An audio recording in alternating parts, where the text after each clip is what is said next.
Chapter 1 The Odd Job Disciple. In Thigriat Zhao dynasty, on Wudong mountain in city Obdong disciples room. The moonlighten to red throat hu window, kolaswater. Chunnian lena diverthadeskin the moonlightan candlelight writing plito hygia unjer sister. Dear little sister, don't worry. Your older brother has settled down. The Wudang practitioner serial very interesting, they speak nicely, and de very one of them is talented. My illness hassle so improvedlet, and I really likathere.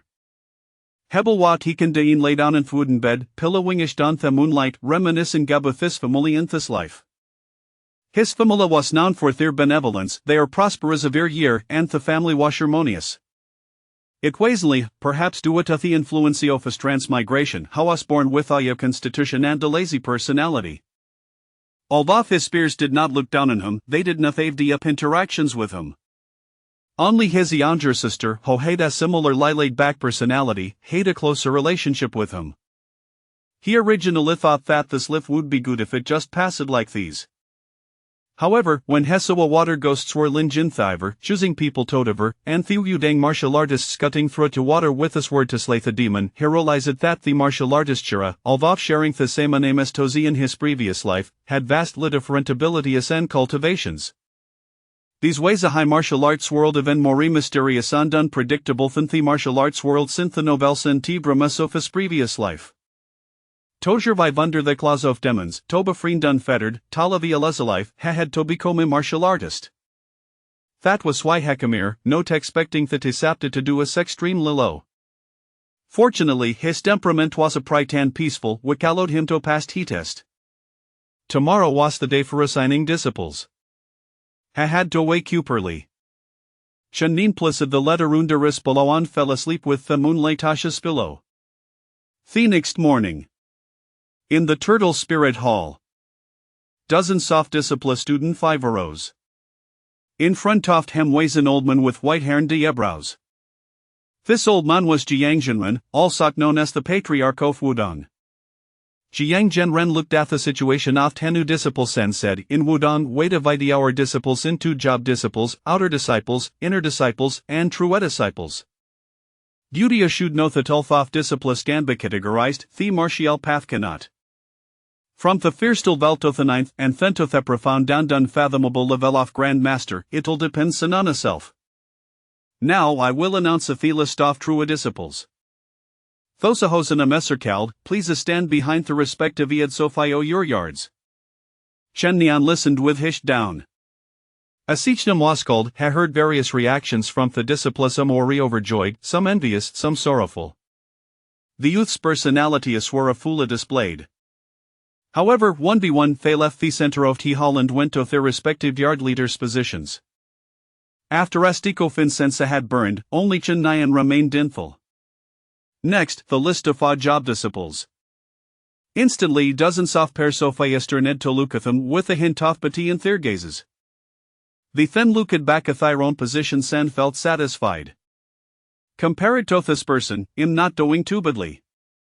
The disciples thought to themselves, their faces remaining unchanged but with a trace of pity added. Chen Yan, you wrapped today's ring to Wang and door temperamentis rank Xian. You are an odd job disciple, said Jiang Zhenren, looking Gathian lip person left in the hall. Chen Nian felt somewhat depressed. A sana job disciple, chorus came before cultivation. But then a faint voice came, and a smile crept onto his lips. Congratulations, host, for entering Wudang and becoming a disciple, fulfilling the identity requirement. The sign-in system is activated for the first time.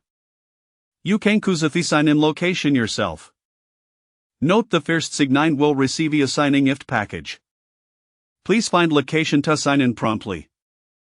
The cloud swayed, and in an instant sinus that Chen Nian had seen along through a flash through his eyes. Now, the appearance of him as countless sign coordinates.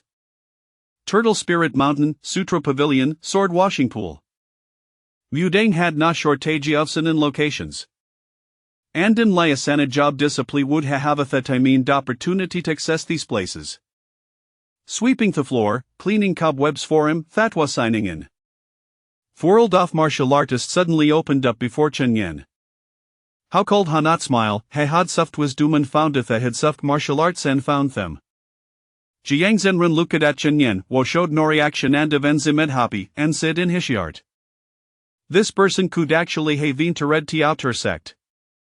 I've had, he wouldn't have to give up like this no. It's appetithader buding hasn't received offerings for many years and resource suriskars. We have to reduce the number of footer disciples and increase the number of odd job disciples, het hot. Odd job disciples, don't lose heart. You should know that one Zhang Zenren Weissen Shaolin was just an ordinary job disciple. You all must strive, and woke knows, you might reach the level 04 founding ancestor, said Jiang Zhenren. I don't even believe it missile, het hot, his face is still appearing Wiziangkind, with muscles bulging under his Taoist robe. After Jiang Zenren left, Chen Nian followed the head off Tia Jobyard, an old Taoist with a broom, back to Thea Jobyard. The old Taoist was nimly ochen. Hena lukadat Chen Nian and was aboutale downterols. These young men were the most ambitious, all wanting to cultivate as soon as they arrived as if they could become grandmasters just by cultivating. As for doing course, they were extreme lirlictant. In Thea Jobyard, there were 300 disciples. You must sweep Thesian will haul 3 teams a day, the Tizipa 6 times, the upper and lower 18 bends 9 times, clean Turtleback Mountain in 6 demesiment, fetch water from Giant Hess 7 times, clenth de lepole 8 times, and organized sword washing pull and sever 3 years. As for other places like Jinyan Zishopolis, the water and fire Taoist yards, I will assign Temtoi Wanibion when I are familiar with the tasks. Have you Yormbird? Chen Nia nodded.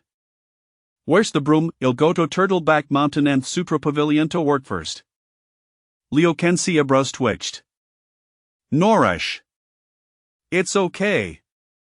Chen Nian looked at Leia sincerely, making the old Taoist scratch his bald head and blush, feeling that it had underestimated the human. On Turtleback Mountain stood Sutra Pavilion. Chen Nian put down he broom and duster, thinking to himself. Can I sign in here? A cold voice from the system replied, the Sutra Pavilion has sufficient Ling Yuan Qi. The host meets the sign-in requirements. Woldi Oliketo Signin, note the top floor of Sutra Pavilion as a special sign-in location and Kanan Libasigndinance. Sign-in, said Chen Yen. An electronic mechanical voice responded, congratulations, host, for receiving the sign-in reward. 9 Yang Godly Skill, Divine Level, can evolve. First signing gift package received. 1. 8th level peak experience card on a Stickofen sense aversion. 2. Zhang Zen Renstieri, incomplete and private aversion. As soon as words were spoken, Azure Jaw scorching heat flowed through Chen Nian's body, not dissipating immediate light gathering in his chest. A point-off burning heat grow hotter and hotter, traveling dull on feet extraordinary meridians until it reached the shiart, were returned from extreme gentle warmth, spreading throughout his meridians and warming his entire body. The Tracy of P. Kyangkin Harentanth Nine Yang Godly Skills as scripture suddenly dispersed. This wastekin Harentanth the skill, meant to help the martial artist comprehend it. Now that the skill had been learned, this skin naturally dispersed, returning to heaven and earth from whence it came, following the natural order. At this moment, something unusual happened. On the golden summit of Wudong, a giant black sundial suddenly emitted a radiant light. This Indial way said Bijang Zenren to cultivateth Nine Yang Godly Skill, carrying the array of a martial grand master. The Nine Yang skill activateth a sundial, which in turn activateth the array of te grand master. In an instant, the power of the Nine Yangs, combined with the grand master sorrow on the sundial. Chapter 2 The Power of the Sun. Yet, at this very moment, no soul dares to gaze directly at the blazing sun, all are enveloped in a profound sense of submission beneath its overwhelming radiance. This supreme solar force, before all practitioners on Wudong Mountain, exemplifies the notion of unrivaled supremacy across the vast expanse of the universe. The sun, the source of all existence, nurtures life but also holds dominion over the heavens and the earth. Under its light, it can annihilate you, indifferent to your plight. The revered master of the sun, in his courtyard, is vocally berating and smashing spirit stones. The royal offerings have indeed dwindled, as if one has forgotten who safeguarded the great Zhou dynasty in years gone by. This infuriates me, exclaims the old sage. Spirit stones lie scattered across the ground. After venting his frustrations, the Master of the Sun begins to collect the fragments, inspecting them for any chips or breaks. At that moment, the power of the Nine Suns manifests. With spirit stones in hand, the Master of the Sun inadvertently exerts force, causing the stones to shatter into dust. He pays little heed to the loss of the spirit stones, and barefoot, he swiftly traverses the celestial steps of Wudong, vanishing from his courtyard in an instant.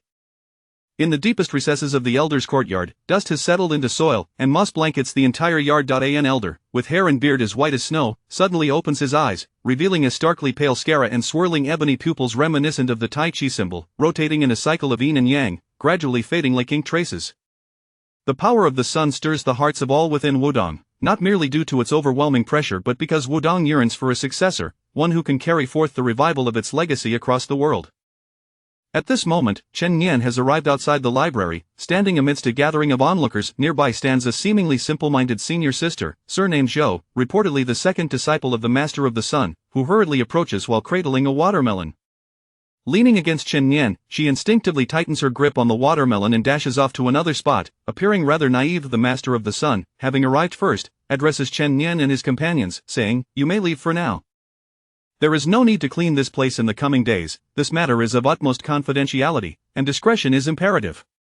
The elder then materializes on the rooftop, scrutinizing the modest space. A breeze sweeps through, and the elder shakes his head at the emptiness of the rooftop. Of the Master of the Sun approaches, whispering, "Elder, have you discerned anything?" The elder turns to the Master of the Sun and inquires, "Are there not a few unremarkable, slothful disciples among us, devoid of cultivation, incapable of invoking the solar power, let alone the corona?" "I have already sent them away."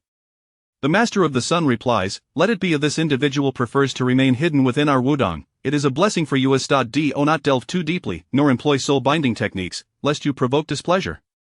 The elder, while speaking, appears even more aged, his beard now entirely white, a testament to his advancing years. "One can only hope," responds the Master of the Sun, gazing at the elder with concern. The elder has already reached the venerable age of 300, bordering on the limits of his lifespan. Currently in a state of seclusion, feigning death, he seeks to break through his cultivation to extend his life. Emerging from seclusion now might squander much of his vital energy. The Shaolin Songzhan sect, the leader of Huayang, peruses a confidential letter, a communication from Wudong. The letter elaborates on the incidents transpiring at Wudong. Upon observing the corona manipulated by the power of the sun, drawing forth the great sun to cast a shadow over the world, he trembles, as if recalling something dreadful, then shakes his head resolutely, stating, "Impossible. Aside from Zhang, no one else could possibly cultivate the Nine Suns' divine art." He taps the table softly and instructs, "Inform Master Huai that in 3 years, Wudong and Songzhan will compete. We must be cautious. No, we must be brazen." He aims to draw the snake out of its hole. If the aura has leaked and stirred the corona, it indicates that this person possesses limited cultivation. Wudong has been dishonored, and I refuse to believe that this Nine Suns successor will not reveal himself. Should he emerge, he shall be exterminated. "Find out which disciple it is," commands the leader of Huayang, as a shadow flits away behind him. On Wudong Mountain, within the quarters of the miscellaneous disciples, Chen Nian practices in silence, remaining unobtrusive. He understands the principle of overwhelming force. Only when the moment is critical, and his life is at stake, will he reveal himself.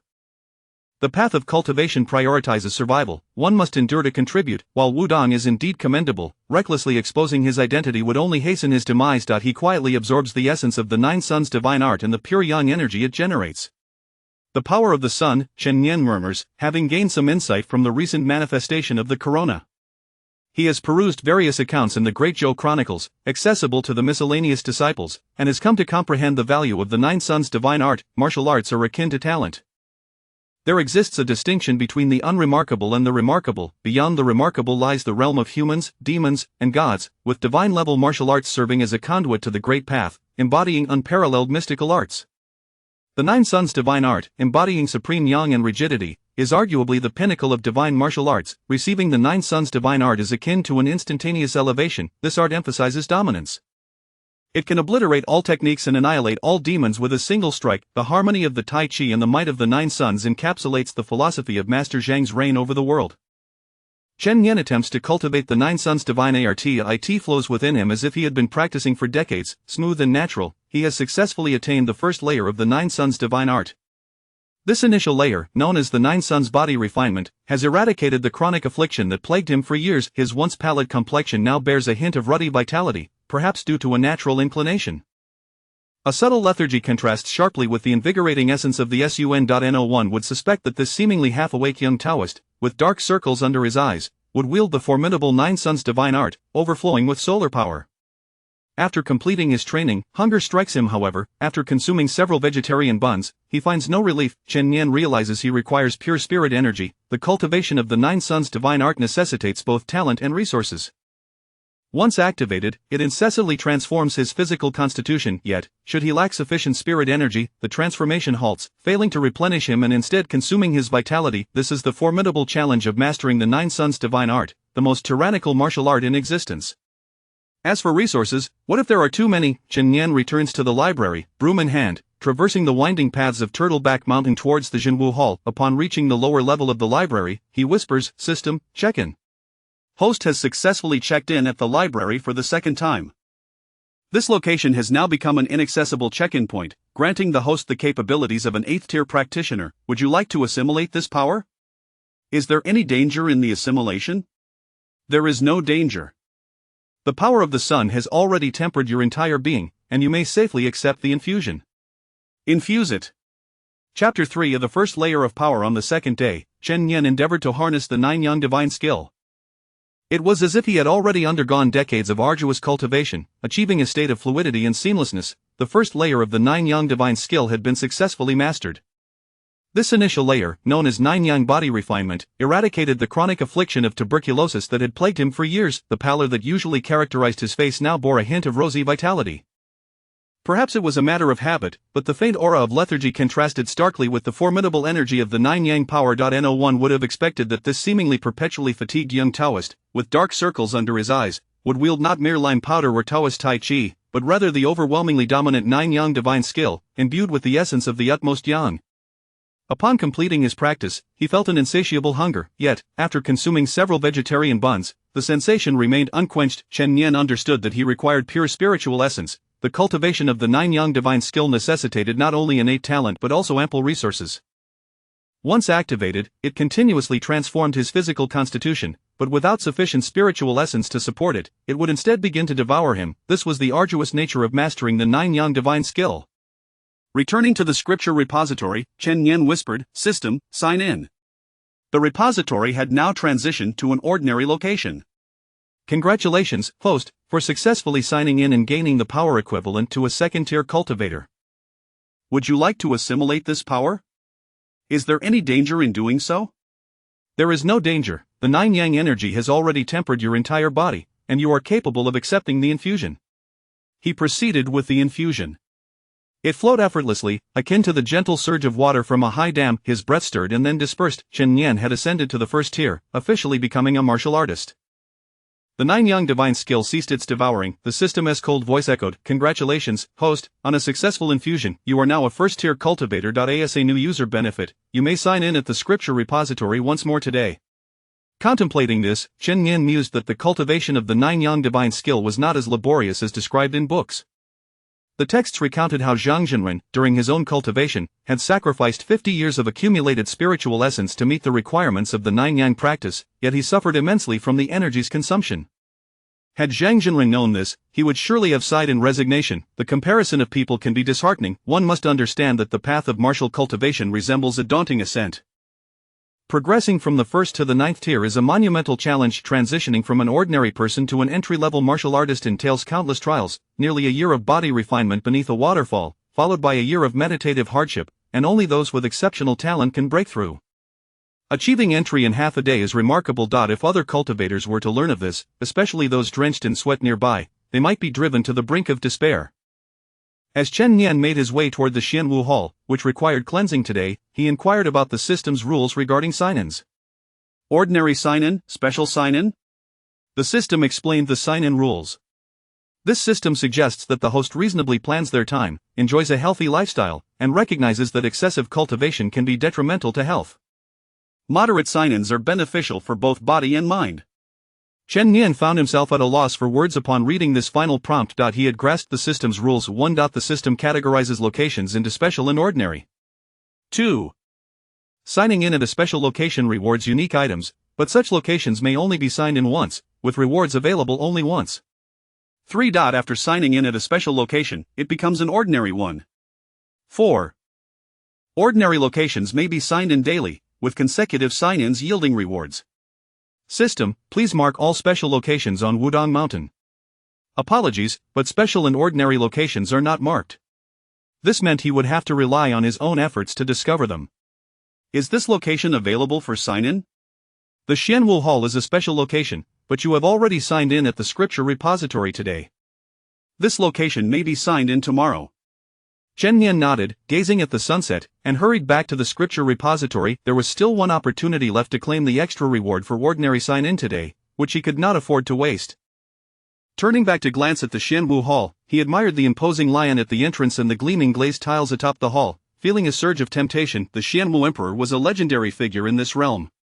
What martial arts secrets might he have left behind? The Xianwu Demon Dispelling Heart Sutra, the Xianwu Sword, the Turtle Snake Heart Sutra, each was a supreme classic. How could one not be enticed? Alas, according to the rule of one sign-in per day, he could only return tomorrow. However, securing another ordinary sign-in at the scripture repository was still a worthwhile endeavor. Traveling back and forth between the scripture repository and the Xianwu Hall, Chen Nian felt as if he could pen a diary chronicling his journey from the Xianwu Hall to the scripture repository, akin to a narrative from Baichao Garden to Sanwei Study. Shaking his head, he mused, who in their right mind writes a diary? Sign in. Congratulations, host, for successfully signing in at the scripture repository. Today's signing rewards have been exhausted. This sign-in reward Wudong Yuanqi Pill. Note: the Yuanqi Pill is a top-tier pill from Wudong, crafted from Tianshan snow lotus, seawater, and rootless wood. The smaller the pill, the more concentrated the spiritual essence, thus benefiting the cultivator's practice. The Yuanqi Pill materialized in Chen Nian's palm, diminutive in size, perhaps no larger than a sesame seed. He picked it up with his fingers and placed it in his mouth. A flavor reminiscent of goji berries spread across his tongue, flowing into his abdomen, followed by an overwhelming surge of medicinal power that surged from the Baihui acupoint and then radiated through the Huiyin acupoint. The Nine Yang divine skill activated, devouring the medicinal energy in an instant, and the Nine Yang energy then dispersed. With a crackling sound, Chen Nian's muscles and bones expanded, his entire physique growing more robust, even his height seemingly increasing. With the ingestion of this single pill, his recently acquired cultivation had already reached the pinnacle of the first tier, verging on a breakthrough. Perhaps he should simply break through directly, he pondered. Outside the scripture repository, the moon hung low above the willow branches. It was well past midnight. A new day had dawned, marking the third day. Chen Nian prepared to head to the Xianwu Hall for the special reward sign-in, but after some wandering, he found himself drawn to a small building, as if guided by an unseen force. Above the small building, a few characters in running script read, Dragon Hidden Pavilion. This place was indeed seldom visited. He had not heard his fellow disciples mention it. Is it possible to sign in here? Chen Nian instinctively inquired, feeling as if he had been dreaming of sign-ins all day. Sign-in permitted. Note, this sign-in location is a special sign-in location. Chen Nian was overjoyed. While the Xianwu Hall was common, the Dragon Hidden Pavilion was rare. Sign in. Sign-in successful. You have received the Dragon Hidden Pill, a divine grade item with a 3-year efficacy. Note: the Dragon Hidden Pill is crafted by demon race alchemists, using the blood of the Tianshan toad, the eight-horned lizard, the ghost wolf, dragon scales, ancient trees, and the essence of the ashes from the great demon masters. It can conceal one's cultivation level and cannot be seen through by anyone below the Grandmaster level. Would you like to consume it? Chapter 4 of the Sword Technique of Exorcising Demons. Upon seeing the word essence, Chen Nian felt a twinge of confusion. However, the Dragon Hidden Pill was indeed a pressing necessity for him at the moment. With his cultivation plummeting at such a rapid rate, it would be foolish not to notice something amiss. He swallowed the pill whole. A sweet, floral flavor reminiscent of stone heather filled his mouth, descending into his stomach, where it emanated a vapor through his pores, which then transformed into a thin mist, enveloping Chen Nian. Were it not for the rewards granted by the system for signing in, he would be consumed by trepidation. Yet now, he could only taste nausea, while his own spiritual essence flickered in and out, causing his figure to shrink back to its original size. This realization, in contrast to the notion of a breakthrough, brought Chen Nian a sense of joy. The name Dragon Hidden Pavilion resonated well, evoking the image of a dragon soaring through the skies. Little Taoist, what brings you to my abode? A dispassionate voice resonated. Chen Nian turned to see a woman unlike any he had ever encountered, her beauty strikingly breathtaking. Clad in a flowing crimson garment, with lips as red as blood, she lounged languidly on a rattan chair on the pavilion's balcony, her neck elegantly arched, smooth as jade, rendering her face obscured. At this midnight hour, the atmosphere should have been hauntingly eerie, yet she exuded an air of dominance, making it seem as though the world had been reduced to merely her resplendent red attire, radiating an audacious aura, devoid of any strangeness. "Greetings, senior sister. I have come to tidy up," Chen Yan replied earnestly, his badge affirming his identity. Haha, you mischievous little Taoist, I have never heard of anyone coming here merely to clean, the woman chuckled, her laughter like silver bells. "However, should you manage to procure a colorful rose for me, I might consider aiding you in your cultivation, perhaps even imparting a wondrous technique." As she leaned against the entrance of the pavilion, her charming smile was enchanting, captivating the very soul. Chen Yan nodded. "That sounds splendid." Without further ado, he bolted away. Ha! The woman's laughter trailed behind him, like a melodic chime that tugged at the heart. What a languid little Taoist. "It has been ages since I have encountered such an intriguing person. It is a pity he is but a disciple of Wudang." As she watched Chen Yan's retreating figure, memories surged forth, and a murderous intent flickered, turning the entire pavilion crimson in an instant. Beneath her red attire, her delicate ankle was pierced by a skeletal hook, tethered by a chain of moderate length that confined her to the pavilion's edge. The agony of the bone's intrusion was excruciating, blood gushing forth, yet the woman seemed utterly unconcerned, bursting into raucous laughter. As midnight passed, the entire pavilion vanished amidst her laughter. On the fourth day, within the Xianwu Hall of Shizelin, Chen Yan gazed at the little lions, silently contemplating. "Sign in. Congratulations, host. You have obtained the sword technique of exorcising demons, rank remnant god." Note, this sword technique was created by the Xianwu Emperor during his mortal years, a method for exorcising demons over the course of 10 millennia, governing life and death, distinguishing between the southern and northern dipper. When the sword is drawn, demons perish. Will you cultivate this technique? Before Chen Yan appeared an imposing figure, a fierce man wielding a sword, his hair disheveled and feet bare. Before him lay mythical beasts, the true dragon and the gluttonous snake, both embodiments of chaos. Demons wreak havoc, they must be slain. A streak of sword light flashed, and countless demons fell silent, their existence seemingly erased from the very essence of life. Such was the power of the Southern Dipper. The Xianwu sword was beyond Chen Yan's current capabilities. The Xianwu Heart Sutra would likely conflict with the Nine Yang divine art, rendering it unsuitable for his present cultivation. Only this sword technique stood as the most formidable means of slaughter he had ever encountered. One hand wielding the inner energy of the Nine Yang, the other mastering the art of demon exorcism. It was truly ineffable. However, it seemed the Nine Eyes divine art could evolve, while this sword technique appeared already fully formed. The potential of the Nine Yang divine art was greater and more fitting for Chen Yan's stage of cultivation. Cultivate, flowers bloom and wither, life is as radiant as summer blooms, and death as serene as autumn leaves. In an instant, the sword technique transformed into the life of a flower. The interplay of yin and yang gives rise to all things. The god of fate is indeed formidable. In that moment, with the system's assistance, Chen Yan grasped 3 forms of the sword technique of exorcising demons. One form represented wind and rain, another, the northern suppression, and the last, the god of fate. Chen Yan estimated he would need to reach the 6th tier to utilize the wind and rain, the 7th tier for the northern suppression, while the god of fate had already touched upon the essence of the sword technique. He was uncertain if a Grand Master could wield it. Perhaps it could be forced into use, but it would likely inflict harm upon him from the sword's fate energy. 3 years passed in the blink of an eye. Chen Yan had not encountered that woman in red again. He had scoured the records of the Great Zhou and Wudong's archives, yet the dragon-hidden pavilion remained unmentioned. Wudong Mountain had already become a place of signing for Chen Yan.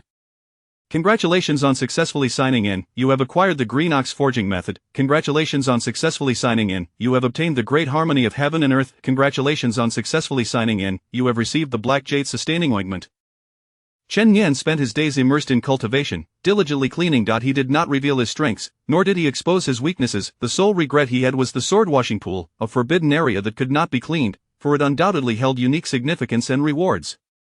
Chen Yan awaited the opportunity to enter the sword washing pool, which opened every 3 years, and the time for its opening was drawing near. He needed a sword that would harmonize with the sword technique of exorcising demons and the Nine Yang divine art.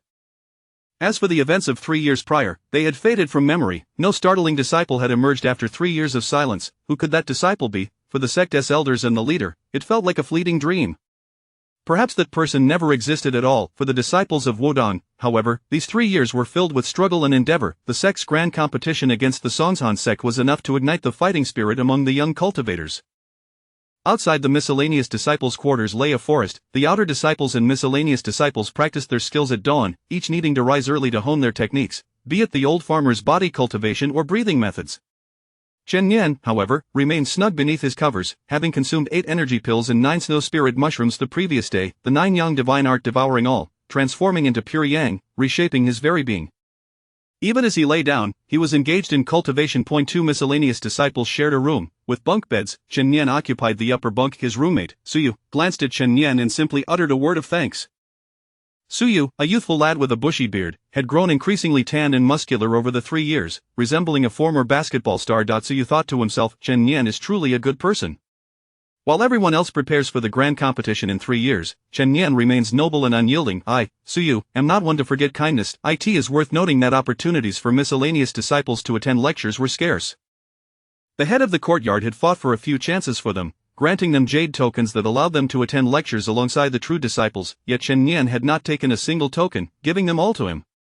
Here you go. Chapter 5 Visitors from Songshan. At this moment, Suyu held a fist-sized elixir in his hand, which emitted a metallic sheen as he presented it before Chen Nian. This was procured through connections by my family. Do not be deceived by its size. It is known as the little vitality pill. The smaller, the better. This is already the limit of what an ordinary alchemical furnace can produce. Chen Nian gazed at him as if he were a fool. How extravagant! He was well aware of how precious this item was to Suyu, and the expression on his dark face betrayed a deep sense of sorrow, almost to the point of tears. A gentleman does not covet what others cherish. Within his own possession were 70 or 80 vitality pills the size of sesame seeds, rendering this one unnecessary. Brother Harden, no, Brother Suyu, I believe it would be best for you. I have come to realize that the study of the I Ching and its numerical principles is my true path. Suyu chuckled, unpretentiously accepting the sentiment. He had initially thought that Chen Nian, who seemed to sleep all day, was descending into despair, only to discover that he had chosen a different path. Without doubt, he nodded and opened his mouth wide, crunching on the fist-sized pill with gusto. As he chewed, he exclaimed, is the I Ching accurate? Do a divination for me. His face, shadowed in darkness, suggested that it might not bode well, yet the presence of curly hair surely indicated that a benefactor would lend support. There was no need for concern, rather, this calamity could very well serve as a catalyst for his ascent. Chen Nian rambled nonsensically. Thank you so much, I shall take my leave to attend a lecture now. Suyu waved his hand dismissively. Watching Suyu walk away, Chen Nian turned over and cocooned himself tightly in his blanket, the sound of bamboo growing around him muffled significantly. After a brief nap, he had already reached the pinnacle of the 4th stage, while the newly initiated true disciples had barely entered the 3rd stage. He had taken leave to strive for a breakthrough to the 5th stage. If the other disciples and elders were to learn of this, they would likely devour Chen Nian. How could one be so unreasonable in their cultivation? Achieving the 5th stage in just 3 years was no longer the mark of a genius, rather, it was akin to the reincarnation of an ancient immortal or the resurrection of an unparalleled demon. As for sparring with the disciples of Songshan, Chen Nian paid it no mind. To him, honor was as ephemeral as clouds, while true strength was the ultimate path. Inside the lecture hall, today was the day when Master Qinyang and his master, Taoist Dingyang, were to expound teachings. Not only was the room filled to the brim, but even the blue stone slabs outside were occupied by eager listeners. Following the lecture, the sparring commenced, which served as both a discussion and a guidance session for the disciples by Master Qinyang and Taoist Dingyang. Taoist Dingyang sat cross-legged in the center, speaking softly. The Songshan sect and our Wudong sect have entered into a 3-year agreement, originating from Zhangzhenren. Back in the day, during the first invasion of demons, Songshan hesitated in fear. Zhang Zhenren defeated the sect leader of Songshan with a single punch, seizing their treasured martial art, the divine great Song Yang hand, and brought it to Wudang. It was agreed that every 3 years, a disciple from Songshan would come here to retrieve a page of the manuscript, 1 page at a time. Master Qinyang nodded at this moment, his expression filled with yearning. 100 years ago, or even 50 years ago, the Wudong sect was indeed unmatched. If we win, we receive a page. If we lose, we must pay 30,000 ghost-level vitality stones. While that manuscript posed limited damage to the Songshan sect, the humiliation it entailed was profound. The manuscript consisted of 16 pages, and now only 6 or 7 remained. Taoist Dingyang, lost in thought, recalled the bloody battles of a century past. 100 years ago, following the mysterious disappearance of Zhang Zhenren and several great masters of the martial world, the demons launched their second invasion, first attacking the northern domain guarded by Wudong. The demons united and revolted. 96 8th-stage peak warriors from Wudong, alongside one 9th-stage consummate master, perished on the battlefield, resulting in a significant decrease in strength. Each 3-year challenge had resulted in more losses than victories. Taoist Dingyang regained his focus and continued his lecture. At this moment, Suyu felt the spirit energy within him flicker, and as his meridians remained closed, the spirit energy swiftly transformed into a liquid state, marking his entry into the 2nd stage.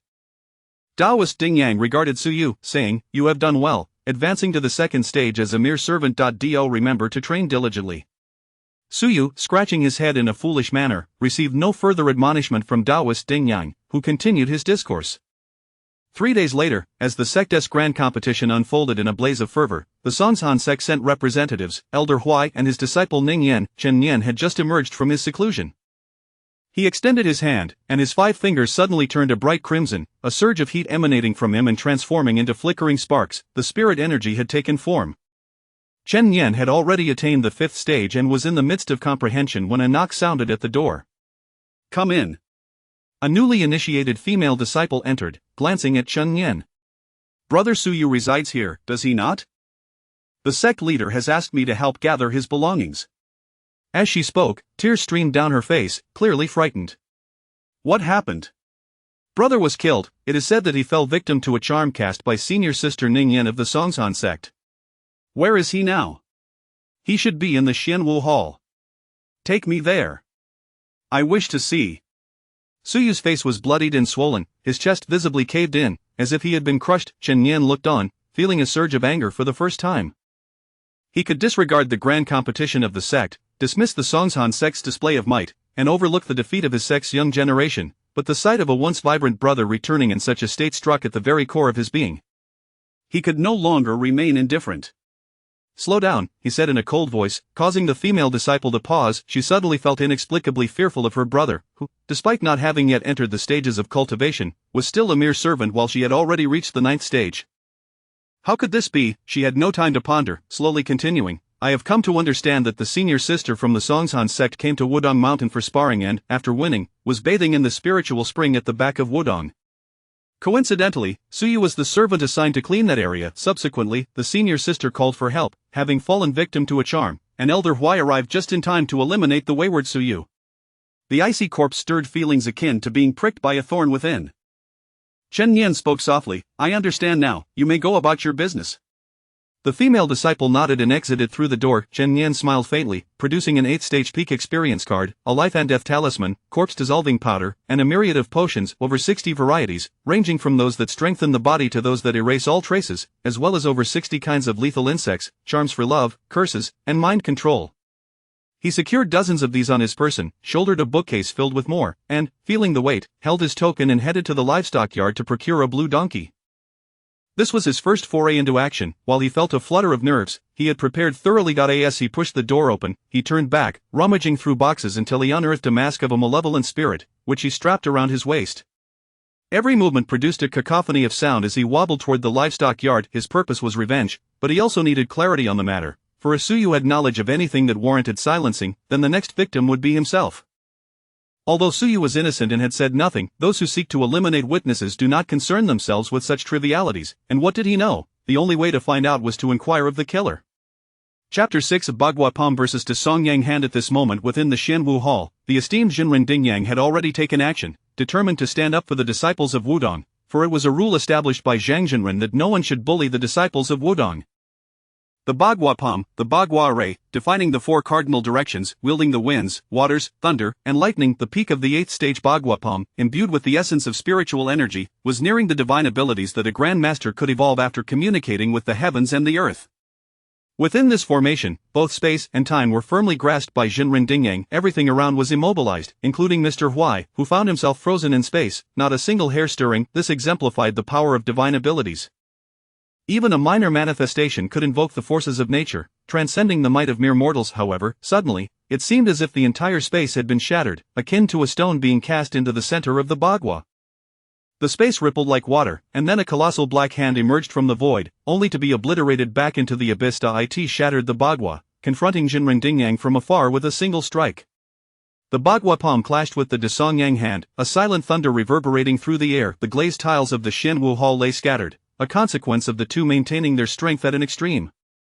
Otherwise, the entire Turtle Snake Mountain encompassing the Xianwu Hall would have been reduced to rubble. Jinren Dingyang had been defeated. The void's black hand gripped Jinren Dingyang. With a forceful squeeze, his skin burst open inch by inch, rendering him akin to a figure drenched in blood. Mr. Huai remarked, "I never expected this, Dingyang. After over a century, you have yet to achieve a breakthrough 9th stage." Dingyang. Jinren cracked a smile, though his muscles swelled even more. He had never been one to favor Tai Chi. He eschewed the philosophy of yielding to overcome. He preferred a relentless path until the end of this moment. he was prepared to ignite all the spiritual energy within his dantians, self-immolating to unleash the deadly move known as the grasping the sparrow's tail from Tai Chi. A strike to end all, a fish dies and the net breaks, the yin and yang of Tai Chi world, and the entire world seemed to become tempestuous. Jinren Yang's aura surged, the shackles of the peak 8th stage and 9th stage appearing ready to shatter. Mr. Huai's expression suddenly shifted. Though he was indeed at the 9th stage, he also feared death. At that moment, the space seemed to twist abruptly. A sigh echoed through the air. The Grand Elder slowly emerged, his presence shifting like the interplay of yin and yang, dissipating invisibly. He gently patted Jinren Yang's shoulder, causing Ding Yang to deflate, regaining the appearance of an ethereal sage, his eyes flashing with resignation. The Grand Elder. Mr. Huai wiped the sweat from his brow, the Song Yang hand dissipating. Speak your terms, we concede, the Grand Elder stated, lowering his gaze. The disciple has died, and with that, the transgressions are absolved. This matter concludes, but the actions of Jinren Yang must be compensated with the Tai Chi sword. Mr. Huai smiled, his tongue flicking like that of a serpent as he spoke. The Grand Elder nodded in agreement, yet, Jinren Yang forced a bitter smile. As disciples of Wudong, we can perish at the hands of demons or die on the path of cultivation, but we must never meet a demise shrouded in ambiguity. The Grand Elder whispered, a disciple of Wudong must first ensure the existence of Wudong. Mr. Huai is notorious for eliminating threats. As long as Wudong stands, we can protect that disciple's family. If Wudong falls, however, that disciple's kin and friends will surely perish. Jinren Yang fell silent, his demeanor akin to one who had lost something vital, rendered mute. He had steadfastly upheld the principle that Wudong should not be humiliated, yet at this moment, it felt as though Wudong was being pressed down, trampled upon.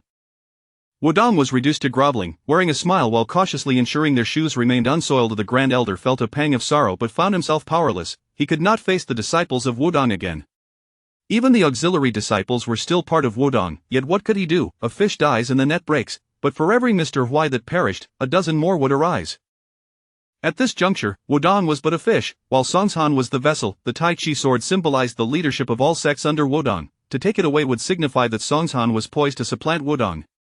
Jinren Yang could refuse, yet that would only furnish Mr. Huai with justification to act, and Wudong could ill afford any more turmoil. Jinren Yang retrieved the sword from behind, bowing his head as he offered it to Mr. Huai. Mr. Huai tilted his head back, lifting his foot, and as Ding Yang extended the sword, it was as though he knelt before Mr. Huai. He echoed the words of Zhang Jinren from years past. 3 years hence, you may come to reclaim it. With that, he smiled and exited. Jinren Yang remained silent, and the Grand Elder gazed at the glimmering glazed tiles of the Wudong Shenwu Hall, lost in thought. A century prior, you, Zhang Jinren, proclaimed my methods to be insidious and unworthy of Wudong. 100 years later, your disciple now bows before me, yet this is merely the beginning. I shall claim Wudong's position, devouring it bit by bit. Should Wudong bow once, there shall be countless such occasions to follow. Mr. Huai chuckled inwardly. The Songshan sect dared not usurp the Shaolin. For Shaolin guards the Southern Isles in peace and stability, with the court annually fostering kinship, its strength waning rather than waxing. It is said that this year, a young monk with the innate Buddha's eye has emerged, already at the 3rd stage, now representing Shaolin throughout the world, vanquishing demons and earning great renown, becoming the aspiration of the younger generation of martial artists. Ning Yan approached, trailing behind Mr. Huai, whispering, that fool is truly dim-witted. I instructed him to come in and protect me, and he actually did, and Wudong, merely a paper tiger. Mr. Huai's eyes glimmered as he casually remarked, by the way, your subordinates have engaged in unsavory business. Eliminate his family. And he has a roommate named Chen Yan, eliminate him as well. That fool must not learn who our pawn in Wudong is, lest he divulge it to others. Thus, they must all perish. A total of 13 lives. I remember it distinctly. Once the deed is done, it will become a fact, and Wudong's reputation will be irrevocably tarnished. Ning Yan laughed, licking her lips in a similar fashion. However, it is fortuitous. We now have a valid reason to seize the Tai Chi sword, forcing Jinren Yang's hand. That simpleton has unwittingly provided us with an excellent opportunity to ensnare him. Mr. Huai smiled. With Suyu's demise, the pawn could continue to lurk within Wudong, gathering intelligence while using the method of framing to eliminate those aware of the pawn's identity. This would preserve the secret while successfully enraging Jinren Yang, exposing Wudong's paper tiger reality. A chain of schemes, each intricately linked. Mr. Huai truly possessed a meticulous mind, ruthless and unmatched, yet, they had failed to consider that the next to be silenced, Chen Yan, was endowed with the 9 Yang divine skill and the peak 8th stage experience card. As the two walked on, no disciple of Wudong dared to meet their gaze. Jinren Yang had been defeated, and news of the Tai Chi sword being seized spread. They had lost, their elders had lost, and what spirit could Wudong possibly muster now?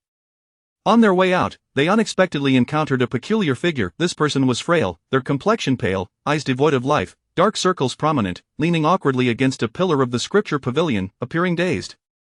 Clad in oversized garments of a menial disciple, their hair tied in a ponytail, a few strands hung loosely over their forehead, anyone who saw them would merely exclaim, "What a slovenly little Taoist!"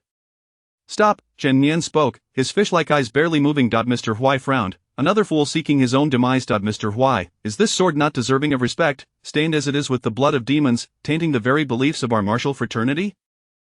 Mr. Huai halted, his face turning green as if he had swallowed something vile. Wudong has never lacked disciples from other sections. 3 years ago, Wudong had opened its doors to martial artists, accumulating 30,000 volumes of cultivation classics within the scripture pavilion. Anyone with a recommendation could peruse them. This was due to Wudong's need for prestige and, more importantly, martial stones to facilitate disciples' cultivation. At this moment, a gathering of young martial artists from Amei, Wudong, Kunlun, and even foreign warriors with golden hair and blue eyes were all staring intently in their direction, their gazes sharp as arrows. Chapter 7 Striking the heart before slaying. Mr. Huai, sword in hand, stood momentarily stunned. Who granted this young man such audacity? He contemplated striking down this junior with a single blow, yet felt restrained. As the leader of the Songsan sect, he required prestige, especially before the martial artists of the world. To usurp Wudong, martial prowess was paramount, yet reputation could not be overlooked. Otherwise, why would the sect leader and disciples of Songsan venture to the western frontier every 10 days or so, to hunt down outsiders, undertaking such thankless tasks? Could Mr. Huai's actions represent the sentiments of the Songsan sect? Chen Nian remarked with a smile, fully aware of the public's preferences and the significance of public opinion for any organization. Killing is one thing, but striking at the heart is of greater importance. Ning Yen interjected, "It is merely a sword. What spirit can it embody? What does respect matter? With the demons vanquished and the world at peace, what use are the old masters?" Upon uttering these words, the onlookers cast scornful glances at the elder sister, thinking her foolish. Ning Yen sensed something was amiss. The crowd noted her beauty and ample figure. Despite being in her teens, her physique was undeniably well-proportioned, yet, she appeared rather dim-witted. No matter her private thoughts, voicing them was unacceptable. Preposterous. Mr. Huai's countenance darkened, yet he soon regained his composure, his expression solemn. Indeed, one must be adaptable. That he adjusted his sword, gripping it with both hands, and earnestly said, "Thank you for your reminder, young brother. It was my oversight." Ning Yen, in disbelief, covered half her face. "I, Ning Yen, a disciple of the Songsan sect, am not well versed in history. It is a failure of our teachings.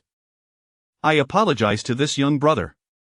Mr. Huai bowed in apology, acknowledging those around him. Chen Nian observed from afar, feeling a profound sense of reflection. One must not underestimate anyone. The centenarian Mr. Huai deftly distinguished his own reputation from that of the Songsan sect, elevating his own worth. This gesture also imparted an air of elegance to those present. However, Chen Nian was not finished. Ning Yen felt a chill of trepidation. Who dared be reckless before Mr. Huai, a courtly patron and elder of Songsan? All disciples of the sect regarded him with utmost reverence. "My apologies," Ning Yen said. Chen Nian leaned slightly back, mirroring his earlier stance when receiving Mr. Huai's sword. Both Ning Yen and Mr. Huai were on the verge of fury, yet their expressions remained composed. No need for formality. The Songsan sect's foundation is shallow, merely serving as loyal hounds for the noble families. It has only gained a modicum of popularity in the past decade, I am aware. Upon hearing this, the surrounding individuals nodded in agreement, familiar with the rise of the Songsan sect. Their gazes were filled with curiosity, eager for Chen Nian's next words. The arrogance of Songsan sparked a desire among some to witness their downfall. A lack of historical knowledge was understandable. However, I, a mere Taoist priest, often reflect. Were it not for the intervention of the great masters Zhang Zhenren of Wudong, Li Qian of Kongtong, Master Shan of Amei, and Master Kong of Shaolin, who thwarted the demonic invasion a century ago, the great Zhou kingdom would likely have ceased to exist. Chen Nian's scathing remarks resonated, causing the disciples to beam with delight. The pride and exemplary conduct of the old factions had been invoked, and any rebuttal from Songsan would not only challenge Wudong but also confront these venerable sections. Songsan dared not respond. "Let us depart, Mr. Huai and Ning Yen agreed, unwilling to linger, for Chen Nian's words struck at the core of Songshan's deficiencies, and the crowd had been drawn into the fray, leaving them at a disadvantage. After finishing his discourse, Chen Nian offered a polite gesture to the younger generation nearby. "Thank you all for your support." The young disciples, smiling, replied, "Who would have thought Wudong harbored such a remarkable individual?" Yet inwardly, they mused, "It is a pity he lacks martial prowess. Otherwise, we could befriend him." How can a mere mortal like me coexist harmoniously with someone of the third tier? Young men, upon first entering the martial world, often carry a noble heart, but as time passes, they transform into predators, choosing their targets wisely. Even in friendship, they sought equals. They found Chen Nian intriguing, merely observing him as one would a monkey. As Chen Nian watched Mr. Huai and Ning Yan depart, he smiled. A schemer can indeed be flexible, but alas, he may soon meet his demise. Chen Nian was not merely engaging in verbal sparring to tarnish Songshan's reputation, he had grasped the situation firmly, ready to employ it at a moment's notice. He needed to ascertain a truth. Was Mr. Huai an impulsive individual? The confirmation was evident. He was not impulsive, for had he been, he would have acted on his fury moments ago. This knowledge sufficed for Chen Nian. He would triumph over Mr. Huai, as he required the upper hand, a decisive strike. Should he encounter someone like Mr. Huai who would resort to lethal force, Chen Nian would be at a severe disadvantage. He must be eliminated. He must die. In a room, Ning Yan screamed, her exquisite features twisted in rage. For a privileged elder sister, nothing could be more humiliating than today's events. She observed the young martial artist's gazes, no longer filled with admiration, but rather regarding her as one would a monkey. It was a novel and distressing experience. Does it hurt? Mr. Huai inquired with a smile, glancing at Ning Yan after the crowd had dispersed. And Ning Yan nodded, then boldly approached Mr. Huai, wrapping her arms around his neck. He must be from the Chen family. I wish to kill him, to teach him a lesson. My dear, if you wish to kill, then do so, the rest is for me to handle, Mr. Huai replied, playfully squeezing Ning Yan's ample figure, his thoughts turning to Chen Nian, anger surging within him, intensifying his grip. Pain is what you deserve. All his pent-up fury was vented upon Ning Yan. After their entanglement, Mr. Huai and Ning Yan descended the mountain. The Taiji sword needed to be reclaimed, and messages must be dispatched promptly, as many tasks remained unfinished. Mr. Huai was carried in an elevated sedan, borne by ninth-tier martial artists who moved swiftly.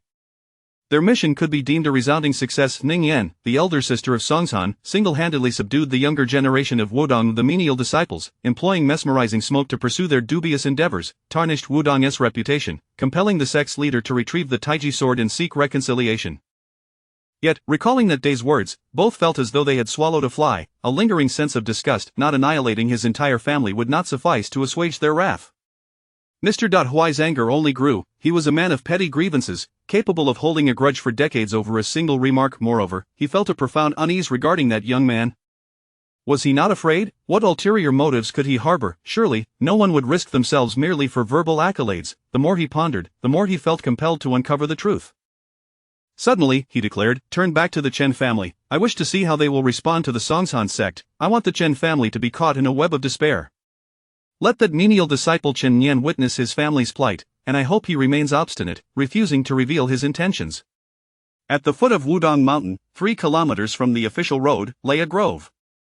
A group of dozens discovered at the entrance a green donkey, upon which lay an indistinct figure. What shall we do, my lord? The majority of these individuals were attendants, enjoying the privileges bestowed upon them by the Emperor of the Zhou, addressing their superior without hesitation. These skilled attendants knew how to handle such situations. Should a mere commoner attempt to interfere, they would swiftly eliminate the threat. However, being at Wudong's gates, they felt it necessary to consult Mr. Huai's wishes. Mr. Huai, observing the scene, felt a twitch at his eyelid. He did not believe that as a ninth-tier martial artist, anyone at Wudong could thwart him. Should a fool attempt to assert their ideals of justice or righteousness here, he would not hesitate to disregard them entirely. Yet, he refrained from acting immediately, opting instead to allow his subordinates to test the waters first. A large net was cast towards the figure slumped against the donkey, the net lined with barbed hooks and coated with a deadly poison.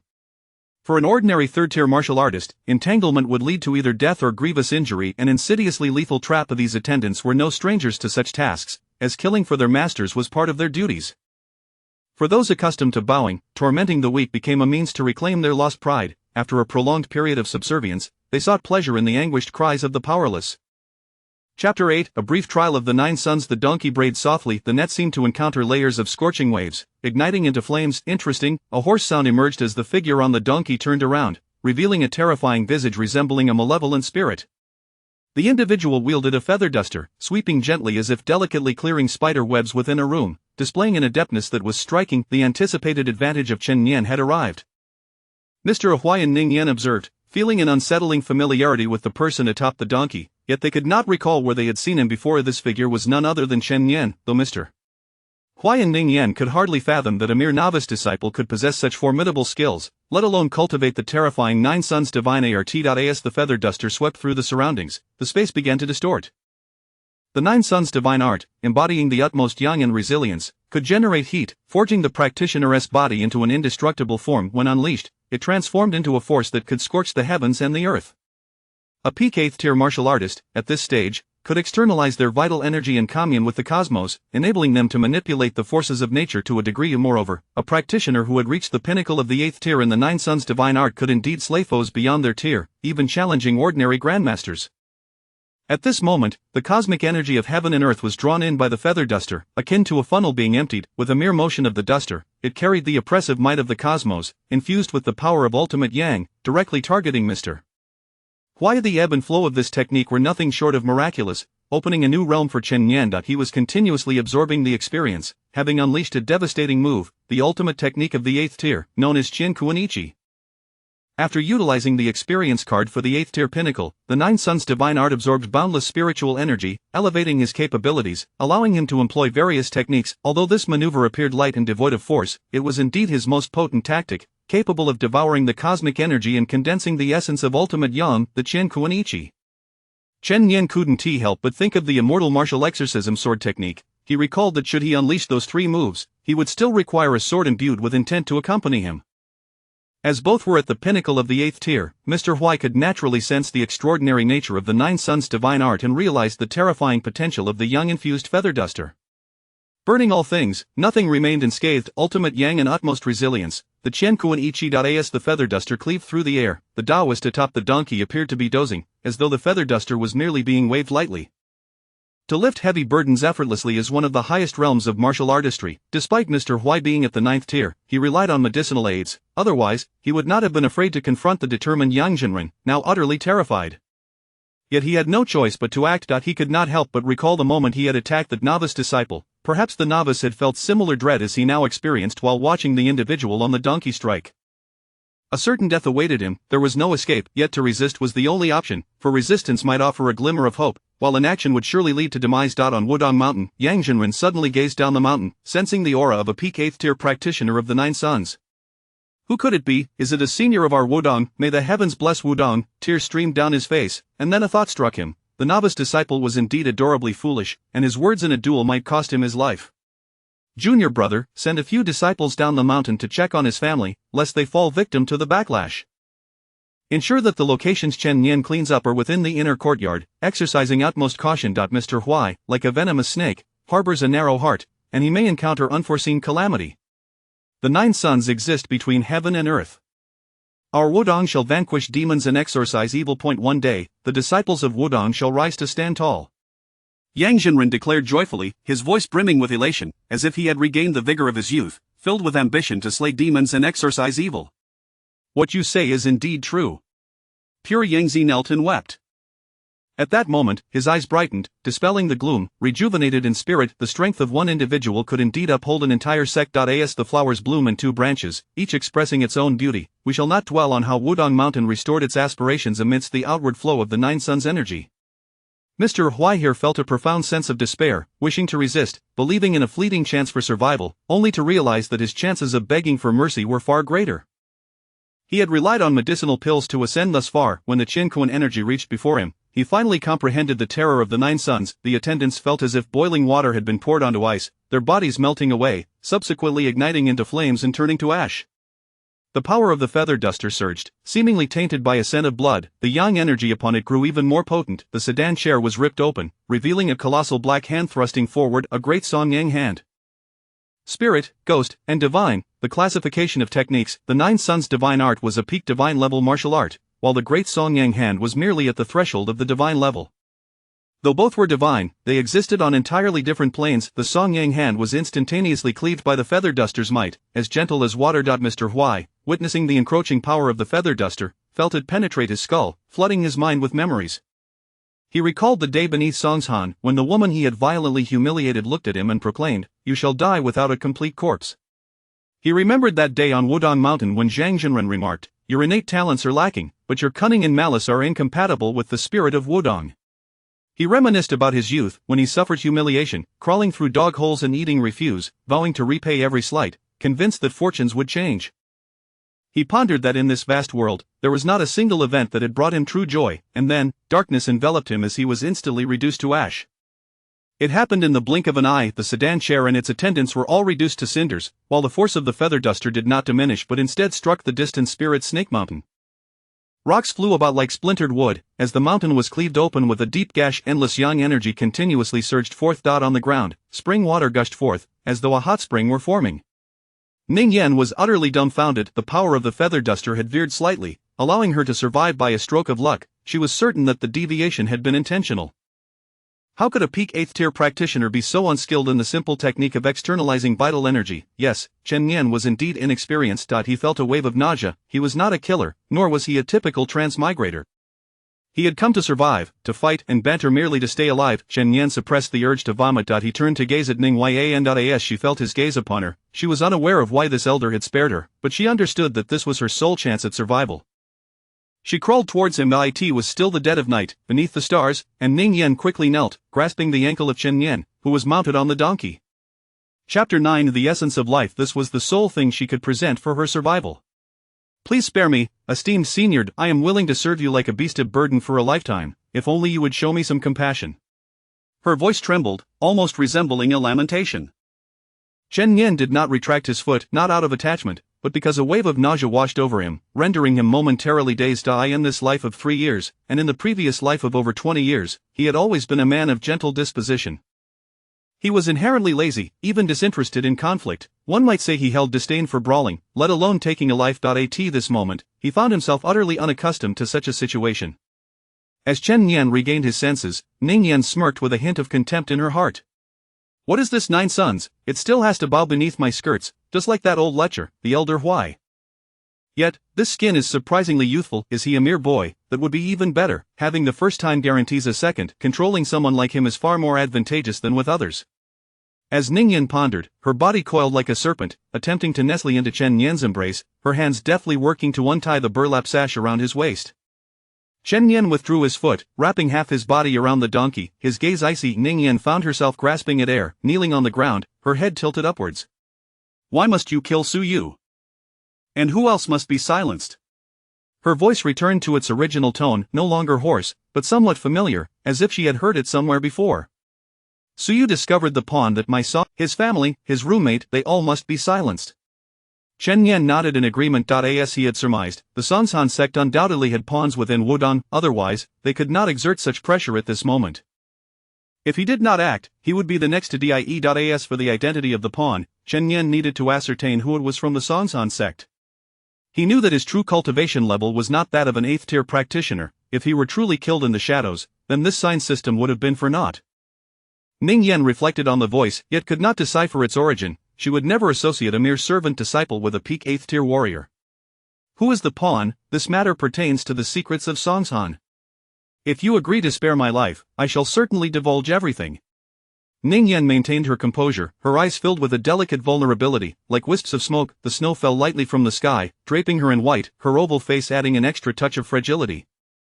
Her attire was disheveled, revealing patches of her porcelain skin, and combined with her voluptuous figure, the contrast between her face and body was utterly alluring. You still believe you have the right to negotiate? Chen Yan retorted, striking her forehead with his hand. In an instant, a surge of heat erupted, rendering her helpless and in torment, as crimson marks began to appear on her body, her garments tearing apart with every passing moment. How does it feel to have your blood evaporate within you? This force of the utmost yang will gradually incinerate your blood, flesh, and marrow. His voice turned increasingly somber. I'll tell you. Ning Yan exclaimed, it is the Taoist dinging. I only seek to survive. I would serve like a beast. Here, this is the Sansi brain god pill. If you are not at ease, at that moment, Ning Yan truly understood what real suffering felt like. She had never possessed much endurance. Now, kneeling in supplication, her rear elevated high, she was already in a prostrate position. With a resounding crash, the sound of boiling blood filled the air. In an instant, her entire being was reduced to ashes beneath the power of the utmost yang, her bones crumbling like an apparition. As Ning Yan faced her demise, she suddenly recalled the owner of that voice and courageously raised her head to look. A mere incense stick's time had passed. With his cultivation restored, Chen Yan could no longer withstand it and removed the mask of the malevolent spirit. Ning Yan's head was gradually consumed by flames as she observed Chen Yan, who was retching atop the green donkey. Shock coursed through her heart, disbelief etched on her features, but it was too late. Had she launched a sneak attack when Chen Yan was momentarily distracted, he would likely have perished. Alas, what she lost was not merely her independent courage, but the indomitable spirit of a warrior willing to fight to the bitter end. A single tear fell silently, and her entire being turned to ash. On the green donkey, Chen Nian continued to retch. The sky was pitch black, yet his face was pale and weak, swaying precariously atop the donkey. After the 8th tier period had passed, his entire body ached, feeling as if scalding water had been poured over him. Thankfully, Chen Nian had chosen a remote spot, granting him ample time to recuperate. Chen Nian glanced around this world, recently blanketed in snow, now transformed into a vast expanse of white. As the light snow began to clear, he observed the twin mountains of tortoise and snake, momentarily lost in thought. The machinations of Songshan, the heart-wrenching struggles of ordinary warriors, the invasion of demons, and the era of great conflict, where myriad races vied for supremacy, all weighed heavily on him. He had never been one to engage in schemes, nor did he fully grasp the intricacies of deceit. He had plotted against Elder White to gain the upper hand, but could he truly survive in such a world? Draped in silver, the land was encased in ice, and snowflakes danced in the air. Suddenly, Chen Nian laughed. This Elder Huai, with his multitude of pawns and intricate plots, would, upon achieving his goals, swiftly eradicate all traces, sealing off any information. Even his own roommates were not spared.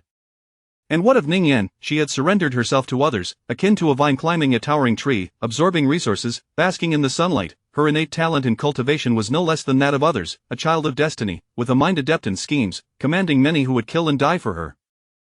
Yet now, in the face of absolute power, she was no more significant than a snowflake falling to the ground. How fitting it was, like birds that have exhausted their food, returning to the forest, leaving behind a pristine expanse of white earth. Chen Nian mused, caressing his whip. Though he felt immense pain throughout his body, he was not overwhelmed. Instead, a surge of ambition ignited within him, and he declared, "The intrigues and schemes of powerful families, enemies, and demons, if they come, I shall cleave them with a single sword, sweeping them away with my whip.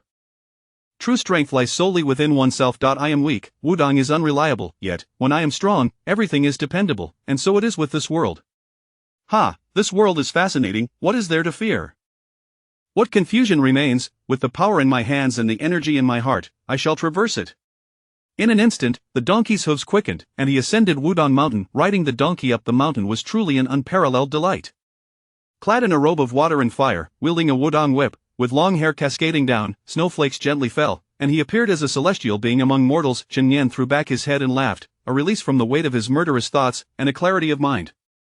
The first activation of the Nine Suns' divine skill, the purple aura forging his body, was passive. Of the second activation, the I Ching's marrow cleansing, required the practitioner of the Nine Suns' divine skill to possess a mindset that was unrestrained, carefree, and unconfined. Otherwise, the Nine Suns' divine skill would reach its limits. In that moment, he had achieved the second layer of the Nine Suns' divine skill. His vital energy surged, his form became ethereal, and the yang energy swelled within him, only to suddenly conceal itself again. The second layer of the Nine Suns' divine skill, which involved blood replacement and bone refining, was accompanied by the I Ching's marrow cleansing. After reaching the second layer, a fragrant aroma emanated from Chen Nian's body.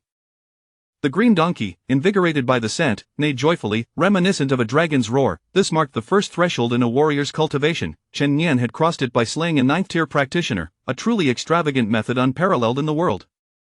The news reached the Songshan sect. In the main hall of the Songshan sect, the sect leader Huayan gazed at the dark figure behind him, stating, "He is dead." The Nine Suns' divine skill, peak 8th tier, a single strike to slay Elder Huai, and half a strike to annihilate our Songshan sect's reputation?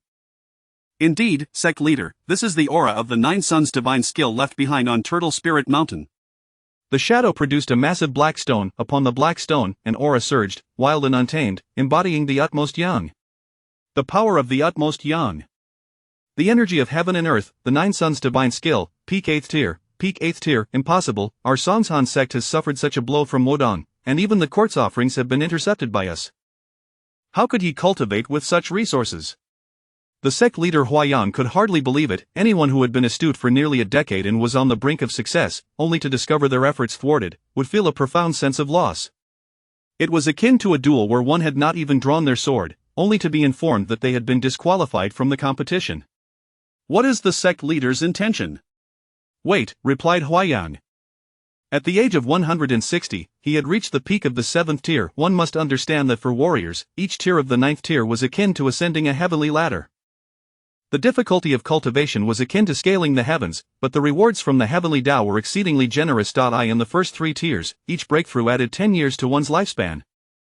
In the middle 3 tiers, 20 years, and in the latter 3 tiers, a staggering 100 years, the legendary grandmasters were said to possess lifespans of 500 years. Beyond that, one would attain the status of an earthly immortal, though Songshan had no records of such. Thus, the sect leader Huayang, at the peak of the 7th tier, was still considered youthful, with ample potential. A gentleman's revenge is not too late, even if this 9th tier pinnacle 9 Sun's true person is indeed from Wudong.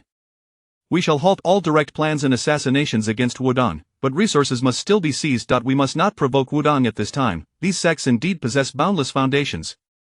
Understood, the shadow replied. And how long will it take for the Grand Elder to break through from the peak of the 8th tier to the 9th? 7 years should suffice, perhaps even faster, the shadow murmured, a glint of reluctance in their eyes. And ensure all resources are dedicated to the Grand Elder. Spare no effort to assist him in breaking through to the 9th tier, the sooner, the better. I wish to see who can stop our Songshan sect from rising at that time. The sect leader's face turned pale, his teeth clenched in frustration. The sword was lost, a life extinguished, and yet he had to endure. He finally understood the sentiment of Wudong. Indeed, nothing in the world could compare to experiencing such events firsthand, evoking a deeper sense of empathy. Chapter 10 The remarkable Zhang Zhenren. A year later, Chen Nian placed a jug of wine upon the Suyu steel. This was the first friend he had in this world, or perhaps more accurately, the first individual who regarded Chen Nian as a friend. Chen Nian turned to look around. The surroundings were densely packed with graves. This was the Wudong cemetery. Some contained remains, while others held only garments. Inscribed upon the stones were names and deeds.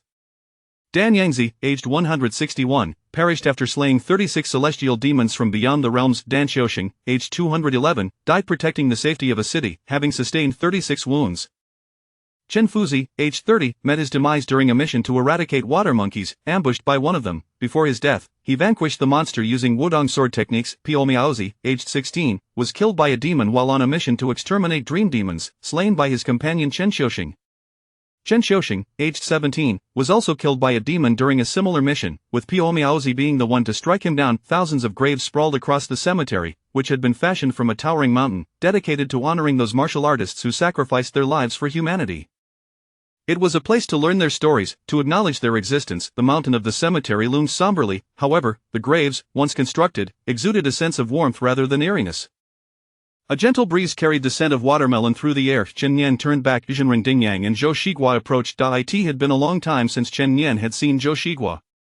He still remembered her as the girl who watched the commotion beneath the tree, fearful that he might snatch her watermelon. Everyone has their own preferences, and Zhou Shiguo was no exception. Perhaps her fondness lay in the enjoyment of watermelon. Yet now, she placed her cherished watermelon beside an ordinary gravestone, deftly slicing it open with a knife, and the delightful aroma wafted toward Chen Nian. "Brother, eat, Zhou Shiguo said with a smile, revealing her tiger teeth. She was, after all, an endearing young lady. Zhenren Dingyang also noticed Chen Nian. The influence from Songshan has diminished. The successor of Zhou Yang has slain Mr. Huai. How fortunate for you. Indeed, Chen Nian nodded, brushing the dust from the gravestone, preparing to turn away.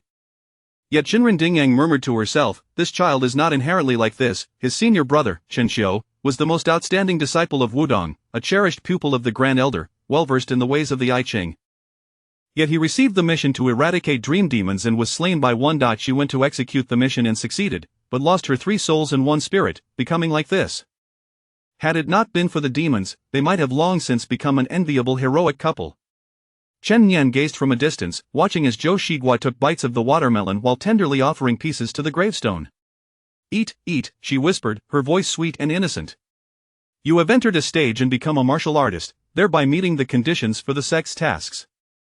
You must be vigilant in protecting yourself, as there may soon be a mission assigned to you, Zhenren Dingyang said, patting Chen Nian's shoulder. After releasing her sorrow following her words, she walked towards a distant gravestone. Once robust and tall, her figure appeared somewhat stooped in Chen Nian's eyes. Chen Nian looked at Zhou Shiguo, who was now thoroughly engrossed in her watermelon, no longer offering it to the gravestone, her face glistening with tears. Chen Nian detected a dampness in the air. Not wishing to linger, he recalled that he still had a task to complete today, and his cultivation was on the verge of a breakthrough. Over the course of a year, he had ascended to the pinnacle of the 6th stage through diligent sign-ins, with only one step remaining to reach the 7th stage. At the library, Chen Nian retrieved over 30 vitality pills, consuming them while muttering about his sign-in. Congratulations, host, you have obtained vitality pills. Chen Nian, holding the vitality pills, looked at the more than 20 he had yet to consume, feeling both amused and exasperated. He had revealed the cultivation of a ninth-stage martial artist, primarily because, as a mere miscellaneous disciple on Wudong Mountain, he had exhausted all available sign-in opportunities. He needed a new identity, and becoming a martial artist was precisely that, a means to access the hidden realms of Wudong.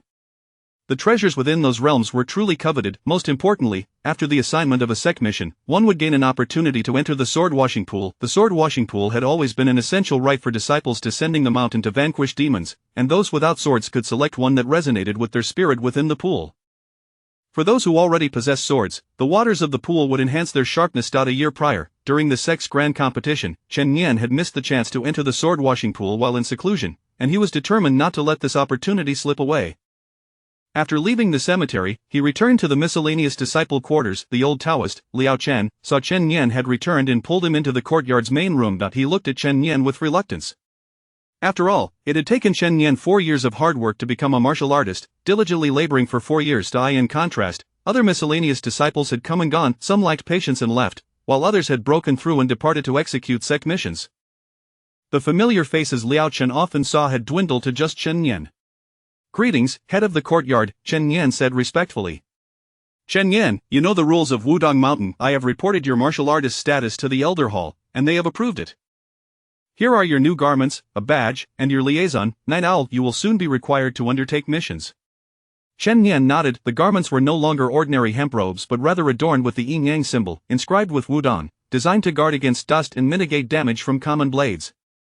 The badge, crafted from sandalwood, bore the inscription "Miscellaneous Disciple Chen Yan," emanating a fragrant aroma, with what seemed to be flames flickering within it. Beside it stood a large birdcage, within which a pitch-black bird called out to Chen Yan, its voice reminiscent of a child's cry, though much louder.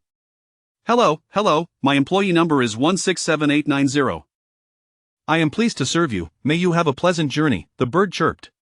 This bird is unique to Wudong's livestock courtyard. Every martial disciple embarking on a mission is assigned one. It will inform you of the general nature of your tasks and guide you accordingly. The employee number represents its work designation, assigned according to the order in which these birds hatched. These utterances are meant to entertain you disciples, hence the birds are quite amusing, Liao Chen explained, reminiscing about his own night owl from years past, which he had named Arii. Now, as the head of the courtyard, he no longer needed to undertake missions, and his night owl had been returned to the sect. However, the old man often found himself reflecting on past events, recalling how his night owl would frequently coax him into visiting brothels, filling his ears with crude language, which had once been a source of great annoyance. In retrospect, those memories were rather amusing. "Be cautious. Tomorrow, take this badge to the sword washing pool, select a suitable sword, and then await your mission." There seem to be increasingly bizarre invading demons, yet your task will likely not be too difficult. Perhaps a team mission led by an elder training newcomers, Liao Chen advised before departing, intending to check on his old bird, rumored to have been chosen as a breeding bird. Whether this was a blessing or a curse remained uncertain. Chapter 11 The Sign-in Rewards at the Sword Washing Pool. Chen Yan nodded thoughtfully. He had yet to encounter any demons or monsters and was unaware of what those entities might truly resemble. However, he held a deep fondness for the sword washing pool. What kind of secret manual could it possibly harbor? By now, dusk had descended, and Chen Yan lit a candle, immersing himself in the reading of his recent favorite bedtime literature. Meanwhile, the night owl, having devoured the meat Chen Yan had offered, was now squawking loudly from its cage, cursing incessantly, damn it, there is not enough meat, I'm starving. The noise was quite bothersome. Chen Yan, however, was absorbed in the diary left by Zhang Jinren, too engrossed to pay it any mind. Today I had a bone to pick with that little brat from Huayang, so I smacked him with my whisk, sending him sprawling like a dog in the dirt.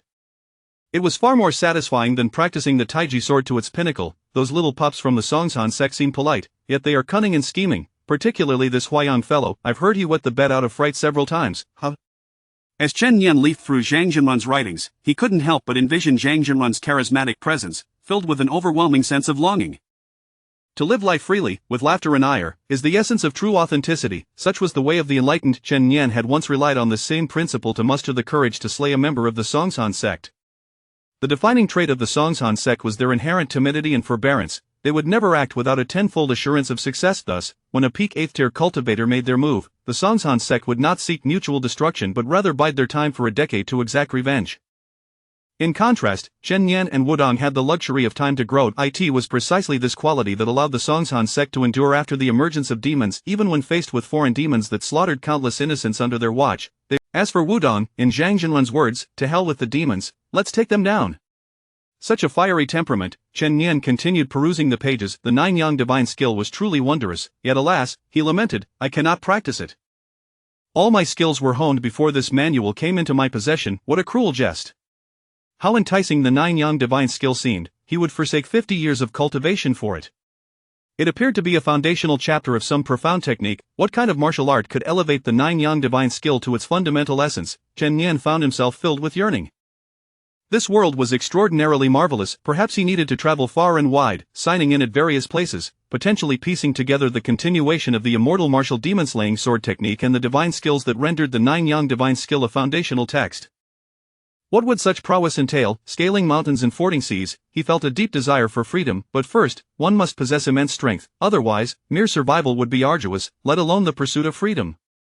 Wasn't it rather absurd? Only by shedding constraints could one truly be free. At the fifth watch of the night, Chen Nian departed from the servant quarters, heading towards the sword washing pool. Nestled within the golden peak far from the scripture pavilion, the sword washing pool resembled a secluded cave, seldom trodden by human feet. Outside the pool stood a disciple of Wudong, clad in white garb, who inquired softly, Do you have your token? Chen Nian handed it over.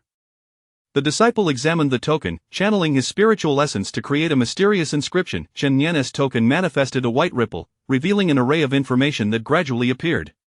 Chen Nian, a servant disciple, newly entered the 9th tier, has yet to undertake sect missions, and is not yet qualified to enter the sword washing pool.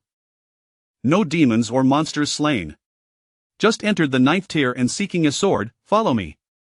The white-clad disciple glanced at him and returned the token, which lost its glow and reverted to a plain black slab.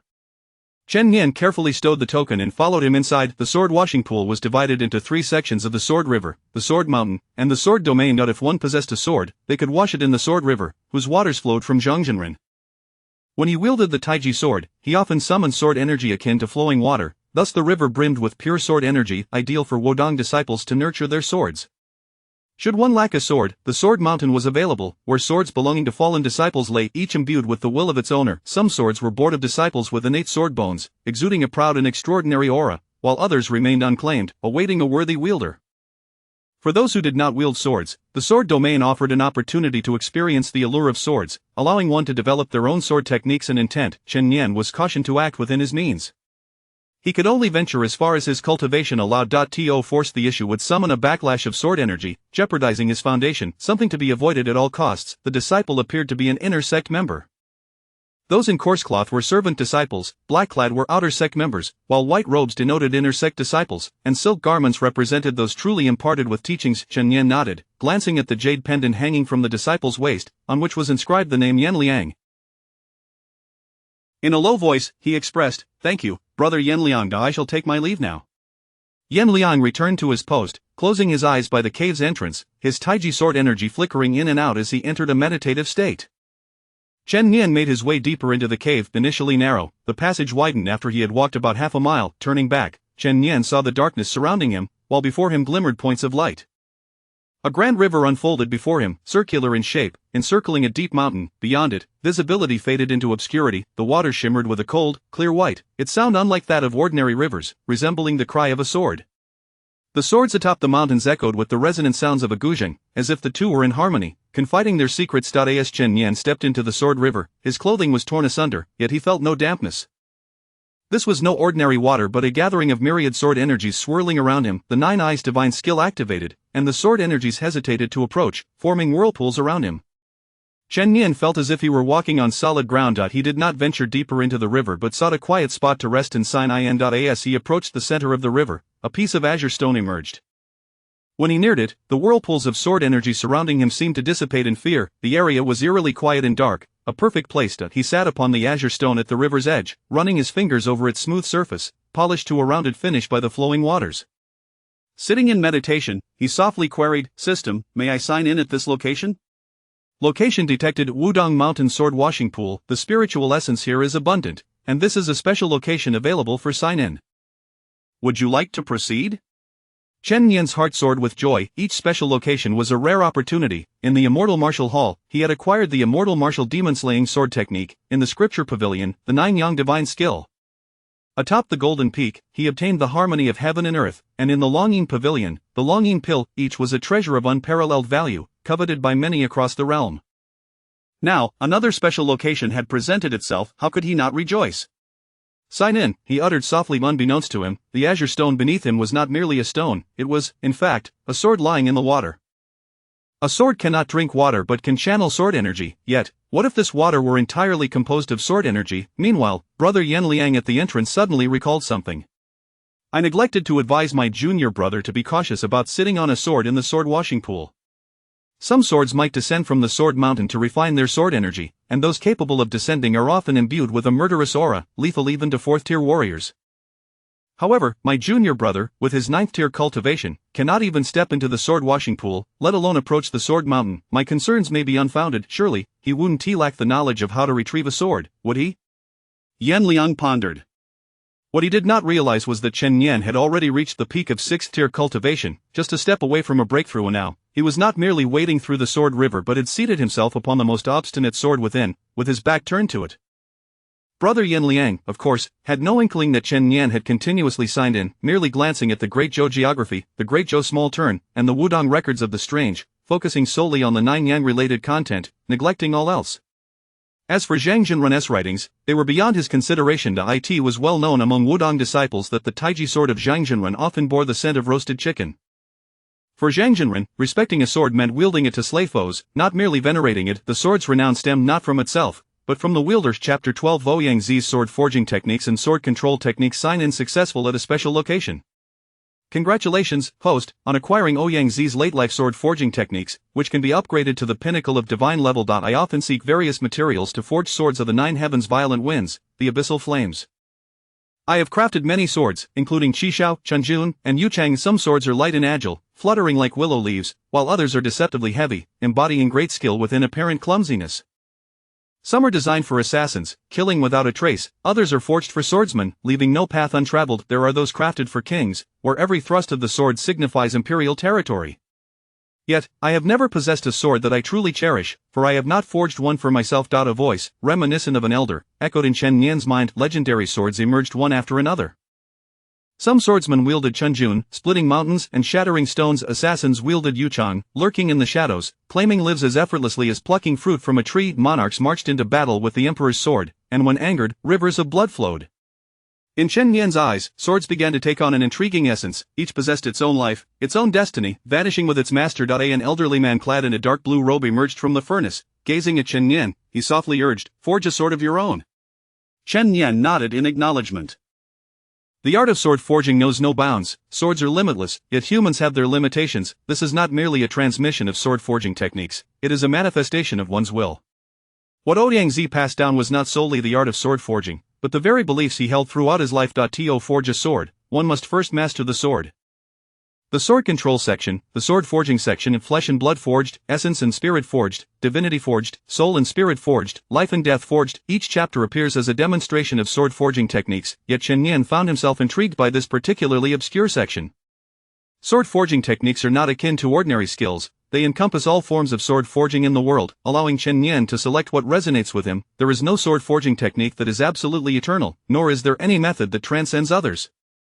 Only that which one cherishes most. This seems reminiscent of the sword forging techniques of Guanzhang and Mo Yi, yet infused with Ouyang Zi's understanding. Upon reaching the life and death forge, however, there is no description, only a blank space, awaiting the successor to fill it. This method of sword forging is not particular about materials, nor is it discerning about swords, but it is exceedingly selective regarding individuals. As Chen Yan studied the art of sword forging, Ouyang Zi's voice echoed gently, continuously elucidating. And let us not forget, at this moment, Chen Yan sat within the sword-washing pool. Upon the most unruly of swords. Surrounding the pool were numerous elders and disciples. Some were selecting their favored swords from the sword mountain, while others practiced sword techniques within the sword domain, honing their skills. Some stood at the heart of the bridge of swords, cleansing and tempering their swords with the sword energy of the sword river. They regarded this place with utmost reverence. At that moment, they all heard a sound. The waters of the sword river surged angrily, flowing upward from the depths, transforming into a dragon of swords. In the distance, within the sword domain, all sword techniques and moves momentarily took on form, merging into the dragon, becoming scales and hide. The sword mountain trembled as if a landslide had occurred. Countless stones leaped, and an elder, just elatedly clutching his chosen sword, suddenly found it vanished from his grasp, only to reappear soaring into the sky, merging with the dragon. Meanwhile, any practitioner within the sword pool, even those outside, found their unsummoned swords flying toward the pool, as if drawn by an unseen force, the barriers of the cave unable to resist. Senior brother Yan Liang felt his yin-yang sword energy pulsating, as if nearing the ethereal realm, the third layer of Tai Chi sword, yet suddenly, something shot forth behind him. Yan Liang! He turned to see the commotion in the sword pool, his face paling. Junior brother, impossible! Yan Liang shook his head vigorously, like waves crashing. Impossible, impossible. He attempted to rush toward the sword pool, but the sword energy was overwhelming. Despite being at the peak of the third stage, he could not break through. He could only watch helplessly, his face filled with frustration. The waters of the sword pool transformed into the form of a dragon, the swords of the sword mountain became the bones of the sword, while the sword techniques and moves of the sword domain turned into dragon skin. Chen Yan shifted slightly, the azure stone beneath him swiftly transformed into the soul of the sword dragon. The sword possesses a proud spirit. As Chen Yan sat, it pressed down upon him for a full incense stick's time, the sword sensing an overwhelming pressure that sought to subjugate him. The sword has a proud spirit, it bends not but breaks. Thus, this sword summoned all that could be stirred within the sword pool, reigning as its king, intent on proving its might to Chen Yan, while fiercely upholding its own pride. The sword dragon sword, an endless torrent of sword energy, sword moves, and techniques surged toward Chen Yan. As the heavens and earth trembled, the sword pool roared. The elders and disciples gazed upon the scene, witnessing a small shadow beneath the dragon, seemingly a person, though indistinct. The sword pool naturally obscured the senses, and with the current disturbance, they felt nothing, relying solely on blurred vision. Chen Yan looked up and suddenly smiled, joining his thumb and forefinger. He formed a sword gesture, silently employing the sword control techniques from the art of sword forging, Ouyang Zi's essence radiating forth. The sword dragon descended upon him, its massive form akin to a mountain, seemingly more substantial than the sword mountain itself. In contrast, Chen Yan appeared weak and diminutive, yet at this moment, the crowd, though indistinct, saw as he raised his hand, seemingly becoming the sovereign of swords, commanding all blades to return to their source. Originally a small figure, he now stood as a grand master of swords, capable of shaking mountains and rivers, mastering the cosmos, while the sword dragon appeared as a gentle pet, endearing and amiable. This stark contrast was strikingly vivid, yet felt profoundly authentic. The true master Dingyang had arrived. Gazing down from the golden summit, he rubbed his face, then slapped himself vigorously, causing his cheeks to swell. Am I dreaming? Since when has Wudong produced a sword master of such caliber, akin to the Huashan immortal sect? True master Dingyang observed, his eyes glimmering, tears streaming down his face. 50 years prior, the Huashan sect had rebranded as the Huashan immortal sect, with sword techniques divided into the sword sect and Qi sect. The sword sect produced a disciple with a heart illuminated by the sword, traversing the world, while the Qi sect birthed a naturally gifted sword soul disciple, also walking the earth. Chapter 13 Doubts and Resolve. The esteemed master Dingyang was left feeling utterly dejected. At that moment, upon witnessing the indistinct figure, he was struck by the realization that concepts like clarity of sword heart and innate sword soul were nothing but nonsense. This individual had transcended the conventional understanding of swords. He embodied the essence of a grandmaster of the sword. With a mere gesture, Chen Yan pointed, and the dragon soul of the sword dissipated, its bones shattered, and its hide torn asunder. Wu Yangzi was not merely a master of sword forging but also a master of sword manipulation. To forge a sword, one must first master the art of controlling it. Indeed, this proficiency in swordsmanship was the nemesis of all unclaimed swords in the world. With a serene demeanor, Chen Yan hastily retreated. At that moment, a greenish sword soared towards him, emitting a cacophony of melodious sounds akin to a cat's meow, occasionally rubbing against Chen Yan's shins. The onlookers gazed in awe, filled with envy. The sword that had once been tamed by the elder returned to its master, who now reflected on the arduous journey it took to tame this blade, almost to the point of prostrating before it. Yet, even in its return, it maintained an air of haughty disregard, seemingly uninterested in its owner. As he surveyed the sword mountain, the most formidable and arrogant sword constantly displayed a petulant demeanor, prompting thoughts of the adage same kind, different fate. However, what astonished everyone present even more was that the figure issued a dismissive reprimand, accompanied by a flick of two fingers. The sword was sent flying, leaving onlookers in disbelief. The figure then turned and walked away. It was important to note that this sword had been retrieved by the previous generation's sect leader from the ruins of the Celestial Gate. During the pinnacle of Wudong's glory, it had taken a grandmaster and two peak 9th-tier experts to unearth it. Known as the Sword of Extreme Evil, it was possibly crafted by the legendary blacksmith, Gengjian Moi. Countless spectators were left in utter disbelief. While they could destroy a sword, taming one was an exceedingly challenging endeavor. Yet, this sword appeared to be cast aside. Chen Yan donned a mask from his pocket, transforming into a spectral presence that vanished without a trace. He was now prepared to forge a sword of his own, one that would surpass all others in his heart. These swords, though commendable, were not suited for him. Chen Yan sought a blade that could exist within his very soul, a sword that resonated with his spirit, rather than one that merely followed him out of obligation. As he approached the entrance, Chen Yan removed his mask, allowing the light to return. Xiaoyan, he called Yen Liang, clutching his sword, sheathed with tears brimming in his eyes. He observed the disciples emerging one after another, including his second senior sister, who was leisurely walking while nibbling on watermelon. With the sword now returned, his heart was settled, yet concern for Chen Yan crept in logically. Given Chen Yan's cultivation level, he should have been lingering near the cave and would not have emerged so late. Suddenly, Yen Liang's eyes brightened as he caught sight of Chen Yan's languid figure, finding it quite charming. "Chen Yan, I forgot to tell you, make sure to cross the bridge, are you hurt?" Yen Liang inquired, a hint of guilt lacing his tone. Chen Yan shook his head, indicating he was fine. Yen Liang then pointed to Chen Yan's trousers, which revealed a glimpse of white undergarments. Chen Yan, showing no sign of embarrassment, whispered, "Brother, do you happen to know if there's a place nearby to forge swords?" "As long as I am not embarrassed, it is others who should feel awkward." The onlookers cast frequent glances, but Chen Yan remained unfazed. "It seems you have not found a suitable sword yet. Perhaps it is simply that no sword has recognized you. However, do not worry, the sect will tailor a sword for you, specifically for exorcising demons." Yen Liang patted Chen Yan's shoulder, recalling how he, too, had once been without a sword that acknowledged him, ultimately going to the sect's forging hall to receive a sword he named Xiaoyan. He found it quite manageable, yet watching his fellow disciples emerge with renowned swords had left him feeling somewhat despondent. Understanding Chen Yan's plight, he empathized with him, yet, had he known that Chen Yan was not without a sword that recognized him but rather faced the blades revered by generations of Wudong elders and leaders as the sword of extreme evil, begging for Chen Yan to become its master, he might have refrained from such comments when Chen Yan flicked it away with 2 fingers. Chen Yan shook his head. "Is there a forge near the mountain base, 20 miles west? There is a blacksmith shop. They usually craft tools for hunters or butchers." Chen Yan nodded, expressing his gratitude. "Thank you, brother.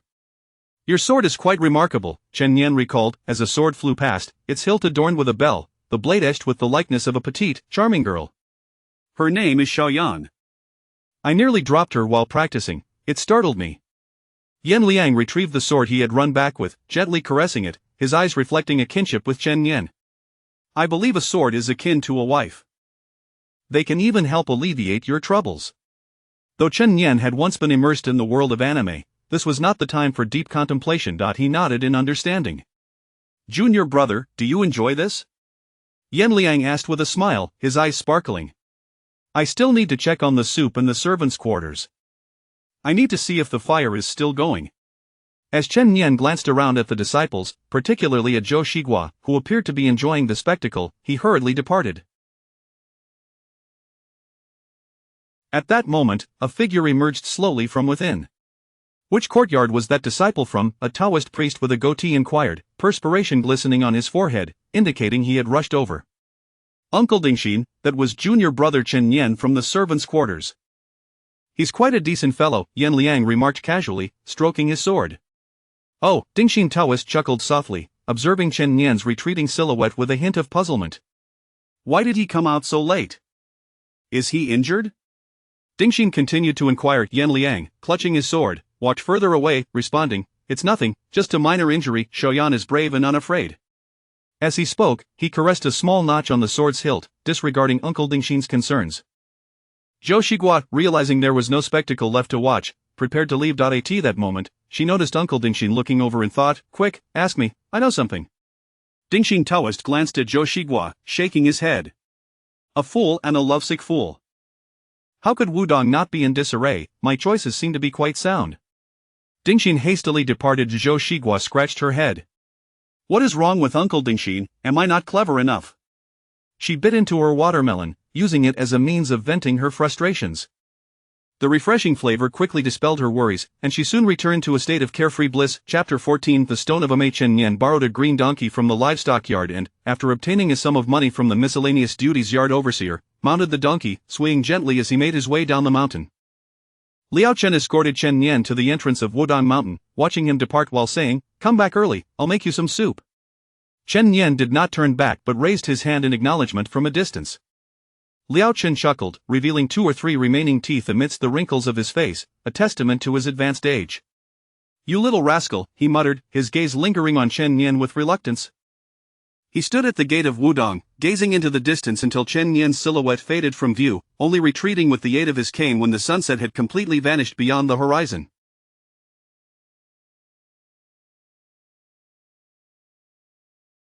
Chen Yan had spent 7 or 8 years in the miscellaneous duties yard, transforming from a boy of 15 or 16 into a young Taoist in his 20s. Liao Chen had watched him grow. Among the constantly changing disciples, only Chen Yan remained by his side, alleviating the old man's fear of solitude. In Liao Chen's heart, Chen Yan had become akin to a grandson. Chen Yan was well aware of this bond, often visiting Liao Chen's room after signing in, enjoying tea, engaging in conversation, sharing meals, and occasionally borrowing a bit of silver for sustenance. Their relationship transcended mere familial ties, it was one of genuine companionship. The green donkey ambled slowly, while Chen Yan read a letter from his younger sister, allowing the donkey to graze on the grass by the roadside. The clouds in the sky shifted gracefully. Big brother, our family is doing quite well now. Business in the city has been thriving. However, there have been numerous suitors coming to our home. I am uncertain about my feelings towards marriage, as I find myself disinclined towards them. Neighbors and relatives insist that I should be married, but while our parents have not pressed the issue, I sense their urgency. Chen Yan observed the fiery red clouds lingering in the sky as the sun set. Indeed, regardless of the time or place, human troubles and anguish remain a constant. Little sister, there is no obligation to marry. If you have affection for a young man, then marry him. If not, remain single. I cannot speak for others, but I know I can protect you. My cultivation has reached great heights, enabling us to pursue our desires freely. Chen Yan secured the letter to a raven's claw using a small iron box and watched as the bird flew away. This raven, named Godot by Chen Yan, served as a messenger between him and his sister. As the moon rose above the willows, Chen Yan dismounted from the donkey after a brief nap, now aware that midnight had arrived, accompanied by the chorus of frogs around him. He had likely wandered more than 10 miles, possibly along a path that extended over 30 miles, leaving the confines of Wudong Mountain. It is important to note that, while the green donkey moved relatively slowly for Chen Yan, it still represented a remarkable pace for an ordinary mortal. Chen Yan was not in haste to find lodgings. Instead, he surveyed his surroundings. He was in the outskirts of Suzhou, where the nearest blacksmith shop required a journey into the heart of the city. At that moment, the donkey brayed from a distance. A woman clad in ame attire appeared, accompanied by a man dressed in the garb of Huashan. The Huashan disciple sneered. Are you here to slay demons? It is commendable to have aspirations, but do remember your own limitations, especially when donning a mask to feign mystery. The man's caustic words seemed aimed at demonstrating his prowess before the ame woman. Men often seek to impress in the presence of attractive women. Seeking death. The Huashan disciple flicked his finger, summoning a sleek black sword that materialized between his fingers. Its sword intent radiated with a faint purple hue, unmistakably indicating he was a disciple of the Huashan Shi sect. The ame female disciple smiled, finding Chen Yan's languid demeanor amusing. Throughout her training, she had encountered many rigid and rule-abiding masters, but this was the first time she had met someone as intriguing as Chen Yan. Meanwhile, the Huashan disciple, eager to curry favor, repulsed her. If Chen Yan were privy to the woman's thoughts, he would surely recognize her masochistic tendencies. The more indifference she received, the more she found him captivating. Su Chen, do not engage in combat. We are all righteous disciples dedicated to slaying demons. Infighting is unacceptable, stated Sister Fang Shi, who was born with innate qualities that positioned her for greatness. Not to mention, ame is one of the most formidable sects today, second only to Shaolin. Su Chen, desiring to prove himself further, understood that he needed not only talent and diligence but also to align himself with someone of such stature. This was Sister Fang Shidu's first mission, and having lost her protector, it was his chance to shine. Su Chen bowed his head in silence, his eyes flickering with myriad schemes. Are you a disciple of Wudong? Fang Shi, observing Chen Yan's relaxed demeanor, broke the tension. Chen Yan glanced at her and nodded. Fang Shi was strikingly beautiful, her demeanor graceful, with her cultivation already at the 4th level. However, Chen Yan was reluctant to engage with such a rigid individual, as the weight of their formalities felt oppressive. You, a mere miscellaneous disciple of Wudong, dare to speak so to an ame disciple? Are you not afraid of having your teeth knocked out during the sect conference? Su Chen interjected defensively, eager to assert himself. Should demons appear, he would be the first to act, wielding a measuring device capable of detecting demonic energy. The malevolent aura was faint, belonging to a mere 3rd-tier demon, likely lacking its own innate abilities. The bloodthirsty energy was pitifully scarce, yet he could slay this demon and achieve renown. Chen Yan shook his head, dismissing Su Chen's bravado. A fragrant scent, reminiscent of cherry blossoms, wafted from afar. Chen Yan inhaled deeply, then held his breath as the 9-yang divine skill began to circulate within him. Fang Shi also caught the scent, her brow furrowed as she gripped her dragon bone sword tightly, its blade as cold as ice, the hilt embedded with a stone. Has anyone seen my husband? A woman approached from the distance, dressed in the plain attire of a common farmer from the Great Zhou. Chen Nian felt a chill run down his spine as he noticed the basket she carried, filled with bloody chunks of flesh, some already teeming with maggots. Chapter 15. The surname is Ao and the given name is Taman. Has my sister ever seen my husband? At that moment, the woman suddenly turned her neck, not in an ordinary manner, but with a full rotation of 180 degrees, emitting a chilling crack.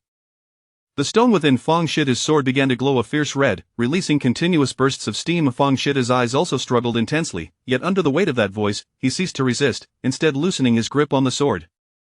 No, she declared, you are deceiving me. This is my husband. He tormented me, and I killed him. You are all lying to me. Chen Nian gazed at the woman before him, the first time he truly felt the presence of the supernatural, a phenomenon so eerie.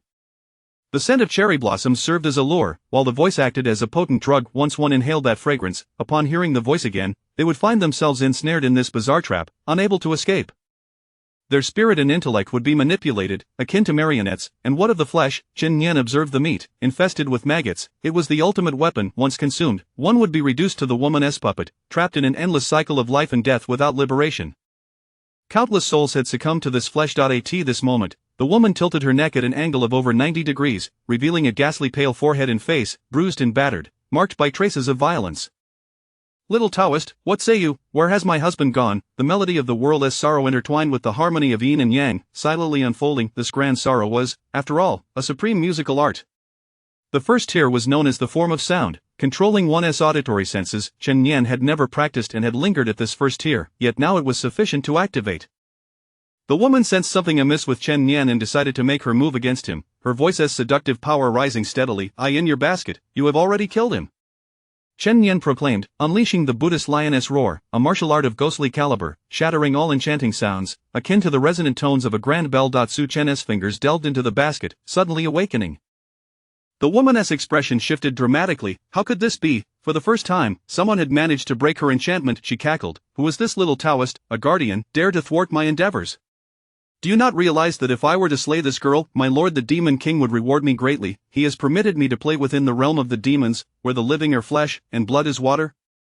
Clang, Fang Shitua's cultivation was undeniably formidable. He drew his sword, its light flickering as he employed the Ame sword technique. The stone above radiated a faint black glow. Even the woman dared not touch it with her fingers, her form continually retreating as vast clouds of black mist rolled forth. Since you do not wish to become part of me, I shall have my part consume you instead. Little ox knows, even with your celestial cultivation, once you enter here, you can only await your demise. Blame your arrival at the most inappropriate time and place. Su Chen held the tainted meat, retching violently. Hearing the sound, he looked at Chen Nian and said, it's all your fault. You must have lured the demon here. My celestial measuring ruler shows that it has merely been recently tainted by demonic energy, so how could it have become so terrifying? This is already a 6th-tier demon, and the demonic aura must have consumed countless lives, cultivating myriad demonic arts. Thank you, brother from Wudong, Fang Shitu murmured, ignoring Su Chen. The child was utterly terrified. Chen Nian's gaze was fixed on the black mist. All around, it swirled, and figures began to emerge from the ground, each bearing the woman's visage, yet some were old, others young, some male, others female, all coldly smiling as they rushed toward Chen Nian and his companions, each of modest cultivation, around the 2nd tier. Within that black mist, they were endless. Fang Shita's complexion paled. Su Chen, now silent, mustered his courage in the final moments, drawing his sword and unleashing the Huashan Shi Sectus Zixia divine art, the blade emanating a soft purple glow. One after another, they fell, their heads severed or hearts pierced, yet they continued to pour forth without end. The woman's voice echoed persistently, this is my demonic art. Here, these beings are immortal and indestructible. They consume nothing. Fang Shitu suddenly declared, I have found you. The sword moved, and a head fell. It landed upon the ground, devoid of any blood. A large, robust man's body bore the woman's face, proclaiming, here, I am an immortal existence. Su Chen swung his sword. The purple light flickered, and that figure was cleaved into fragments. Yet another childlike body with the woman's face laughed maniacally. Su Chen was now resigned to despair. Fang Shitu sighed deeply. The Buddhist lioness roar could control the mind, refining the spirit. This Wudong brother, from whom he did not know where he had learned such a skill, saved him, but to expect this 9th-tier brother to rescue them was indeed asking too much. Regrettably, he should not have ventured forth alone. Escaping the elder's protection of Fang Shitu surveyed the surroundings, where men and women surged forth endlessly, seemingly numbering in the thousands. Their endurance was at its limit. Su Chen ceased speaking, instead holding his sword, mechanically swinging it. Altogether, 3,641, if one were to slay them all with a single sword, would that not break the enchantment? Chen Yan suddenly interjected. Su Chen scoffed, "What nonsense, ha, a ninth-tier brat, utterly unaware of his own insignificance, how could that be possible? Do you think you're a grandmaster? Kill one of me, and I can be reborn in another. You must slay over 3,000 of me simultaneously. What a marvel of swordplay and what profound spiritual essence that would require." At that moment, the myriad faces around them erupted in sound, the demonic energy surging to the heavens, the cacophony resounding. "Now is not the time for jesting, let us endure a little longer. This is a method," Fang Shirtu suggested. Chen Yan raised his head. The ghostly masks that Fang Shirtu observed seemed to flicker with a hint of helplessness. Initially, he had intended to interact with Chen Yan as a typical practitioner, but he could no longer feign it. He laid his cards on the table. Chen Yan suddenly recalled an old concept, laughing as he spoke, the immortal martial demon-slaying sword technique, first form. Wind and rain. Fang Shirtu beheld the most beautiful scene in time. The sky was devoid of clouds, nor did it bear traces of rain, yet delicate droplets began to drift through the air. The rain fell, and the figures were dissolved. It was a natural progression, effortless. Chen Yan sheathed his sword. This was the first time he had employed the immortal martial demon-slaying sword technique. He dared not use the nine-yang divine art, fearing that aside from himself, none would survive. The nine-yang divine art emphasized boldness and grand movements, whereas the immortal martial demon-slaying sword technique focused on delicacy, gentleness, and meticulous detail. Chapter 16. The melancholy demon. After the rain had ceased and the skies cleared, Chen Yan gazed upon the ground littered with white bones, his eyes settling on a face slowly melting away under the onslaught of sword energy. With a deep sigh, he mused, "May you find a place where love can flourish freely." The visage, marred by bruises, turned towards him, and silent tears began to cascade down. Memories flooded back to her. She had been a child bride, stripped of dignity, devoid of affection, lacking identity, and subjected to relentless torment throughout the night. In her dreams, a young man had whispered to her that if she could consume the flesh he offered, she would no longer suffer. She complied, and indeed, her burdens lifted as she feasted upon the villagers, transforming them into mere puppets. The exhilaration was intoxicating, and gradually, she began to forget much of her past. Now, fragments of her humanity resurfaced in her recollections. All she longed for was a person to love her. A solitary tear fell silently from her cheek, accompanied by a whisper, "Is it truly love?" A sigh echoed through the woods, and as the rain washed away the remnants of the skulls and bones, it was as if they had never existed. Chen Yan, observing the corpses, experienced a moment of clarity. He grasped the origin of demons. There exist innate demons, remnants of ancient times, who once inhabited this land until humanity emerged, slaying and sealing them away. Centuries later, some demons broke free from their confines, while others mingled among humans. These were the primal demons, the naturally born fiends. Conversely, the postnatal demons were those who had succumbed to the allure of demonic seduction, consuming demonic essence and transforming into such beings, most of whom were controlled by their hosts and bore profound resentment, for without such hatred, they could not be altered by demonic energies. Chen Yan watched as the cherry blossoms scattered with the wind, and mounted his green donkey, preparing to depart. "May I inquire your esteemed name?" "Fang Shirtu," she remarked, her gaze fixated on the ominous demon mask, which no longer seemed amusing but rather instilled fear within her. She had cultivated the path of extinction on Mount Ame, and thus, recognized the perilous nature of that sword technique, capable of obliterating existence at its core. This was not merely swordplay. It was the essence of swordsmanship. A single word could signify an immense difference. Su Chen knelt on the ground, speechless, as his worldview crumbled before him. "My surname is Ao," Chen Yan replied with a smile, riding off on his donkey in a leisurely manner, much like his arrival. Fang Shirtu watched him, her heart swelling with emotion as she beheld his tender touch upon the sword. Suddenly, her eyes glistened with a hint of red. "Such a being was the embodiment of my desires.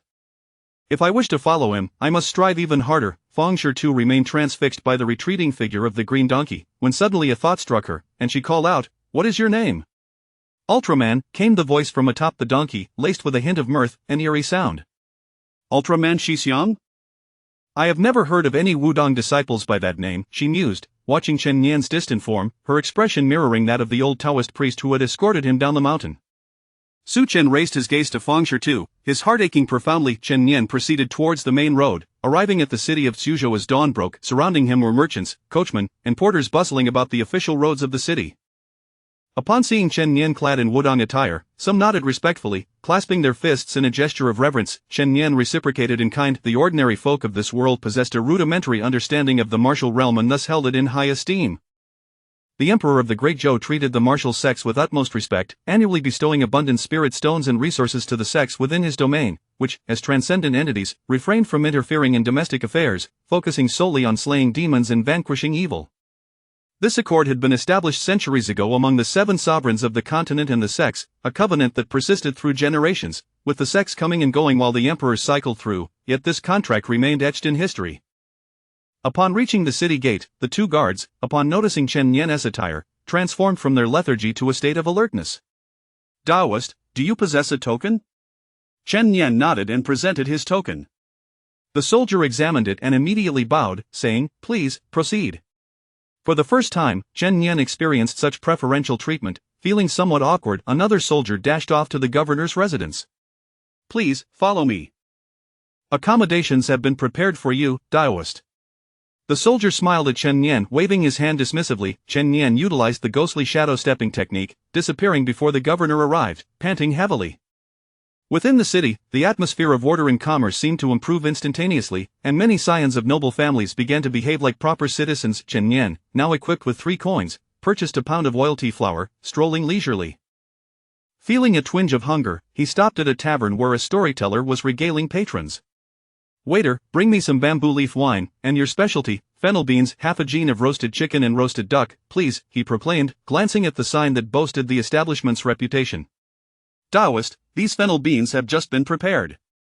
Do try some dada, you are a Wudong Taoist, please, your meal is on the house, you may leave without payment," the waiter insisted. Chen Nian waved his hand, arranging 20 coins in a neat line. "Do you know how many ways the character for fennel can be written?" "What did you say?" "Nothing of consequence." "If you won't accept payment, I shall not eat. The donkey outside is mine, please feed it some fodder," Chen Nian continued. And then he turned his attention to the storyteller. The tale began. The little monk from Shaolin, whose secular name is Duan Mulong, took the name Kong Xian after entering the temple. This master Kong Xian, blessed with the innate essence of Buddha, was said to be a reincarnated arhat. With rapid progress in his cultivation, he mastered the 72 unique techniques of Shaolin. After completing his training, he descended the mountain to slay demons and protect the righteous path. As the storyteller paused, Chen Nian approached and dropped 2 coins into the collection. There appeared a naturally born demon, a creature of formidable lineage, preying upon humanity. In the city of Jinan, a 3-headed dragon emerged, intent on devouring the populace to enhance its power and survive the demonic tribulation. Master Kong Xian, embodying the essence of Buddha, raised his hand to execute the Shaolin technique known as the finger of flower plucking, a move capable of inflicting harm upon others. The ancient dragon was no ordinary foe. As Chen Nian listened, he noticed flickering flames in the distance. A blacksmith's shop lay just across the street. He requested some paper, wrapped up the remaining fennel beans, and ordered a roasted goose and half a gene of sweet potatoes before making his way to the blacksmith's establishment. Chapter 17. The sword named Wuxian. "How much is this sword for sale, sir?" Chen Nian inquired softly. Nearby, a burly blacksmith was vigorously wielding a hammer, striking the iron with rhythmic clangs. The sound ceased for a moment. "1 or 2 silver coins, young master," he replied. "I wish to forge a sword myself, and I require some iron and materials from your shop." "Could the cost be reduced?" "Taoist, with your physique, can you truly handle iron? It's not that I doubt you, but why not tell me what style you desire? I can craft it for you," the blacksmith suggested, glancing at Chen Nian.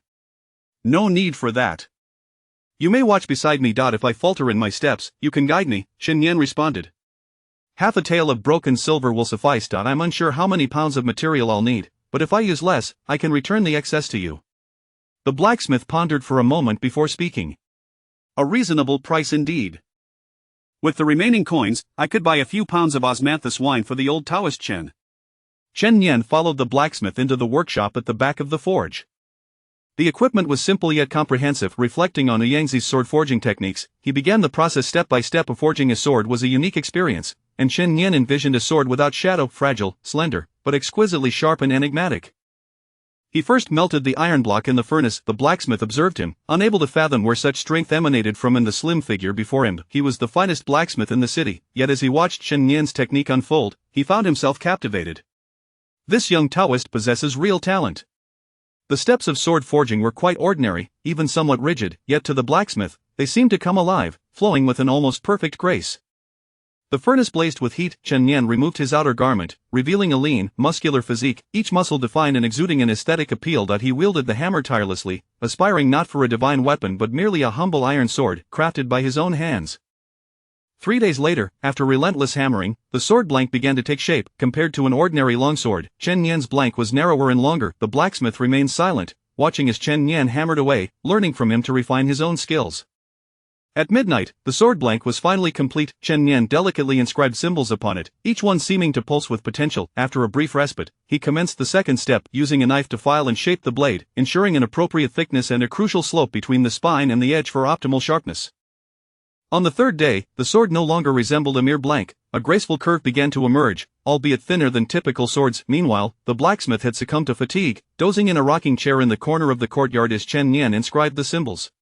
The third step involved tempering the blade. If a sword were too hard, it would easily break. Thus, this step aimed to balance rigidity and flexibility. Chen Nian tempered his sword for an extended period, using a gentler flame to achieve a softer blade less prone to fracture.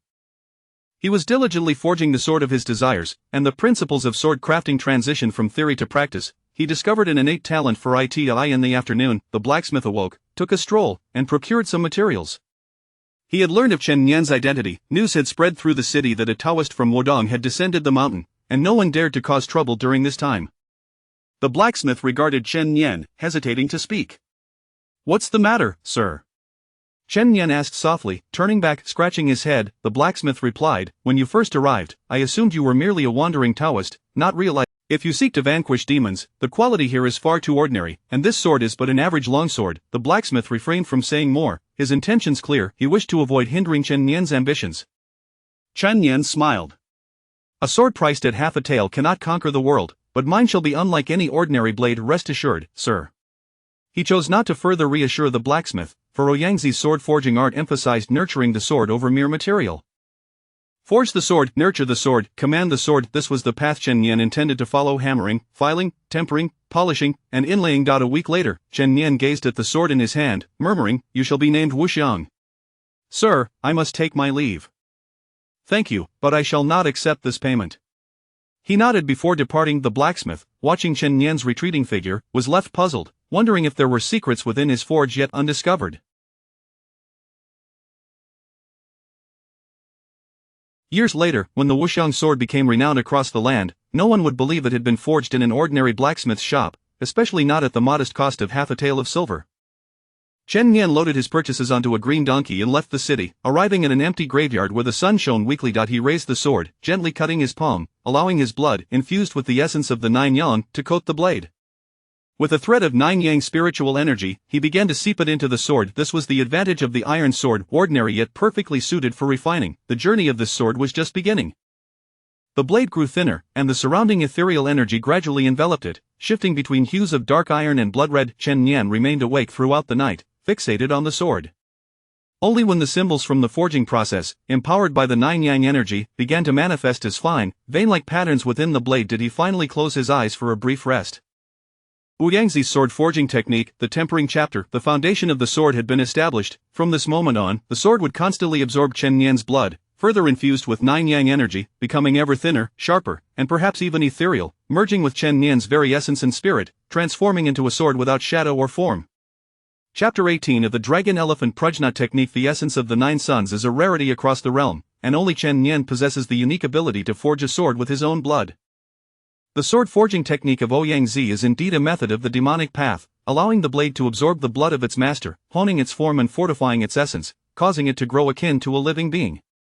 Only when the sword has matured can it truly resonate with the thoughts of its wielder, achieving a state of clarity in its spirit. This forging process transcends the mere creation of a sword. It also involves the transformation of its master. The second step in forging the heart of the sword requires the master to impart his will to the blade, yet it has not yet reached such a level of development.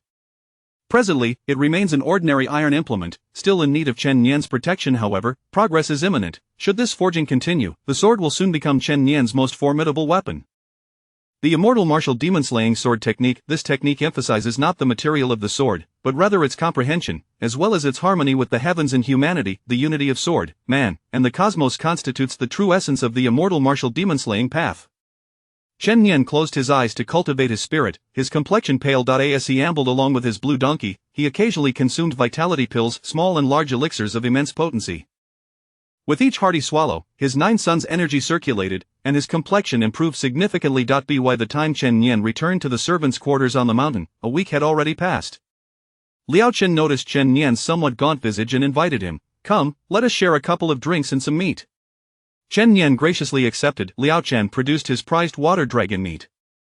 This meat, though not from a true dragon, is derived from a fish species that resembles a dragon and is notably succulent. As the head of the servants' quarters, Liao Chen's annual rations were quite limited.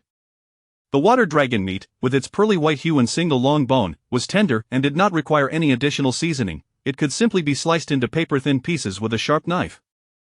A quick dip in spring water, or even direct consumption, rendered it exquisite. Upon reaching the palate, there was no fishy odor, only a delightful sweetness, and the texture was remarkably tender. It melted in the mouth, and as it was swallowed, it released a fragrant aroma. The water dragon meat, truly delicious beyond compare, lacked any spiritual essence, yet its flavor and texture were sufficient to command a price equivalent to 100 spirit stones per piece. Liao Chen presented this morsel, which, despite being palm-sized, represented the culmination of over 3 years of resource accumulation. He did not indulge excessively, instead watching Chen Nian consume piece after piece with evident delight. Chen Nian enjoyed spiced beans while holding a sweet potato brew, raising his cup intermittently. Chen Nian chuckled, knowing that he had mixed longevity elixirs into the sweet potato brew. "Why does this have a bitter taste?" "It's rather unpleasant," Liao Chen remarked as he drank. Chen Nian paid him no mind, focusing on pouring him more wine. Once the spiced beans were finished, Liao Chen became quite tipsy, a flush creeping onto his cheeks as he slumped over the table, snoring. Chen Nian helped him to the inner courtyard. He had not drunk excessively, but felt slightly dazed as he grasped a broom and made his way to the Sutra Hall of the Immortal Martial Pavilion. Daily cultivation could not be neglected. Today marked the final year of the 7th cycle, and his system indicated a time reward was still available. As Chen Nian gazed upon the familiar Sutra Hall, he whispered, "Check-in. Congratulations, host, on a successful check-in. After 7 consecutive years, you have received the following rewards. 1. A Bodhi Dan pill of the ghost level, crafted from Bodhi fruit, which can aid in achieving a state of extreme enlightenment for half an hour. 2. The Dragon Elephant Prajna technique of the ghost level, which can be upgraded and serves as a foundational chapter for a certain martial art. 3. A 9-tier experience card for a stick of incense duration. Do you wish to cultivate the Dragon Elephant Prajna technique? Commence cultivation. As Chen Nian observed the myriad of elephantine forms manifesting within his body, he comprehended the terrifying nature of this technique. The strength of both the true dragon and the demonic elephant compressed within a single physique, how formidable that would be. Legends speak of the demonic elephant as a force that suppresses the cycle of hell, while the true dragon reigns above the clouds, commanding nature's elements. Both are embodiments of power that validate their existence through sheer strength. This is a genuine method for tempering one's energy and fortifying the physical body silently. Chen Nian engaged in cultivation, gaining profound insights into his bodily structure and limits, even gleaning hints on how to break through his current bottleneck. Below the Grand Master level, one does not delve into the realm of spiritual power, rather, one refines vital energy to enhance oneself or assimilates spiritual essence to form divine abilities, ultimately returning to the void. Thus, the Dragon Elephant Prajna technique provided Chen Nian with invaluable enlightenment. Gazing at the Bodhidan pill, he hesitated momentarily. Inspiration must not be squandered. He resolved to take a glance at the 9-tier experience card, realizing that wherever he might wander in this world, there were likely few who could truly comprehend him.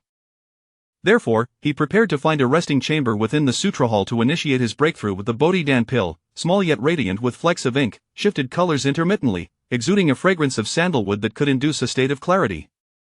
Chen Nian swallowed it whole. The obstruction between the peak of the 6th tier and the 7th tier felt as if it was washed away by a cascade. His aura remained unchanged. The dragon concealing Dan continued to work its magic. In the chambers of the sect leader, a colorful dove unique to Amei Mountain flew in. The sect leader, Ding Yang, gazed at the flying message in bewilderment. Historically, the Amei and Wudong sects maintained amicable relations, yet 30 years prior, a disciple from Wudong had formed an alliance with a disciple from Amei, leading to both eventually renouncing their vows. Since then, Amei had been reluctant to engage with Wudong. Now, with a letter from Amei, it should have been a positive development, signaling a potential restoration of relations between the two sections. However, the contents of the letter, though composed in the characters of the Great Zhou, were utterly incomprehensible when strung together. Ding Yang, my name is Feng Shi, a disciple of the Amei sect. I descended the mountain to cultivate and encountered a formidable postnatal demon of near 5th tier strength, becoming ensnared in a fierce battle. Fortunately, I chanced upon your disciple, Ultraman, whose exceptional skills and astonishing swordplay rescued me from the brink of death. Amei is eager to meet with the young friend Ultraman again to express our gratitude. Please inform Ultraman that he is welcome to visit Amei for a friendly exchange.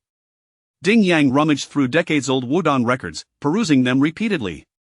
After examining it over 10 times, he found no lack of individuals with the surname Ao, yet Ultraman was nowhere to be found. Ding Yang, perplexed, gazed at the clouds drifting in the sky, musing, I would indeed like to visit Ame for an exchange, but how would I know who Ultraman is? Meanwhile, on Ame Mountain, Fang Shi sat upright and still, though his eyes remained fixed intently on the departing dove. Zhu Yuan, the Ame sect leader, over a century old yet well preserved, had reached a level of cultivation that allowed her to maintain her youthful appearance. She was also Fang Shi's master, and as she sighed softly, she reminisced about 30 years prior when Ding Yuan's disciple had taken her own disciple away. 30 years later, our Ame sect walks the world, and yet can still be taken by your Wudong sect? What a fateful entanglement! Zhu Yuan suddenly recalled events from decades past, her cheeks flushing at the thought of Ding Yang's muscular physique. With a sigh, she concluded, let it be, let it be. You young ones can do as you wish. I, at that time, could not assert my own will, which resulted in a lifetime of regret. How can I allow my disciple to repeat my mistakes? Turning to Fang Shi, who was in a youthful reverie, she gently patted her head, saying, everything is written as you instructed. Your senior brother Ultraman should come to Ame. Wudong also requires allies like Ame to navigate the ever-changing world. Thank you, master. Fang Shi watched as the dove returned, seizing it eagerly and playfully massaging its body from all angles, even inspecting its beak. She looked up with wide, pleading eyes at her master. Oh, this old fellow is taking too long to reply. Fear not, all is well. That if he continues to remain silent, we shall personally visit Wudong. Old fellow, could it be that you have found another love over the years? Fang Shi couldn't help but recall the hand that wielded a sword, and for a moment, both master and disciple appeared lost in their thoughts. On Mount Hua, Su Chen watched as the dove soared towards Ame, then circled back without having delivered a message, his expression twisted in anguish. Declined. Beside him, the senior brother strummed a two-stringed instrument, practicing the moonlight over the two springs. Snowflakes drifted down from the sky as Su Chen stood amidst the flurry, seemingly hearing a distant voice resonating through the falling snow. Chapter 19 The Temptation. The venerable elder of the Songzhan sect, Songguan, achieved the remarkable feat of transcending from the pinnacle of the 8th tier to the 9th tier in a mere 3 years, rather than the 7 years typically required. The leader of Huayang gazed reverently at the emaciated old man seated upon the stone before him. The elder extended his hand, his fingers notably knotted and his palm exceedingly broad. Thank you for your efforts, Songguan said softly as he patted the head of the Huayang leader. The leader nodded in acknowledgement. For years have passed. Do you comprehend the extent of my endurance during this time? I have allowed your Wudong to flourish and gradually regain its strength, but now everything has changed. I desire the obliteration of your Wudong from this realm. What must I do? Songguan inquired with a smile, observing the Huayang leader. During his period of seclusion, he had relied heavily on Songzhan, and thus felt compelled to contribute in some manner, his eagerness palpable. The pinnacle of the 8th tier, killing Mr. Huai. Songguan nodded. He was well aware of Mr. Huai's 9th tier prowess and recognized the strength inherent in overcoming such a formidable opponent. However, he understood that Mr. Huai's 9th tier status was merely a result of alchemical enhancements, while his own 9th tier mastery stemmed from a profound comprehension of true domain power. I have grasped the heavenly turning palm, he declared in a husky voice, laced with pride. The Huayang leader looked up at the elder, sensing an inexplicable allure emanating from the nearly bald visage, which bore scant flesh. Wudong, I shall test the waters. I am curious to see who dares to extinguish the life of a Songzhan elder without facing dire repercussions. Should I identify such an individual, I will eliminate them without hesitation. If not, I shall reveal my true form and employ the heavenly turning palm to draw them forth, Songguan stated, a smile gracing his lips, his anticipation mounting. With tears brimming in his eyes, the Huayang leader proclaimed, Uncle Master, go forth and flatten Ghost Spirit Mountain, shatter the immortal martial hall. This endeavor shall undoubtedly succeed. Songguan stroked his bald head, feeling an odd dissonance in those words, an unsettling aura permeating the air. By the way, Huayang, what was your name before you entered the mountain? My surname is Guan. Has Uncle Master sensed something amiss? Nothing of note, I shall take my leave. Unable to comprehend the peculiarities, Songguan resolved to dismiss the thoughts. In an instant, he vanished from the chamber, traversing Songzhan as though he floated in the air, propelled by an unseen force that encircled him. Whenever he exhibited a tendency to descend, this force would lift him, enabling him to traverse swiftly. Eventually, he transformed into a shadow, racing towards Wudong Mountain. Phew! Songguan exhaled a long, triumphant breath. The distinction between the 8th and 9th tiers, though seemingly marginal, represented a chasm in longevity and strength. At this moment, he felt as if he were leaping through the Dragon Gate. Although the title of Grand Master still eluded him, he was poised to break free from previous constraints. How could he not revel in this? Wudong represented the first stage in broadcasting his own renown, ensuring the world recognized his cultivation and abilities. Following that, countless other ambitions awaited him. While he may not rival Zhang Jinren of Wudong, he nonetheless sought to indulge in a life of ease and leisure. The heavenly turning palm epitomized the zenith of the great Songyang palm, as well as the ultimate potential of martial artists within this realm. He could hardly believe that decades had elapsed without a grand master emerging, nor had a ninth-tier practitioner roamed the world in over 10 years who could possibly stand in his way. After today, he would make an example of the weak, subsequently orchestrating a grand ceremony to redeem the humiliations of his youth. In his formative years, he had coincided with an era brimming with heroes. As a disciple of Zhang Jinren's generation, he had known neither fame nor honor, forever haunted by the memory of Zhang Jinren's dominance over the world for more than a century. As the clock struck midnight, he had already infiltrated Wudong. Where are the disciples? Songguan ascended the steps of Wudong with an ethereal grace. The disciples stationed at the gate were oblivious to his presence, merely sensing a gust of wind. When they raised their heads again, they were met with the eerily vacant expanse of the thousand-layered stairs. Xiaoyan, you are my only companion now, he murmured. Sister, did you see anything unusual? The two individuals in question were Zhou Shiguo and Yan Liang.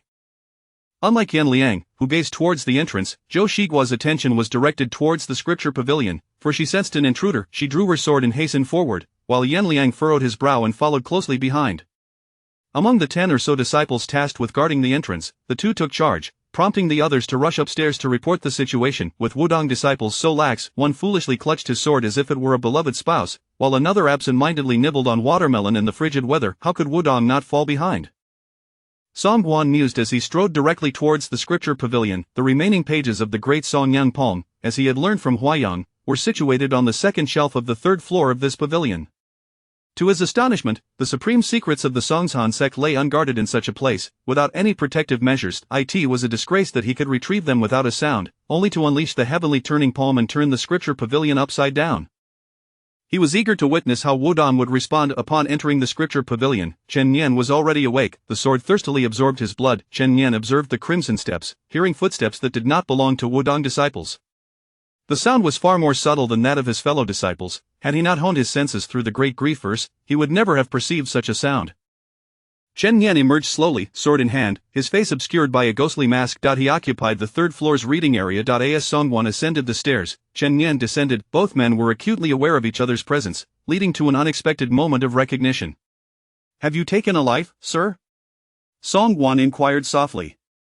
Chen Yan frowned, perplexed by the vagueness of the question. Had he killed, or not? Who had he slain, and who had slain him? It was a philosophical quandary. Chen Yan remained silent. Are you the guardian of the scripture pavilion? Songguan persisted.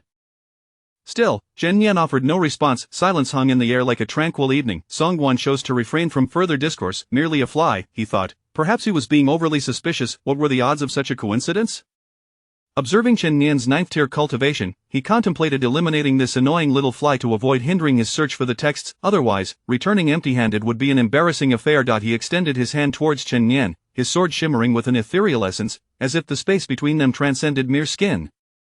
The heavenly turning palm, a force of domain power, was not something lowly disciples could withstand, even in its most casual application. Chapter 20. Elder Songguan. Chen Yan furrowed his brow. He could not withstand that palm strike, even though he had now broken through to become a 7th-tier martial artist. With his sinews, bones, and flesh all enhanced, his form trembled as if resonating with the roar of a dragon. Yet, he remained confined within the limits of the human body. The power of this realm had already approached the manipulation of rules, akin to the force of the Tao. The Tao operates naturally.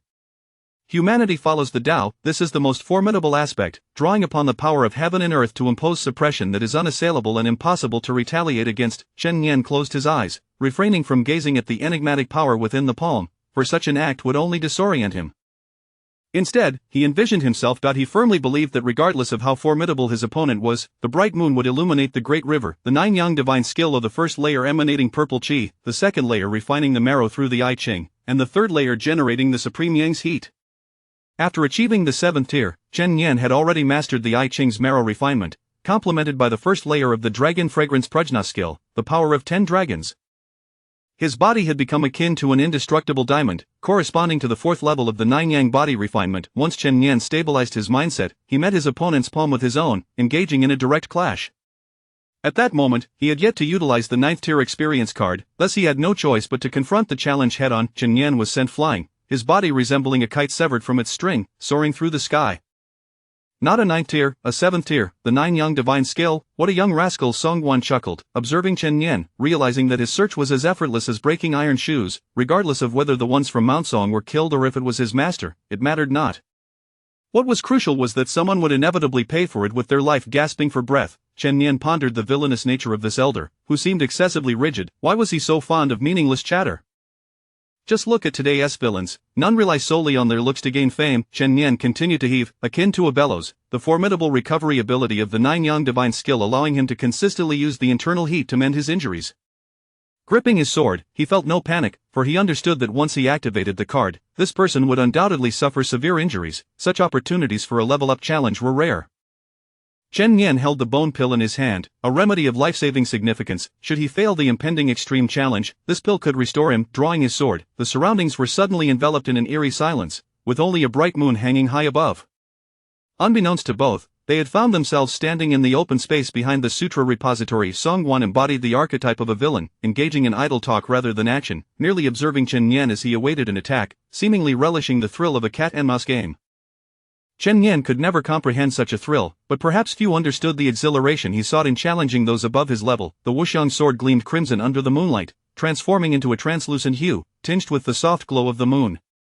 Countless delicate droplets of rain began to descend from above. Such splendid swordsmanship, the immortal martial dueling sword technique, first form of wind and rain. Songwon chuckled again, unleashing the great Songyang palm. Unlike the jet-black palm penetrated the sword's aura, and even as it was riddled with holes, it still reached out towards Chen Yan. The first illusion of the ghostly shadow displacement, Chen Yan evaded, but the hand manifested as 1 becoming 2, 2 becoming 3, and 3 giving birth to myriad forms.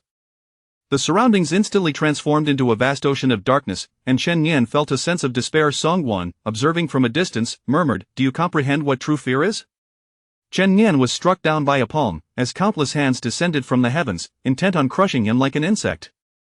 Taking a deep breath, Chen Yan invoked the wind and rain technique once more. Songwon sensed the annihilating power emanating from the sword. Though subtle, it was profoundly terrifying. What an extraordinary sword technique! If given time to grow, once you reach my level, I fear I would be the one to retreat. Yet now, things are different. If I do not kill you, I shall capture you. Your methods, I will ensure you inscribe them one by one. By then, you will have aided my ascent, and I shall help you soar even further. Chen Yan retreated again, yet countless hands surged towards him from behind. The rain severed one, but 2 hands emerged in its place. The heavens and earth thundered, the ground shattered. In an instant, the area had become a prison. Chen Yan had nowhere left to flee, ensnared in a deadlock. Releasing his grip, his sword hand transformed its posture, holding the sword with both hands as he softly intoned, "Northward suppression." Behind Chen Yan, a colossal shadow of the Xuanwu loomed. If the concept of wind and rain signified an indiscriminate slaughter upon all beneath its downpour, then this technique, northward suppression, was the strongest single-target assault. The shadow of the Xuanwu shifted from illusion to reality, enveloping the sword. The moonlight cast down from heaven was pure and bright. A massive, pitch-black sword shadow materialized, directly obliterating all hands before him.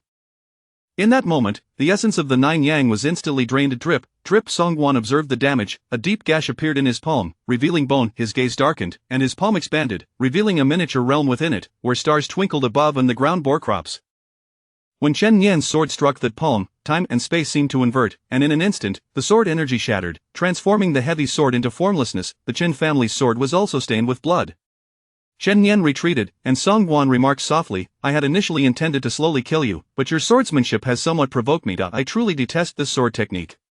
Chen Yan sighed. In his sigh, Songwon discerned a hint of regret, not fear. Rather, it seemed to be a lamentation directed at himself. He smiled, turning his fingers towards the heavens, as a realm surged forth towards Chen Yan. This was the turning heaven palm.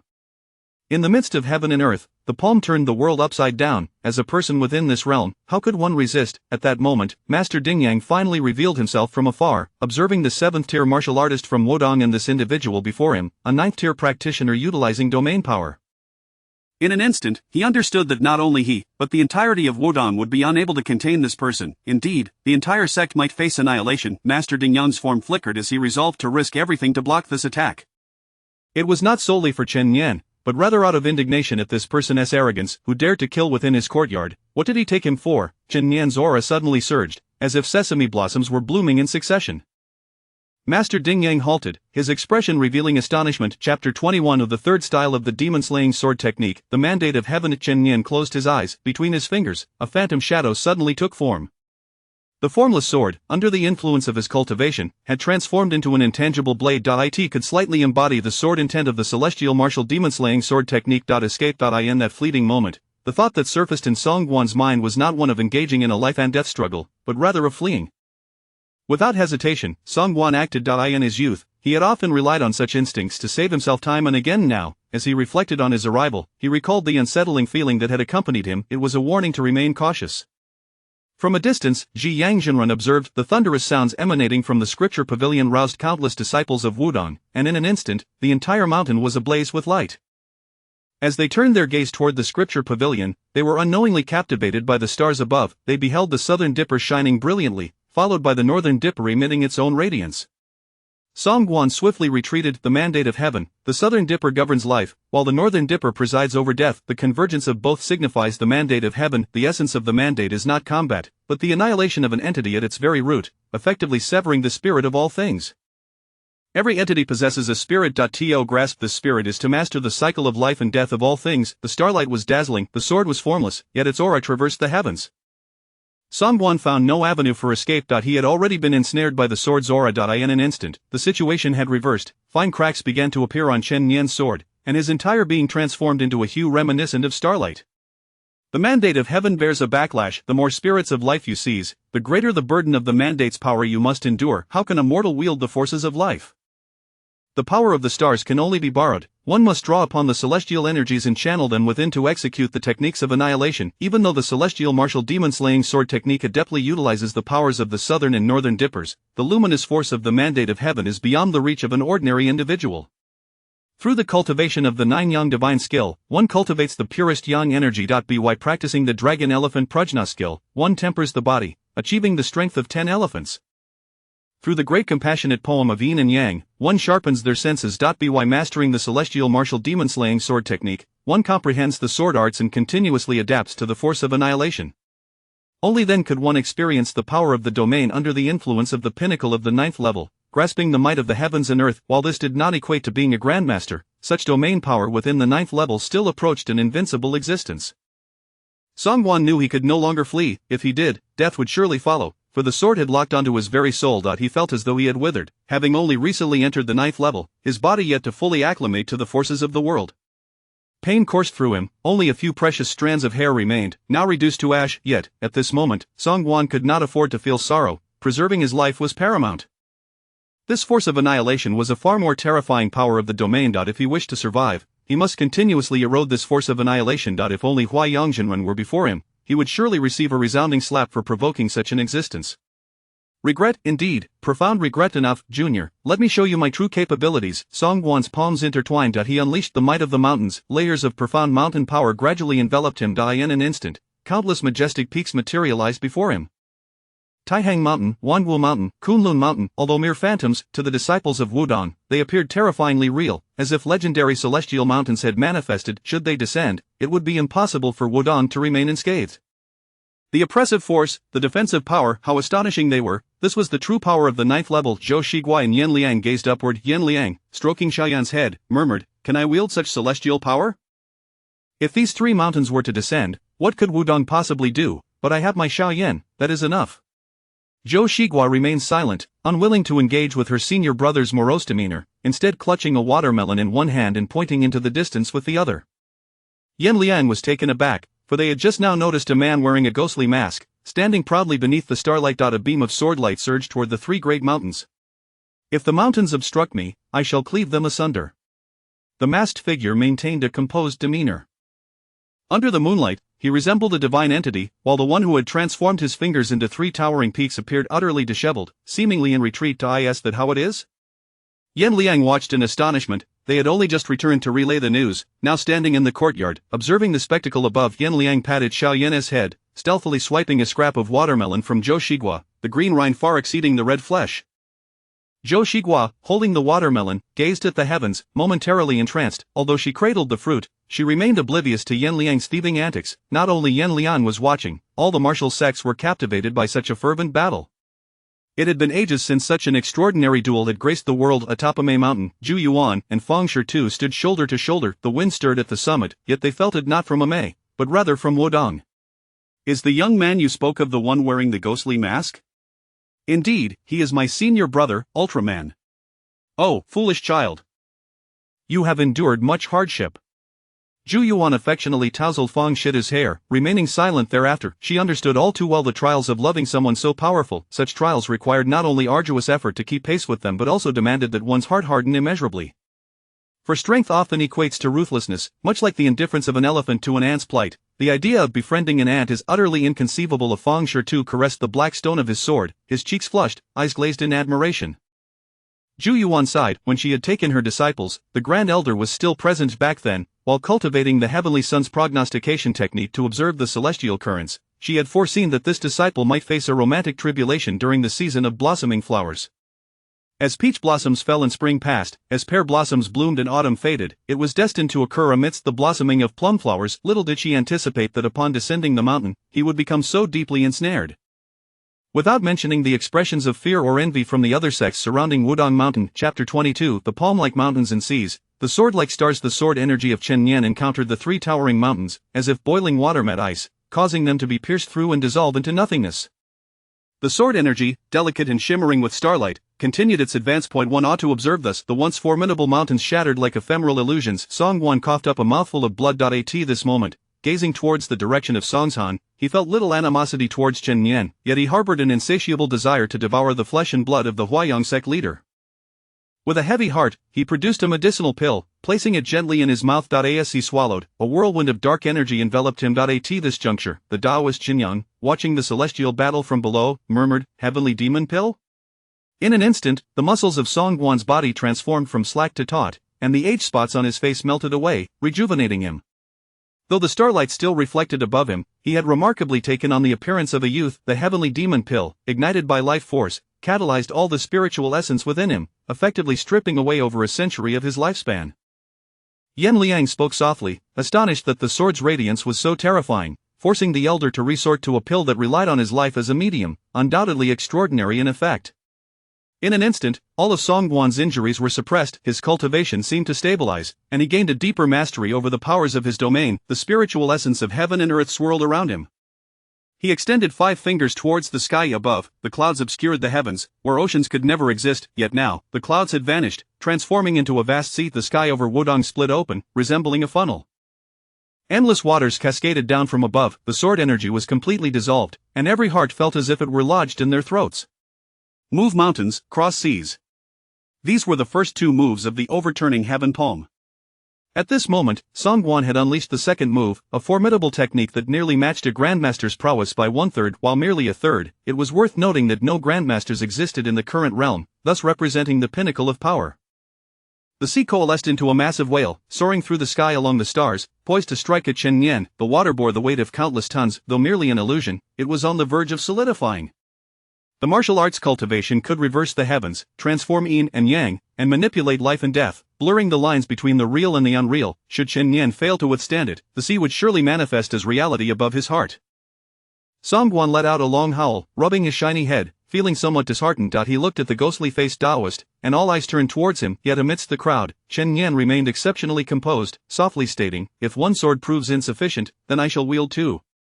With those words, in the distance, Fang Shi ceased his struggles, and the Taoist Zhu Yuan sighed, "Look how arrogant he is. Nothing will come of it, running over there would be futile." Fang Shi heard only Chen Yan's words, "If one sword proves insufficient, then I shall wield 2." The southern dipper and northern dipper sparkled before Chen Yan, the stars reversing, the sword now shattered and broken, leaving only blood-red lines connecting them. At this moment, the starlight converged, and the sword light surged forth. The second sword of Ximing unleashed a more potent force of annihilation. Under the starlight, every vein within Chen Yan seemed to transform into a transparent vessel. Even with his formidable cultivation and body, he was on the verge of becoming an emotionless entity under the power of annihilation. The counterforce of the immortal martial demonic sword technique first obliterated one's flesh, and upon subsequent use, it would destroy one's reason and soul. Kill! Kill, kill! The Star Lord above commanded, slaying demons and vanquishing evil, for in this world, there exists nothing that cannot be slain, only whether one possesses the capability to kill. Kill, kill, kill! Chen Yan took a deep breath. The great harmony of yin and yang resonated to its zenith, an endless symphony echoing within his mind. There were melodies of two springs reflecting the moon, phoenix seeking phoenix, butterflies love flowers, and washing stream songs, an infinite array of sounds that diluted the murderous intent. With sword in hand, he would slay the whale. If the sea obstructs me, then I shall sever the sea. The sword, like starlight, cut through the water, shattering the void. Songwon once again spat blood, watching as the power of annihilation pierced through his palm. Should he obstruct it once more, the sword energy would obliterate him entirely, erasing him from existence as if he had never traversed this realm. Songwon cursed vehemently, sacrificing his hand, his figure dissolving into a plume of black smoke, vanishing into the air. An arm slowly disintegrated, ceasing to exist. In a desperate bid for survival, Chen Yan did not pursue the kill. He had exhausted all his strength. He cast a glance back at Wudong Mountain. All the disciples, within the seemingly emotionless gaze of this man, felt a profound fear. Chen Yan was still under the influence of the murderous aura. At this moment, he remained lost in thought, wavering on whether to annihilate everyone, a notion that ought not to exist, yet it clung to him like a persistent worry. Drawing a knife to sever water only causes more flow. It was akin to incessantly thinking, do not imagine a pink elephant. The more one repeats it, the more one is left with nothing but pink elephants in their mind. Chen Yan was now in such a state, his thoughts consumed by the image of pink elephants. Should I slay them all? This encapsulated Chen Yan's every thought. Dare I inquire, fellow Daoist, if you are named Ultraman? At this moment, Jin Yan was particularly bold. Had it been the elder, he would not have acted so recklessly, yet Jin Yang was undeterred, believing that no disciple of Wudong could bring him down. Upon hearing the name Ultraman, Chen Yan regained a semblance of clarity. He glanced towards the servant quarters, where a hunched figure seemed to be handling something. Upon closer inspection, it appeared to be a vitality pill, its pill-shaped form quietly stored within the room, seemingly left for someone. Chen Yan nodded slightly, murmuring, I am Ultraman. A wave of headache washed over him, not merely from the earlier manifestation of Seeming's flaw, but also from the absurdity of his own thoughts. The name was not inherently bad, yet it felt amusing when uttered by others. Now, to adopt it himself felt somewhat shameful. Chen Yan waved his hand, activating the ghostly shadow dispersing steps, his form transforming into a faint black hue, countless shadows darting outward. The onlookers found it impossible to follow the speed of these shadows, glancing around in hopes of catching a glimpse of their tails, yet by the time they regained their senses, the sky was filled only with twinkling stars and a radiant moon, with no trace of Chen Yan remaining. Zhou Shiguo patted Yan Liang on the head, eliciting a yelp of pain from him. Xinyan was filled with tears, while Daoist Zhua Yuan sighed deeply. Fang Shi too remained dazed, lost in thought. Chapter 23 The Secrets of the Celestial Demon. Chen Yan entered the dwelling of Liao Chun, who was seated at the octagonal table, sipping tea. Chen Yan inquired, why haven't you gone out to witness the commotion? Liao Chun, the Daoist, replied, has it arrived? Chen Yan questioned, what has arrived? The celestial demon? Liao Chun took a sip of tea and said, no, it seems to be individuals from the Songzhan sect. What is this celestial demon? That's good. Liao Chun did not respond to the matter of the celestial demon. Instead, he touched his chest, feeling a sense of relief. Then, as if struck by a thought, he retrieved a small box from the cabinet, adorned with a beautifully patterned lock. Chen Yan was somewhat moved. Was this a gift from his master, or did Liao Chen, the old Daoist, harbor thoughts of him? As for that Ding Yang Jinren, he must be aware of some Ultraman secrets. Liao Chen, at that moment, glanced up at Chen Yan, revealing a hint of blush on his wrinkled face, reminiscent of chrysanthemum petals, which momentarily unveiled a youthful innocence that made Chen Yan feel awkward. Unable to contain himself, he asked, what is it, Master Liao Chen? Liao Chen sighed, I sense that my remaining lifespan is limited. Although I do not comprehend the recent improvement in my spirit, I suspect it might merely be a fleeting resurgence. That cannot be, Chen Yan interjected, thinking to himself, the longevity pill I provided indicates you still have time. Liao Chen waved his hand, signaling Chen Yan not to interrupt his emotions. Thus, cough cough, please assist me in delivering these items to Widow Wang in Julu City below. Inform her that my inability to marry her was not due to my relationship with the Chun family matron of Nanli City, but rather because I loved her too deeply. These are for Madame Li from Jizhou City. Please do not leave, you must help me deliver these. Allow me to finish speaking. As Liao Chen opened the box, he continued, revealing gold, silver, jewels, and letters within. I am weary, and my affection has waned. Chen Yan shook his head and turned to leave. What is the matter with this child? Liao Chen observed Chen Yan's retreating figure, begrudgingly stowing away his treasures, reflecting on how he had overlooked the fact that this young lad was alone. The secrets of the celestial demon were known only to the elders. It could wait until tomorrow to discuss again. This child was likely frightened by the Songshan sex people. He was rather timid. What is there to fear? When the sky falls, there will be someone tall to support it, Liao Chen murmured upon returning to his quarters in the servants' hall. Chen Nian could no longer hold himself up and collapsed onto his bed. His entire being felt as though it had been ravaged. His heart pounded relentlessly. Had it not been for the fortifying effects of the Joyoung divine art and other body tempering techniques, his heart would have succumbed to the strain by now. His liver, spleen, lungs, and kidneys were all marred with internal and external injuries, which time and medicine could mend. However, the most fundamental issue lay within his soul. Deep within, he was still haunted by the sensations of slaughter.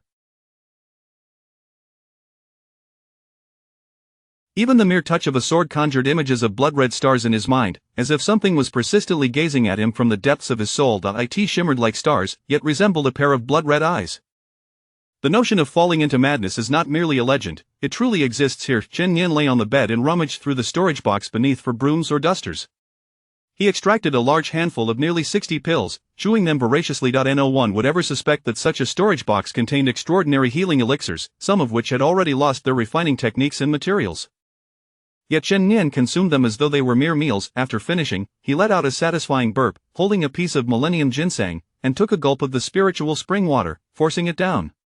It will have to do, he thought, finding the taste rather unremarkable. Having consumed too much of such fare, he felt quite repulsed. If the outside world were to learn of this, they would likely be infuriated to the point of spitting blood. After all, these items were not something one could acquire with spirit stones. A single piece of millennium ginseng could resurrect the dead and restore flesh to bones. Moreover, the finest alchemists cherished such treasures, carefully refining even the smallest remnants, lamenting any waste. Chen Nian, however, devoured them as if he were burning a zither and boiling a crane. After his repast, he sat cross-legged and silently activated the Joyoung divine art, striving to reconstruct himself. It had been long since he had undergone a life-or-death battle. In the middle of the night, he arose, feeling as though his body had been hollowed out, weakness often striking in the depths of night. A night of silence ensued. Meanwhile, at the Songshan sect, the leader of Huayang occasionally gazed towards the direction of Wudong Mountain, his eyes glimmering with anticipation. After years of restraint, he was finally able to realize his ambitions through the hands of the Grand Elder, and he felt elated. As dawn broke, the Huayang leader, still drowsy, caught a whiff of a pungent, bloody scent wafting to his nostrils. Groggily, he opened his eyes, suddenly sensing a malicious wind approaching. Not good. Is there an enemy? He pondered. Could it be the people of Wudong Mountain, seeking revenge after the Grand Elder turned their world upside down? The Huayang leader contemplated, employing the technique of Songsha to evade, bending his form in an almost S-shaped manner, narrowly avoiding the impending strike. Who dares to be so audacious? The Huayang leader rubbed his eyes, shaking his head to clear the sleepiness, only to find before him a disheveled old man, drenched in blood and tattered garments, who turned out to be the Grand Elder of the Songshan sect. Grand Elder, what has happened? Have you fallen into madness? The Huayang leader inquired. Songguan, remaining silent, moved his sleeve and tightly gripped the Huayang leader's neck with his other hand. He raised it high and delivered 3 resounding slaps across the Huayang leader's face. Do you understand the magnitude of humiliation these 3 slaps represent for a leader? The Huayang leader, covering his face, looked up at Grand Elder Songguan. Releasing his grip, Songguan tossed the Huayang leader to the ground and, with the remaining hand, gestured towards his empty sleeve. Your information, your pawns, your understanding of Wudong are all far too superficial, aren't they? Grand Elder, your hand, your cultivation, your aura. The Huayang leader looked up at the Grand Elder with concern. I have expended my entire century of lifespan. Wudong possesses its own 9th-tier masters, and according to my knowledge, they practice a profoundly advanced sword technique. Therefore, do not provoke Wudong. Remember this well. Songguan admonished the Huayang leader. These 3 slaps had alleviated much of his anger, prompting him to speak more slowly. Covering his face, the Huayang leader bowed his head, saying, I implore the Grand Elder to rest well, it is my oversight. Grand Elder Songguan nodded, obediently standing before him, slightly bowing and displaying an expression of apology, as if he were the one who had just been slapped rather than the Grand Elder himself. Chapter 24 of The Soul of Humanity. Songguan, choosing not to elaborate further, let out a sigh as he prepared to resume his secluded meditation. The 9th tier of cultivation, one could indeed regenerate a severed limb. This was a natural response after reaching a certain level of physical training. However, the long-standing sword aura had fundamentally obliterated Songguan's arm. He tirelessly circulated his spiritual essence, urging his body to grow, yet he found himself powerless. His arm had already vanished into the void of extinction. At this moment, more than half of his cultivation had been irrevocably damaged, and the force of extinction had also inflicted tremendous harm upon his soul. Although Chen Nian faced a similar plight, he had an abundance of superior elixirs to replenish himself. Song Wan, however, was not so fortunate. I shall continue my meditation, he resolved. The Grand Elder strode towards his secluded chamber, oblivious to the path before him, his gaze fixed upon the stalactites above as he walked forward, each step steady and unshakable, a proficiency that was almost heart-wrenching to behold. The leader of Huayang watched with utmost respect as the Grand Elder departed, maintaining his bowed head until the elder was entirely out of sight. Moments later, the Huayang leader suddenly looked up, brushing his fingers across his face. His eyes had turned a deep crimson. The slap had not caused significant physical harm, yet it bore a profound insult. Huayang was a man who held grudges. As he gazed towards the direction of Wudong Mountain, he murmured, "Grand Elder Songguan, have you forgotten that within Songshan, we are not the only ones? The Shaolin Temple has long stood unchallenged, and for decades, it would not tolerate the emergence of two tigers within the same mountain." He penned a letter to be delivered to Shaolin. What should the content entail? Simply stating the truth would suffice, but it must be detailed. I am eager to see Shaolin's reaction. As he contemplated, the young monk Kong Xian was kneeling before the Buddha, his cultivation steadily ascending. When he lifted his gaze once more, he had already reached the 6th tier. A golden lotus began to blossom upon his forehead. At that moment, a once dull pigeon flew in from the distance. "Master," the young monk murmured as he awakened from his moment of enlightenment, looking towards the approaching pigeon. "It is nothing," Master Zhuo Yuan replied, gently patting the smooth, luminous head of the young monk. "Continue your practice." With that, Master Zhuo Yuan stepped outside, opening the letter. He was well aware of the affairs concerning Wudong. The first strike had annihilated Mr. Huai, who had just entered the 9th tier, with a single move. The second strike had not slain the postnatal demon, yet had also required only one strike. The third strike had severed the 9th tier elder of the Songshan sect, needing 2 moves. This individual was becoming increasingly terrifying. Was he concealing his true powers all along, or was he indeed a hidden figure of Wudong Mountain? Moreover, the events of yesteryears were nearing a century ago. Having such a person around was certainly a blessing. Master Zhuo Yuan mused quietly as he gazed towards the distant Wudong Mountain. At that moment, Elder Huikan approached Master Zhuo Yuan swiftly, whispering, "News has come from the Zhou family, inquiring whether we will continue the marriage alliance with the Southern Demon Clan. Their demands grow ever more insatiable, now wanting the little princess and 3,000 maidens as a dowry." Master Zhuo Yuan shook his head, then suddenly remarked, "This matter is no longer one that Shaolin can decide independently. We must consult Wudong's stance. 3 years hence, Shaolin intends to visit Wudong, inquire if the Zhou family will send representatives, as the Demon Clan may also dispatch envoys. It has been nearly a decade since the last alliance. Every 10 years, a princess and 3,000 maidens." "Alas!" Elder Huikan's eyes sparkled. "Brother, your strategy is indeed remarkable. The marriage alliance has already drawn much criticism upon Shaolin. If we now shift the responsibility onto Wudong, the Zhou royal family cannot hold us accountable. Should Wudong agree, their reputation would suffer greatly. Should they refuse, the Demon Clan may wreak havoc, and Shaolin would be compelled to intervene. Yet, which of the 10 demon kings from the southern region is easy to deal with? How will that individual from Wudong respond? Can he truly slay a demon king?" Elder Huikan pondered. Master Zhuo Yuan, meanwhile, contemplated the direction of Wudong Mountain, myriad calculations swirling through his mind. His training involved an understanding of human nature, granting him profound insight into it. "It is not that I desire this marriage alliance. The young girl is indeed sharp-witted, and I hold great affection for her. 3,000 maidens, after all, are all born of mothers, flesh and blood. However, sacrificing a few individuals to procure decades of peace, what is there not to gain from such an arrangement? I hope that the individual from Wudong comprehends this principle. Regardless of his choice, once he confronts the demons, he will surely realize their ferocity."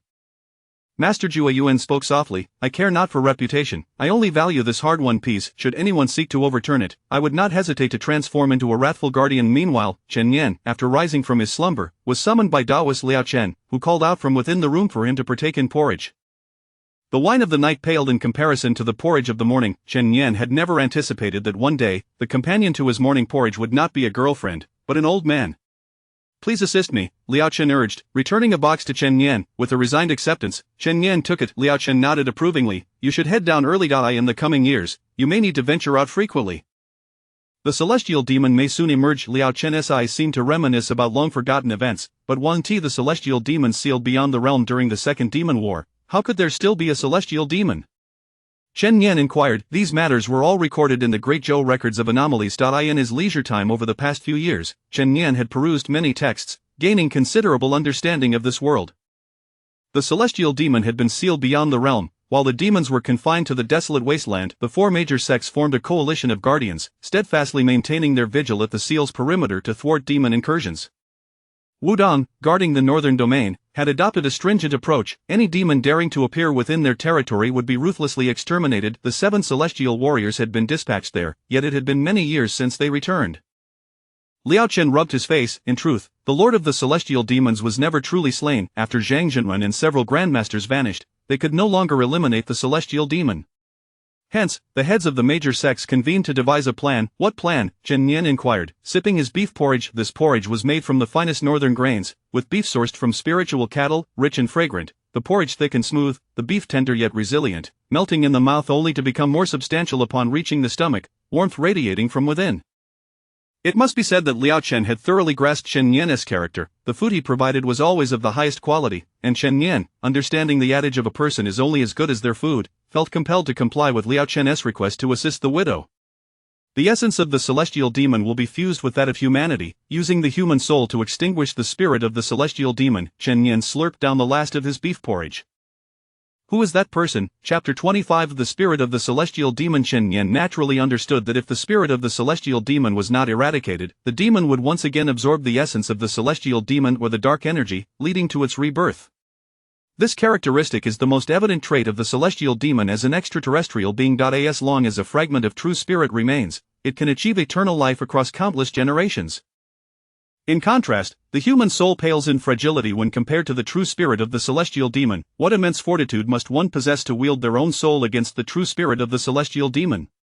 It is not merely the strength of the soul, it is a profound courage that embodies self-sacrifice for the greater good. Chen Nian was uncertain if he could measure up, yet he held deep admiration for such individuals. At present, among the 7 celestial warriors of Wudong, only 6 remained, for one among them had sacrificed their own soul years ago. Liao Chen spoke, recalling the visage of that person, a paragon of beauty. Chen Nian remarked, how can one sacrifice a single life for the benefit of many? Is it not a simple truth that sacrificing one allows the survival of many? Liao Chen replied, his eyes shadowed with sorrow. He had been the one to propose such an idea, and his master had responded in kind. In the end, that individual had willingly borne all burdens, displaying a maturity that was heart-wrenching.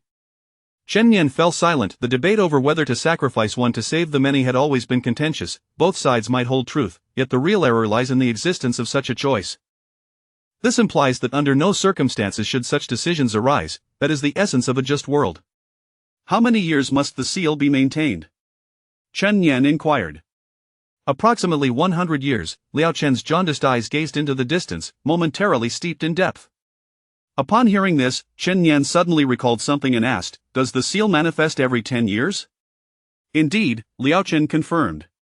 The essence upon the seal requires the absorption of moonlight, and it will surface on the night of the full moon every decade, consuming the moonlight, only to conceal itself again for another 10 years. How did you know this? Liao Chen continued. Chen Nian contemplated, still vividly remembering that flash of red. The frenzied woman from the dragon-hidden pavilion. It was likely she, who had voluntarily chosen to guard this world, forsaking her own soul. His heart ached with sorrow within that seal. The moonlight could only be glimpsed once every 10 years, it was indeed cruel. 100 years will pass swiftly, Liao Chen mused, recalling his own cherished one. She was his junior sister, innocent and vivacious, always playing tricks. Having just reached the 6th tier of cultivation, her celestial martial spirit promised her ascension to great master. What was her name? Chen Nian asked. Liao Chen returned to the present, enunciating each syllable. Yi Honghua, the leaf of the tree, the red flower. It is a lovely name, is it not? She adored roses, particularly the vibrant ones. The 7 celestial warriors will soon return. When the seal is lifted, I must admit I am somewhat apprehensive, yet I long to see how she fares, Liao Chen said, gazing at Chen Nian. Chen Nian instantly comprehended Liao Chen's intent. He feared that something might go awry when the seal was lifted and thus sought to remove himself from the situation. Chen Nian nodded in agreement. Although he could not claim to traverse 800 miles a day, he was close enough. Should any issues arise at Wudong, he could return promptly. Thus, it was best to agree for now. Tomorrow, you shall descend the mountain. This is a task for the sect. There seems to be something amiss in Min City. Go investigate. There should be no formidable demon present, or else there would have been casualties already. Liao Chen handed Chen Nian a token, upon which a map was inscribed. At its center, a faint red dot appeared, resembling an eye sketched with a pencil. This is a magical artifact modified from the celestial sphere. Within the bounds of Wudong Mountain, should any demons appear, it will reveal their presence. This is the blood demon eye. The more intricate the depiction, the stronger the demon. You should only encounter a minor one, Liao Chen elaborated. Chen Yan recalled that Huashan had a similar device known as the demon measuring scale. Tomorrow we shall set forth. I will head to Min City first. Your, acquaintance is not in a rush, is she? Chen Yan teased. There is no rush. What acquaintance? We are merely friends. Do not speak out of turn. Liao Chen coughed awkwardly, attempting to mask his embarrassment. Meanwhile, at the mountain gate, the two encountered one another. Zhou Shigua held a token in hand, while Yan Liang did the same. They exchanged knowing glances. Which city are you from, Shigua? Zhou Shigua asked, tilting her head to steal a glance at Yan Liang while discreetly concealing her token from view. Foam City, Yan Liang replied with a smile, his token displaying two faintly colored eyes, indicating a weak demon presence, which buoyed his spirits. Yudu City, Zhou Shigua announced, revealing her token adorned with three eyes, their hues considerably darker. Since Foam City borders Yudu City, then you shall drive this time, Yan Liang suggested tentatively. Smack! Zhou Shigua wasted no words, delivering a swift blow to Yan Liang's head, while Shayan emitted a sound akin to a sword's whisper, as if mocking the dragon-hidden pavilion. Draped in red, Yi Honghua sat atop the terrace of the dragon-hidden pavilion, before her a square tea table. Smack! Yi Honghua placed a piece on the board opposite her. The space remained empty, yet another piece fell as if from nowhere. Who could have imagined that we have lingered here for over a century? Indeed, I have come to regard you as a true sister. Once we escape, I shall return to the Sea of Celestial Demons, ensuring that my subordinates sign the Celestial Demon Pact with humanity, uniting to confront the demon race. That would be splendid. However, you have erred in your statement. For once the seal is lifted, I will regain control and choose to end my own life. Smack! The chess piece shattered, and the dragon-hidden pavilion vanished without a trace.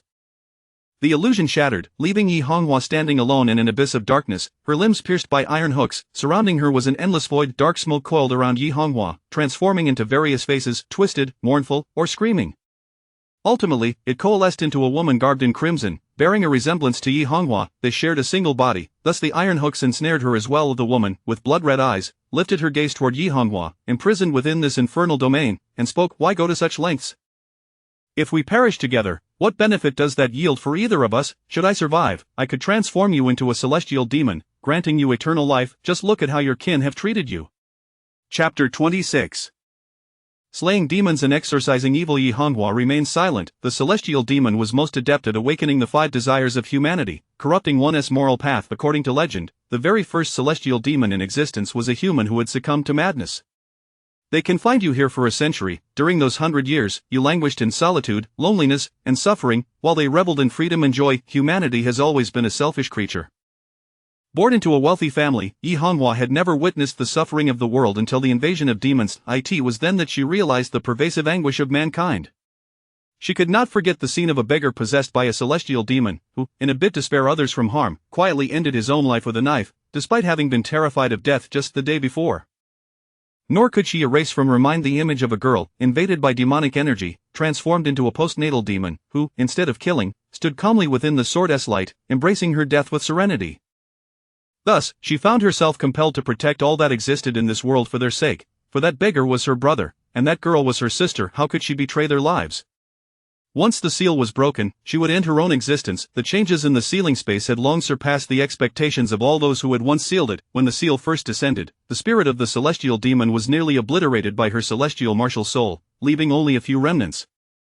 Yet by the 50th year, it seemed that the celestial demon had begun to manifest peculiarities from the void, connecting with the ancient existence of the celestial demon clan. Although it absorbed only a trace of the ancient celestial demon's essence, it had already propelled the spirit of the celestial demon toward a higher state of being, transforming its essence into an entirely different existence within the seal.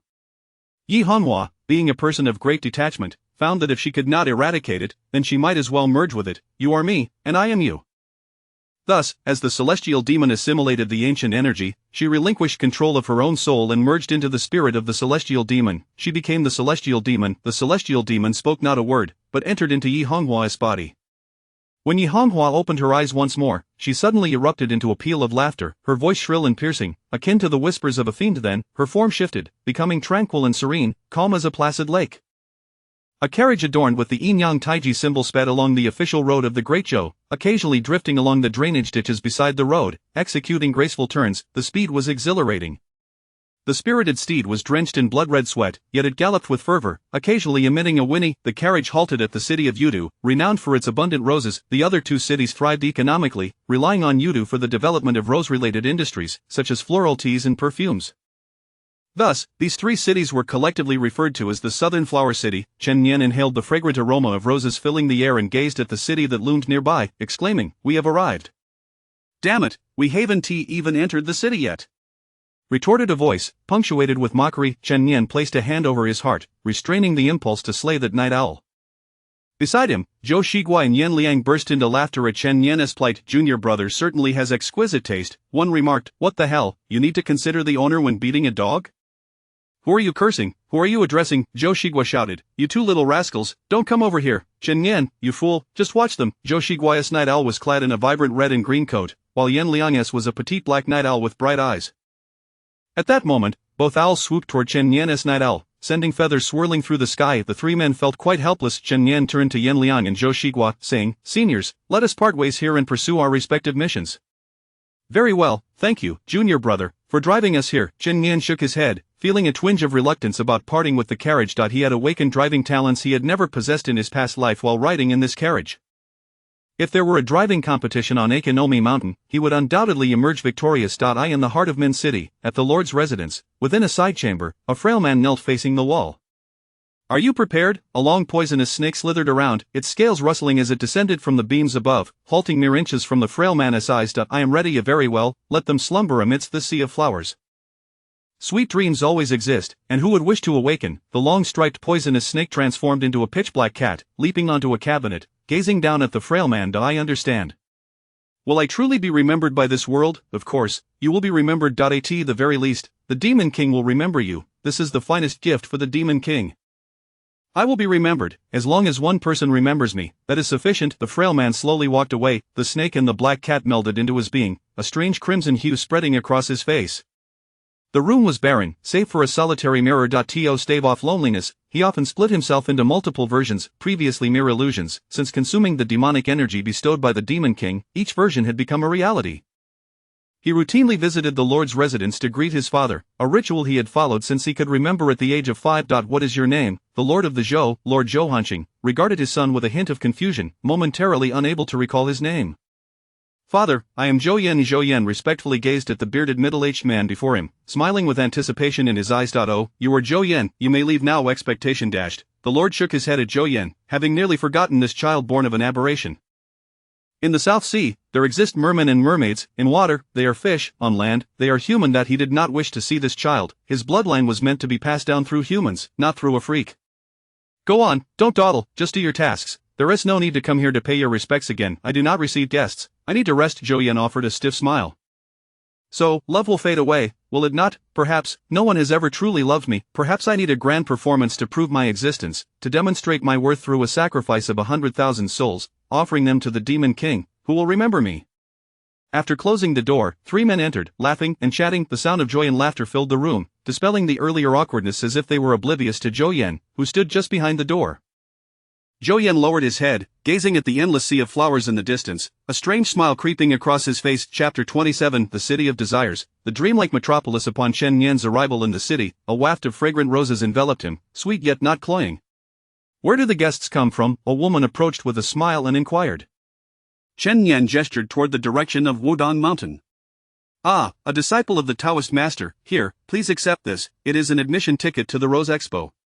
Chen Nian looked up at the woman, noting her lack of any cultivation, as she appeared to be an utterly ordinary mortal, the very epitome of commonality.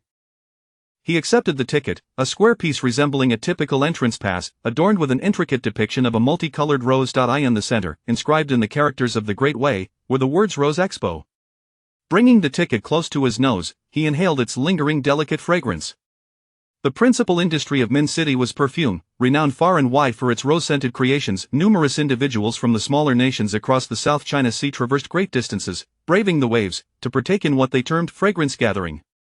Currently, transactions were occurring on a smaller scale, while the expo served as the grandest marketplace, featuring auctions for the latest perfumes and even some secret recipes. Although these recipes had long fallen out of fashion in great way, they still held sway in certain South China Sea nations, capable of setting local trends. He found a tavern, produced some coins, and ordered a plate of beef and a jug of wine. Observing the surroundings filled with boisterous martial heroes, wandering merchants, and bodyguards, he felt no sense of disquiet. 3 days hence would mark the commencement of the expo within the city. Not only the city, but 2 others would also host their respective exhibitions, showcasing their unique industries. Min City focused on perfume, Yuda City on rose carts and rose-scented incense, while Feng City emphasized the varieties of roses themselves, including petals, branches, and gardens. As Chen Nian sipped his wine and savored his meat, he observed the warmth around him. Each individual exchanged friendly greetings, their faces radiating joy. Every person exuded enthusiasm and beauty. It seemed as though the scent of roses had permeated everyone here, rendering them as lovely as flowers, warm as jade, and amiable in demeanor. Even the elderly bore no unpleasant odors. The streets were free from theft, doors remained unlocked at night. It was a veritable paradise on earth. Suddenly, Chen Nian chuckled. He extended his hand and slapped his own face hard. Is there truly such a place? He awoke from this reverie, only to find the diners around him bursting into laughter. Had a bit too much to drink, little brother? Chen Nian nodded. Feeling a bit tipsy. Ha! The yellow wine here is so mild, how could you possibly be intoxicated? You ought to steer clear of it, little brother. In times of need, rely on your brothers. At home, depend on your family. Here, we have a hangover remedy. Would you care for a dose? Chen Nian waved his hand dismissively, tossing a broken silver coin onto the table as he fled the establishment. He collided with a man, who responded not with anger but with a gentle smile. Chen Nian stepped back, sensing something amiss. All those around seemed devoid of any temper or irritation, almost as if they were free from all earthly desires. As he turned to look, every gaze was fixed upon him, each face displaying a caring smile. Though they did not know him, they all felt inexplicably close to him. Chen Nian instinctively rebuffed their offers of assistance. No need to help me, I'm fine. My brother isn't drunk. Suddenly, a little girl appeared, wrapping her arms around his. Chen Nian gazed at her, feeling as though he had lost many memories while simultaneously recalling some familiar experiences. Little sister, how did you come to be here? It was his younger sister, Chen Can. She smiled brightly. You're slacking off again. Mother sent us here to buy perfume. Where have you been? I've been searching for you.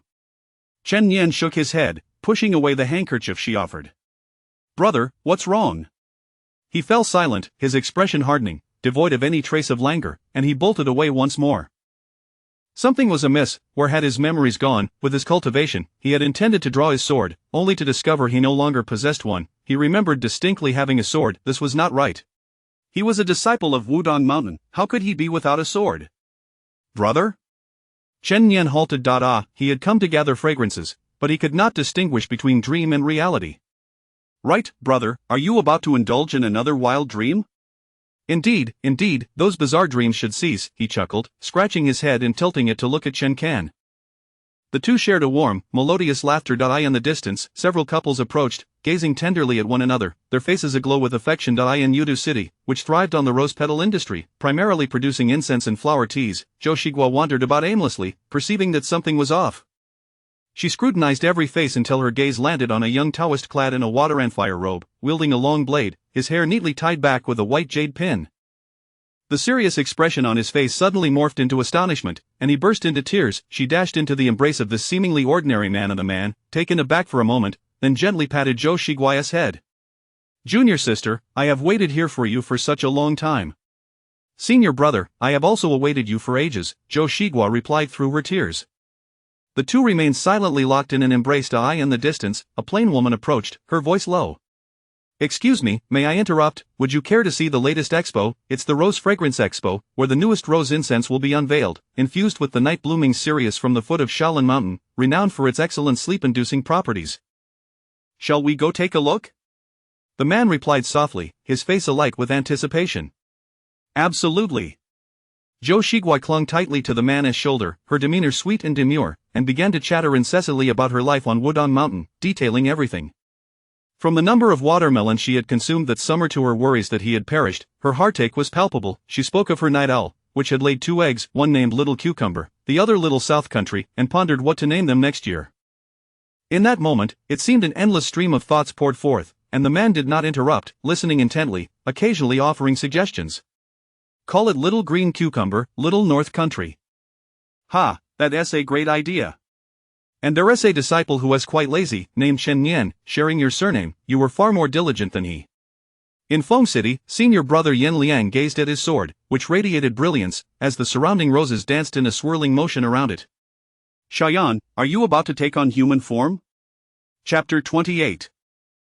The dream demon roses twirled around the sword, the clouds on the horizon seemed to transform into vibrant hues. Yen Liang gazed into the sword, and a vision materialized, a petite girl clad in a checkered dress and a white blouse. Xiaoyan? Liang. Xiaoyan's voice was sweet and melodious.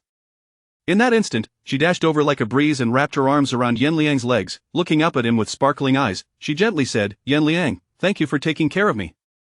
Yen Liang's heart blossomed with joy. The clouds above shifted from colorful to a deeper shade of pink. It is I who should express gratitude. Without your companionship, how could I have endured such arduous times? Yen Liang reminisced. Born into an ordinary life, he had never aspired to cultivate martial arts. Rather, he envisioned a simple existence, engaging in business with his parents and eventually marrying a charming wife, living a mundane life for decades. However, with the untimely passing of his parents and relatives seizing their inheritance, he found himself alone, clutching the sword bequeathed to him, weeping in the stillness of midnight. He stood vigil until dawn, refusing to succumb to darkness. Every shadowy corner of his room was illuminated by candles, and eventually, even his home was taken from him by relatives. In the depths of despair, he groped through the darkness, paralyzed by fear, with only the sword to hold on to, guarding refuse and leftover meals. Yen Liang tenderly stroked Xiaoyan's hair. Her locks were soft, and the pink clouds above danced gracefully, rendering the scene utterly enchanting. Xiaoyan accepted a faintly white ticket from a passerby, tiptoed, and embraced Yen Liang's waist, resting her head against his chin. Yen Liang could never refuse. This was the fulfillment of his lifelong desires and affections. 3 days later, the expo in Min City commenced as scheduled. Uncle Li, Uncle Zhang, you are attending as well? Indeed. As the gates of the expo opened, streams of people surged towards it. Chen Nian occasionally encountered familiar faces during these 3 days, exchanging smiles and greetings. The expo was held in the square adjacent to the Lord's mansion, adorned with colorful bricks arranged as various stalls, each displaying an array of vividly hued perfumes. The crowd gathered before the stalls, inquiring about prices or the unique characteristics of the fragrances. Chen Nian's gaze fell upon the stall closest to him, where a pristine, square crystal bottle of perfume rested, inscribed with a small note, Young man, when you were 17, you fell for a boy whose smile in the sunlight brought forth the scent of his clean shirt. This is a men's fragrance, truly suitable for you, and girls adore it as well. The girl at the stall chimed with a bright smile. Chen Nian took a transparent crystal box, opened it, and waved his hand towards the narrow neck of the bottle, directing it towards his nose. The initial fragrance resembled bubbling spring water, crisp and sweet, while the subsequent scent was fleeting, akin to a gentle breeze caressing him, swirling upwards into the heavens. Chen Nian was enamored and inquired, how much? The vendor, a woman dressed in vibrant blue attire from the South Seas, with a broad face and curly hair radiating a faint brown hue, replied, if you intend to make a bulk purchase, please come inside to discuss. However, if you only wish to buy a small amount for decoration, 10 won will suffice. Her voice was melodious. Chen Nian nodded, smiling as he paid 10 won, then turned to Chen Kan and asked, do you like it? Yes, I adore it. Who is that person? Chen Nian pointed at a slender man in the distance, who seemed to notice him and approached with a gentle smile, exuding elegance. I am Zhou Yan, the son of the city lord of Min City. I am responsible for this expo. Zhou Yan introduced himself. What a distinctive scent, I shall take a bottle. Here is 10 won, Zhou Yan remarked, astonished by the perfume in Chen Nian's hand, then turned to retrieve a bottle for himself, intoxicated by its aroma as if he had never encountered such a delightful fragrance before. I won't disturb you further. I have matters to attend to. Zhou Yan cast a lingering glance at Chen Nian before departing, still inhaling the scent. By afternoon, the majority of transactions had concluded, and the auction was already in full swing. Yet, most attendees remained captivated by something. The annual perfume exhibition's highlight was the fragrance introduced by the city lord's mansion, which not only bore the mansion's credibility but also represented the future trajectory of fragrance development. Chen Nian watched eagerly, longing for the perfume named Youth, but hoping to experience an even more exquisite scent. Zhou Yan ascended the platform in the center of the square and clapped his hands, drawing everyone's attention. I regret to inform you that this year, the city lord's mansion has not completed a certain fragrance, Zhou Yan announced, pulling aside a crimson curtain. A crystal bottle, towering over a person, was revealed as Zhou Yan then removed the cap, releasing an intoxicating aroma that awakened all the beauty, encounters, and memories of the world beneath its scent. A attendant beside Zhou Yan produced a thumb-sized knife, pricked his palm, and let a drop of crimson blood fall into the perfume, intensifying its fragrance as if igniting passion within a cold flame. I desire a genuine perfume, and you, dear people, are the closest to the flowers, so I implore you to contribute a drop of your blood, Zhou Yan proclaimed. The crowd gazed at Zhou Yan with fervor, their eyes gleaming with excitement, and even Chen Nian was no exception. Madness ensued, some severed their fingers, while others slashed their necks, all unwilling to let the scent vanish, yearning for it to endure eternally. Amidst the chaotic frenzy, it was Chen Nian's turn. Are you willing to make a sacrifice for the great existence? Zhou Yan asked. Chen Nian grasped the knife, slowly drawing it towards his hand. Zhou Yan watched expectantly, licking his lips, as all eyes were fixed on Chen Nian. The power of the crowd was terrifying, those swept up in the collective often lost their reason. Brother, what's wrong? You're not thinking of some demon again, are you? Well, please, help us, these people have aided us tremendously, it's just a drop of blood. Haven T, you always sought after art, I believe this is the art you cherish most. Yes, you're the missing piece. The clamorous voices pierced the air. Chapter 29. The dream shattered. Chen Nian was deeply moved. Amidst the throng of onlookers, he held a knife and offered a faint smile. Then, under Zhou Yan's eager gaze, the knife turned abruptly, and Chen Zan, who stood beside Chen Nian, was instantly decapitated. Blood gushed forth, and a profound silence enveloped the surroundings. I am unwilling, Zhou Yan uttered not a word. The expressions of everyone around transformed, their smiles faded, replaced by fierce glares. They cared not for the loss of life, but rather for the vanishing aroma, which signified the flickering flames of their life's desires. Zhou Yan shook his head. How could you perceive it? Chen Nian grasped his sword. The atmosphere shifted from quietude to fervor. He glanced upwards at an elderly man incessantly babbling, whose mouth, devoid of most teeth, opened and closed repeatedly. Once more, the fragrance, the fragrance. You have ruined the fragrance, you wretched soul, you are unworthy of existence in this world. All it takes is a mere drop of your blood, a privilege that reflects your worth, you fool, remember that. The sword, unbeknownst to him, found its way to the old man's neck.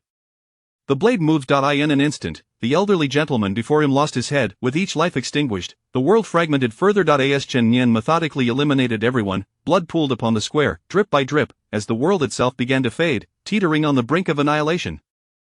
Chen Nian turned to Zhou Yan and said, a fine question, it appears you are the last one remaining. A sinister black aura emanated from Zhou Yan as he cackled, how dare you, what if this were the real world? Chen Nian replied softly, have you ever encountered a real world so delightful? As he spoke, he wiped his sword with rose petals. Zhou Yan sighed. I intended for you to perish in happiness. To die in happiness? Chen Nian found Zhou Yan's postnatal demonic values perplexing. He realized that Zhou Yan, a being of postnatal demons, crafted personalized beautiful dreams for everyone, leading them to die or be manipulated within those dreams. This was his demonic art. All you must do is answer I am willing, or cut off your hand here, shedding blood to signify your devotion to the great. In doing so, you shall find happiness, for you will ultimately become a gift, bestowed upon the true greatness that exists in this world, the Demon King. Thus, your value shall be realized. Step by step, Chen Nian approached Zhou Yan. Ignoring him, Zhou Yan continued speaking. But you do not wish to, and your memories are too few for me to extract, they seem shrouded in mist. You are intriguing, especially that perfume from your dreams. It truly exists. Chen Nian chuckled, brandishing his sword. He struck down Zhou Yan, severing his head. Beautiful dreams are easily shattered, even the one tailored for Chen Nian. The scenery around them shattered into fragments. Zhou Yan was the last of this world's falsehoods. To eradicate all false beings was the path to escape, yet such a notion was not one the average individual would conceive.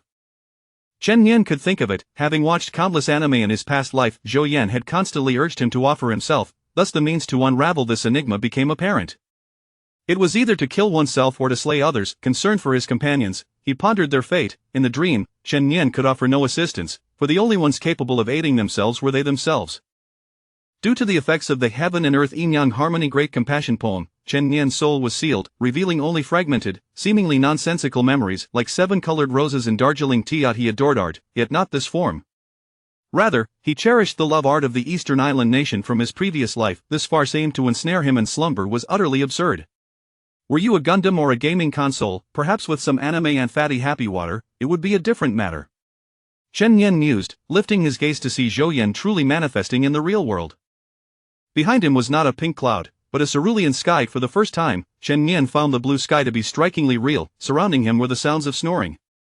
The entire city had succumbed to slumber. They were all dreaming. To die in a dream was to truly perish. He maintained his posture from when he first entered the city, still clutching that ticket.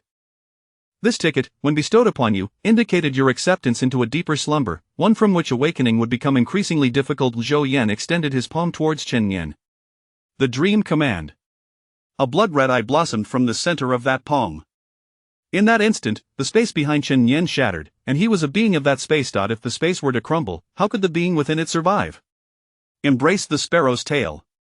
Chen Yan invoked Tai Chi. Presently, he could only manifest a first-tier ability, with Tai Chi being the only one at his disposal. His entire essence ran the heaven and earth yin-yang harmony great compassion poem, sensing the presence of Yan Liang and Zhou Shiguo. He did not wish to return with two corpses to build a mausoleum. That he felt their auras and instantly raced towards the city of shadows. As Chen Yan accepted the ticket, plunging into a deeper dream, Zhou Shiguo also consented to accept the ticket, sinking into an even deeper slumber. Her dream was crafted for her as well. On ancient, fragrant streets, vendors peddling watermelons filled the ground. She and her senior brother strolled together, filled with joy at the sight of the abundant watermelons. Zhou Shiguo looked at Chen Xiu, who understood her intent. With a smile, he patted her head, crouching to inquire about the price of the watermelons. 3 won per jean. That cannot be. Just as Chen Xiu prepared to pay, Zhou Shiguo seized his arm, declaring, 2 won is the maximum. Southern watermelons cannot be this expensive. Do not deceive me, I am cleverer than you think. Ah, but the shipping costs, the watermelon vendor protested. Zhou Shiguo pointed to the cart, which bore the words, watermelons unsold, please help us. The watermelon fields are nearby. 2 won it is. Zhou Shiguo triumphantly clenched her fist and waved it vigorously. Chen Xiu handed the watermelon to Zhou Shiguo, whose face beamed like a flower, her eyes crescent-shaped with delight. She embraced the sword and the watermelon, continuing to enjoy the fare alongside her senior brother. Chapter 30 The Dream of Zhou Shiguo. The exposition is situated on a street that has been exclusively carved out. This thoroughfare is partitioned into numerous small stalls, each offering a variety of goods. Some sell rose tea, others rose-scented candles, and still others sell rosewood incense. The atmosphere is bustling and vibrant. 2 individuals meander leisurely through this street, which seems to stretch on infinitely. At this moment, the token in Chen Xiu's hand suddenly transformed into a vivid crimson hue, radiating an intense heat. Chen Xiu and Zhou Shiguo exchanged a knowing glance, both comprehending the peril they faced. The demon lurked within this very street. Be cautious, Chen Xiu murmured, surveying their surroundings. Behind them, a vendor selling flower tea twisted and morphed, instantaneously transforming into a grotesque figure cloaked in green, with a crimson dog's head perched atop.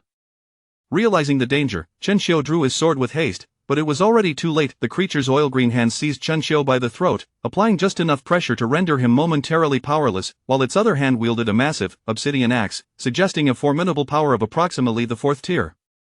Although its prowess was not overwhelmingly strong, it was undeniably sinister. Soul extraction, the demon intoned, as the axe traced an intricate arc through the air, crashing down with tremendous force yet leaving Chen Xiu unharmed. However, the ground beneath them bore an ominous mark, from which a violet aura emanated, intertwining the crowd, the dog-headed demon, and the earth itself, seemingly forging a seal or a shackle that connected them all. The dog-headed demon whispered, "You die, they live." Observing Zhou Shiguo's hesitation, it struck the ground with its axe, instantly claiming a life, blood gushing forth. Zhou Shiguo wept. The demon's maw split into a grin, revealing a mouthful of sharp teeth. The violet aura swelled, and a robust middle-aged man, previously shrouded in its embrace, was swiftly drained of life, leaving behind a mere skeleton. The demon reveled in this macabre feast. Life and death? Would you sacrifice your existence for theirs? Will you or will you not? It pressed, tightening its grip on Chen Xiu's neck, the sound of his crushing throat resonating ominously. All eyes turned to Zhou Shiguo. No longer weeping, she smiled faintly and severed her own brother's head. I refuse. Blood splattered the demon's face. Was he not your beloved? It taunted. Zhou Shiguo tilted her head. He is gone. Although I wished for his life, to stroll together, to share trivial matters, I realized that allowing him to pass quietly, free from your kind's capriciousness, is the truest form of respect. You are the true demon, the creature retorted. Zhou Shiguo observed the violet-tinged figures around her and struck one sword, another, and yet another. Regardless of their words or perceptions, whether they appeared real or not, the falsehood remained ever false. Amidst the cacophony of demonic voices, she slaughtered them all. The world shattered, and step by step, Zhou Shiguo emerged from the chaos. Upon her exit, the sky above Yuda's city was a brilliant blue. Before her sat a black cat, gazing down imperiously. A 7th-tier demon. For the first time, Zhou Shiguo felt fear. The cat gently swiped at the air before her, and she was hurled backward, blood spilling from her mouth. This is disastrous, she thought, recognizing the black cat as a mere avatar. If even this fragment possessed such power, what then of its true form? Flee, she resolved, employing the martial technique of Wudong to escape swiftly within Yudu City. The sound of snoring intensified, revealing countless individuals in slumber, their faces contorted into strange, fervent smiles, dedicating themselves to a great entity.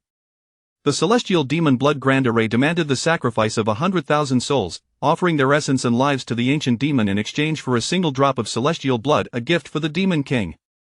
This was Zhou Yan's true objective. The cat morphed into shadows of pitch black, trailing Zhou Shiguo. I will plunge you into despair, making you feel the torment of being unable to live or die. In that moment, you will beseech me to aid you in entering the dream realm, the black cat declared, its claws slicing through the air. Zhou Shiguo turned and blocked the onslaught with her sword, only to be caught off guard by the overwhelming force that sent her crashing against the wall. In the corner, a beggar lay on the ground, laughing maniacally. Zhou Shiguo, in desperation, broke her own arm into a grotesque angle. Debris fell, yet the small beggar remained unscathed, while she bore the brunt of her injuries. In the realm of illusion, she could slay countless foes, yet in the waking world, she wished to harm none. What purpose does your protection serve? He will inevitably perish in the dream. That is his final value. Humans are not mere playthings, Zhou Shiguo murmured, as her power surged. Reaching the 7th tier, she placed her sword upon the ground and, from the palm of her right hand, began to draw forth a bloodied blade, extracting it slowly. Concealed sword technique? The blade grew increasingly solid, until it transformed from ethereal to tangible. At that moment, Zhou Shiguo's power ascended to the pinnacle of the 8th tier. A remarkable concealed sword technique. No wonder the dreams cannot confine you. You endure the agony of your spirit, accumulating vitality and energy, even rendering yourself foolish, all for a chance to wield a sword. In your dreams, you suffer. How can you truly find rest? Sister, Yan Liang stumbled into the vicinity of Yudu City's gates, awakening from his slumber, drenched in blood, a large, patterned black serpent coiling behind him. Shortly thereafter, Zhou Yan ambled over, unhurried yet purposeful. As Chen Yin followed suit, they were not in haste to slay them, rather, they sought to deepen their despair, to shatter their will, thus gaining better control over their souls. Should they scatter in all directions, Zhou Yan might have worried, but now he felt no concern. Together, the three of them would facilitate their dreams, leading them to sacrifice themselves within. To claim 100,000 souls, a single loss was unacceptable. These souls would be offered to the great demon king, a most exquisite gift. Chapter 31 The Hidden Sword Technique. Zhou Shiguo positioned Chen Yin and Yan Liang behind him. The serpent's vertical pupils fixated intently on Yan Liang, then began to slither up Zhou Yan's body, pausing upon reaching his shoulder. Both Yan Liang and Zhou Shiguo turned simultaneously. The black cat had already appeared behind them, encircling them along with the snake. Zhou Yan, the serpent, and the cat observed as Zhou Shiguo slowly extracted a bloodied bone sword from his palm, his gaze laced with mockery. It was reminiscent of a cat toying with a mouse, relishing in the mouse's struggles and despair until it was utterly powerless. Chen Nian watched in silence, sensing an unseen presence lurking nearby, intangible yet suffocatingly close, enveloping them in an eerie embrace. Thus, he patiently awaited the unfolding of events. The essence of Zhou Shiguo's hidden sword technique lay in the decade-long honing of a single sword. By employing this technique, one cultivates a sword seed, which must then be buried within the depths of the soul, intertwined with the corporeal form, perpetually siphoning life from flesh and spirit. This sword seed requires a decade to mature into a true sword, a period fraught with unending agony, both spiritual and corporeal. As the sword relentlessly torments the soul, you forge a sword, yet it consumes you in return. At this moment, Chen Nian grasped why Zhou Shiguo perpetually indulged in watermelon, not merely for its taste, but perhaps because its sweetness offered a modicum of solace amidst the torment he endured. A person who has faced profound suffering does not require excessive sweetness, a mere taste suffices to illuminate their existence. The sword was fully drawn, roots still clinging to sinew and flesh, now severed at their very core. Hidden sword technique. Slash. Zhou Shiguo proclaimed, his expression transformed from one of foolishness to resolute determination. Blood and flesh forged the sword, the soul nourished it. The culmination of 10 years' effort coalesced into this very blade, which began to absorb the surrounding spiritual essence, creating an open space around them. Channeling the sword's momentum, Zhou Shiguo had achieved the pinnacle of the 8th tier. The black cat's form shifted dramatically, instantaneously growing to the size of a 2-story building as it lunged forward. A tempest of demonic winds surged, accompanied by the chilling wails of the damned. Yan Liang bowed his head, grasping his sword, and when he reopened his eyes, he found himself in a dazed state, while Xiaoyan radiated a luminous white glow. His form flowed like drifting clouds, the sword akin to a gentle breeze. 2 instruments sword technique of flowing clouds, gentle wind, bright moon. We're doomed, you must flee without a second thought, Yan Liang urged.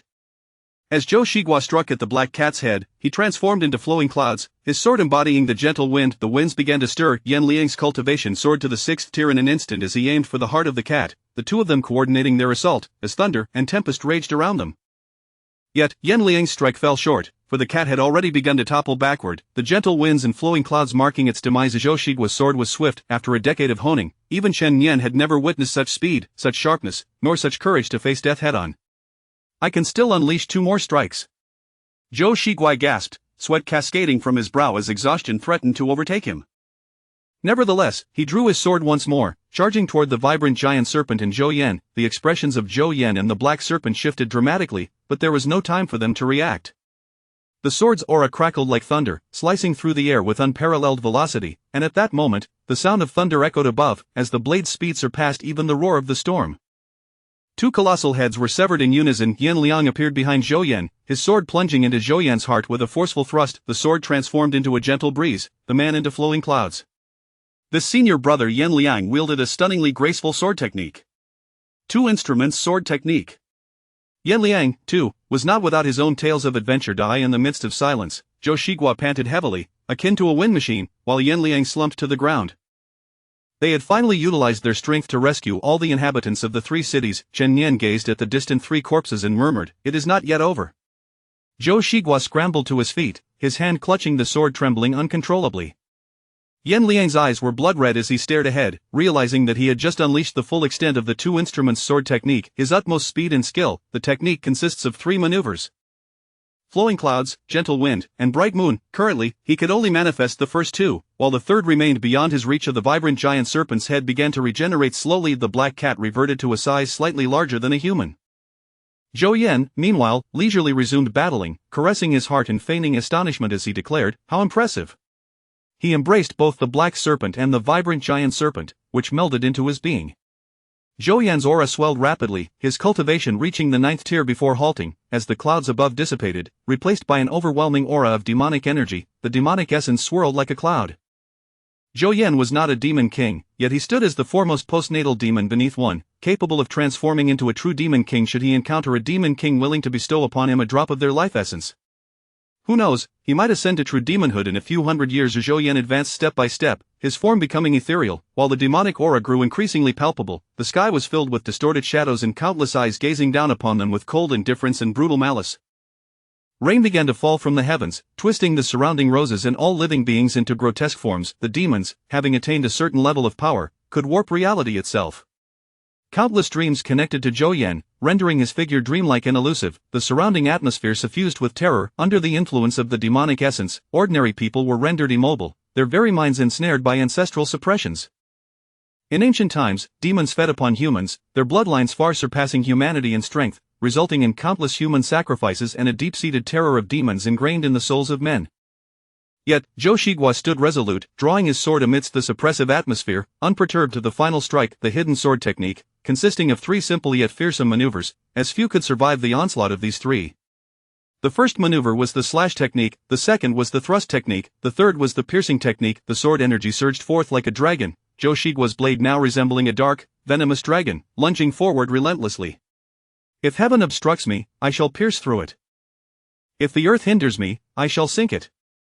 Throughout my life, I have sought my own worth. Born an anomaly, I faced profound loneliness, finding companionship only in small animals, a black cat and a small snake, both of whom perished at the hands of my brothers, who delighted in my helpless tears. The sky descended upon them, not as an expanse of blue, but as Zhou Yan, inexorably drawing closer to Chen Yan and his companions. The sword energy struck him, only to be consumed by the demonic aura, not because the sword lacked power, but due to the insurmountable disparity in cultivation. Zhou Shigua gazed upward, resigned to his fate, overwhelmed by a sense of despair. For the first time, Yan Liang clutched his sword, staring at Zhou Yan with a newfound fear, a terror that eclipsed even his darkest days. Scavenging through refuse. I have always cherished dreams. In my dreams, I possess everything. You may call me the demon of dreams. A voice echoed from the heavens, crimson eyes devoid of color materializing amidst the swirling demonic clouds, their twisted, grotesque forms filling the sky, all fixated upon them. Chapter 32 The Mandate of Heaven. I am on the verge of death. Zhou Shigua gazed at Chen Yan and Yan Liang, lamenting inwardly, it is a pity for my 2 junior brothers. Although one is a simpleton and the other rather foolish, they do not deserve such a fate, for they have yet to find their beloved. Alas, I am powerless to change this. Yan Liang and Zhou Shigua closed their eyes, not wishing to dream but rather preparing to end their own lives. At that moment, they heard Chen Yan's voice. Chen Yan, fixated on the countless eyes around him, looked up at the sky and mused. Do your eyes not grow weary from being wide open? The atmosphere stilled. Yan Liang and Zhou Shiguo exchanged incredulous glances. To remain so composed in such a dire moment truly exemplified the spirit of a Wudong disciple. Amidst laughter and curses, a sinister aura coalesced into a monstrous hand, seizing Chen Nian's head, compelling his gaze to meet its own. Do you understand my words? I am no longer interested in discussing the weariness of keeping your eyes open. I wish to instill within you an absolute sense of despair. Chen Nian nodded in acknowledgement. I have never sought to bring endless despair to others. Enough of your ramblings, Zhou Yin interjected, intent on crushing Chen Nian with his bare hands. I possess a sword known as the Mandate of Heaven, which governs life and death, Chen Nian replied coolly. He had not intended to shed his disguise, believing he could survive on the goodwill of his senior sister and foolish junior brother. Yet, it appeared that hope was slipping away. Annihilation and extinction loomed large. Chen Nian had only just broken through to the 8th tier, while Zhou Yan, having merged with his two avatars, forcefully ascended to the 9th tier. Yet the immortal martial demonic swordplay was a technique that abided by no rules. Whether you are at the 8th or 9th tier, I shall sever my own destiny. The sky began to shift, the Big Dipper materializing, its brilliance piercing. The demonic clouds were dispelled, and over 3,000 eyes were obliterated into nothingness. Eyes can induce slumber. As Chen Nian felt the weight of those eyes upon him, he was drawn into a dream state. Yet, in that fleeting moment, he eradicated all within that dream world, and the sword now radiated an unprecedented aura of murderous intent. In his mind, a blood-red star pulsated relentlessly. The air around him thickened with a palpable killing intent. The demonic clouds in the sky retreated rapidly, yet the 3,000 eyes within the demonic aura were shattered by his sword energy. Zhou Yan gazed at Chen Nian, exclaiming, "Monster!" Chen Nian smiled, his eyes glinting crimson. A tempest brewed above, as the storm raged on, and under the influence of the blood-red star, Chen Nian's immortal martial demonic swordplay seemed to evolve further. Like a dream, Zhou Yan transformed the space surrounding Chen Nian into a surreal tapestry, distorting reality and illusion. Yan Liang and Zhou Shiguo opened their eyes wide, mouths agape, staring in astonishment at Chen Nian.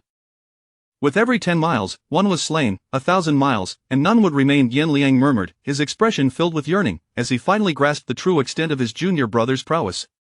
He had once thought Chen Nian merely a 9th-tier cultivator, yet he now realized he was a force of unimaginable strength. Yan Liang felt compelled to speak. A master is truly beside me. Goodness, my junior brother is formidable. Zhou Shiguo pondered for a moment before exclaiming, for these words encapsulated her most genuine feelings. So they all witnessed reality and illusion beginning to shift beneath this dreamlike influence, and tension mounted.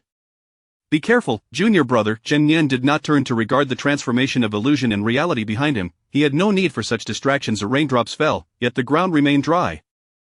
For although they resembled raindrops, they were, in fact, sword energy, dense and unyielding. The sword energy intensified to its zenith. It mattered not whether the space was illusory, even the void would be cleaved before him. Zhou Yan's countless eyes dried up in an instant, each eye represented a dream, and for mortals, the loss of a dream meant the loss of life. However, for dream demons, the absence of dreams equated to the loss of their cultivation.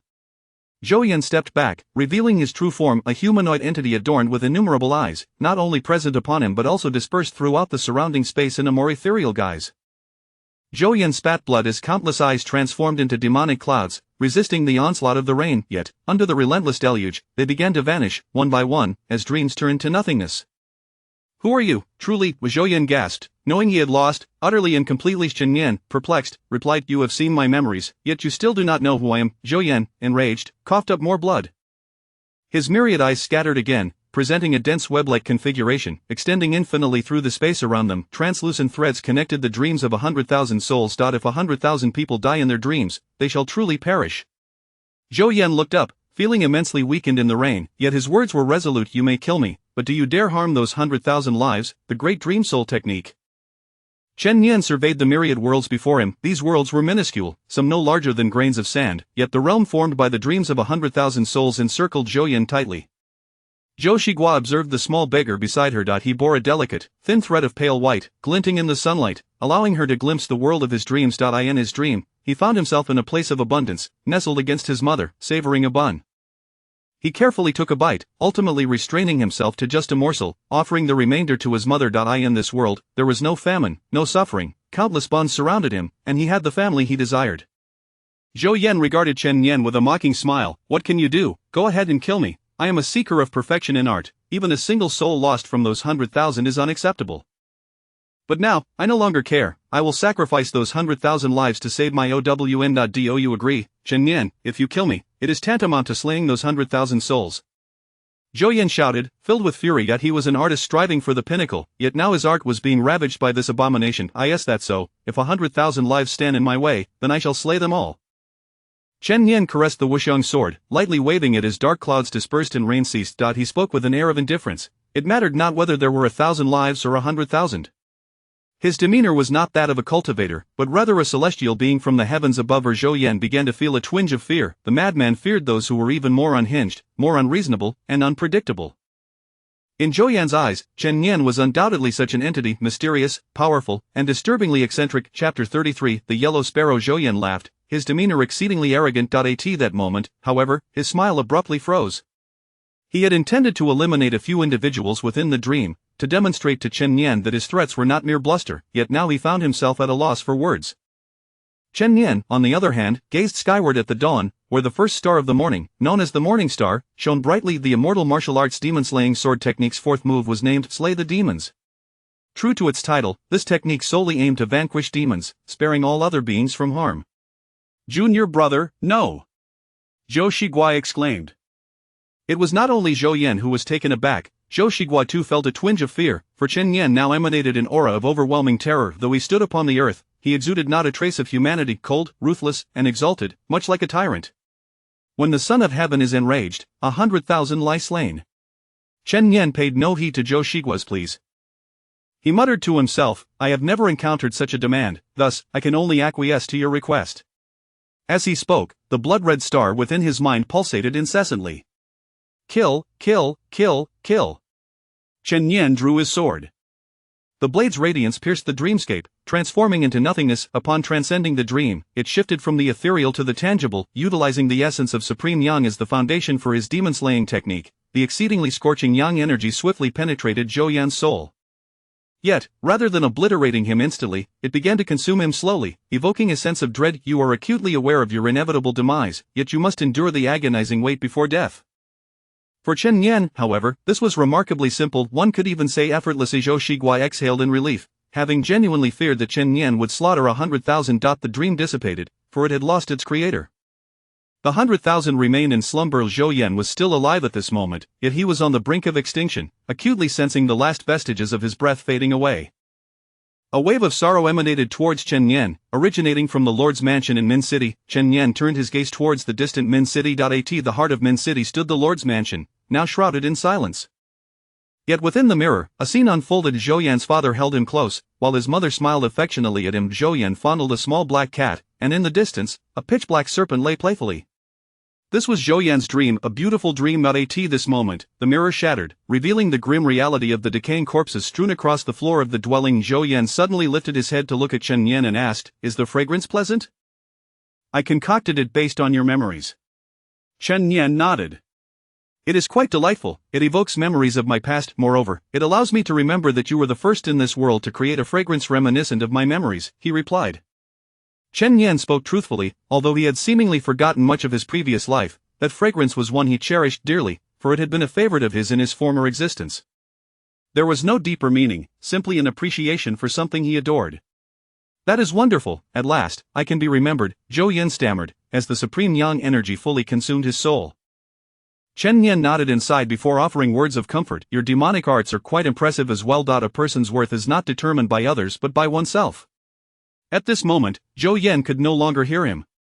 He had perished, his essence melted into ashes by the supreme Yang energy. Chen Yan picked up a willow leaf from afar. The melody of the heaven and earth yin-yang harmony began to play softly, the first layer rendering the self imperceptible, while the second layer connected him to all things. Chen Yan felt the sorrow of the city and the demon's obsession. Each postnatal demon harbored grievances and misfortunes. The heaven and earth yin-yang harmony was a supreme musical art. In his previous life, Chen Yan had been tone-deaf and harbored no fondness for music. Yet now, he clearly heard the voices of all things throughout the city, feeling their emotions. Some were sorrowful, some joyful, and others still in anguish. Die, die, how dull, how tiresome. A voice carried from afar, youthful and innocent, likely that of a child. Yan Liang and Zhou Shiguai, who had just been enjoying the melody and were about to rest, furrowed their brows, forcing themselves to open their eyes and gaze at the approaching child. Enough said. The matter is far from over. Chen Yan observed the little boy in green and murmured, sticky and gross, you were the one I was watching just now, weren't you? The young boy looked at Chen Yan with confusion, repeating, sticky, gross? You are truly annoying. Chen Yan remarked to Zhou Shiguai, and Yan Liang exchanged glances, utterly speechless. Hey, you just killed a 9th-tier demon, can you not be so childish? They thought to themselves. The little boy moved swiftly, retrieving an illusory orb from the spot where Zhou Yan had vanished. He looked up at Chen Yan and exclaimed, "Servant." Chen Yan rolled his eyes. A servant's belongings belong to the master, do they not? The boy chuckled and, no longer trying to irk Chen Yan, gazed up at him earnestly, listening attentively to his words. Chen Yan remained silent. He had no advice to offer. He recognized the orb for what it was, a formation used to sacrifice souls. Though the dream's creator had perished and the dream had vanished, the formation remained intact, with the core being this little orb. Their souls were still under the control of this core. Zhou Yan had placed this core within his demonic form to control all dreams, yet it had been seized by the suddenly materializing boy. It seemed that even after transforming into a demon, Zhou Yan had never truly earned trust, for the core of this dream formation had always been under the boy's watchful eye. Chen Yan had acted too swiftly, leaving the boy no opportunity to manipulate things from the shadows. The little boy tilted his head, a golden emblem resembling a fork shimmering atop his head, his eyes gleaming with flowing golden light. Yan Liang's expression shifted as he realized the implications. This boy was one of the top 10 demon kings of the southern domain, the son of the foremost demon king. It could be said that he was poised to become a demon king not solely based on strength, but rather on his noble lineage.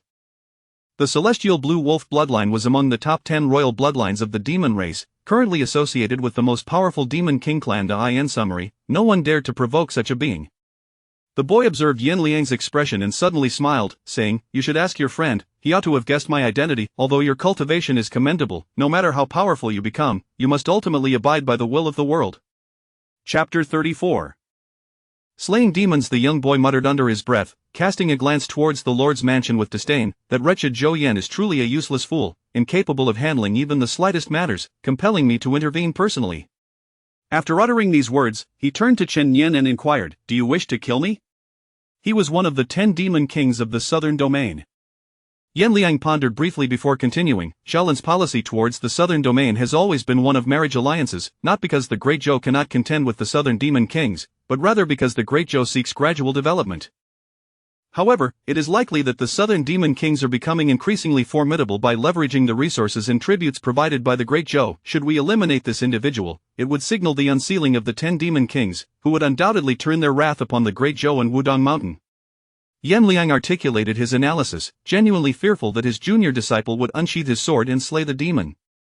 The terms of the covenant stipulated that the southern domain would accept tributes from the Great Zhou, and that the innate demons would not enter the city to commit murder, with the agreement signed every decade. Now, the 10th year had arrived, marking the time for marriage alliances. Yan Liang whispered the details of the pact, yet this demon king had clearly violated its terms. Chen Yan remained silent, his gaze fixed upon the ethereal orb before him, which contained 100,000 lives. Zhou Shiguo looked at Chen Yan, his eyes also locked onto the illusory sphere. "This is for me, a gift," he declared. "I can mention the marriage alliance back in the demon realm. It has been quite a while since I consumed the power of souls. Although the sacrifice was unsuccessful, the essence of nearly 100,000 souls would surely offer a delightful taste." The young boy continued, raising his head elegantly, "My name is Kuemu, given the name Ching.As for you, the fool wielding a sword. You currently have 2 choices, kill me now, or kneel and beg for my forgiveness, licking my shoes. You know the cost of killing me. Your kind has always favored restraint. Haven to you. I recall that Shaolin has always preferred to wait patiently. I can grant you a chance for vengeance." The small boy clutched the ethereal orb, addressing Chen Yan, as an ominous cloud of demons coalesced behind him, forming the imposing silhouette of a massive blue wolf, gazing down upon Chen Yan with haughty disdain, reminiscent of how humans were herded thousands of years ago. Yet, deep within, he contemplated that regardless of Chen Yan's choice, he would ultimately slay him. The failed sacrifice meant yet another gift lost to his father. He would still need to venture into larger cities to select individuals for sacrifice, which was indeed a bother. However, witnessing this person bowing in submission would not be an unpleasant sight. Chen Yan spoke, "Are there truly only 2 choices?" "Indeed," Yan Liang sighed. "You're courting death, child. Of the person before you is not Shaolin, but Wudong. Hearing your words makes me wish to slay you myself." Zhou Shiguo remained silent, his eyes cold and lethal. With a flash of light, Chen Yan wielded the demon-slaying sword with an unprecedented fluidity, as if cleaving through a watermelon. "How dare you!" the boy exclaimed furiously, clutching his neck. No one had ever dared to draw a sword against him, let alone swing it to sever his throat. "Death substitute talisman," Chen Yan murmured, "a fine talisman. I wonder how many times it can withstand." The boy's cultivation barely reached the 7th level, leaving him with no means of resistance against Chen Yan. "Indeed, I possess a total of 360 death substitute talismans, the boy chuckled, thinking that Chen Yan was merely attempting to intimidate him. Did he truly believe he could kill him that many times? Chen Yan smiled, seemingly aware of his thoughts, and grinned, revealing pearly white teeth. Then I shall slay you 361 times. How does that sound? Kuei Muqing's eyes widened in shock, followed by a surge of fury. At over 3,000 years old, he was still in his juvenile phase as a member of the royal lineage of the Tianqing wolf clan. Having lived under the protection of his family, he resembled an oversized child, akin to a giant infant kill. A surge of green flames erupted from him, the Tianqing wolf fire, sinister and elusive, capable of incinerating souls. At that moment, the Tianqing wolf fire morphed into a colossal blue wolf, lunging forth, transitioning from the tangible to the ethereal, aiming directly for Chen Yan's soul. Unity of heaven and earth, great grief versus. Chen Yan activated his technique in an instant. Slash. He roared, his voice transforming into a sonic wave, ultimately shifting from the tangible to the intangible, instantly morphing into a milky white sword. It cleaved through the Tianqing wolf fire, its momentum unabated as it struck Kuei Muqing's face, claiming yet another life. Gasping for breath, Kuei Muqing realized that while his life was spared, the agony of impending death remained painfully real. You know not what my father represents. In 10 years, he shall undoubtedly reach the Grand Master realm, and your kind will perish. His seal is on the verge of shattering. Are you not afraid? Kuei Muqing howled, his eyes filled with venomous hatred. Chen Yan remained silent. Is this child mad? Demon slaying. Are you unaware that my mother hails from the Qiangqiu lineage? She is also one of the 10 demon clans, he retorted, but his words were abruptly cut off by the flash of a sword. A perfectly good head fell, the mouth still moving in disbelief. Chen Yan offered a warm smile to the young boy Kuei Muqing, who instantly lost another death substitute talisman. Kuei Muqing stared at Chen Yan in disbelief. Upon seeing the latter's friendly demeanor, he felt an overwhelming terror. Truly a demon among demons. Yan Liang and Zhou Shiguo were left stupefied. By the 300, the young boy began to weep. Chen Yan approached him step by step, looking down with his foot planted upon the boy's face. Grant it to me, would you? Kuei Muqing had initially intended to shatter the core of the formation, sacrificing the 100,000 lives to either accompany him in death or to threaten Chen Yan. However, he was now gripped by fear, sensing that the person before him was a madman, devoid of reason, leaving him no choice but to plead for mercy. Chen Yan said nothing, his eyes a crimson hue. The young boy knelt upon the ground, lifting his head with innocent eyes, beseeching, "Can you spare me?" He smiled, revealing his small canines, a look of adorability that he seldom displayed. Yet, deep within his gaze lay a profoundly sinister intent. Initially, he had aimed to consume the lives of the 100,000, subsequently killing Chen Yan, Zhou Shiguo, and Yan Liang. After all, the southern domain demons had signed a covenant with humanity. While killing was permissible, slaying cultivators was somewhat excessive. As one of the 10 demon kings, although his status was primarily due to his father's influence, he could not breach this covenant. The demon clan also needed to bide their time, awaiting a powerful being capable of wiping out humanity. Otherwise, it would merely present an opportunity for the extraterrestrial demons. Insulting Chen Yan was merely a side endeavor. However, he had not anticipated encountering such a formidable adversary. Chapter 35 of the Northeast Cultivator. Chen Yan grasped his sword, transitioning from a two-handed grip to a single-handed stance. Kuei Muqing, overjoyed, expressed his gratitude for being spared, proclaiming that upon returning to the demon clan, he would undoubtedly enshrine a longevity tablet in honor of his benefactor. He mimicked the words he had once used when toying with the lives of humans. Back then, he would send lesser demons to capture a few humans, only to slaughter those lesser demons again, relishing the transformation of despair into fleeting hope in the eyes of his captives. After they had uttered their final words, he would slowly wield his dagger, methodically carving away their flesh, watching as their last glimmers of hope extinguished, leading them to a numbing death. In those moments, they were so consumed by pain that they could no longer feel it. For him, this was an unparalleled source of pleasure. Chen Yan rubbed his wrist, driving his sword into the skull of his foe, the blade piercing through and emerging from the abdomen. The last substitute talisman fell. Chen Yan regarded Kuei Muqing with the same gaze Kuei Muqing had once directed at those humans, and Kuei Muqing understood he was truly about to die. He should not have been here. Weeping, he knelt at Chen Yan's feet, clutching his ankles and presenting the core of the formation. Chen Yan accepted the core carelessly, tossing it aside without a second glance. Yan Liang observed Chen Yan with an expression of admiration. The more one values something, the more it can become a weapon that threatens them. Chen Yan squatted, sword in hand, and inquired, "How many choices do I have at this moment?" "Countless choices. I implore you to spare my life." This is a demon essence pill from my clan, and this is my junior brother. Do you desire it?" Before he could finish speaking, Chen Yan's sword severed Kuei Muqing's head, which flew off, the demon blood splattering across the ground. Indeed, it was the blood of a royal demon, golden yet foul-smelling, eliciting disgust. "Junior brother, we could bind him and return him to Shaolin for their judgment. That way, Chen Yan smiled at Yan Liang. That is a possibility, but what of the nearly 10,000 lives lost among these 100,000?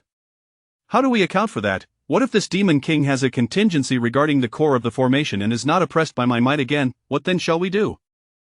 The human race must possess some spirit. It is a pity that he encountered a cultivator from Wudong. Perhaps Shaolin could have offered him a chance. Yan Liang fell silent. He considered the well-being of the entire human race but failed to realize that if all humanity were to think this way, then the spirit to survive would be extinguished. Even if they managed to endure, humanity would cease to be the force capable of reshaping the world and harnessing the laws of nature. Without backbone, nothing exists. Humans may survive, but they must not be as humble as dust. Chen Yan felt the essence of the numerous substitute talismans flow into his body, realizing he might soon attract the attention of a far more terrifying entity, perhaps even a grandmaster. But what of it? In 10 years, let us see who reaches the grandmaster realm first, Chen Yan mused as he gazed southward. He was unafraid, for he possessed a sign-in system, and soon a decade would pass, bringing with it experience cards, which were contingent upon his cultivation level. Now nearing the 8th tier, his experience card would equate to that of a grandmaster. As for the Wudong sect, naturally, Wudong cultivators held no fear. At this very moment, they were led by the 7 sons of Jinwu, exterminating demons in the northern domain. Every hour, lives were lost. One of the reasons for Wudong's decline. For Wudong, they could willingly sacrifice their disciples and countless warriors for the sake of this world, but they could not, like other sects, seek to maintain their own growth or temporary peace through marriage alliances or trading women for tranquility. An ethereal orb, adorned with a contract, swayed in Chen Yan's hand, leaving him perplexed. In the distance, a young monk adorned with a golden lotus approached gracefully. He regarded Chen Yan and quietly said, "I am Kong Shen, a wandering monk of Shaolin, traversing the world on their behalf." Good appearance, Chen Yan thought to himself, realizing why he could represent Shaolin. Having contributed 100,000 spiritual essence stones over 3 years, he was indeed a spokesperson for Shaolin. Kong Shen looked at Chen Yan with profound respect. His enchanting peach blossom eyes, though seemingly devoid of emotion, still conveyed a sense of tenderness to those upon whom he gazed. Chen Yan felt an unusual sensation ripple through his mind. "Do you wish to duel with me?" Chen Yan asked. "If so, know that I have never feared anyone. Even in the chores hall, when I visit the latrine, any disciple would automatically step aside." "Wudong brother? Are you listening to me? What is this duel you speak of?" Kong Shen inquired, his gaze fixed on Chen Yan. Chen Yan promptly closed his senses, focusing inward. He sensed that this young monk possessed innate Buddhist qualities and certain abilities, allowing him to attain insight without reaching grandmaster level. At this moment, Chen Yan's thoughts were overly agitated, catching Kong Shen's unintentional attention. Of course, once Chen Yan sealed his senses, Kong Shen could no longer probe. As Kong Shen pondered the nature of the duel, Chen Yan swiftly interrupted, sensing a hint of the monk's thoughts. "Young master, if you have something to say, please speak plainly," Chen Yan remarked, slightly unnerved by the monk's unwavering gaze. "There is nothing amiss. Just a few words from my brother surpass the worth of 3,000 years of cultivation for me, and I express my gratitude once more." Chen Yan looked at the monk, bewildered. 3,000 years? "I remember my previous life, as well as the memories from even earlier incarnations," Kong Shen stated, bowing deeply to Chen Yan, then bowing a second time. "Impressive, my young master," Chen Yan exclaimed, hastily lifting Kong Shen from his repeated bows. "What is this? Are you sending me on my way?" "Almost forgetting," he added, "this should suffice for you, young monk. The contract with the heavenly demon requires a specific demon clan incantation to unravel. I, unfortunately, have some knowledge of this, having once wed a serpent demon for another sex cultivator." Chen Yan handed it over, his gaze fixed on the young monk, eager to delve into the treasures hidden within his 3,000 years of memory. Yan Liang was equally intrigued but refrained from voicing his thoughts, considering a future visit to Shaolin for a proper exchange of knowledge. Kong Shen held the ethereal orb, his fingers dancing gracefully, creating fleeting shadows as he whispered enigmatic phrases.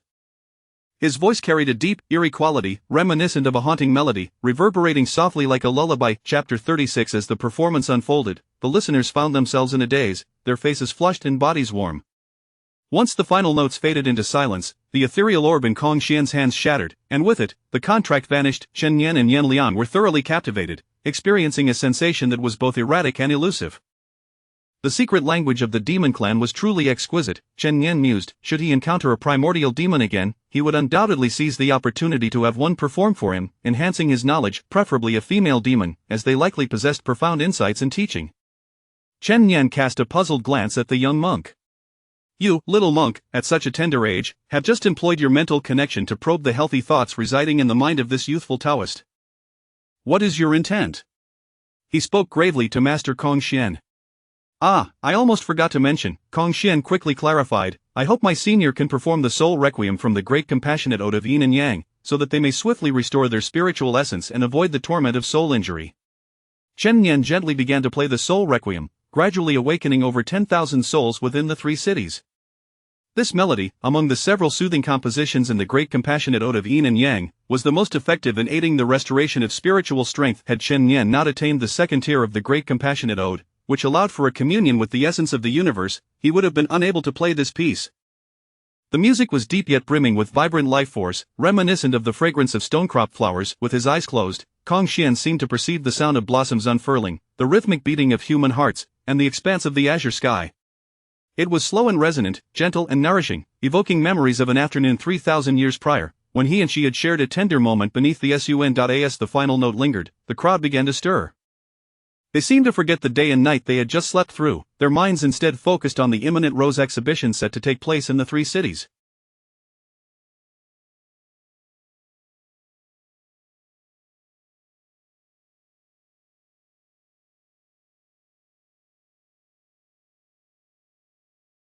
Meanwhile, merchants, itinerant monks, and bodyguards from various trades busied themselves preparing for the event. Occasionally, they would collide, exchanging curses and shouts, haggling fiercely, yet also offering one another assistance. When they departed from the city, they realized, upon inquiring about the date, that they had seemingly lost an entire day. The city transformed into the city of forgetting, as the throngs dispersed, and rumors began to multiply. This experience morphed into a story, which evolved into legend, and eventually into myth. The city, too, thrived in its newfound vibrancy, though that was a tale for many years hence. At this moment, Chen Nian observed the sudden influx of bustling crowds around him, young and old, tall and short, some laughing heartily, while others had vanished, lost in sorrow. They sought the traces of those who had disappeared. Some rallied themselves to fulfill the missions of the lost, whether in pursuit of spices, perfumes, or perhaps venturing even further along the path. Chen Nian suddenly gained a deeper understanding of the term humanity, which had always seemed so expansive.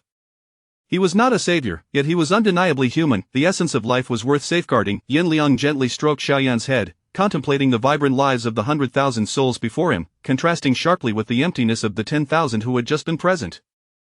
He gazed at Chen Nian's silhouette, suddenly enlightened. The lives of these 100,000 souls were not to be trifled with. If they did not shatter the spirit of Kuei-Muching, instilling unwavering doubt in him regarding Chen Nian's resolve to eliminate him, then Kuei-Muching might very well threaten to consume the dreams of these souls spanning a millennium.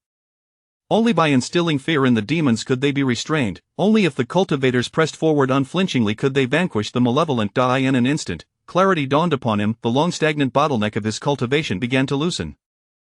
Zhou Shiguo, however, had no concerns about such matters. Her and Wudong's attitude had always been, we've come this far, so let it be. What's the worst that could happen?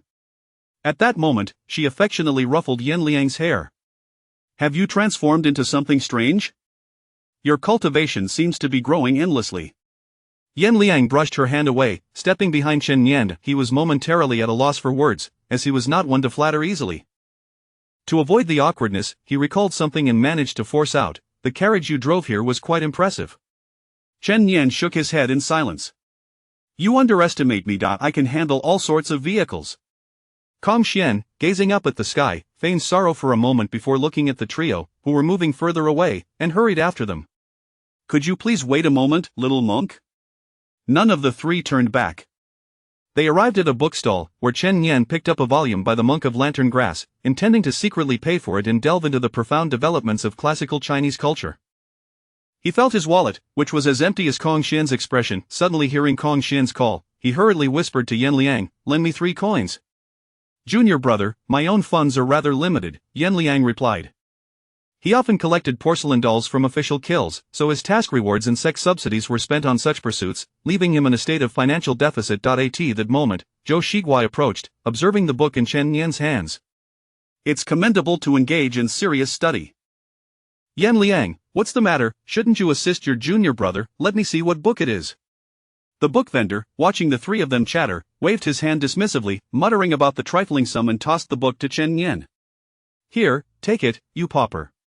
He was unsure why he felt an odd familiarity with Chen Nian, yet he sensed a favorable impression. Chen Nian accepted the book, stowing it away. The group began to wander leisurely through the city of 10,000 flowers. Kong Xian followed closely behind them, suddenly rushing to Chen Nian's side, exclaiming, I wish to undertake something I have long contemplated but never dared to do. Today, I have realized if I do not enter the underworld, who will? As he spoke, Kong Xian retrieved the book that Chen Nian had dropped into his sleeve and returned it to him, striding purposefully toward the outskirts of the city. Chen Nian flipped through the book, examining it from various angles. Was there some Buddhist wisdom within that had led the monk to such enlightenment? Who could deny that? One day, we shall secretly descend the mountain again and purchase a few more books to study, he remarked earnestly. Yan Liang nodded in agreement. This spirit is something we must delve into deeply. Initially, after witnessing Chen Nian's genuine cultivation, Yan Liang and Zhou Shiguo felt a degree of distance, but after some playful banter, that distance dissipated. To them, Chen Nian remained their lazy, carefree junior brothers. Chapter 37 The little monk's undertakings. Kong Xian hastily returned to Shaolin, disregarding the numerous female patrons along the way who sought his autograph. Though the ladies appeared quite displeased, he found himself in high spirits, having finally resolved to undertake a significant endeavor. His demeanor became markedly more unrestrained, leaving the female patrons captivated by his presence.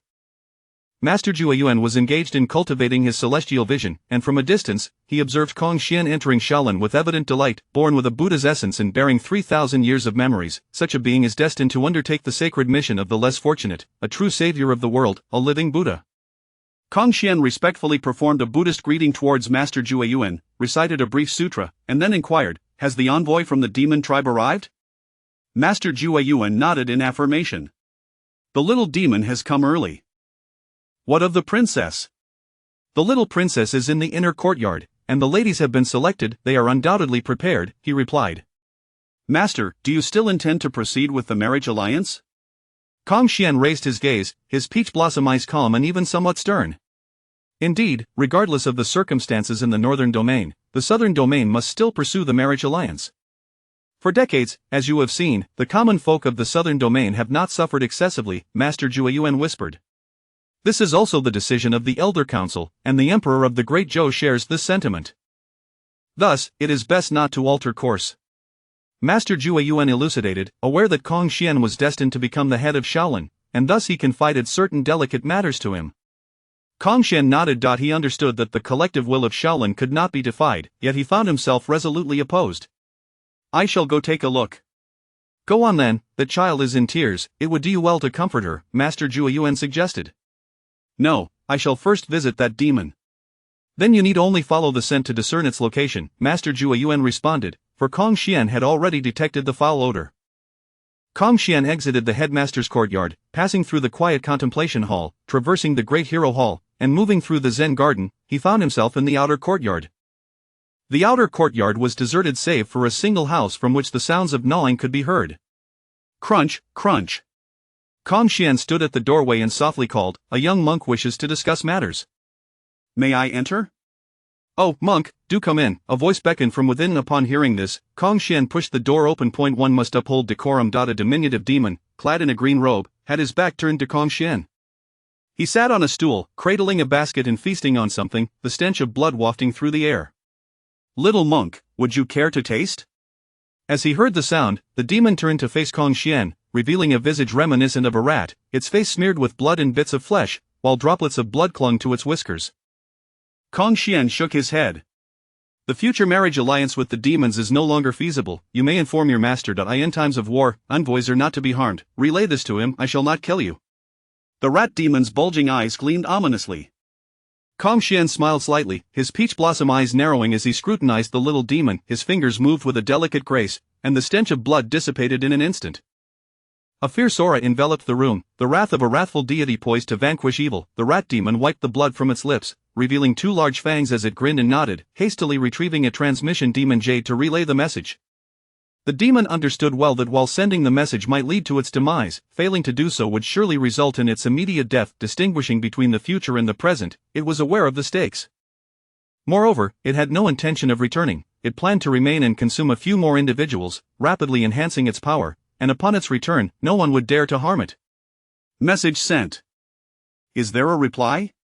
Kong Xian inquired. "None," the rat demon replied, a hint of bewilderment in its tone. Kong Xian nodded, harboring no expectations for a response, fully aware that none would come. "May I take my leave now?" "I am merely a messenger." The rat demon trembled as it gazed at Kong Xian, sensing the dangerous aura emanating from his alluring eyes. Of course, as a messenger, you may depart. The rat demon transformed into a wisp of black mist and vanished in an instant, only to reappear within the same chamber. The earlier attempt had employed its demon technique, an earth-escaping spell, but for reasons unknown, it had circled back to this spot. Emerging from the ground, the rat demon faced the young monk, who sat cross-legged on the floor. Feeling a twinge of embarrassment, it chuckled awkwardly. Hee, let me try again, my previous attempt seemed to have gone awry. In the realm of humanity, you consume human hearts, you deserve death. But you just said I could leave. Yet you have returned. Kong Xian retorted, and with a flick of his finger, the little demon was instantly reduced to a mass of flesh. Its mouth opened slightly, releasing a surge of golden Buddhist flame that ignited the entire room. With a gentle sweep of his sleeve, Kong Xian left no trace behind. It was indeed strange that the rat demon could leave. Kong Xian had never intended to allow its escape. In the grand tapestry of existence, this rat demon would forever remain within the palm of Kong Xian's hand. Kong Xian then recited a passage from the scripture of rebirth over the remnants of flesh. Turning to regard the astonished Master Jueyuan and several elders from the council, who had sensed the aura of the Buddhist flames as well as the presence of the demon's demise, they hurriedly approached, witnessing the aftermath of Kong Xian's decisive act. Observing his surroundings, Kong Xian felt his cultivation surging, having shattered the barriers of his heart, reaching the pinnacle of the 8th realm in an instant. The elders around him were all at the 8th realm, with only a few attaining the 9th. Follow me to the Elder Council, Master Jueyuan instructed softly, his brow furrowed in concern. Within the Elder Council chamber, the 10 elders formed a circle, with Master Jueyuan, Huican, and Kong Xian seated at the center. These should have been the most peaceful 10 years, remarked the Grand Elder, Master Yuan Kong, as he gazed at Kong Xian.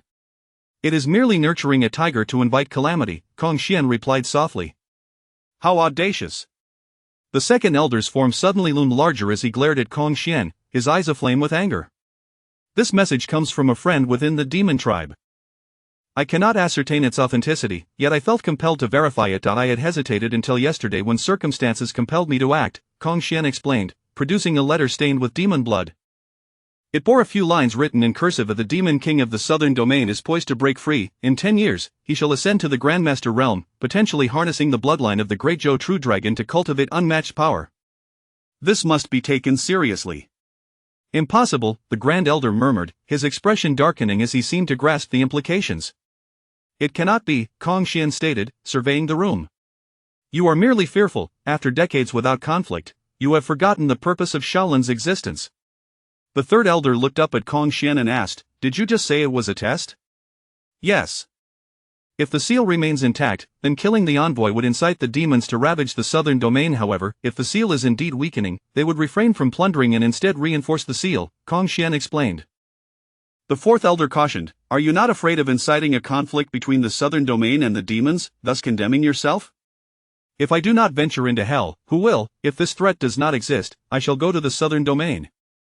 However, the reality may indeed be as you most dread, Kong Xian asserted. At that moment, a gray-on-white dove descended from afar, landing on Kong Xian's shoulder. This was a message from the guardian stationed in the southern domain. The seal is now completely closed, it stated succinctly. An eerie silence enveloped the room, for this confirmed the veracity of Kong Xian's claims. The Demon King had indeed gained control over part of the seal. With trembling hands, the Grand Elder pointed at Kong Xian, exclaiming, we can now ascertain that the demon tribe will undoubtedly break free from the seal. Do you not think it is too late? Kong Xian scoffed, surveying the elders concealed in the shadows. I am not the only one who received this news, you all have as well, yet you chose disbelief. It is not that you do not believe, but that you are afraid. Had I not exposed this, you would have continued with the marriage alliance and sent offerings. Do you truly understand what will happen to the unprotected southern domain? Blood will flow like rivers, and corpses will be strewn everywhere, with barely 1 in 10 surviving. How audacious, the third elder exclaimed. The Grand Elder, however, placed a reassuring hand on the third elder's shoulder, signaling him to listen. Though they were reluctant, they recognized the truth in Kong Xian's words, and none among them believed the seal could break. They thought that by continuously pursuing marriage alliances and offering everything the demon tribe desired, peace could be maintained in the southern domain. Do not provoke the demons. Do not let them perceive humanity as petty. Give in to them. This was the approach of Shaolin, a futile endeavor to negotiate with a tiger. Chapter 38. I shall enter the realm of the Grandmaster. Kong Xian continued. If you truly believed, the 10 elders would have long since eliminated the threat, preventing them from breaking the seal. Therefore, my act of slaying the envoy was not for mere sport, but rather to clarify the distinction between you and the demon clan. The fourth elder sighed deeply and whispered, "What shall we do then?" Kong Xian lifted his gaze. "It is merely a grandmaster." "Merely?" The fourth elder retorted, "You have reincarnated for 3,000 years. In which lifetime did you ascend to the status of grandmaster? Once the demon clan breaks free from their seal, the first demon king will undoubtedly achieve the title of grandmaster. At that moment, who among us could possibly hinder them? How can you so casually dismiss the significance of a grandmaster?" Kong Xian gestured to himself, then surveyed the surroundings. "Within a decade, I demand all resources, scriptures, and teachings of Shaolin. I shall attain the status of grandmaster. All you need to do is recognize that the demon clan is approaching and awaken all the world's noble families and sections. I may slay the grandmaster, but the remaining demons will still rely on these sections." He was instilling determination within Shaolin. He had received the latest news: the seal was on the verge of breaking, yet Shaolin remained lost in their reverie. How could this be? They feared the demon clan. Thus, Kong Xian felt compelled to voice his thoughts and test the true intentions and strength of the demon clan, for the consequences of ignorance were dire. The 10 elders fell silent, their gazes fixed on Kong Xian, seemingly pondering deeply. "In heaven and earth, I am supreme, the true Buddha of this world." "Very well." The grand elder stood tall, then bent slightly as if Buddha himself were questioning Kong Xian's true intentions. He looked at Kong Xian and spoke softly, "You must know, the lives of hundreds of thousands of citizens in the southern domain rest entirely in your hands." Kong Xian closed his eyes and recited, "If I do not enter hell, who will?" He had lived for thousands of years, yet had not perceived the truth as clearly as his brother, Ultraman. It was indeed foolishness of the highest order. Within the inner courtyard, the little princess had caught wind of the news. There was no need for a marriage alliance, and she could hardly contain her delight as she made her way to the meditation hall where Kong Xian practiced. Kong Xian was engaged in his spiritual cultivation, dreaming of the Buddha's teachings. I in the realm of dreams, a day of practice equated to 10 years for others. Kong Xian opened his eyes and, noticing the little princess, Zhou Ruoshi, beside him, softly inquired, "Princess, do you have business here?" "Only to express my gratitude," she replied. Zhou Ruoshi, around 13 years of age, spoke with a soft, endearing voice that was quite pleasant to hear. Her eyes were a gentle gray, though not tearful. They seemed perpetually misted, evoking a sense of delicate vulnerability, a natural beauty. Even Kong Xian felt his heart soften, stirred by a sense of camaraderie that made him want her to admire him more. Yet, recalling the dangers of the peach blossom calamity, he understood the perils that awaited him. It was no wonder his master often spoke of the women below the mountain as tigers. Realizing the gravity of the situation, Kong Xian contemplated his words carefully. After a moment of reflection, he spoke softly, "This humble monk does not dare claim sole credit. All of this stems from the illustrious Ultraman of Wudong. He is indeed a formidable figure. I have long worried whether I could validate this news or transcend to the realm of Grandmaster. However, upon meeting him, I understood it was not a matter of whether one could, but rather that one must. Thus, I resolved to pursue this path." "What is that brother's name?" she asked. "He is known as Chen Yan of Wudong Mountain, though many affectionately refer to him as Ultraman. He is a rather intriguing person. During my recent visit to Ame Mountain to see my sister in the world of walking stones, they shared some tales of the past with me. Allow me to recount them for you." Kong Xian silently apologized to Chen Yan. "Brother Chen, or rather, Ultraman, I seek to devote myself entirely to my cultivation, so I may have embellished some details. While these tales may be fabricated, I believe you shall encounter similar adventures in the future. Moreover, Brother Yanliang has mentioned your exceptional driving skills. I may have exaggerated your feats of driving a cart up Taihang Mountain and leaping over Wangu Mountain, crushing 2 innate demons beneath its wheels. You won't hold this against me, will you? I am left with no choice. If the peach blossom calamity truly arrives and I am unable to cultivate further, the human world shall face dire consequences. Thus, I must sacrifice you." As Kong Xian spoke, Zhou Ruoshi's face flushed with excitement, as if she wanted to cheer for Chen Yan. Does such a brother truly exist? How come I have never heard of him in the Huashan sect? Kong Xian maintained his composure. Huashan is rather small. Indeed, I once believed the court offerings of Huashan were formidable, yet I had no idea such an extraordinary brother existed. Zhou Ruoshi's eyes sparkled like stars. In those eyes, Kong Xian seemed to glimpse twinkling constellations. Regardless of all else, he felt compelled to express gratitude to his little master. "This is a token of 190,000 spirit stones. Please accept it. These items are mere cultivation supplies, countless in number, yet they pale in comparison to the life you saved." Zhou Ruoshi smiled and bowed deeply to Kong Xian, then presented him with a jade token.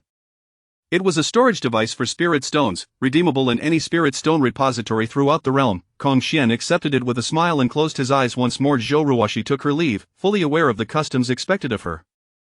Upon returning to her room, Zhou Ruoshi rummaged through her belongings and retrieved a small piece of jade inscribed with the characters Ruoshi. Initially, she intended to gift it to her little master, but having heard of Chen Yan's exploits, she felt an inexplicable yearning for someone she had never met. She believed that he would encompass her entire future, therefore, she resolved to give the jade to him. In essence, the young girl's heart was awakening to newfound feelings. At Wudong Mountain, in the auxiliary courtyard, Chen Yan gazed at the peach blossom tree he had pruned 3 years prior, now in full bloom, and felt a surge of joy. Spring had returned once more. It had been nearly a decade. In the blink of an eye, the blossoms had withered and bloomed anew. At that moment, Yanliang knocked on the door and placed a 7-colored rose on Chen Yan's desk, seemingly wishing to say something. Chen Yan waved his hand, indicating that it was unnecessary. Brother, focus on your cultivation. I've heard that the Demon King of the Southern Domain is about to emerge. Do not let your guard down. The 7 sons of Jinwu will return this year, Yanliang cautioned, his demeanor devoid of any weighty concern for Wudong. The impending emergence of the Southern Demon King posed little threat in the eyes of the disciples. After all, whether they fought in the Northern or Southern Domain, the stakes remained the same. Their only fear was the inability to eradicate all demons. From the perspective of the higher echelons, the situation was similarly untroubling.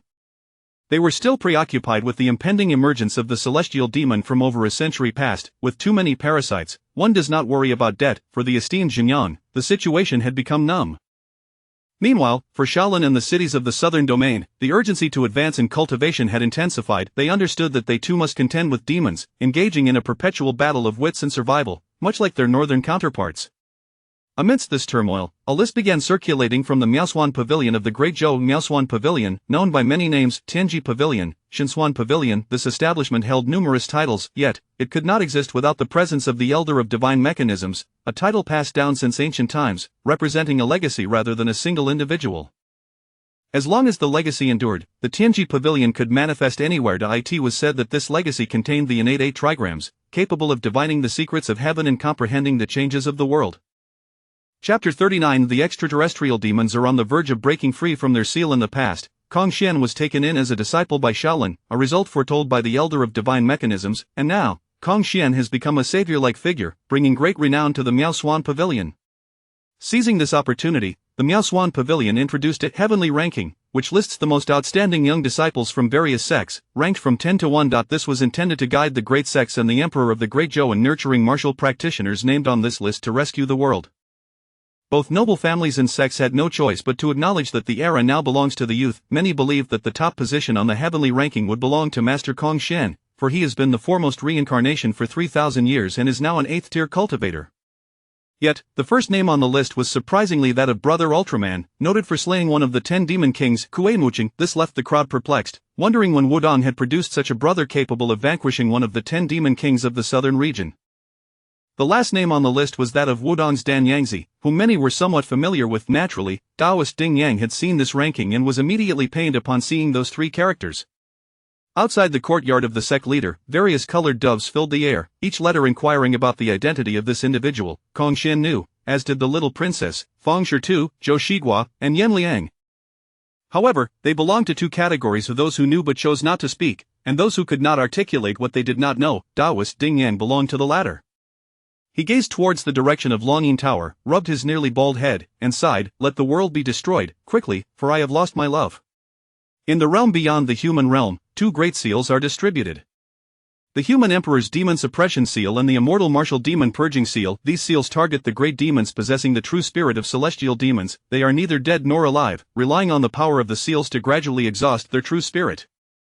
Yet, some lesser demons are also trapped within, unable to escape over the millennia. Many of the great demons have gradually perished as their true spirits were sealed away, but in their final moments, they managed to refine parts of the seal, allowing some of their inferior descendants to emerge, thus providing a glimmer of hope for the demon race.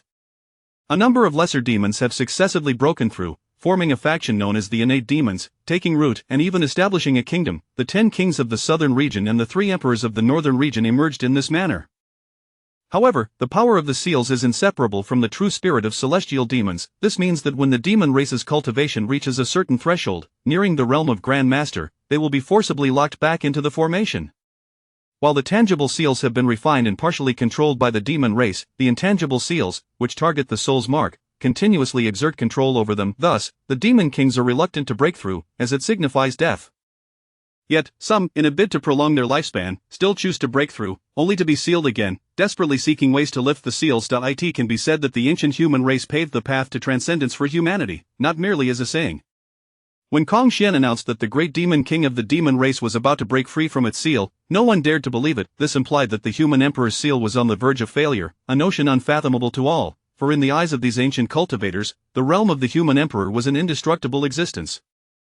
At this very moment, within the confines of the human emperor's sealing array, the formation comprises 9 seals, each suppressed by a tripod. The deeper one goes, the stronger the sealing power becomes. At this time, within the outermost layer, amidst the immense azure wolf fire, a middle-aged man clad in golden armor suddenly observed the jade pendant in his palm shatter. 2 pieces of information were transmitted. The wolf fire abruptly dissipated, and the middle-aged man opened his eyes. He took a deep breath, and the air he exhaled transformed into 2 white swords. Breathing like a dragon, his physique was already immensely terrifying. His oil-green eyes glinted with a cruel light as he gazed towards the distant Great Zhou. He gestured with his fingers, and in the void, clusters of human souls continuously drifted forth from his palm.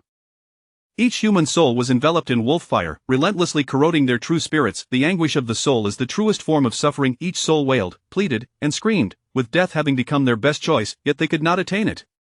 Hearing these cries, he revealed a delighted smile. This demon was the innate great demon king Kuei Muli. Kuei Muli murmured, 10 years from now, everything in the Great Zhou will belong to me.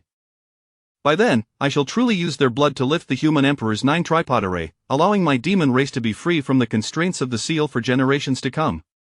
At that moment, a small demon stepped out from the shadows. This little demon looked rather peculiar. Despite sporting the unique azure fur of the Azure Wolf clan, his pupils appeared somewhat dazed, resembling those of a canine more than a wolf.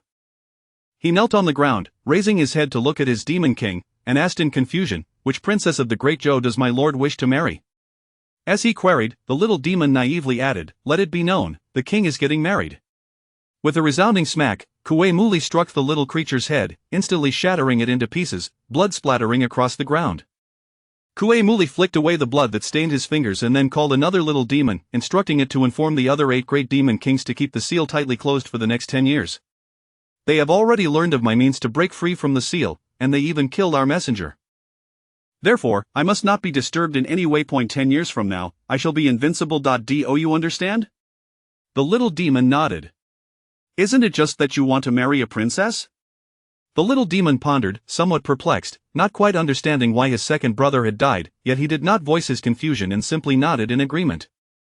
Kuei Muli did not require the little demon to repeat himself, lest another hapless creature perish. Kuei Muli chuckled as he glanced towards the direction of Shaolin.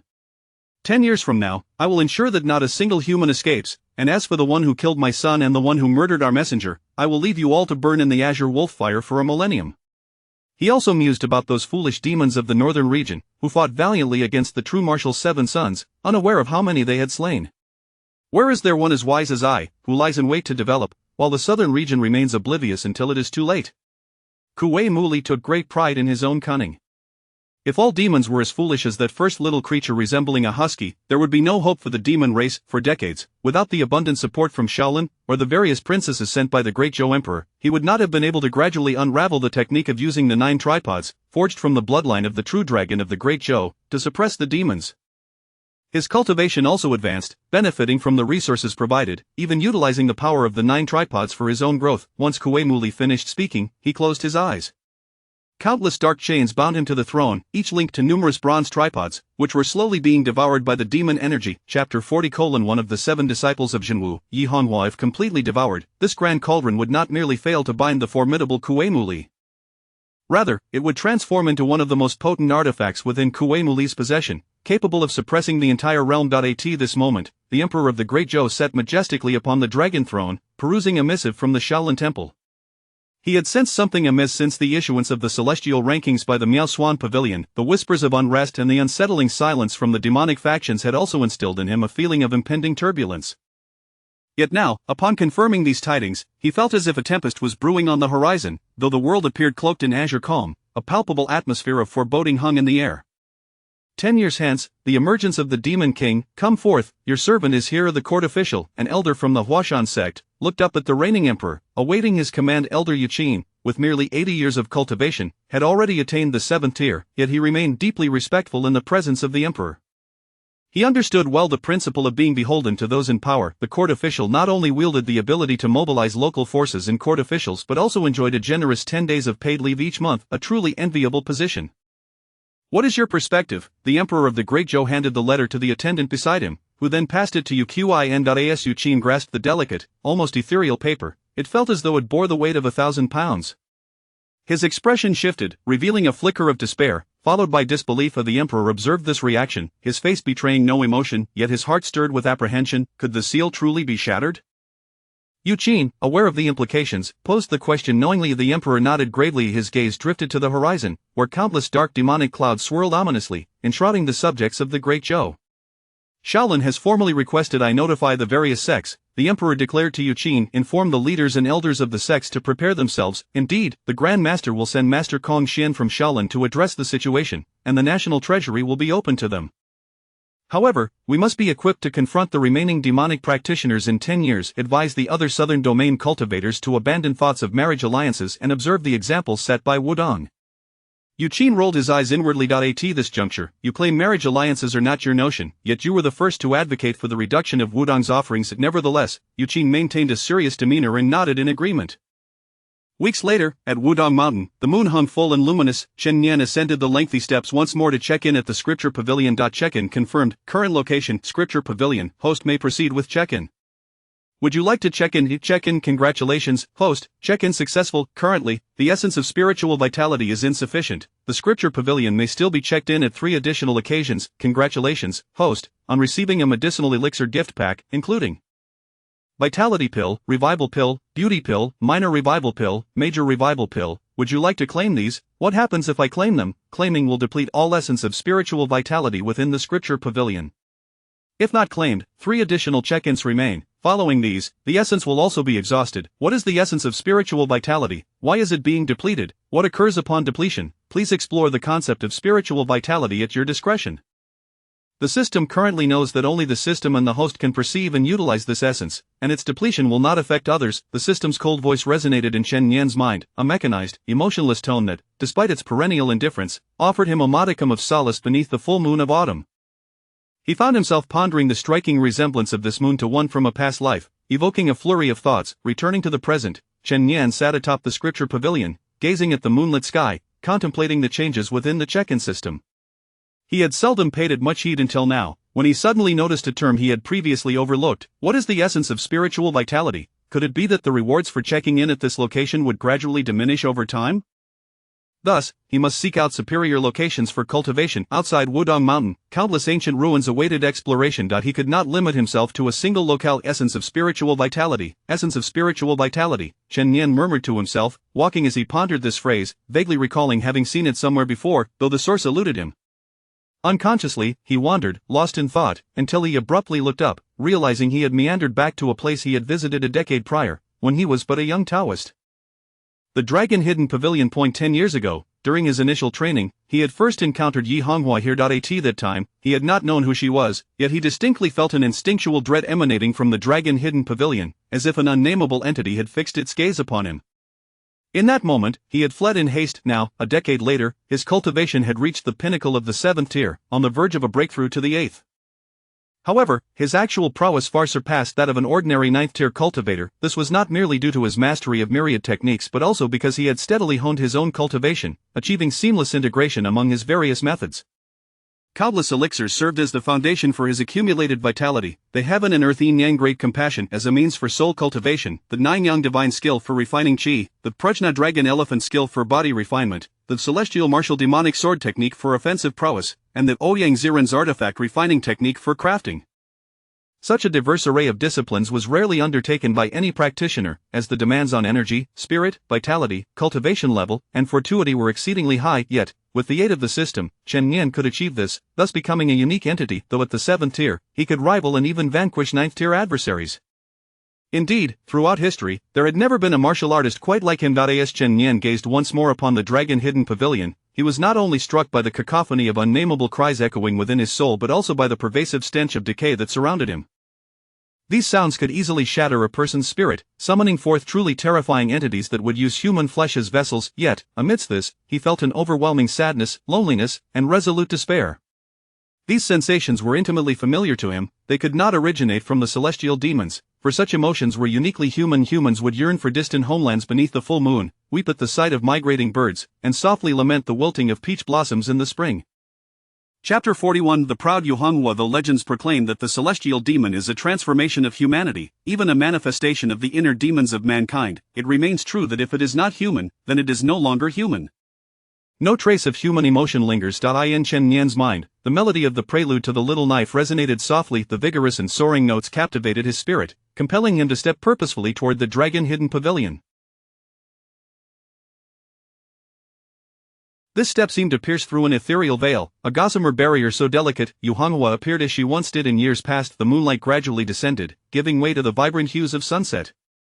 Yuhonghua sat serenely in her rocking chair, adorned in a flowing crimson gown, her figure gracefully enchanting. Her snow-white calves peeked out as she playfully kicked the marble tea table before her, swaying languidly in her seat, exuding an air of carefree tranquility. By the time the rocking chair returned to its original position, the tea upon the table had cooled slightly. It was a rich red tea, far deeper in hue than ordinary blends, reminiscent of blood. The cup, crafted from exquisite Jingdezhen porcelain, was thin and elegantly rounded. Seizing the moment as the rocking chair swayed back, her fingers, delicate as green shoots, grasped the nearly translucent cup, sipping the sanguine tea. Her vermilion lips pursed gently, followed by a languorous stretch that caused the hem of her crimson skirt to rise, revealing a glimpse of her alabaster thighs. Yuhonghua remained unperturbed. She lifted her gaze, her pale blue eyes radiating an icy aloofness, her long hair cascading carelessly around her, strewn across the vicinity of the seat. She appeared both remarkably carefree and strikingly haughty, resembling a swan yet embodying the essence of a sorceress. An unparalleled beauty, she was both unattainable and beguiling, creating a paradox that stirred the soul. The melody echoing in Chen Nian's mind transformed from the prelude to the little knife into a sweet lullaby, then into tranquil stillness, finally evolving into the passage of time itself, reminiscent of rain-drenched days, and then to the secrets of a decade.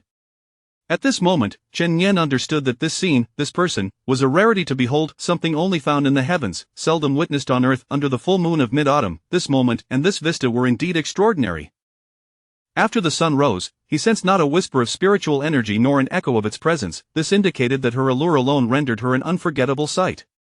You stand by the window admiring the view, while I find myself captivated by you. The sultry voice, reminiscent of spring's gentle breezes rustling through treetops, carried an air of warmth and tenderness, yet the words were laced with a chilling undercurrent of menace. Little Taoist, have you found the 7-colored rose? You promised me you would, and should you fail, I shall have to take your life.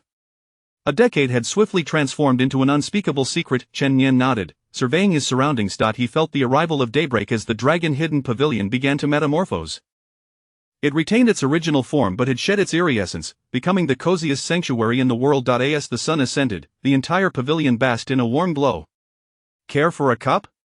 Yuhonghua leaned forward, pouring tea from the edge of the table into a cup for Chen Nian, then gestured for him to take a seat across from her. She seemed to believe in his discovery of the 7-colored rose, asking no immediate proof. Chen Nian did not evade her invitation. He nodded and approached, watching as Yuhonghua, with her smoke-like teapot, poured the sanguine liquid into his cup. Her gaze was fixed intently on Chen Nian's face, as if seeking to decipher the depths of his emotions. Her demeanor shifted from indifference to a subtle tension, clearly invested in his reactions. She scrutinized his hands, observed his lips. As he raised the cup to his mouth, her furrowed brow gradually relaxed, revealing a hint of a smile. His face brightened with a boyish grin, 2 dimples forming, evoking in Chen Nian a profound allure as if they were 2 deep reservoirs, enchanting and captivating. Yuhonghua was a paradox of transformations, at times innocent, at times alluring, and at times elegant. Are you not afraid? She seemed to hold back the question, yet as she looked at Chen Nian, her desire for another cup became evident, and she could no longer restrain herself. She was, in essence, the celestial demon, and the celestial demon was her. Historically, the celestial demon has been likened to a treacherous serpent. Even in tales of old, it was said that the greatest terror was not the demon's slaying of its prey but rather its soul-snatching, a horror far more profound than mere death. For upon returning, one would find the familiar visage of a loved one, yet the essence of that person would have long vanished. What remained would be devoid of human emotion, consumed only by the lust for bloodshed. Kin would turn against kin, lovers would devour one another. Once the celestial demon takes hold, no matter the sweetness of past affections or the bitterness of enmity, in that fleeting moment, trust evaporates entirely. Chen Nian reclined languidly in the rocking chair, mimicking Yu Honghua's demeanor as he swayed gently. Why should I fear my master? He mused. Chen Nian felt no trepidation toward Yu Honghua, for he understood the nature of his master and recognized that the aura surrounding her was of his master, while the essence from a decade past belonged to the celestial demon. He could not fathom why this was so, yet he knew that the woman before him should not incite fear but rather command respect. Yu Honghua offered a faint smile, her voice raspy, akin to a firecracker, resonating with an air of solitude and resignation. With a flick of her long crimson sleeves, the dragon-hidden pavilion morphed before him, as if the obscuring colors had been gently wiped away, revealing its true nature. Countless corpses, heads and flesh, emerged from the ground, emanating a putrid stench. From the earth sprouted the corpse flowers, thriving only in places with an abundance of remains. The chair upon which Chen Nian sat was composed of a bone he could not identify, exuding a foul odor. The table was no more than a collection of pale skulls, haphazardly piled to form a small elevation. Surrounding him was filth and decay, a noxious smell pervading the air, punctuated by unsettling sounds echoing in the distance. Before him, his master's attire had transformed into something unrecognizable. Though still clad in a red robe, it was tattered and torn, her hair cascading like a tempest, strewn about the confines of the seal. Chapter 42 Reality and Illusion. Her eyes were weary beyond measure, one side of her face retaining its original appearance. However, the other half appeared as though it had been scorched by some malevolent force, twisted and grotesque. At that moment, she turned her head to glance at Chen Nian, her eyes wide open. Chen Nian touched the corners of his own eyes and discovered, to his dismay, that blood had begun to seep forth unnoticed. That eerie power was the manifestation of an otherworldly demon. Take another look at what you are drinking? Chen Nian observed the cup in his hand. It was not a fine porcelain piece, but rather an object resembling a cup, woven from some unknown hide. Inside the cup was a moving eye, fixed intently upon Chen Nian. The teapot was merely a collection of corpse flowers, entwined in a macabre union, forming a fruit that resembled blood. The liquid they consumed was the juice extracted from these fruits, which, it must be noted, grew upon decaying corpses. Yi Honghua regarded Chen Nian, asking, "Do you still wish to drink? Are you not afraid?" Chen Nian remained silent, his gaze fixed upon the feet of his master, which were pierced by a hook, perpetually oozing blood. The roots of the corpse flowers encircled the wound, delving deeper into the flesh. Her body bore countless crimson marks, remnants of corrosion and curses, twisted and emanating an unsettling aura. With a flick of her hand, Yi Honghua transformed the surroundings back to their previous beauty. She relished this illusion. She despised others witnessing her suffering. Everything she bore was for her own sake. Indeed, that was her belief. All her actions were for her own peace of mind, indifferent to the perceptions of others. Yet, she had not realized how solitary and desolate the past century had been, and during the full moon, she too felt the pangs of nostalgia. The scene before her was an embodiment of her ideal self. Had she been able to cultivate normally, she would have appeared thus. Chen Nian took a hearty sip. "Another cup, please." Yi Honghua suddenly advanced forward, the hook tightening, exposing the stark white bone of her foot. The surrounding corpse flowers stained a deep crimson, yet she was unfazed. Her eyes remained fixed on Chen Nian's gaze, which was as dark as ink, now transfixed upon her. In that moment, she beheld her own reflection, as well as the scenery surrounding Chen Nian. "You have always seen me as my true self?" Chen Nian nodded. "In my eyes, you have always appeared this way." "Humph," she scoffed. "Whether it was before or now, you slowly dispelled all the demonic curses from this tea, infusing it with the finest spiritual essence, thus concocting a fine wine. That is why I believe we can indulge in a few more cups." Boring, self-indulgent fool, she suddenly relented, opting not to disguise herself further. Returning to her original form, she then raised her cup and clinked it against Chen Nian's, both taking a sip. She murmured, not necessarily for Chen Nian's ears, "Truthfully, I am rather fatigued." At that moment, the best response from Chen Nian would be to feign ignorance. "Let us drink to our heart's content." After a brief pause, Chen Nian responded cheerfully, flashing a bright smile. The two of them continued to drink, one reclining languidly upon the fetid mound of corpses, the other leaning amidst the corpse flowers. One cup followed another, neither employing their spiritual essence to mitigate the effects of the wine. Chen Nian found himself unusually intoxicated, and Yi Honghua was no different. A century of solitude and loneliness had worn on them both. Had it not been for her innate, carefree disposition, she might have long succumbed to madness. At that moment, she erupted into a hearty laugh, filled with joy yet tinged with sorrow. Chen Nian joined in her mirth. "What are you laughing at?" she inquired, gazing at him. "When I first heard of my master's exploits, I assumed you were a stern and unyielding individual. My first impression upon meeting you was similar, yet now?" Yi Honghua turned to face Chen Yan, her eyes carrying a hint of menace. Am I not so now? Of course, you are even more formidable and commanding now, Chen Yan replied, his gaze drifting to the stars on the horizon. He had long believed that the legendary Yi Honghua was as she had been described, and his first meeting with her had confirmed that perception, yet he had not anticipated that his master would be a woman of such pride and arrogance, one who secretly craved validation from others, a fascinating and enigmatic figure. Perhaps this was the philosophy of Wudong in selecting disciples. One may lack skill or talent, but one must be interesting. Humph, Yi Honghua snorted, then affectionately patted Chen Yan's head before turning away, large tears streaming silently down her face. This was her first tear and would be her last, she knew not why, but it was simply how she felt. She was aware she was destined to die, sacrificing herself for the world, yet she remained uncertain of what the world truly was. It was only upon seeing Chen Yan that she began to comprehend the essence of this world, a world worthy of her sacrifice. As the last rays of sunlight dwindled on the horizon, Yi Honghua's inebriation began to subside, and she cast a low curse at Chen Yan. Be gone. She made no mention of the matters concerning the rainbow rose, as though they had never been spoken of. Yet Chen Yan understood he now had an excuse to return the following day. This was the unvoiced sentiment of Yi Honghua, one he grasped instinctively. As for departing, Chen Yan cast one last glance at Yi Honghua. She turned her head away, refusing to meet his gaze. He understood that her urging him to leave was indicative of something impending, something she did not wish him to witness. Yet Chen Yan was acutely aware of what that something was. The otherworldly demon was about to emerge. Indeed, if Chen Yan had yet to discern the peculiarities contained within this seal, he would be a fool. The demon possessed no corporeal form, only the capacity to control bodies, immortal and indestructible. Thus, sealing the demon within a human frame, using the essence of the immortal warrior to obliterate it, was a sound strategy. Within Yi Honghua's body resided two souls. One was the true spirit of the demon, and the other was Yi Honghua's immortal warrior essence. During the day, Yi Honghua's soul held dominion, while by night, it was likely the demon's true spirit that took control. Yi Honghua watched as Chen Yan departed. With his exit, the final sliver of sunlight gradually faded from the sky. The seal began to whisper ominously, as if something were softly murmuring in one's ear, or swirling around, distorting everything in its vicinity. Any human who heard it would succumb to madness, transforming into a lunatic. Within the seal, it was even more pronounced. Yi Honghua's disfigured visage began to contort further, as if the burns on her face were bleeding anew, the crimson stains spreading across her features. Inside the seal, countless corpse flowers writhed with frenzied energy, their petals and stems twisting and consuming voraciously, as if engaged in a frenzied tribute to an unknown deity. The deceased bodies began to rise slowly, kneeling upon the ground. The cup made of human skin was now overturned, revealing pallid flesh and dark bones, as limbs extended to form distorted human figures that danced in this cursed realm. Yi Honghua's eyes ultimately transformed into a frenzied state. The entire entity screamed and howled, drooling in the direction of Chen Yan, as countless dark tendrils emerged from her once smooth skin. Writhing forth, they then snapped off, morphing into shadowy, blood-red figures that knelt beneath the moonlight, subsequently consuming one another, as if partaking in some sinister ritual.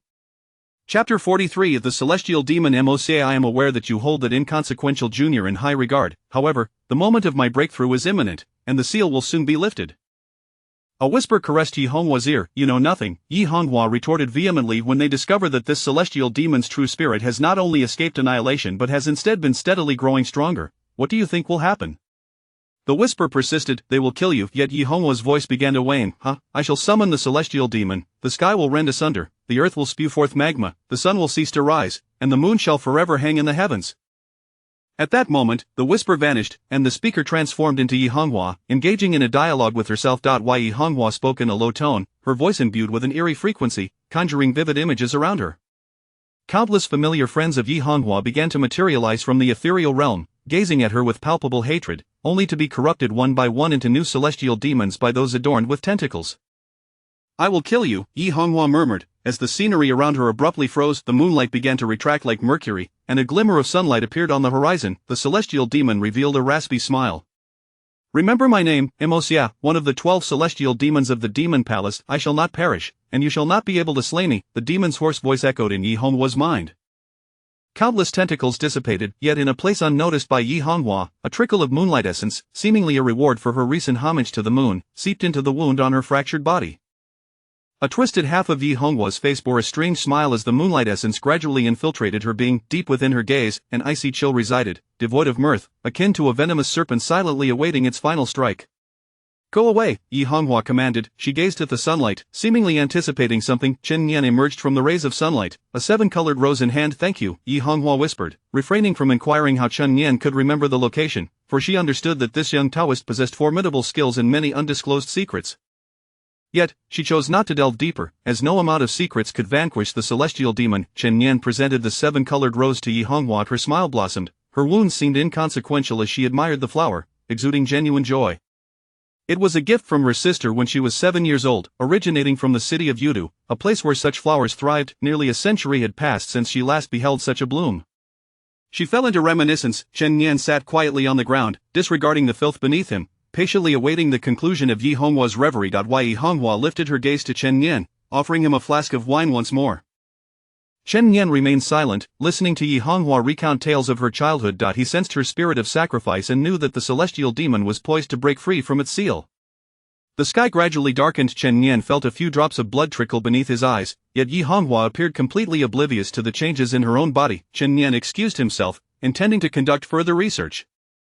Then Yi Honghua suddenly called out to him, "The essence of spiritual origin, I have read about it in a book." "Yes, you heard me that day." "Indeed, listen closely. To comprehend the essence of spiritual origin, one must first understand the meaning of the Great Tao." The meaning of the Great Tao, Chen Nian repeated unconsciously. It is said that if a certain great practitioner can cultivate a divine technique that aligns with the 3,000 Great Taos, then that technique will leave behind a trace of the true essence of the Great Tao in the place where it was first cultivated.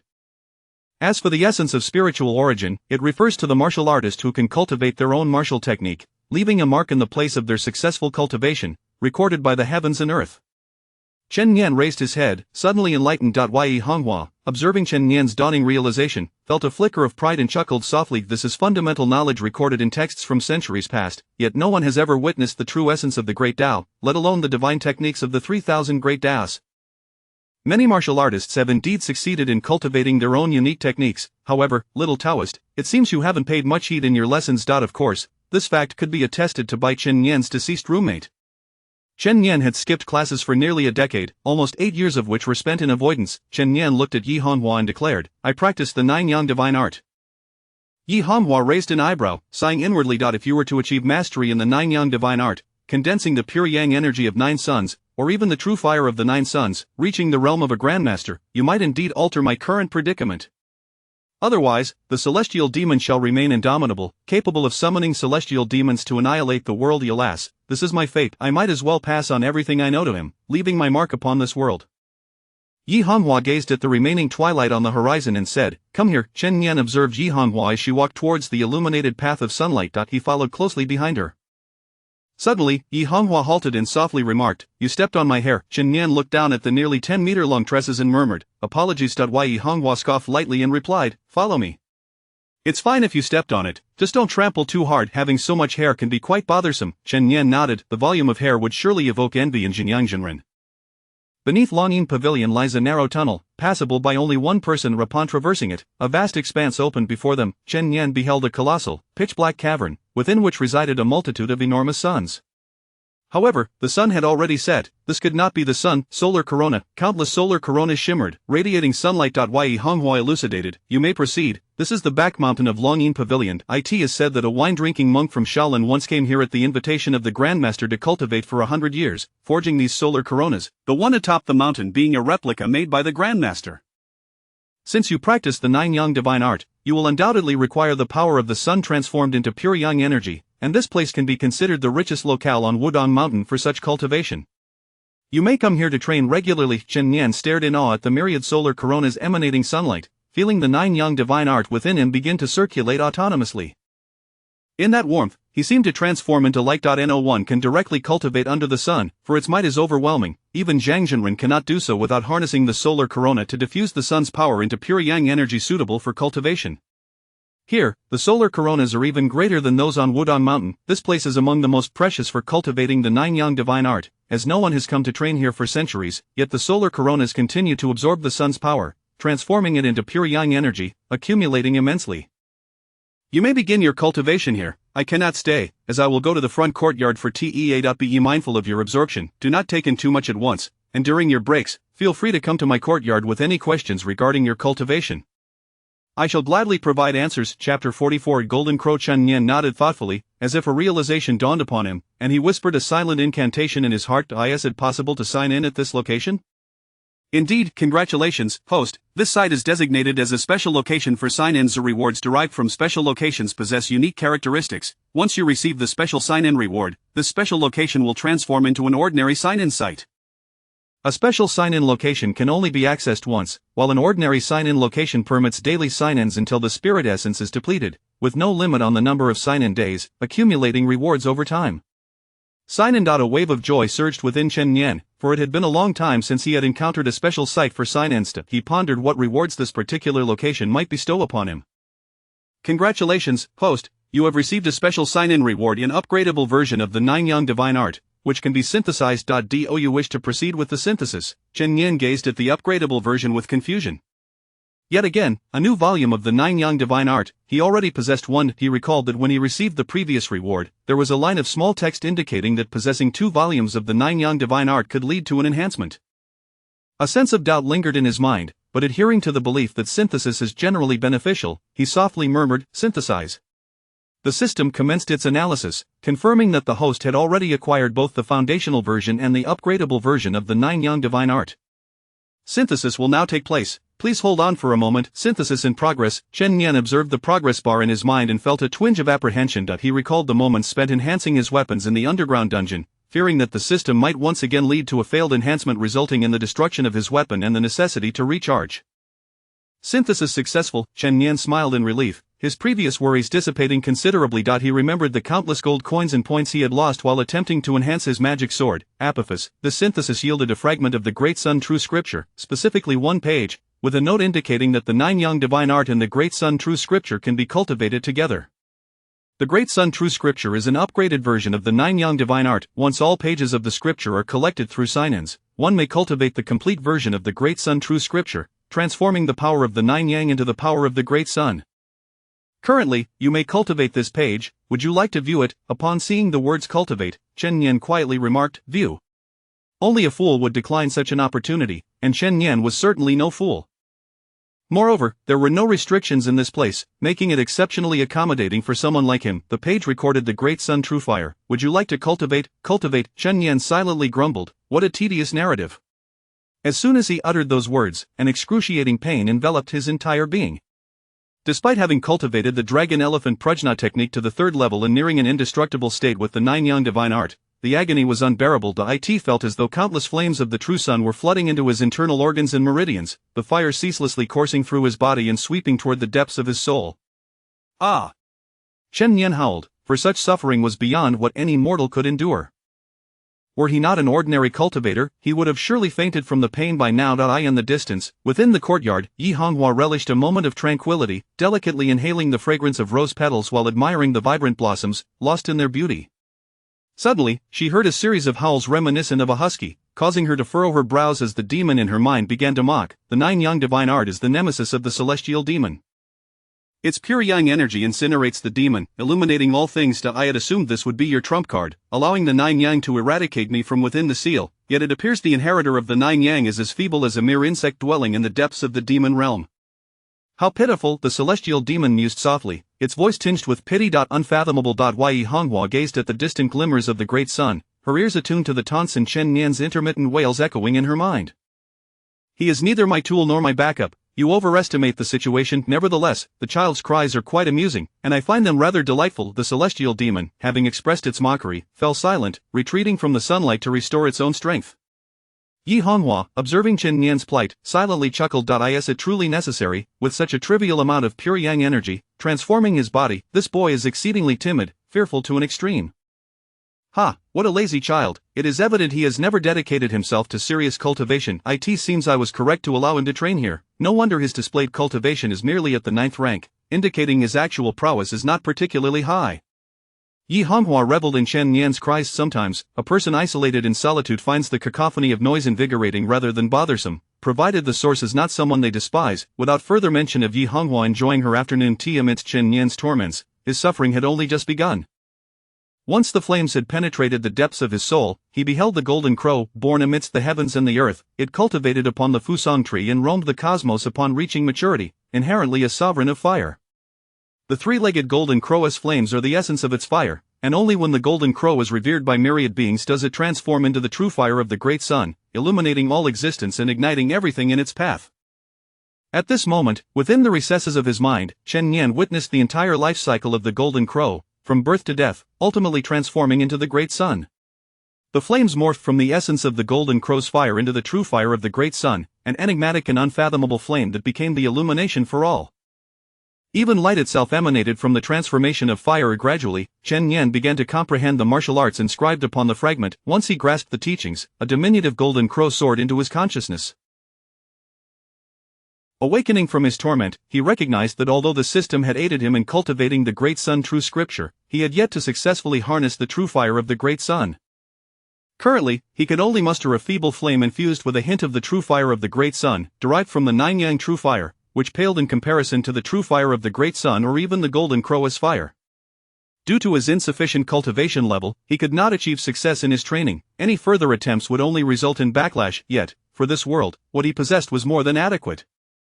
Chen Nian slowly opened his mouth, exhaling a delicate wisp of flame. The instant the flame appeared, the entire area surrounding the solar corona ignited in a blaze. Within the corona, countless golden crows took to the skies, and fiery spirits began to manifest on the ground. The pure yang energy, trembling along with the flames within this mirrored realm, subsequently shattered the mirror. The surrounding space, even time itself, began to warp. Devoid of darkness, beneath the flames, no demonic entities existed, nor were there any distractions. In that fleeting moment, lasting merely a breath, the flames vanished, and the residual heat was drawn back into Chen Nian, who inhaled the pure yang energy as if a whale consuming oxygen. Yet, within this essence of pure yang, a continuous cycle of energy emerged. This was due to the slight manifestation of the true fire of the great sun, which had entirely altered the biological forms within, effectively creating a simple ecosystem or a small illusory realm.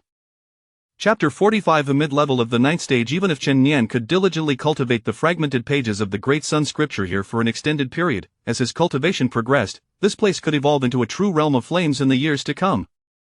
Legends speak of the formation of small thousand worlds in such a manner. In the primordial dawn, there were immortals who, in pursuit of comprehending the essence of the Tao, created myriad small thousand worlds, allowing them to give rise to humanity, demon clans, and other beings, from which they gleaned the principles governing the cosmos and the true meaning of the Tao, ultimately achieving transcendence. After Chen Nian had just absorbed the essence of the nine suns true fire imbued with the spirit of the great sun true fire, he stood foolishly at the edge of the corona. In his mind, the life of the golden crow and the world it inhabited echoed ceaselessly. In an instant, countless insights surged forth, akin to sitting beneath the Bodhi tree. The essence of his spirit surged, propelling him swiftly into the eighth stage, and then directly to the ninth stage, where he barely came to a halt. Upon reaching the seventh stage and beyond, the passage of time and cultivation became of little concern. What mattered more was innate talent. The nine suns' divine art commenced its operation, enveloping him in ethereal sparks of fire.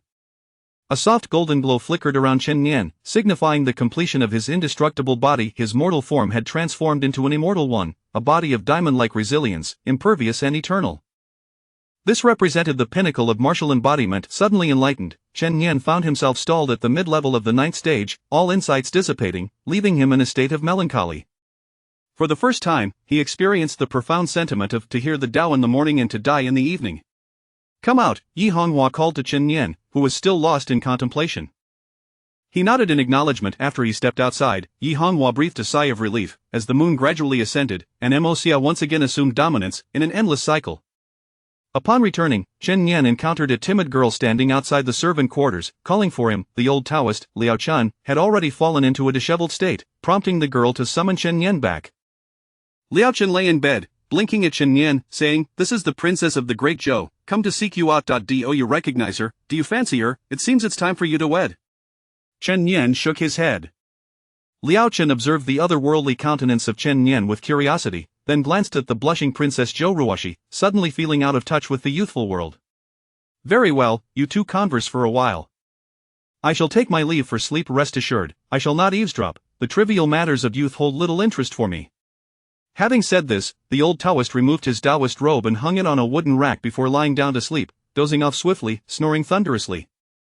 At this moment, Zhou Ruoshi gazed at Chen Nian, her eyes fixed upon his. Chen Nian felt a slight unease under her gaze. It must be said that Zhou Ruoshi possessed the most exquisite eyes Chen Nian had ever seen. His smoky gray, resembling a starry sea in a bright moonlit sky.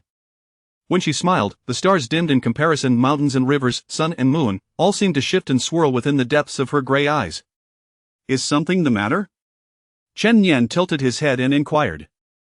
Zhou Ruoxi, however, was entranced, having already envisioned names for their future children. Love, inexplicable in its origin, deepened profoundly within her. It must be acknowledged that Chen Nian's current demeanor was impeccable. His relaxed posture exuded an air of nonchalance. His ponytail danced in the wind, and the dark circles under his eyes only enhanced his unruly charm. His dark eyes, coupled with a subtle smile, portrayed an innocent yet carefree spirit, akin to drifting clouds or gentle breezes, embodying both a Taoist and a fallen celestial being. Is there something you wish to discuss? Zhou Ruoxi finally regained her senses and spoke softly. I am grateful to senior brother Chen Nian for saving my life. Chen Nian's ears perked up as he heard the sound of Liao Chen getting out of bed and putting on his shoes, clearly not eavesdropping. This Wudong Mountain is indeed amusing, Chen Nian mused, puzzled. Follow me, he said, leading the way out of the servant quarters. Liao Chen, meanwhile, stealthily approached the wooden door, perking up his ears against it. After listening intently for a moment without catching any sound, he bent down to open the door, revealing a narrow crack to peer outside, where moonlight flowed like water, leaving only its silvery glow around. Young people these days lack martial virtue, Liao Chen muttered, returning to bed. It seems they truly have gone to sleep without a care. Chen Nian walked the familiar path to the scripture pavilion, moving alongside Zhou Ruoxi, who gazed at his profile, lost in thought. This girl is indeed beautiful, but is her mind not quite right? Chen Nian pondered. Meanwhile, Zhou Ruoxi noticed the darkness deepening around them, her cheeks flushing. If he were to kiss me, should I feign resistance or yield? I lack experience. Will I end up biting his lip? As they arrived at the scripture pavilion, Zhou Ruoxi's face had turned nearly crimson, her silk robe a ceremonial garment of the great Zhou revealing her graceful neck, slightly tinged with rose. The faint, alluring fragrance she exuded, coupled with the enchanting scene, was truly captivating. I in the shadows, the courtier from the Huashan sect and the second prince of the great Zhou seethed with anger. The two men, both in their 30s, had watched the youngest princess grow up. They had initially planned to intercept the little princess on her way to the demon realm, to eliminate the demons and hide her away, subsequently seeking forgiveness from the great Zhou emperor. However, due to the incident involving Master Kong Xian, they found themselves relieved of that obligation. Yet now, watching the two figures retreat into the darkness, their bodies drawing closer, they felt a surge of frustration akin to a pig trampling upon its own cherished cabbage. Chen Nian was well aware that they were being followed. The princess undoubtedly had protectors. Even within Wudong Mountain, however, he still needed to escort her back. Women only slow my sword's draw. Lingering here too long would only hinder me further. Please, Chen Nian gestured to Zhou Ruoxi. It was only then that she noticed they had traversed a seemingly unused path by Wudong disciples and had arrived at the outer courtyard of Wudong Mountain, the listening fragrance pavilion. The royal family of the Great Zhou also resided here. Their purpose was quite simple, to deliver long overdue offerings to Wudong Mountain. With the rise of Master Ultraman on the heavenly ranking, the princess's intention was to see Chen Nian. Do you have time tomorrow? Zhou Ruoxi asked with a smile, regarding Chen Nian. Alas, the princess harbored feelings, while Chen Nian remained indifferent. No, he thought to himself, I still need to chat with my master. I have no time for this young girl. My master is far more entertaining. When will you be free, then? A year from now, Chen Nian replied. The second prince and Ling Huyan, who had been eavesdropping, were incensed to their prized cabbage seemed not only unwanted but also unnoticed. Do you think you are of such status? Chapter 46. Additional payment. Zhou Ruoxi was not angry. She was acutely aware of the formidable presence of her senior brother. Moreover, she recognized that despite her status as a princess of a nation, she remained a significant distance from him. I shall return to Wudong in a year, as promised, Zhou Ruoxi declared. She then gazed deeply at Chen Nian, imprinting his visage indelibly in her mind. Chen Nian was perplexed. Aren't you hindering my cultivation? He responded with a hint of exasperation as he turned back towards the moonlit path. After Chen Nian had departed, Zhou Ruoxi turned to watch his retreating figure, her eyes brimming with tenderness. She was unsure of what had overtaken her. It felt as though she had succumbed to some intoxicating ailment, her heart ensnared in a debilitating affliction. Zhou Ruoxi remained lost in thought until Chen Nian's silhouette faded into the moonlight, leaving only the cold, crisp wind along the path. In the balmy month of March, the air still retained a chill, yet Zhou Ruoxi perceived the breeze as reminiscent of a summer zephyr, warm and comforting. What a delightful agreement, this promise of a year, she mused. Meanwhile, Chen Nian retraced his steps along the narrow path, his mind occasionally drifting back to the insights gleaned from the fragment of the Great Sun scripture. Although he had lost the state of enlightenment he once experienced, he still found it to be quite rewarding. As he walked, Chen Nian encountered two individuals glaring at him with evident ire. One was clad in the light garb of a royal disciple, while the other wore the attire of a court attendant. They stood in the middle of the road, exuding an air of entitlement as if to say, "This path is mine, you must pay the toll to pass." "Halt, you brat," one of them shouted. Chen Nian, adhering to his principle of considering the safety and well-being of others and maintaining a straightforward demeanor, chose to ignore them. Indeed, these two were the second prince and the court attendant, Ling Huyen. They obstructed the path not intended for Chen Nian, but rather one leading to the true disciples. Perhaps they were simply directionally challenged. Chen Nian continued unperturbed. "You little fool, are you so foolish as to not recognize who that person is? How could you refuse to meet her?" The second prince exclaimed. Chen Nian could not be bothered with the foolishness of these two. With his back turned to them, he retorted, "I shall inform your highness the princess that the long night is weary, and I find myself restless and lonely." "How dare you utter such scandalous words," they exclaimed in unison. "So, what do you propose I do?" Chen Nian sighed, feeling a headache coming on. "What is wrong with this country? Let it perish, I am exhausted." In any case, one must maintain a distance while ensuring not to hurt her feelings. One must show care and affection while refraining from causing her pain. One must express fondness without genuinely falling in love. "If you can assure me of this, I shall grant you 30,000 spirit stones," the second prince called after Chen Nian's receding figure. What is wrong with people these days? Is the pace of life so rapid that they no longer listen to others? Upon hearing the mention of 30,000, Chen Nian paused and turned around at the mention of spirit stones. "That charming little princess is the prized jewel of the great Zhou emperor, and you dare to measure her feelings with money?" Chen Nian chastised. The second prince looked at Chen Nian, perplexed at the sudden shift in his demeanor, which did not align with the expected script. "What?" Ling Huyen inquired. "Additional payment is required," Chen Nian replied nonchalantly. "Additional payment?" the second prince asked, bewildered, as he began to feel his intellect was insufficient. 35,000. Ling Huyen quickly grasped the implication, clenching his teeth in frustration, for his annual stipend was only 3,000. The two of them were not particularly favored by the royal family, hence their meager allowances. Chen Nian nodded, "Pay up front." The second prince, realizing the futility of the situation, scratched his head and coughed awkwardly. "Could we possibly arrange a payment plan?" "We are merely concerned that you may be hindered in your cultivation. Matters of the heart should not be rushed, young man." Chen Nian turned to leave. The second prince and Ling Huyen hurriedly intercepted him, one in front and one behind. Sigh. Chen Nian exhaled, thoroughly frustrated. He detested such encounters. When he broached the subject of money, they spoke of feelings, and when he spoke of feelings, they reverted to money. Ling Huyen and the second prince scrutinized Chen Nian's retreating figure, one focused on the back of his head, the other on his chin. "You go too far." "Why should a prince like myself not be allowed to negotiate?" the second prince declared, resembling a character from a game of his past, exuding righteous indignation. Chen Nian raised an eyebrow, skepticism etched in his eyes. Unable to contain himself any longer, the second prince, having reached the 7th tier of cultivation, though achieved through the aid of potions, decided it was time to teach Chen Nian a lesson and compel his agreement to the payment plan. He swung his fist, intending to land a blow on Chen Nian's face. Adhering to the principle of not striking the face, however, Chen Nian's demeanor was far too arrogant, and the second prince felt a sense of threat. This young man was quite handsome and possessed an admirable aura. Were it not for his arrogance, he might have made a splendid brother-in-law. "This is unacceptable, I must teach him a lesson," the second prince thought as he lunged at Chen Nian. Upon reaching him, he held back just enough force to avoid serious injury. Chen Nian, exasperated by their persistent antics, delivered a swift kick. The second prince found himself spinning in the air. Ling Huyen, observing Chen Nian's apparent prowess, was momentarily bewildered. Such strength was not typical of someone at the second or third tier. As Chen Nian approached, he executed a sliding maneuver he had learned during his time at the Songshan school, moving with such speed that it resembled a goose diving for fish in the sea. Alas, Chen Nian was akin to a whale. Even hundreds of Ling Huyen's attempts would barely rouse him. The retreat was swift, and the fall was equally rapid. There was no need for Chen Nian to kick him down. A simple trip sent Ling Huyen flying. The second prince, witnessing this, no longer held back and unleashed the royal family's secret technique, the ancestral dragon fist. Before he could react, Chen Nian had already turned and delivered another kick. The second prince, shorter in stature, bore the imprint of a shoe on his face. Chen Nian regarded the two of them with a look that conveyed, "You disregard the principles of martial ethics, conceal your true cultivation, and ambush us young ones." His frustration boiled over.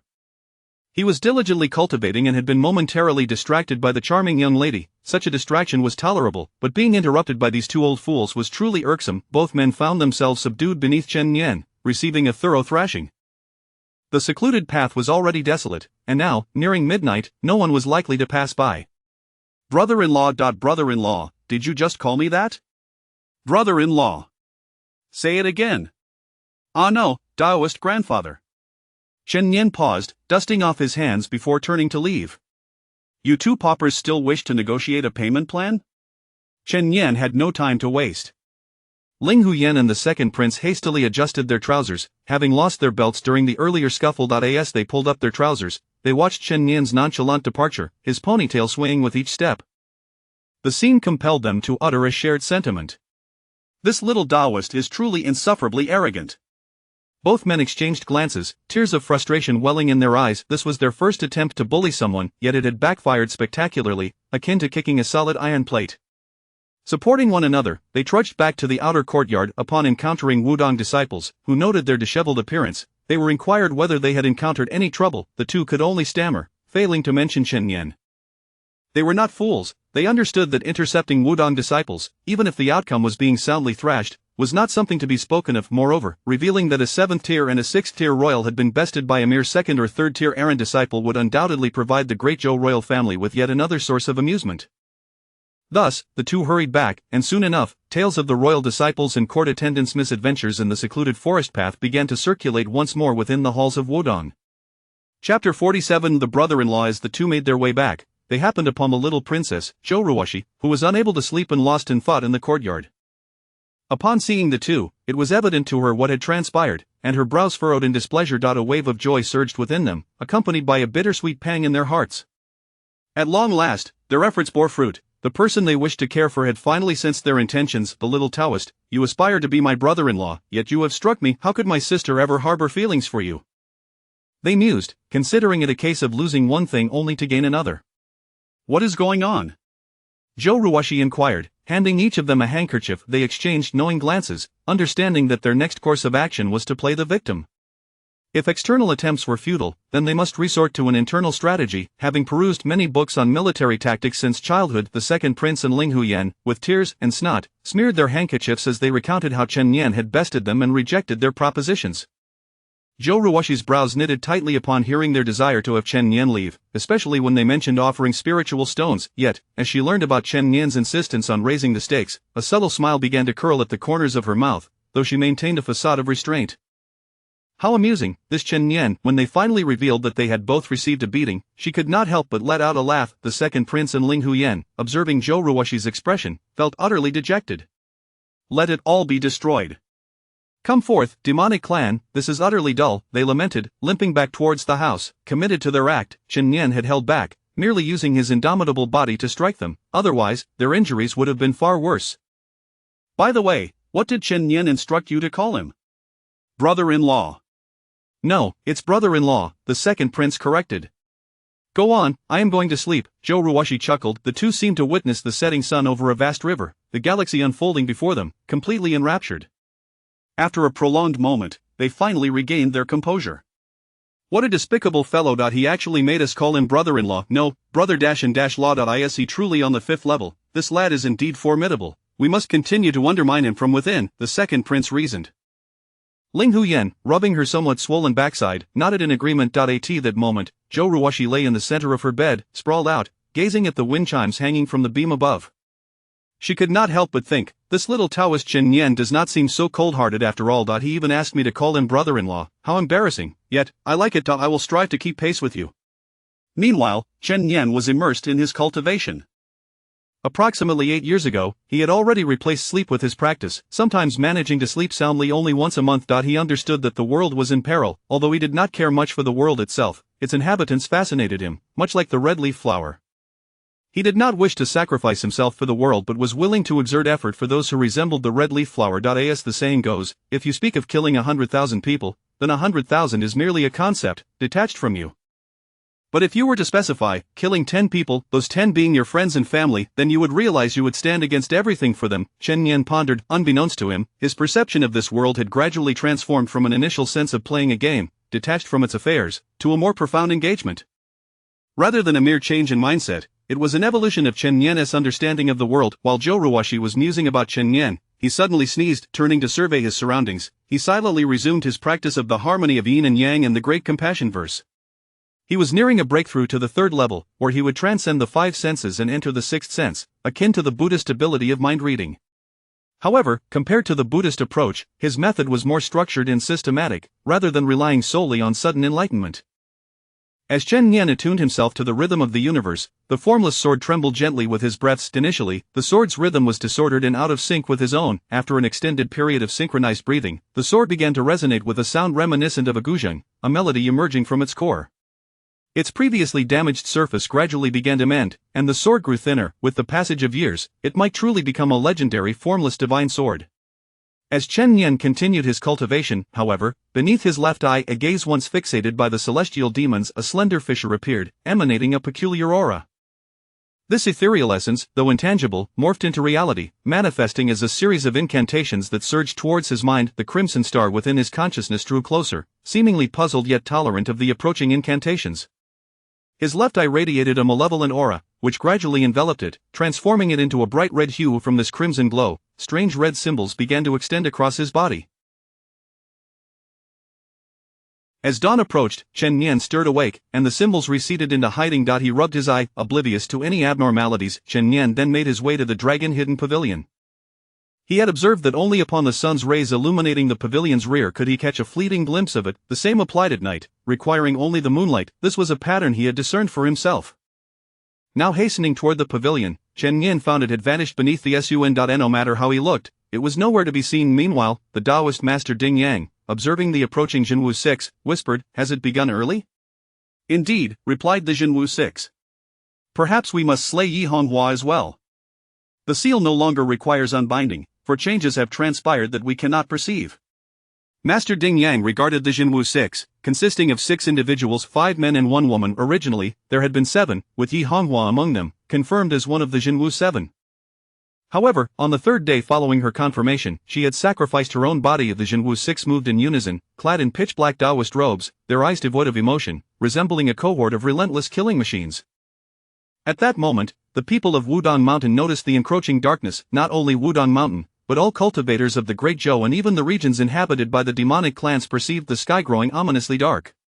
Chapter 48. As dusk descended, the hue of darkness was not that of an ordinary night. It was a profound, unadulterated black that evoked a visceral sense of dread. While the power of the demons was eerie, instilling a chill in the bones, the might of the heavenly demons was one of sheer terror, engendering a profound, primal fear within the hearts of all. The gaze of the crowd was fixed upon Wudong, for they understood that this calamity was not a singular misfortune for Wudong, but rather a catastrophe that loomed over the entire Dezhou. In the depths of the darkness, Chen Nian heard a cacophony of laughter, piercing, as if summoning something more akin to an offering of oneself as a sacrificial tribute to some grand, incomprehensible entity. The darkness stirred, awakening from its slumber. Countless layers above the heavens, on innumerable steps, a mass of pale, ghastly bones coalesced into a resplendent white palace. Within this palace stood a jade-colored statue, silently towering amidst the obscurity. Surrounding the statue was an emptiness so profound that any presence beneath it seemed utterly insignificant. He was the master of the heavenly demons in this realm, the very source of all that was twisted, forbidden, and bizarre. Unbeknownst to him, he had slumbered in this darkness for countless years. For him, there was nothing worth safeguarding, nor anything worth annihilating. From afar, whispers wafted through the air, calls that felt like pleas, dream-like murmurs that resembled prayers. The statue opened its eyes, and at that moment, an array of whispers emerged from the inky fog behind it. There were demons with human heads and serpent bodies, creatures adorned with countless antennae, and beings resembling mountains. In that instant, they all opened their eyes, their irises a bloody red, ablaze with a dark flame that flickered ominously. They were all subservient to him, mere servants in his presence. As this formidable entity gradually opened his eyes, the entire white palace stirred from its slumber. Beneath the white jade, countless wisps of fog swirled, the manifestations of innumerable spirits and malevolent entities, exuding the aura of the heavenly demons. The heavenly demons were formless. As long as they were acknowledged by their master and emerged reborn from the demon pool, they became heavenly demons. At that moment, they emitted a myriad of chaotic sounds, collectively dragging the palace, like white jade, into the abyss, traversing the void where darkness reigned. They were the harbingers of destruction, yet also the potential saviors of the world. They were the heavenly demons, the watchers in the dark, and the guides through the unfathomable abyss of death. The statue extended a hand, its 6 fingers resembling white jade, adorned with countless minute scales arranged in a circular pattern, spinning gracefully from the palm, a sight of astonishing beauty. A tearing sound emanated from between its fingers as a fissure slowly opened, releasing a single droplet of blood. The whispers transformed into hymns, and the tremors of the surrounding souls morphed into a dance. That blood drifted forth from the palm, headed toward Chen Nian's world. Despite the vast distance of billions of miles, the blood effortlessly pierced through the fabric of time and space, its power gradually dissipating. Within the dragon-hidden pavilion, Mosia emerged from the shadows, cradling a droplet of blood in her palm. The void at last responded to her. The potency of this blood was but a fraction of that entity's existence, yet it was sufficient to solidify her form as a heavenly demon. The 6 sages of immortal martial arts, upon breaking the seal, beheld the scene and understood fully. There was no room for hesitation. The 6 unsheathed their swords, their blades transforming into swimming dragons, fluid and seamless. Their 7-cut sword technique had been honed to perfection. Although their cultivation was merely at the 8th tier, their combined strength approached that of a grandmaster. Yet, they refrained from immediate action, holding back, for they discerned the shadow of Yi Honghua intertwined with Mosia, the shadow as dark as night, while Yi Honghua herself blossomed like a rose in the dark, vibrant and commanding. Outside the seal, atop Wudong Mountain, half the sky was draped in pitch black, while the other half shimmered with vibrant hues. At that moment, black mist coalesced, merging with the colors, transforming into a humanoid figure. A woman clad in a flowing black gown stood suspended in midair, her bare feet hovering above the ground. The skin above her ankles was adorned with intricate, dark patterns that extended to her neck. She bore a striking resemblance to Yi Honghua but exuded a chill that was even more palpable, an aura that demanded distance. Wudong is but this, does she truly warrant your protection? The woman spoke, her voice calm yet hoarse. Enveloped in black mist, Wudong was shrouded in perpetual darkness, the entirety of Dezhou devoid of light. The woman's aura surged as the mist morphed into pitch-black weapons, floating ominously around her. The heavenly demons manifested myriad weapons, illusions turning tangible, then reverting to shadows. The essence of these weapons grew increasingly sinister, encircling her, awaiting but a flick of her finger to descend upon Wudong Mountain. Beware of your very souls, spoke Shi Yangjinren. The heavenly demons relished the madness of human souls, despising mere flesh. Their assaults were often directed at inducing insanity or folly. This was a direct assault on the soul. The demons delighted in claiming souls, luring humanity into madness, thus providing them with a source of spiritual power. The sinister aura emanating from these weapons was beyond what the disciples could withstand. The 6 sages of Wudong observed from below, holding their ground, for they recognized that the heavenly demon was exercising restraint, and the reason for this restraint was Yi Honghua. They awaited her, compelled to place their faith in her. Yi Honghua descended from the sky, the darkness coalescing into a staircase that led to the top of the scripture pavilion.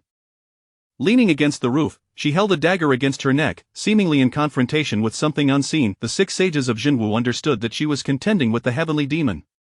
Allow me to depart, I shall return to the demon palace. Not a blade of grass or a single tree shall suffer here, or I shall plunge all of Wudong into despair, even beckon the heavenly demon down, Mosia declared. At that moment, Yi Honghua was half heavenly demon and half herself, the demon-controlled portion of her body gripping the droplet of blood tightly. Do you comprehend what freedom signifies for a heavenly demon? It embodies boundless joy. In stark contrast, there lies bondage. All I have ever sought is freedom, he spoke, his voice hoarse and magnetic. Some young disciples found themselves resonating with his words, as they too yearned for liberation. Ji Yangjinren scoffed softly, as if struck by enlightenment. The disciples suddenly awoke, their gazes fixated upon the shadow in the scripture pavilion, their fear intensifying. Yi Honghua, without hesitation, lunged the dagger toward herself. Mosia let out a grim smile as he swallowed the droplet of blood. This was his contingency, the reason he could survive within the seal. He had traversed the outer realms, discovering an ancient sacrificial array, a twisted and malevolent formation, seemingly summoning something. He had memorized its intricacies, daring not to awaken it lightly confined. He had contemplated the secrets of this sacrificial array, discovering its ties to the master of the heavenly demons. The aura emanating from the sacrificial array continually augmented his strength, yet he feared the selfish nature of the heavenly demons, unwilling to serve another. He understood that once he consumed the rewards offered by the unknowable entity, it would mean sacrificing the true essence of the heavenly demon. But at this moment, the fear of death outweighed the prospect of servitude. Suddenly, darkness engulfed the surroundings. No one could discern their vicinity. Chen Nian drew his sword, striking at the dagger in Yi Honghua's palm. The dagger shattered into dust. When Yi Honghua looked up once more, she realized that the fusion of her soul with Mosia had been severed. In other words, even if she were to perish, she would die alone. Gazing at the black figure in the sky, she sighed. No one could halt the heavenly demon now. Not only Wudong, but the entirety of Dezhou was destined to vanish beneath its shadow. Though she remained alive, she would bear witness to it all, uncertain whether to feel sorrow or joy. Regardless of Yi Honghua's sentiments, the Taoist Liao Chen was elated. He had not opposed the events of the past with conviction.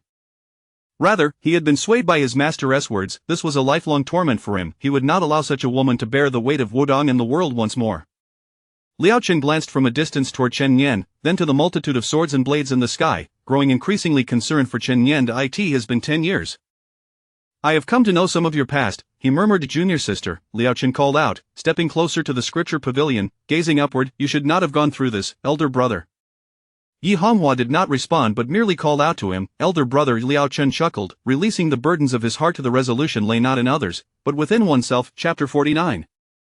Exorcism. At this moment, the 7 sons of Jinwu, without a trace of hesitation, instantly drew their swords. The blades transformed into flowing light, summoning the forces of heaven and earth.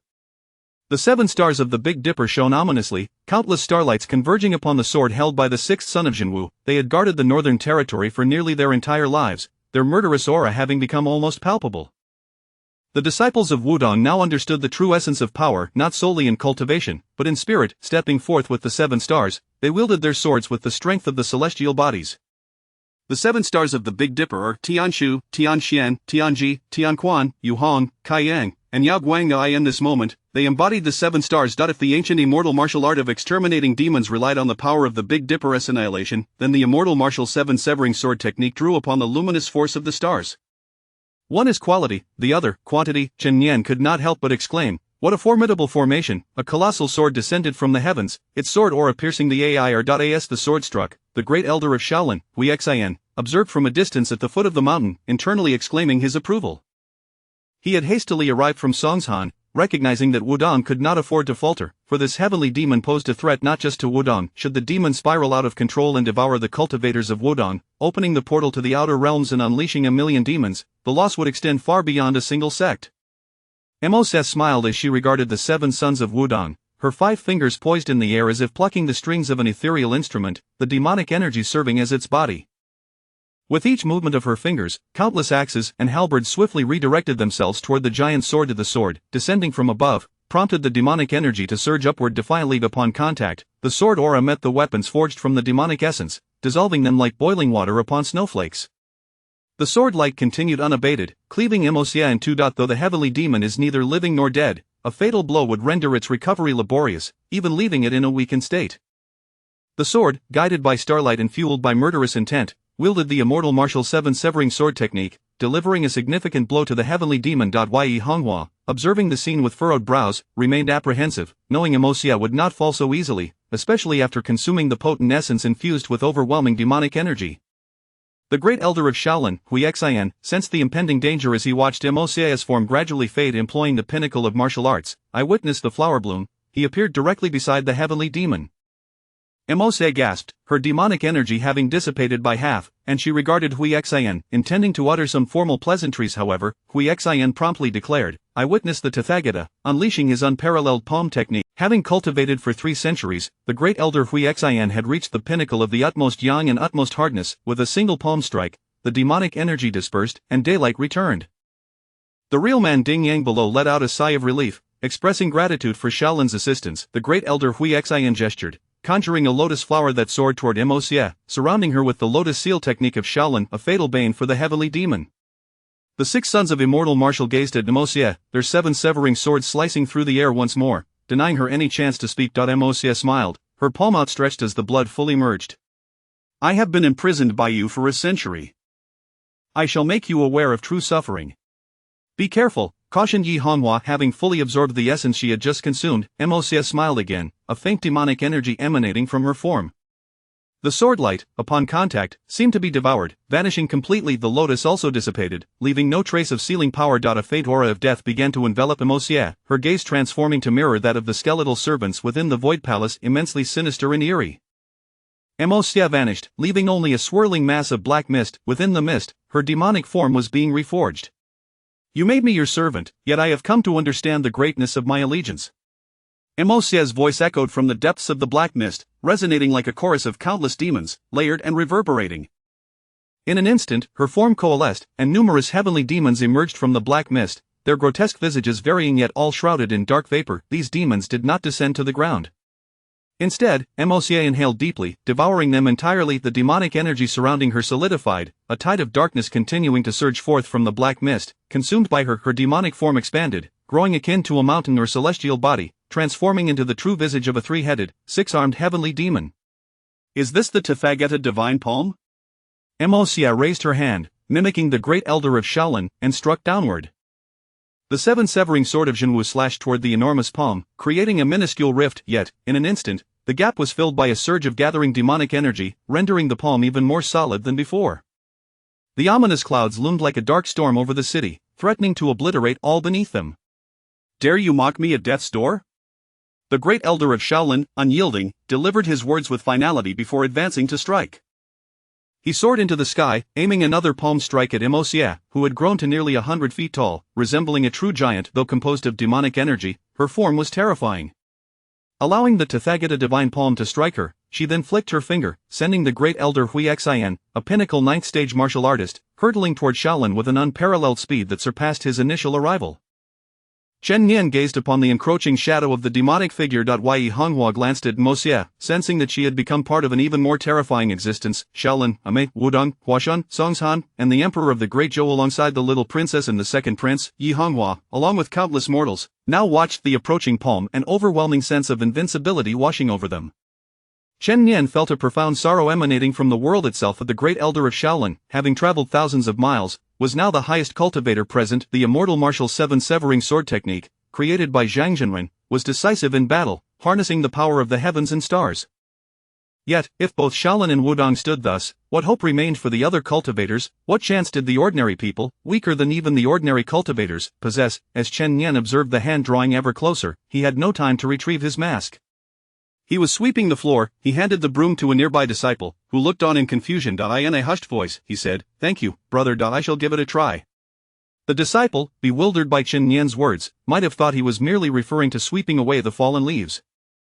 Chen Nian opened his mouth, and a flame erupted forth, transforming into a glimmer of light, a spark of fire, a flicker of hope. Chapter 50. A flicker of true fire extinguishes the demoness head. At this moment, all eyes were fixated on Chen Nian, for the flames were dazzlingly brilliant, so much so that amidst the darkness, everyone was compelled to gaze upon that radiant fire. The light within the shadows was most enchanting. It seemed as though a chorus of ethereal calls resonated through the air, akin to the melodious chirping of birds, yet far more crystalline and resonant than that of ordinary fowl, reminiscent of a rooster's crow heralding the dawn. The flames transformed into a golden crow, spiraling upwards. Mose observed Chen Nian intently. She had glimpsed him several times during his visits to Longyin Pavilion, yet never had she scrutinized him as closely as she did now. He bore deep, dark circles under his eyes, and his slender, fragile frame appeared as if it could be toppled by a mere gust of wind, clad in an oversized and ill-fitting robe. How could such an entity exist? Countless questions surged within her mind. Yi Honghua also regarded Chen Nian. He was aware that Chen Nian concealed his true prowess, yet he had not anticipated such profound depths.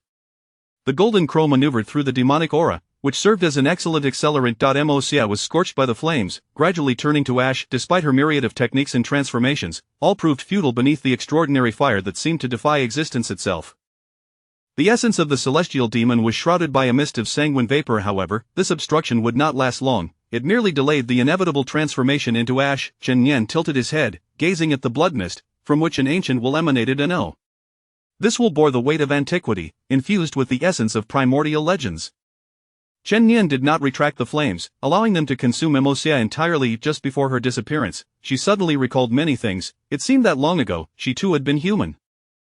She cherished the essence of souls, not for their delectable nature or the cultivation they could yield, but because the scent of souls reminded her of her brother. Her brother had always been a lover of freedom, while she had shied away from the world, prompting her brother to often drag her out to play. Eventually, war descended, and he perished, as did she. Yet, in the depths of the void, it felt as though something was calling to her, summoning her to become something entirely different. Now, she looked down, inhaling the scent of souls, smiling faintly. Was she finally able to see her brother? As the smoke dissipated, Chen Nian retrieved a broom and turned to leave. The second prince and Ling Huyen took a deep breath, reflecting another day of survival after calamity. Zhou Ruoshi cast a glance at Chen Nian before turning to depart. She was determined to cultivate, and no one could hinder her. Ultimately, she would match the pace of her Wudong senior brother. Real person Ding Yang regarded Chen Nian's innocuous visage alongside the swirling flames, gravely expressing, "You have worked hard." Chen Nian shook his head and walked away. The old Taoist Liuchen approached Yi Honghua, wishing to convey something, yet no words escaped his lips. Instead, he grinned foolishly, saying, "Impressive, isn't it, this lad is my student." Yi Honghua nodded with a smile, gazing up at the starry sky, then addressed Liuchen, "Senior brother, may I descend the mountain for a stroll?" Liuchen nodded in assent. Yi Honghua then turned, hastily procuring a swift steed from the livestock yard, galloping down the mountain. She too yearned for freedom and adventure. She had already contributed enough to this world. From a distance, the second prince looked on, wanting to exclaim, "That is my horse." Yet after much hesitation, he finally mumbled, "This is also the horse's fortune." The Grand Elder of Shaolin Temple was hoisted up by real person Ding Yang, brushing off the dust from his robes. Ignoring Liuchen's entreaties, he turned and departed with considerable nonchalance, pondering to himself, Shaolin has certainly dwindled. The news spread rapidly. The Emperor of the Great Zhou, with an extensive network of informants, learned of the events within half a day while in his palace. "Tomorrow, I shall personally visit Wudong," the Emperor murmured. To pay respects to Brother Dao Chen, inquired the Huashan elder beside him. The Emperor shook his head, responding, "I will visit Master Liuchen. I recall the second prince wished to learn Wudong martial arts. I wonder if Master Liuchen is still accepting disciples?" At this moment, the Grand Elder of Songshan had emerged from seclusion. They had witnessed Chen Yan's prowess. Even if they wished to look away, the essence of his flames and his cultivation could be felt. Even with their eyes closed, the same went for the leader of Huayang. The two exchanged glances. The Grand Elder of Songshan silently regarded the cave where he had meditated for many years. "I shall return to seclusion. I must check on the medicinal broth's progress and deliver a jar to Taoist Chen of Wudong."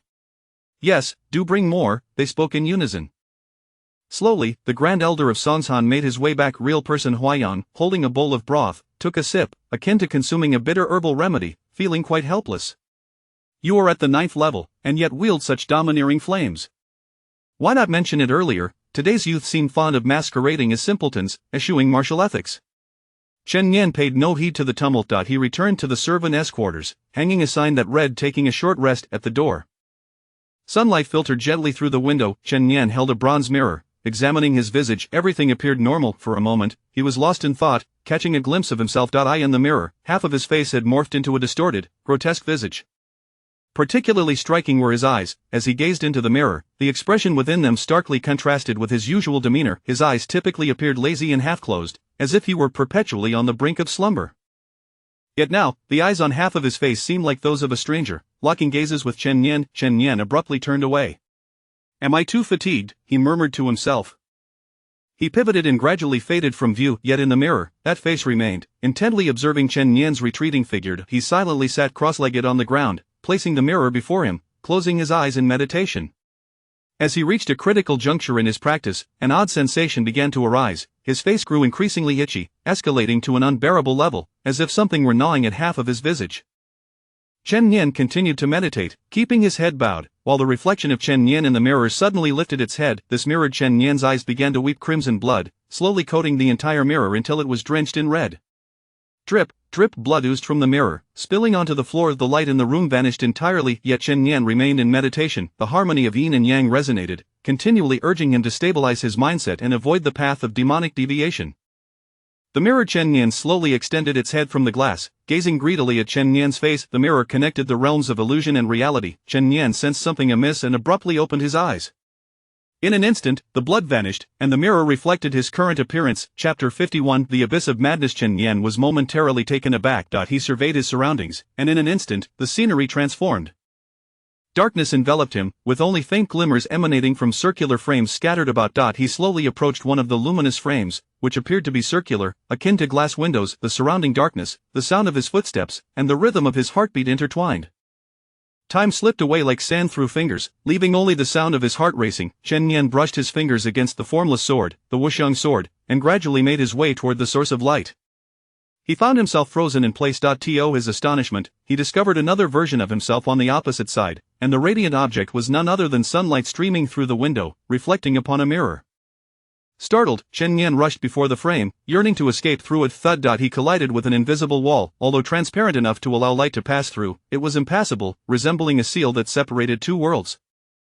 Chen Yan gazed outside, a sense of familiarity washing over him. It was his home within the confines of that space. Another Chen Yan sat cross-legged. The Chen Yan inside the room stirred slightly, and Chen Yan realized he was unconsciously mirroring the actions of his counterpart, merely separated by a mirror. A sudden clarity washed over him. Moments ago, he had been within the room, and now, unbeknownst to him, he had slipped into the mirror. He was nothing more than a reflection trapped within its confines. The Chen Yan inside the room touched his own eyes, then grasped a knife, poised to stab at his own gaze. Chen Yan, too, found himself uncontrollably lifting a knife toward his eyes. Just as the blade neared, it halted abruptly. The Chen Yan in the room displayed a strange smile. A streak of fluorescent crimson slowly emerged from the depths of the mirror. Chen Yan's consciousness, drifting into the mind of the Chen Yan within the room. The Chen Yan in the room raised his hand, intent on shattering the mirror. If the mirror shattered, everything would vanish, and the being within would cease to exist. He extended his hand, ready to smash the mirror, only to discover that darkness had enveloped him as well. Was he now within the mirror? The Chen Yan in the room peered through the glass, only to find countless mirrors outside, endlessly reflecting in a cycle without beginning or end. Layers upon layers, it was a dreamlike illusion. Yet, in an instant, all the mirrors shattered. The ephemeral could only remain ephemeral. Once shattered, only the real would persist, and the reality was none other than the true Chen Yan. Blood began to seep from the mirror, dripping rhythmically onto the ground below. A palpable aura of malevolence emerged beneath the surface, chilling to the bone. However, with a mere flick of his finger, Chen Yan summoned a flicker of flame, which began to encircle the mirror. The mirror emitted a sound akin to a child's shriek. Ultimately, it devolved into pleas and sobs, until silence reigned, leaving only a foul stench behind. This odor not only lingered where the mirror had vanished but also permeated Chen Yan's own being. The slaying of the inner demon had been accomplished. Never before had a cultivator willingly allowed themselves to succumb to madness, unless they possessed the clarity to discern their true self. Otherwise, they faced not only death but the risk of their body being possessed by a malevolent spirit. What Chen Yan had just experienced was the very essence of madness. His inner demon stemmed from the murderous desires that had surfaced during his training in the immortal martial demon-slaying sword technique. When forcibly wielded, those murderous impulses had transformed into his inner demons. These inner demons were difficult to eradicate, as they originated from the very depths of Chen Yan's heart. He could not destroy them, for they shared a symbiotic existence with him. As long as they resided within the depths of his soul, Chen Yan could not harm them. Inflicting harm upon them would be akin to self-destruction. Even flames would fail to scorch his inner demons. Yet, the outer demons existed. Yi Honghua had once locked eyes with Chen Yan. In that fleeting moment, Mos seized the opportunity to implant a fragment of his malevolent consciousness within Chen Yan's spirit using the Dao Heart Demon planting technique. At that moment, Chen Yan had the chance to resist but chose not to. Following Mos demise, his desire for rebirth would awaken the thread of malevolence sown within Chen Yan's heart, allowing both the inner and outer demons to seize control of his corporeal form. Chen Yan returned to his abode, practicing the harmonious yin and yang of heaven and earth. Great compassion assignment, not to stabilize his mind, but to open his heart, inviting the outer demons to invade and stirring the inner demons to the surface. With both demons manifesting simultaneously, Chen Yan succumbed to madness, their energies intertwining to construct a mirrored realm, obscuring his perception of self. He could no longer discern whether he was the one gazing into the mirror or the one trapped within its reflection.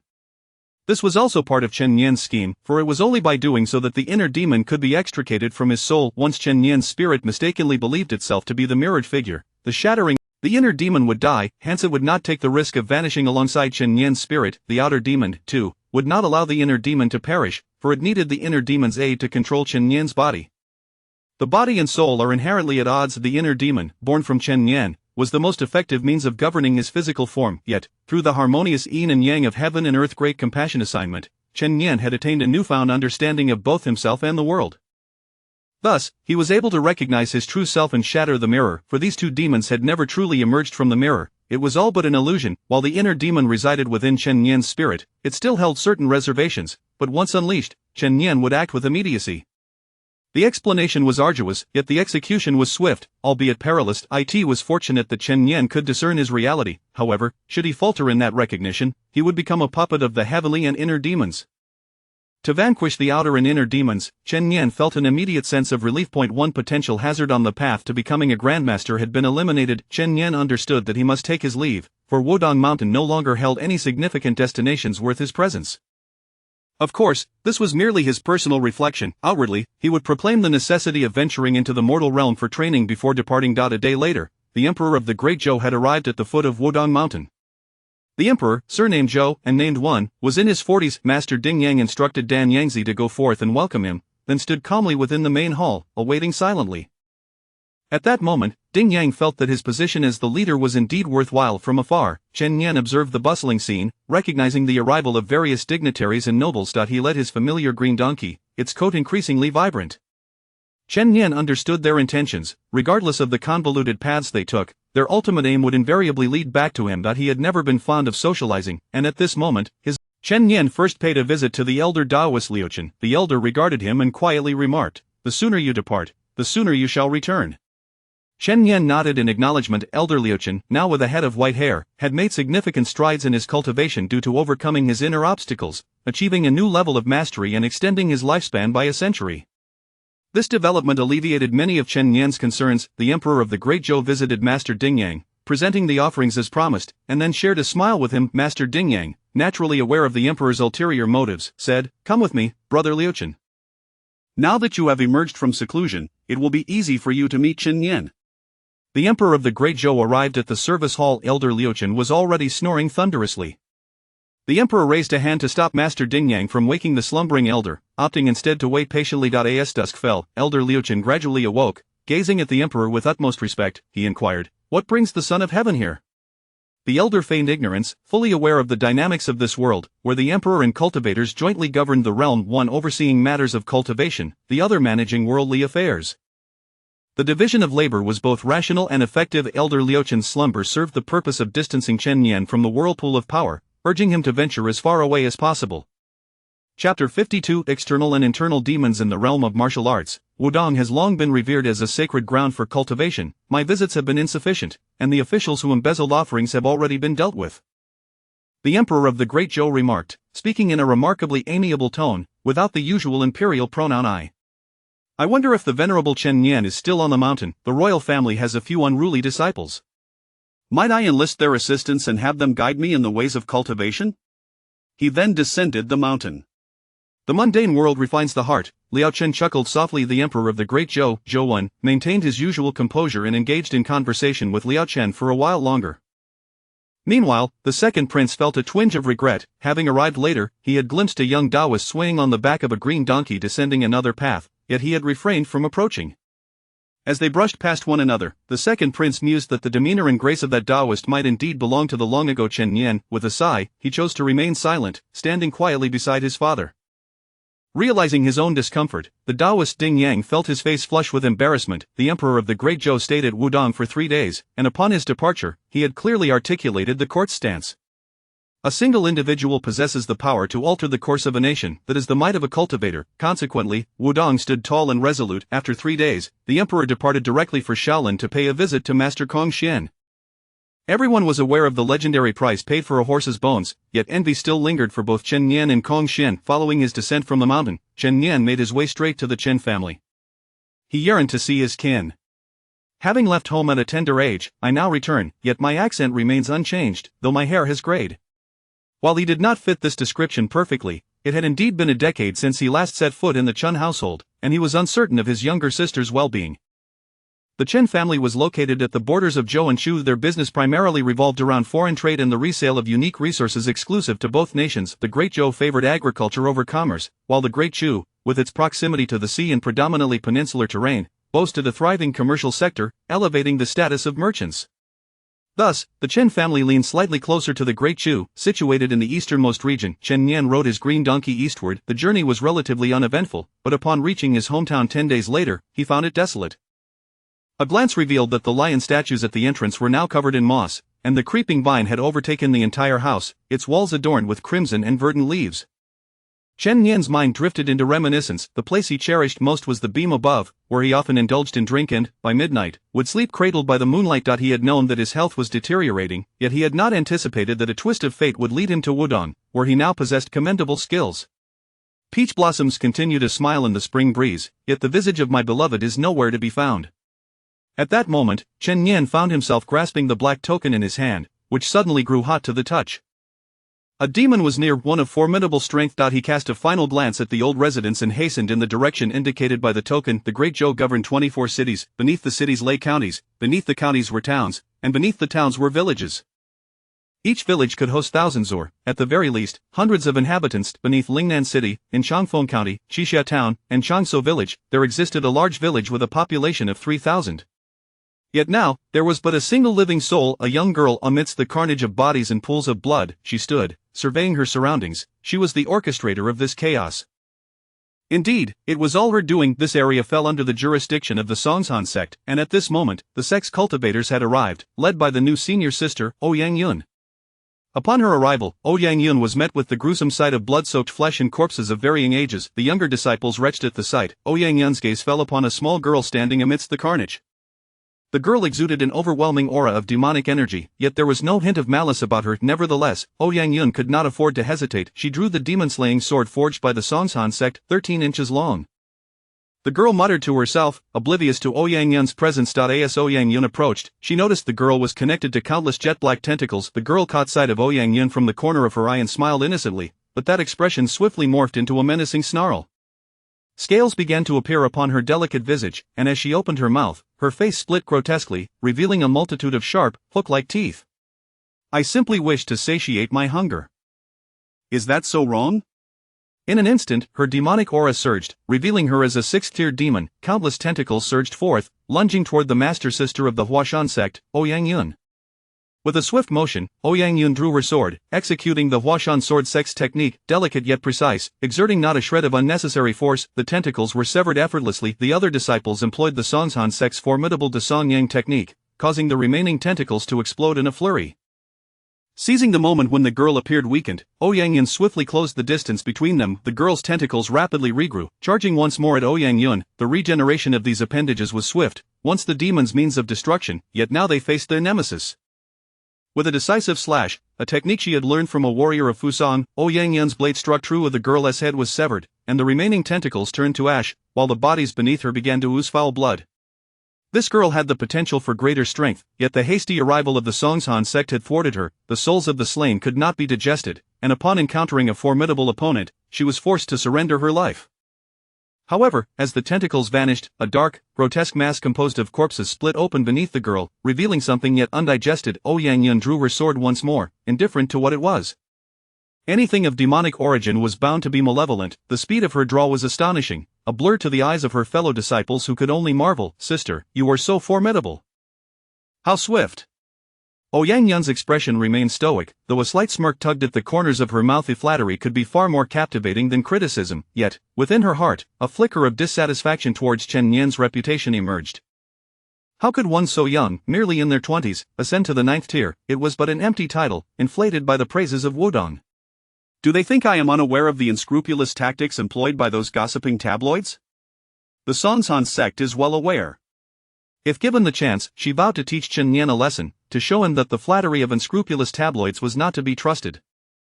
Otherwise, he would find himself in quite the predicament. As Yang Yun contemplated this, she hesitated to slice through the mass. As something glimmered within. Peering closer, she discerned a thin blade, even more delicate than the wings of a silkworm, and exceedingly narrow. In fact, one could hardly recognize it as a sword. What is this?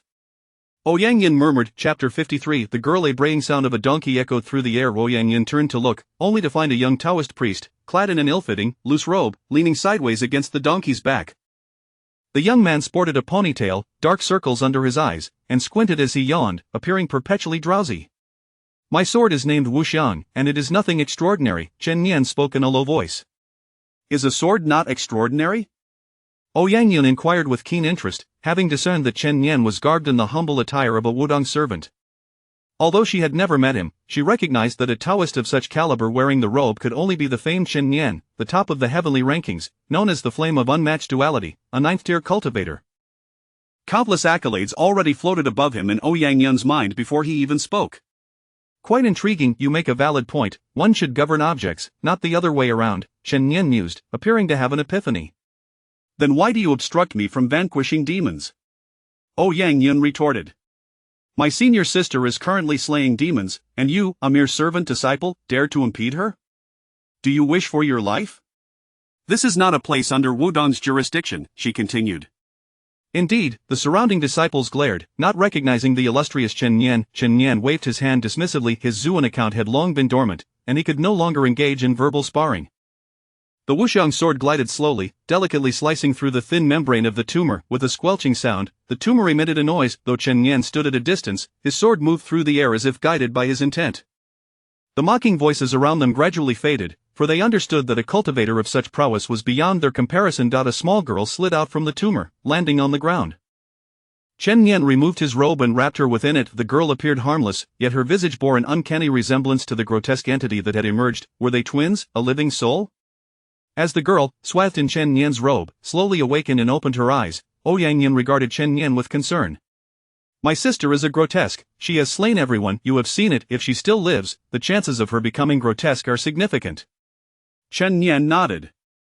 No one knew what could transform a person into a grotesque, but all understood that once one underwent such a transformation, there was no turning back. Furthermore, if a loved one became a grotesque, the likelihood of others following suit increased. Some succumbed to the aura of demons in their dreams, others ingested certain substances, while some seemingly underwent no actions at all yet still experienced a change in their bloodlines, thus becoming grotesques, aberrations of the postnatal realm. Ouyang Yin feared the latter scenario, the change in bloodlines. After a moment of reflection, Chen Yan stated, I will take her with me. If she becomes a grotesque, I will end her. His tone was indifferent, as if he bore no concern for carrying such a volatile being. Ouyang Yin nodded. She too did not wish to slay her kin, so Chen Yan's proposition seemed the best course of action. The small girl stood with her head bowed, fixated on her feet, as she had just emerged from the tumor, which was smeared with blood and decaying flesh.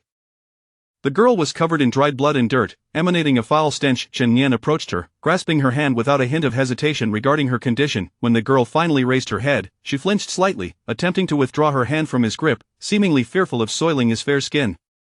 Chen Yan held her hand firmly, observing the dark marks around her wrist, akin to wounds inflicted by ropes. He surmised that the girl had been trafficked to this place. In the Great Zhou, slavery was non-existent, but neighboring nations still practiced it, some even trafficking people from Zhou, believing that the bloodlines of its populace were superior and would fetch a high price as slaves. Although the Great Zhou prohibited human trafficking, such practices still occurred in some backward villages. Gazing at the deep, bone-exposing wound on the girl's wrist, he released her hand, her expression visibly dimmed, prompting Chen Yan to produce a medicinal pill. Black jade healing ointment, Ouyang Yin gasped. Are disciples of Wudong now indulging in such luxuries? This pill is reputed as a divine remedy, nearly impossible to procure. It had been over 50 years since the disappearance of the Kunlun sect leader from the Chu kingdom, and no one had successfully concocted such a pill since. Chen Yan grasped the girl's small hand once more and gently applied the ointment to her wrist. The girl gazed up at his face, seemingly intent on etching his visage into her very soul, her concentration unwavering. Even as Chen Yan pulled her hand forward to walk, she remained unresponsive, her legs stiff and unyielding, causing her to suddenly collapse to the ground. Nearby disciples of the Songshan sect erupted into laughter, mocking her plight. Ouyang Yin cast a fierce glare at them, silencing their jeers instantly. She then turned her attention back to Chen Yan, realizing for the first time that a man could be so earnest. Perhaps he was merely performing for show, but even so, the foolish onlookers were unwilling to relent. Yet, what need had a Wudong disciple to put on a display before the Songshan disciples, especially with something as valuable as black jade healing ointment? In a flurry, Chen Yan lifted the mud and blood-covered girl from the ground with awkward movements. He chuckled helplessly and wrapped her in his robe, resembling a zongzi, securing her in the crook of his arm before mounting the donkey and heading towards the horizon. The jade token in his hand remained warm, indicating another location nearby where postnatal aberrations could emerge. Though its heat had dissipated at this moment, nonetheless, Chen Yan understood that the aura of demons merely lay hidden, with the potential for eruption still looming. Brother disciple of Wudong, please wait, Ouyang Yin called out to him. Chen Yan tilted his head. The donkey snorted impatiently, exhaling warm air. Disciples of the Songshan sect request guidance from you, brother disciple of Wudong, Ouyang Yin declared loudly. Chen Yan gestured to indicate his predicament. One arm was curved protectively around the girl, while the other held the rope tethering the donkey. I am rather encumbered at the moment, he replied. Ouyang Yin chuckled resignedly, deciding not to press further, and waved her hand at him. Chen Yan waved back with the hand holding the donkey's rope, saying, May our paths cross again. Ouyang Yin nodded, her gaze lingering on Chen Yan's retreating figure. Chapter 54. The day after tomorrow. Upon the back of the donkey, Chen Yan was no longer swaying awkwardly. Instead, he maintained an extraordinarily peculiar posture, perfectly straight. This was necessitated by the fact that he needed one hand to cradle the small girl while the other was required for riding. He was also anxious about the jolting effects on the child. After all, she bore injuries, and the fatigue of travel could easily exacerbate her condition. Ouyang Yin observed Chen Yan's bizarre stance and suddenly burst into laughter, her heart swelling with admiration for this legendary disciple of Wudong. An outer disciple of the Songshan sect, however, disdainfully interjected, seeking to ridicule Chen Yan and win the favor of his senior sister. What a cowardly rat, he scoffed. What? Ouyang Yin turned to inquire. A cowardly rat, he repeated. In response, Yang Yun delivered a resounding slap across his face. The outer disciple, frail in stature, was instantly dazed, gasping for breath while clutching his face and staring at Yang Yun. She followed up with another 2 sharp slaps before turning on her heel to depart. The outer disciple, rubbing his face, felt a profound sense of confusion and helplessness, as if his visage bore a question mark. "Do you understand why you were struck?" she asked. He shook his head. As he watched Yang Yun take a few cautious steps away, fearful of receiving another blow, he realized his fragile frame could hardly withstand such treatment, and more so, his spirit was unable to bear it. For if one person could achieve what another could not, then that individual was indeed worthy of respect, and this Taoist was such a person. Naturally, if the endeavor was commendable, one should refrain from further mockery. Yang Yun mused aloud. Although she had not read extensively, she felt that her words carried a philosophical weight, leaving her somewhat self-satisfied. The emaciated disciple was left utterly bewildered. "Is that so?" "Indeed. The disciple understands now. I must strive to accomplish what others cannot, and if it is something good, I shall not mock them again," he replied hurriedly, fearing another slap would come his way. Our Songshan is never inferior to others, in any regard. "Do remember that," Yang Yun asserted. After casting one last deep glance in the direction Chen Nian had departed, she returned to Songshan. As she ascended the mountain, Chen Nian's visage repeatedly flickered through her mind. Her heart suddenly felt tumultuous, prompting her to bathe and change in hopes of finding tranquility. As she disrobed, 2 jagged, crimson scars extended from her abdomen to her chest, crisscrossing in a fearsome pattern. Though they had healed, the vivid redness remained. She was not a citizen of the Great Zhou but of the Kingdom of Jade, one of the many small nations among the islands of the East Sea. It was a diminutive realm, a vassal of the Great Zhou, and still subjected to a system of slavery. Once, she had been a slave herself, until she killed her master and was purchased by a disciple of the Songshan sect just before her execution. That disciple merely saw her potential for martial cultivation, intending to use her as a tool to aid in his training. Fortunately, she was diligent enough to rise from servant to disciple, eventually becoming an inner disciple, and then traversing the world, a journey fraught with countless twists and turns. She had once been grievously wounded, nearly severed in 2, and had fought for her sect against sea monsters, only to be rendered foolish for a year by their siren song. Upon awakening, she discovered all her resources had been stripped away, relegating her to the status of a lowly errand disciple. Today, as she gazed at the small girl, her expression was vacant and dazed, never daring to reveal her emotions outwardly. She understood well that for a slave, emotions were utterly useless. In their worldview, what was deemed useless was discarded. Reclining in a wooden tub, she reflected on Chen Nian's actions, perplexed by the existence of such a person in a world so chaotic, cruel, and governed by the law of the survival of the fittest. She felt a twinge of envy towards the small girl. "Perhaps if I encountered someone like him, I would not need to strive so hard," she mused. It was not the effort she feared, but rather the cold, emotionless nature of that effort. Meanwhile, Yang Yun lost herself in her thoughts. Chen Nian had walked for half an hour before he finally spotted an inn ahead. A flag fluttered above it, boldly inscribed with the words "The Inn" in neat calligraphy. Chen Nian sighed in relief. Thankfully, there was an inn here. If he wished to find the post station set up by the Great Zhou, he would need to ride for another half hour, and he sensed the small girl was in dire need of a warm bath. "Room for the night, please." "I'll have 3.5 pounds of beef and a plate of spiced beans," he ordered, handing the donkey over to the young attendant before leading the small girl into the inn. Though modest in size, the inn was well equipped, featuring 2 or 3 guest rooms, including a private chamber and a communal sleeping area. The attendant hurried over, asking, "Would you like to dine in the common area or have your meal brought to your room? Please prepare some hot water, and have someone assist this little girl with a bath." "Are there any women available?" Chen Nian inquired, surveying his surroundings.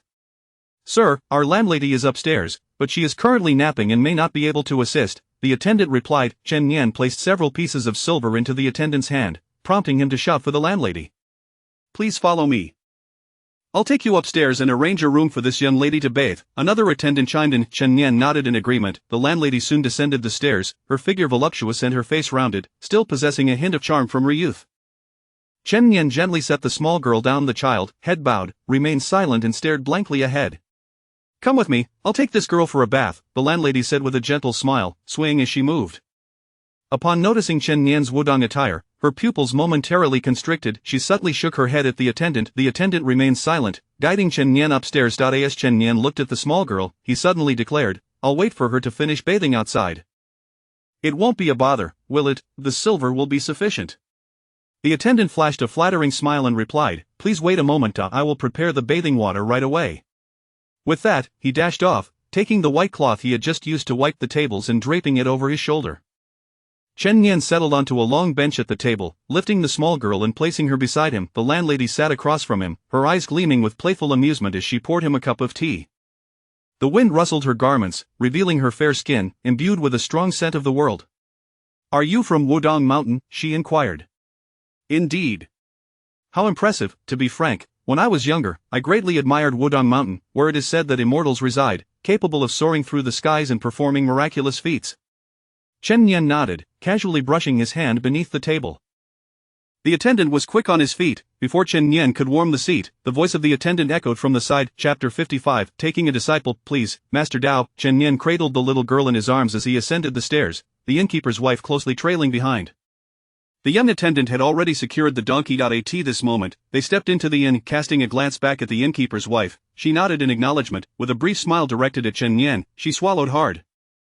Chen Yan stood guard outside, while the innkeeper's wife, exhibiting remarkable attentiveness, ushered the little girl into a room and drew the curtain shut. Observing the girl's myriad injuries and her timid gaze, the innkeeper's wife could not help but express her sorrow. That fiend who could inflict such cruelty truly deserves to die. That Master Dao surely rescued you. He is indeed a good man. The little girl remained silent, allowing the innkeeper's wife to wash her. Were it not for the faint sounds of her breathing and the fluttering of her dark eyes, the innkeeper's wife might have assumed the child was merely asleep. After finishing the washing, she emerged and pushed open the door. Chen Yan was somewhat taken aback by the sight of the little girl, who was clad in an oversized Taoist robe that enveloped her frame, appearing to be around 11 or 12 years old. She was neither particularly unattractive nor beautiful, rather, she exuded an aura devoid of vitality, resembling an elderly soul rather than a child. Chen Yan approached and took her hand to eye. In that instant, her dark, dull eyes sparkled with life as she gazed earnestly at him. "Let us begin the meal," Chen Yan declared. "I was merely awaiting your words," the innkeeper's wife chuckled. Instantly, the room was filled with the rich aroma of meat. Chen Yan and the little girl settled at the heated table, surrounded by a feast of beef, with the girl being gently placed beside him. Neither spoke. The little girl simply observed. She seemed incapable of making her own decisions, whether out of fear or some other reason. Chen Yan smiled at her and playfully blinked. The little girl looked at him, perplexed. He picked up a piece of what appeared to be beef, placed it in his mouth, then discreetly spat it out, tossing it beneath the table. Yet, through the paper-thin window, it was evident that he had consumed the meat. For the first time, the little girl smiled, a stiff smile that suggested she had not laughed in ages, for no one had spoken to her, joked with her, or treated her as a person. Imitating Chen Yan, she took a bite of the beef, only to spit it out as well. Half an hour later, the innkeeper's wife entered the room. She observed the peacefully sleeping Chen Yan and glanced back at the little girl, who was snoring audibly. The girl was quite young, yet her snores were remarkably loud. The attendant and the young waiter exchanged knowing nods. "It seems we have encountered a true windfall," the attendant remarked, while the young waiter agreed, noting that the donkey was ordinary and lacked a caravan, likely indicating that the young master was merely a servant disciple traveling the world. "If we were to eliminate him, our inn would vanish as well, which I would find rather regrettable. I almost feel inclined to continue down this path," the innkeeper's wife mused. "Do not forget, this child must be kept alive for the return journey. We still need 300 male and female children born during the yin hour of the lunar calendar. We are far from our goal. If we present them to the demon king of Qingqiu Mountain, we could obtain a drop of demon blood and become demons ourselves," the attendant explained. Armed with a knife, he intended to strike Chen Yan, whom he scorned for his youthful beauty. His desire to become a demon stemmed from his wife's elopement with a handsome man, leaving him powerless. "Wait," the young waiter interjected, glancing at the little girl. "That child, do not mar her face. Aim directly for the heart, and give me some time." Smack, the innkeeper's wife swiftly turned and struck the young waiter across the face, scolding. The effect of the soul-settling incense lasts only for the duration of a single incense stick. If you continue to toy with her, she will awaken, and when that happens, we will be in dire straits. The innkeeper's wife grasped the knife, her gaze fixed on Chen Yan's face, silently lamenting the lost opportunity of a fleeting romance, for the young Taoist was exceedingly unyielding. As she pondered, the blade moved swiftly toward Chen Yan's heart. It is well known that when a cultivator is slain, they die regardless of their rank. Crack, the knife shattered. Chen Yan stirred awake, his eyes snapping open, and the three of them exchanged startled glances before fleeing. They had encountered a formidable opponent. The little girl watched in silence as Chen Yan shielded her eyes, then, recalling something, he removed his hand. He formed a sword gesture with his fingers, and two heads soared away. Blood splattered across the floor. Only the innkeeper's wife remained, staring at the sword that hovered languidly before her. The blade was thin, almost translucent, yet it was swift and lethal in severing heads. The innkeeper's wife dashed back into the room, prostrating herself before Chen Yan in a flurry of blows. I am but a lowly person who cannot recognize greatness. I do not know which esteemed elder of Wudong stands before me. I am merely trying to earn a living, she sobbed, her clothes disheveled and tears streaming down her face. Chen Yan inquired, what does the Demon King of Qingqiu Mountain desire with young boys and girls? It is said that the Demon King of Qingqiu Mountain, having made a grave error in his cultivation, requires 300 male and female children for a cure, all of whom must be born during the Yin hour of the lunar calendar. Master Dao, I possess a spirit jade that permits entry into Qingqiu Mountain. Should you wish to go, I can provide it for you, but I implore you to spare my life. This is my first venture into such a perilous undertaking, she pleaded. Chen Yan tilted his head, the sword gently pressing against the innkeeper's wife's throat without breaking the skin. She could feel the sharpness of the blade penetrating her very being, leaving her drenched in fear. This is the spirit jade, the token for entering Qingqiu Mountain. You need only hold it, she hurriedly offered. Chen Yan nodded and accepted it. You will not kill me? As soon as the words left her lips, the sword moved, the fragrance dissipated, and the jade was lost. Chen Yan turned to the little girl, who remained expressionless, her brows unwrinkled.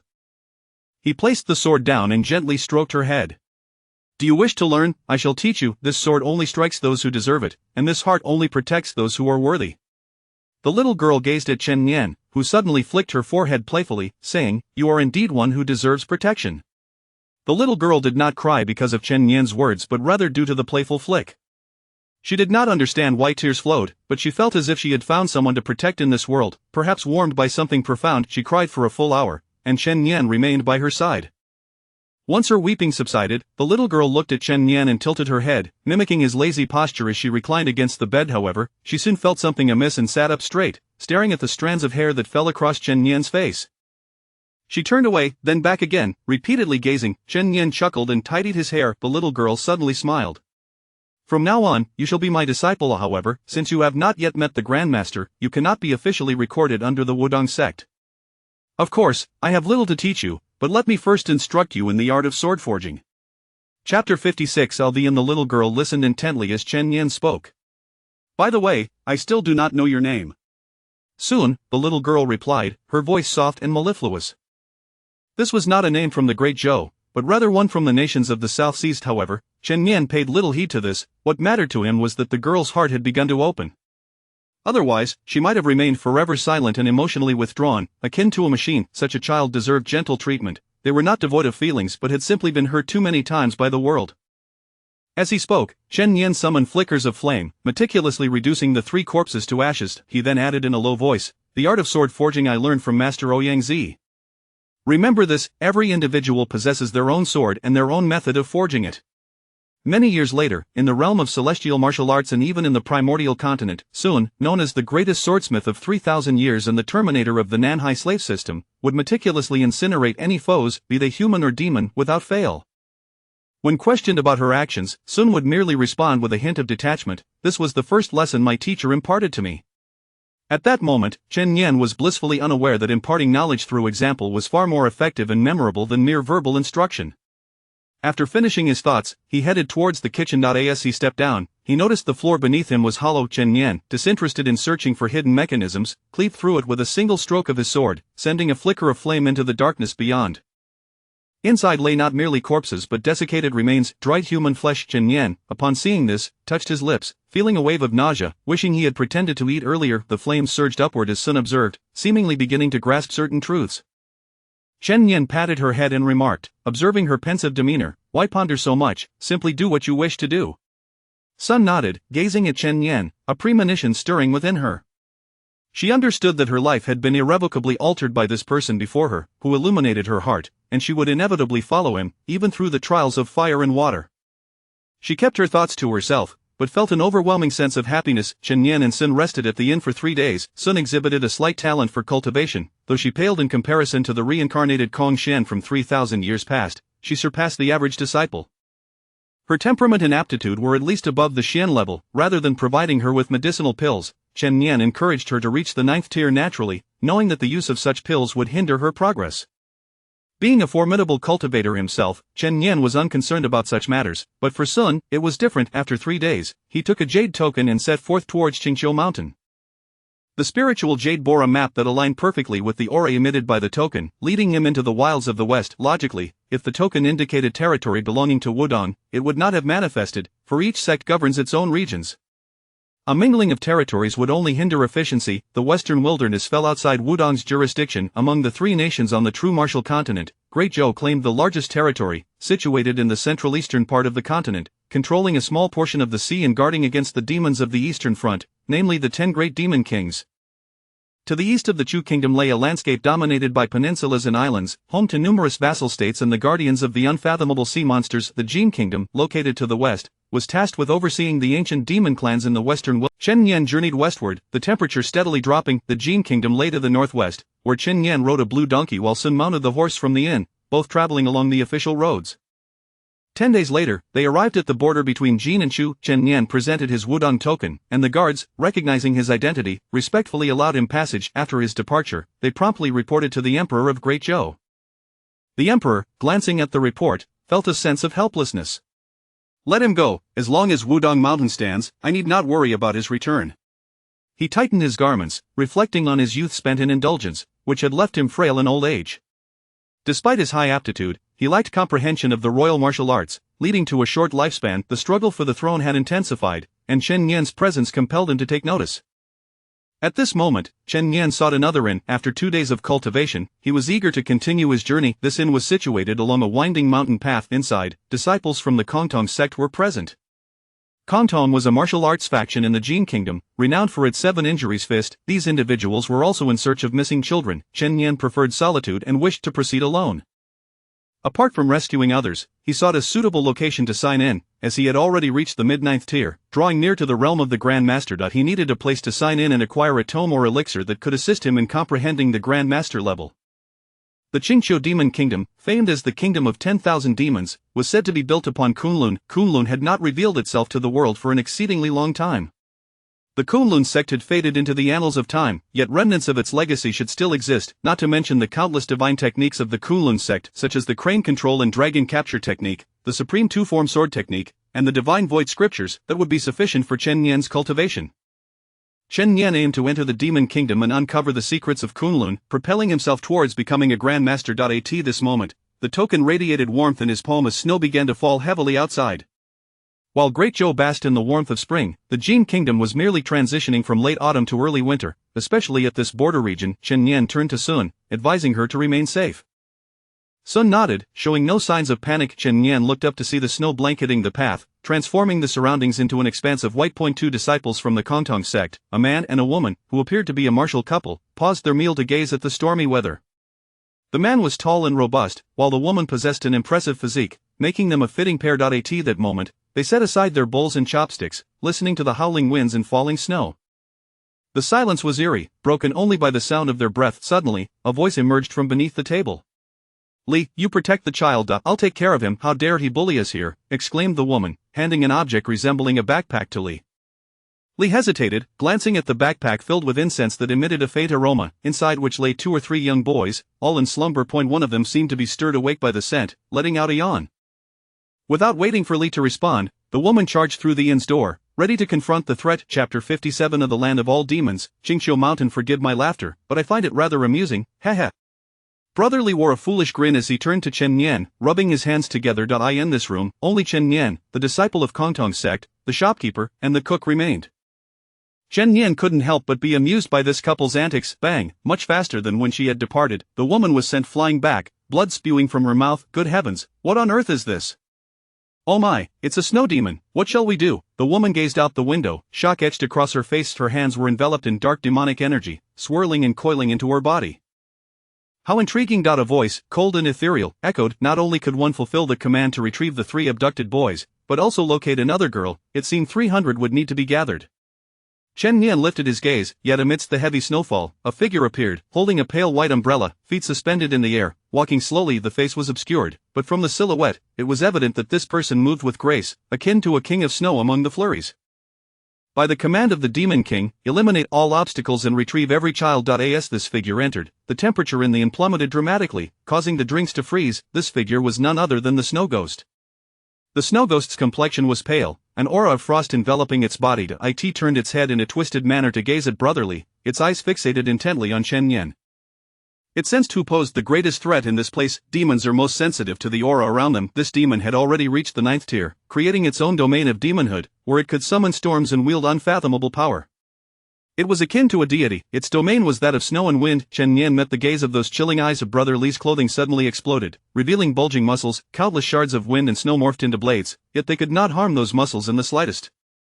How amusing, the snow ghost remarked, its pallid eyes still fixated on Chen Nian's hand. Muscle is a more formidable existence than anything else, Brother Li confidently declared. He lunged forward, embracing the snow ghost. Despite his 7th tier cultivation, he unleashed the 7 Wounds Fist, a divine martial art that injures both the assailant and the target. However, if one's recuperative abilities surpass those of the adversary, and one's flesh is sturdier, the practitioner of the 7 Wounds Fist becomes an invincible entity. Little brother, take these children and flee, I shall handle this. Do not worry about me, Brotherly grinned, revealing bloodied teeth that emitted a crunching sound, evidently damaged by the cold, yet, he paid it no mind, tightly holding onto the snow ghost. The protective frost aura surrounding the snow ghost shattered instantaneously. The snow ghost aimed to kill Chen Nian first, yet, in an instant, Brother Li's 7 Wounds Fist unleashed 3 powerful strikes that broke through its protective frost. Chen Nian remained seated at the table, showing no intent to flee. You truly have a sense of loyalty, Brother Li remarked, exerting his entire strength. The hidden departure technique of the 7 Wounds Fist was employed. It is a supreme martial art. However, Brother Li took an unconventional route. Instead of using his fists, he relied on the entirety of his muscular form. While embracing the snow ghost, a surge of power emerged from him, the force of the 7 Wounds Fist, sometimes fierce, sometimes gentle, sometimes strong yet soft, sometimes soft yet strong, sometimes horizontal, sometimes direct, sometimes inward. As the enemy withstood the first wave of force, the second soon followed. With each successive wave, the prowess was extraordinary. The snow ghost had not anticipated that Brother Li had already mastered the 4th variation of the 7 Wounds Fist, an exquisite balance of strength and gentleness. In this embrace, not only ice and snow but even steel would shatter. The snow ghost fragmented, collapsing to the ground and melting into a puddle of slush. Brother Li looked at his beloved with concern. He gently wiped her hands and feet, then offered her a sip of strong liquor, inquiring, "How are you, Hua?" "I'm fine," she replied. The fierce woman known as Hua had already regained her footing, yet even after the snow ghost's demise, the wind and snow outside showed no signs of abating. The snowflakes swelled to the size of goose feathers, the beams of the inn creaked ominously. This couple seemed oblivious to any irregularities, attributing the weather to the locale. Though still limping, they raised their cups toward Chen Nian, laughing heartily. Who would have thought that within the borders of the Great Zhou, atop Wudong Mountain, there exists a brother such as you, unafraid of death, a true man, fearless in the face of danger. Chen Nian lifted his cup in response. Sun glanced at him, her small hand clutching a cup as well. Chen Nian promptly pressed her cup down, saying, "What business do children have with wine? Bring some tea instead." Sun obediently nodded, always mimicking Chen Nian's actions. "Ha ha, drink up." Brother Li and Hua roared with laughter, the creaking sounds within the room intensifying.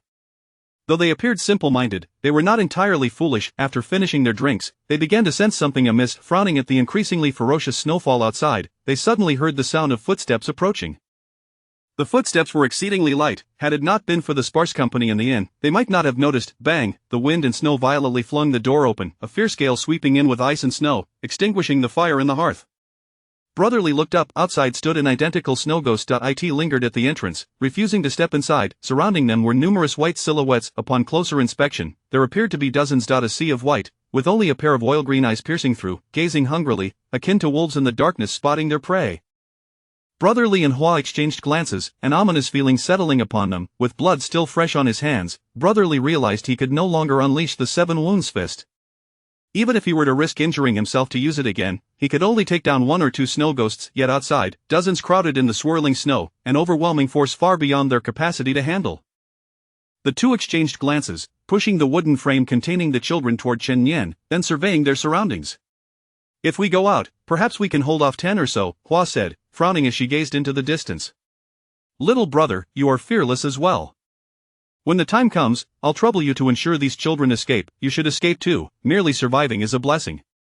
Brother Li looked at the shopkeeper and the waiter, whose faces turned ashen. Inwardly, they cursed the few patrons in the inn repeatedly, lamenting, "Had it not been for you, this establishment would not be in peril, and these monsters would not be here." Chapter 58. Listening to all things they had not anticipated it. If they truly were not present, then the snow spirits, in their hunger while searching for the children, would have devoured them first. It is also our fault for being careless, allowing our voices to slip. These creatures are drawn to us. In our attempt to rescue others, we have slain numerous demons, incurring the wrath of the Demon King. which has inadvertently implicated you, young brother. Hua spoke, as at that moment, the snow spirits at the door stood densely packed like a queue, coldly gazing at Chen Nian. Soon, when we leap from the window, they will undoubtedly pursue us. The children will be entrusted to you. Brotherly pondered for a moment, seemingly conjuring a brilliant solution. Chen Nian found himself at a loss for words and could only nod silently. These two were commendable, true children of the rivers and lakes, yet somewhat overly self-absorbed. With a united roar, they crashed through the wooden window opposite Chen Nian, bursting out with a loud bang.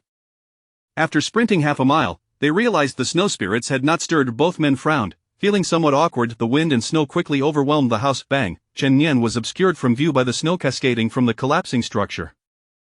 Instantly, the snow spirits lunged at him. Each spirit was nearly at the 7th tier of cultivation, enveloped in a protective chill, wielding an array of weapons aimed at him. The surrounding air plunged to an extreme cold.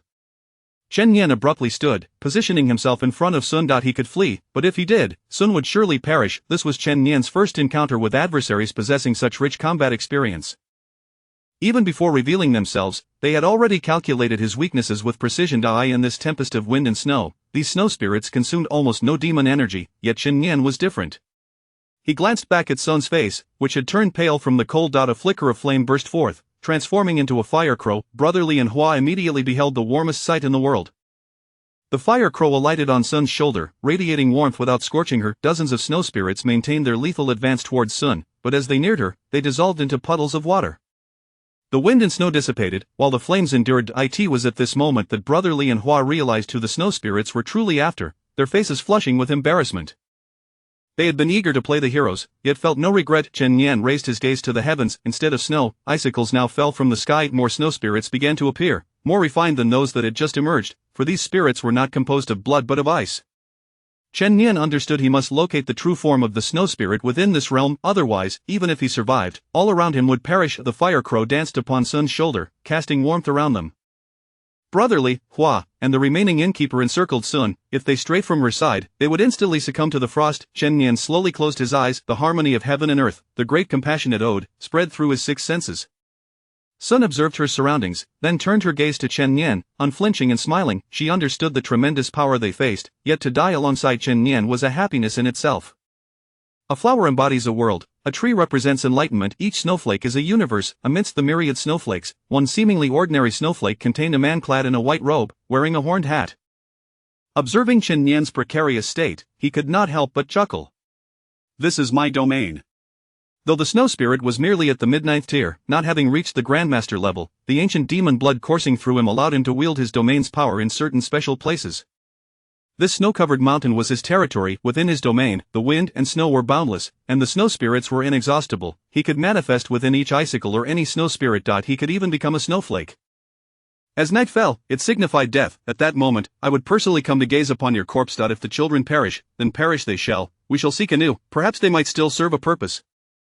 The thrill of slaying someone like you is unparalleled. The snow spirit chuckled, thinking, my queen, I shall not disappoint your expectations. As the new demon general, I shall become renowned across the land, vanquishing all who stand in my way. Of course, after slaying them, I shall seek out suitable children to offer to you. The sky gradually darkened. After Chen Nian closed his eyes, he did not open them again. A day and night passed. The innkeeper and the attendant finally broke free from their terror, yearning to flee to the distance. Their eyes flickered as they contemplated. They tossed away a handkerchief they had on them, which instantly froze into powder and vanished.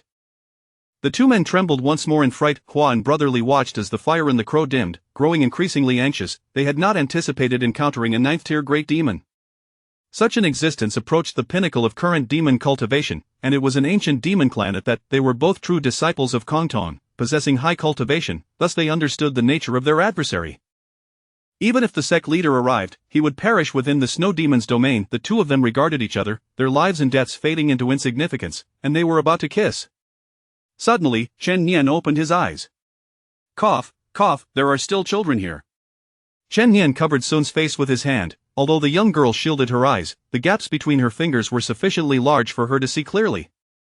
Moreover, they were about to make their escape. Hua and Brotherly released their lips. A faint sound suddenly echoed around them, gradually growing louder and clearer. First came the sound of a guzheng, followed by the sound of a pipa. Eventually, only the music remained. The snow spirits froze in place, seemingly entranced, ceasing their frenzied assault. All the wind, snow, and hail in the surroundings came to a halt. This was due to Chen Nian's sword, which had locked onto a snowflake. From within the snowflake, a figure slowly materialized, clad in a white robe. he bore an uncanny resemblance to the snow spirits that had just pursued Chen Yan, yet his eyes were a deep green, akin to a priceless emerald. A smooth forehead bore a snowflake mark that shimmered with a faint golden hue, signifying the ancient demon lineage. The snow spirit gazed at Chen Yan in disbelief. Impossible. The phrase "all things have a voice" now resonated deeply within me.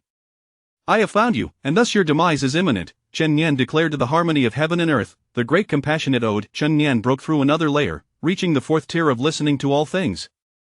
The first tier was the control of the five senses, the second was the perception of all things, the third was the expansion of the sixth sense, and the fourth tier was the ability to listen to all.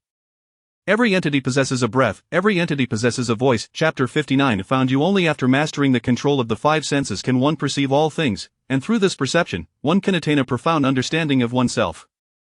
It is only upon achieving this clarity of self that one can once again attune to the sounds of the universe. At this moment, the act of listening transcends mere perception. It becomes an exquisite ability to discern the true essence of all that exists. In this realm, the snowflakes are genuine, the icicles are authentic, yet, if a snowflake conceals within it a hidden truth, then it transforms into the most discordant of snowflakes. After years of listening to the world, one becomes capable of hearing these dissonant sounds. Impossible. How could anyone, even the esteemed demon king, penetrate my domain? Once I establish my realm, escape is utterly inconceivable. How could you possibly achieve this? The snow demon gazed at Chen Yan, its form slowly dissipating, vanishing within a snowflake. And nothing is impossible. I owe you my gratitude, Chen Yan remarked, as he swung his sword towards another snowflake that appeared identical to the others. The snow demon found half of its body severed by Chen Yan's blade. At that moment, blue blood dripped and pooled at Chen Yan's feet. For these ancient beings, it was unfathomable that a mere beast could now hunt them, seal them, and even claim dominion over this realm. Why is the world so unjust? The snow demon lamented dramatically. Chen Yan raised his gaze, responding to the melodrama with equal fervor. I cannot elucidate anything to you, but you must understand, I am human, he declared, drawing his sword.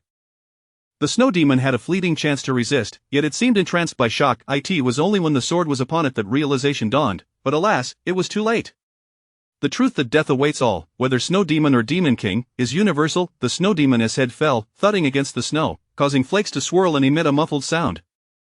A chilling essence flowed from its severed neck. The tempestuous wind ceased abruptly, leaving behind no trace of the demon's presence. Chen Yan wiped the blood that dripped from his blade. The snow demon's blood was frigid and viscous, making the act of swinging his sword require more effort than usual. Sun observed intently, seemingly enamored by the technique. One could only wonder how she would fare in the world after departing from Chen Yan. The sun began to break through, and the weather gradually improved. Without the biting cold or swirling snow, the mountain snow began to melt, transforming from pristine white to vibrant green. They stepped out of the realm. Chen Yan gazed upon the vast, deep mountains and suddenly realized that this journey would likely not unfold as easily as he had imagined. 10,000 great mountains, teeming with demons. The snow demon had vanished, leaving behind a neatly spread robe upon the ground, pristine and glimmering faintly in the sunlight. Chen Yan chose not to tread upon it but instead circled around. The innkeeper and the servant had long fled. Eligo looked at Chen Yan, his demeanor earnest. We must return now. Our mission is complete, and we have to report back. Brother Wudong, may we meet again? Chen Yan nodded, patting Sun's fluffy head. Her abundant hair, when styled, resembled that of a young lion, undoubtedly a result of Chen Yan's hairstyling skills. By the way, this is my disciple. I may encounter danger, so I would appreciate your assistance in looking after her. I will personally visit the Kongtong sect to express my gratitude. Sun nodded obediently. Though willing to accompany Chen Yan into perilous situations, she understood that she would only be a burden unless she grew stronger. Neither party hesitated. For them, 1 sheep was easy to release, and 2 sheep were equally simple. Naturally, they accepted. Thank you, Brother Chen Yan, we will take good care of her. By the way, here is my servant disciple token. When you encounter Wudong disciples, it will serve as a credential. Chen Yan raised his hand in gratitude, then removed the token from his waist and handed it to Sun. She accepted it, treating it like a treasured possession. Chen Yan ventured deeper into the endless mountains. Li Gu and Hua returned to their sect. Their assigned task was to slay demons, and now that the mission was accomplished, they were to report back. Reporting back involves detailing the events and the process of demon extermination, a customary practice aimed at documenting certain demons for future reference. The sect's disciple in charge of this matter was a direct descendant of the sect leader. At this moment, he gazed up at them, nostrils flaring. Failed, he observed their disheveled state, a smile spreading across his face. Some people derive pleasure from witnessing the suffering of others, especially when those individuals belong to rival factions. Killed, just a 9th-tier demon, Li Gu muttered, looking skyward. Having gained considerable insight since meeting Chen Yan, the sect's steward chuckled heartily. I see you saved a child, but slaying a 9th-tier demon? Surely you jest, Hua furrowed his brow, suppressing the impulse to deliver a punch to the steward, and patiently explained, it was Brother Wudong, though he is a servant disciple, his prowess is exceptional. He discerned the true form of the snow demon among 10,000 snowflakes, or we would have never escaped. The steward laughed even more heartily. Did you hear that? The disciples around them stifled their laughter. They found it hard to believe something they had never witnessed could exist. Thus, they refused to accept that anyone could differentiate a flawed snowflake from countless others. A Wudong disciple? A servant disciple? Without mentioning the servant, just referring to the true disciple Dan Yangzi, that rigid fellow I've encountered, nearly devoured by a demon during a mission. Now he can slay 9th-tier demons? How absurd, what a terrible braggart, that individual is a servant disciple, not Dan Yangzi. You are quite irritating, Hua smacked Sun, who seemed ready to draw her sword, across the face, sending her spinning through the air before landing solidly on the ground. She clutched her face, tears streaming. How dare you strike a fellow disciple? Another elderess female disciple, named Lan Qingfeng, who appeared to have a good rapport with this Liu Liu, looked on with eyes glimmering, emboldened by the approaching sect leader, hoping to curry favor. With a crack, Li Ge flexed his wrist and delivered another punch. Crack. Chapter 60 of the Kongtong sect. At this moment, half of Lan Qingfeng's face had swollen up, after receiving yet another punch, while his face had not swelled further. 3 or 4 of his teeth had fallen out, and he was now frantically searching the ground for them, harboring hopes of finding replacements. Master, look at him. Woo-woo, I merely wanted him to strike the senior brother once for my observation. No, master, he is beating his fellow disciple right in front of you. Lan Qingfeng tugged at the masteress' robe, prostrate on the ground, watching helplessly as one of his teeth was crushed under the masteress' foot, disregarding the pain as he hurriedly spoke. However, due to the loss of numerous teeth, his speech became breathy. The initial few sentences retained some clarity, but as his emotions escalated, his words became increasingly garbled and fragmented. He Xiaosheng, the master of Kongtong, was equally incensed by Hua and Li Guo's antics initially, observing his disciples mocking the elderess disciple had been a source of amusement, yet he had not anticipated that his 2 disciples would resort to such unwarranted violence. Naturally, he could confine them to the cliff of reflection, but should the elder inquire about the matter, they would inevitably be released or have their punishment minimized. He was acutely aware of the elder's authority within Kongtong. He Xiaosheng cast a glance at the 2, suddenly noticing a figure beside him, clad in ill-fitting, oversized robes, a smirk playing at the corner of their mouth. An idea sparked within him.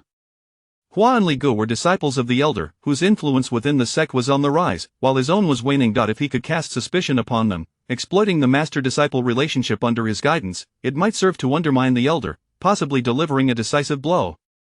You mentioned that the Wudong disciples killed the snow demon. What is his cultivation level? Unknown, but quite formidable. Was he a true disciple or a servant disciple?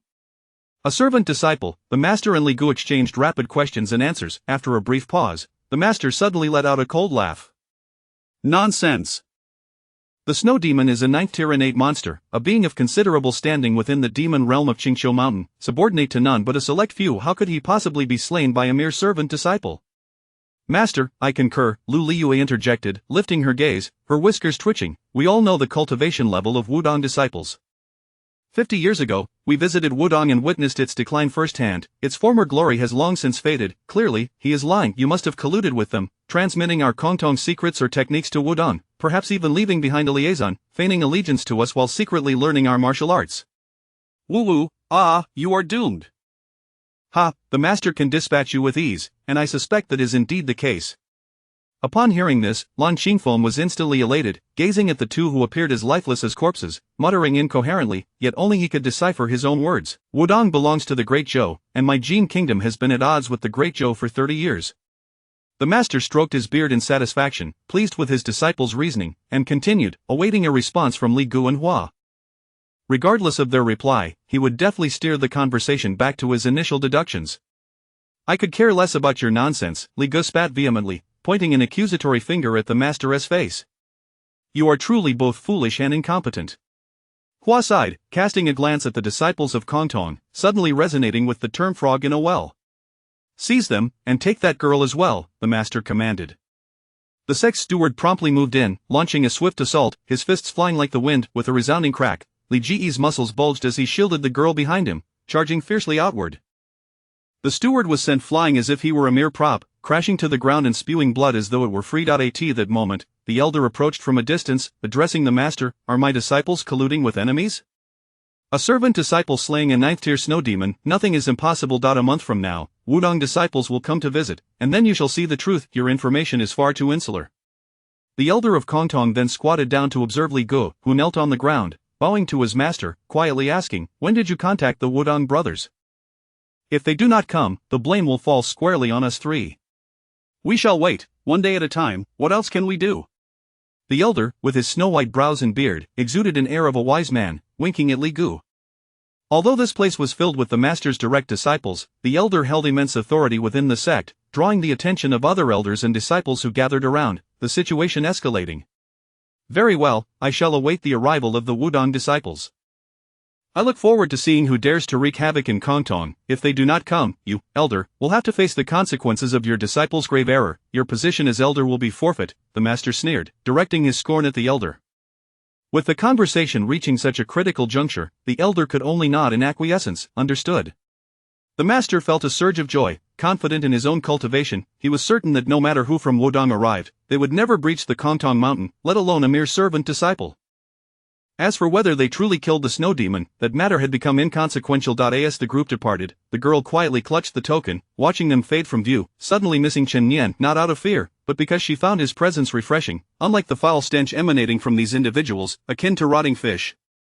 "Let us go," the elder stated, leading the trio behind him, two of whom resembled children caught in misdeeds, being escorted home by their parents, while the third followed obediently, silent. Meanwhile, Chen Yan had already ventured deep into the boundless mountains, known as the 10,000 Great Mountains, located on the border of the Jin Kingdom. He had been traversing along the boundary, the jade spirit emanating a faint demonic aura, growing more potent as he advanced in a specific direction, guiding Chen Yan onward. 10 days later, Chen Yan stood before a millennia-old phoenix tree, astonished. He had reached the innermost depths of the 10,000 Great Mountains, where the trees grew dense, each striving skyward due to the limited nutrients in the soil, vying for sunlight. Surrounding him, the towering trees permitted only a few specks of light to filter down, a result of some trees being drained of their essence by creeping vines, leaving small clearings for sunlight to penetrate. The phoenix tree that Chen Yan stood beneath rose nearly 20 people high, surrounded by no other trees, its leaves basking in the sunlight, radiating a golden glow. Viewed from afar, it resembled a tree of gold, standing majestically between heaven and earth, illuminating all around with an ancient aura. The wind rustled through the leaves, producing a soothing sound. Chapter 61. The search for a person. Chen Yan held the spirit jade, weaving among the trees, glancing left and right, yet finding no entrance to be found. He was not in a hurry, so he simply sat cross-legged and began to cultivate. After a complete breakthrough, his cultivation had already approached the realm of a grand master. Thus, he possessed the strength to confront any adversary. For several consecutive days, Chen Yan immersed himself in his practice, his body becoming adorned with golden yellow fallen leaves. From a distance, he resembled a heap of withered foliage. On the fourth day, an old beggar, clad in tattered garments, stumbled into the clearing and halted before Chen Yan.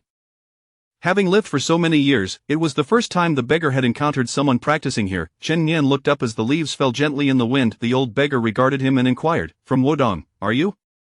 Observing the beggaress attire, which bore a pouch, Chen Yan replied, "From the beggaress gang of the beggar." Chen Shui continued, "I have met a Wudong disciple before. You've received news that the queen is gravely ill, and have come to investigate, I presume?"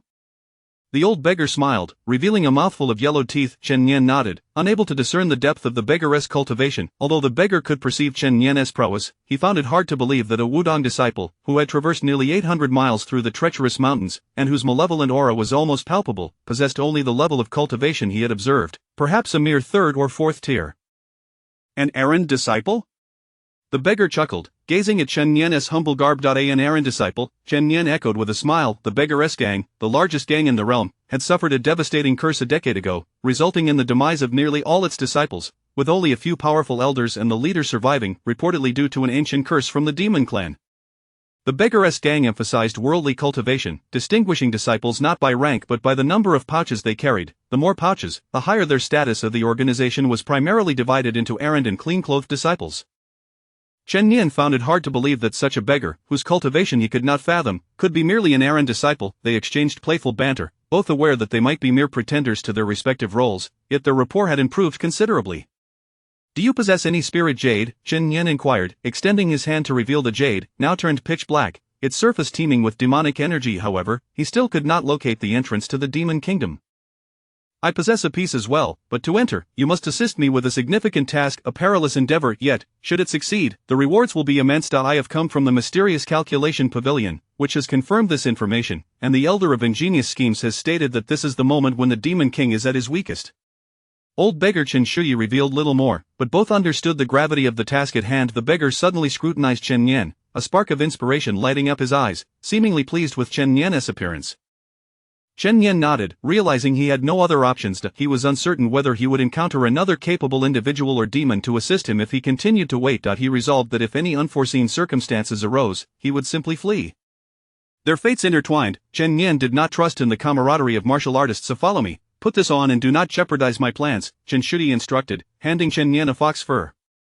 He donned it first, and once clad, the beggar's presence seemed to vanish. 2 fox ears sprouted atop his head, transforming him into a primordial demon. Chen Yan mused that his senior brother Yan Liang would undoubtedly find this transformation intriguing.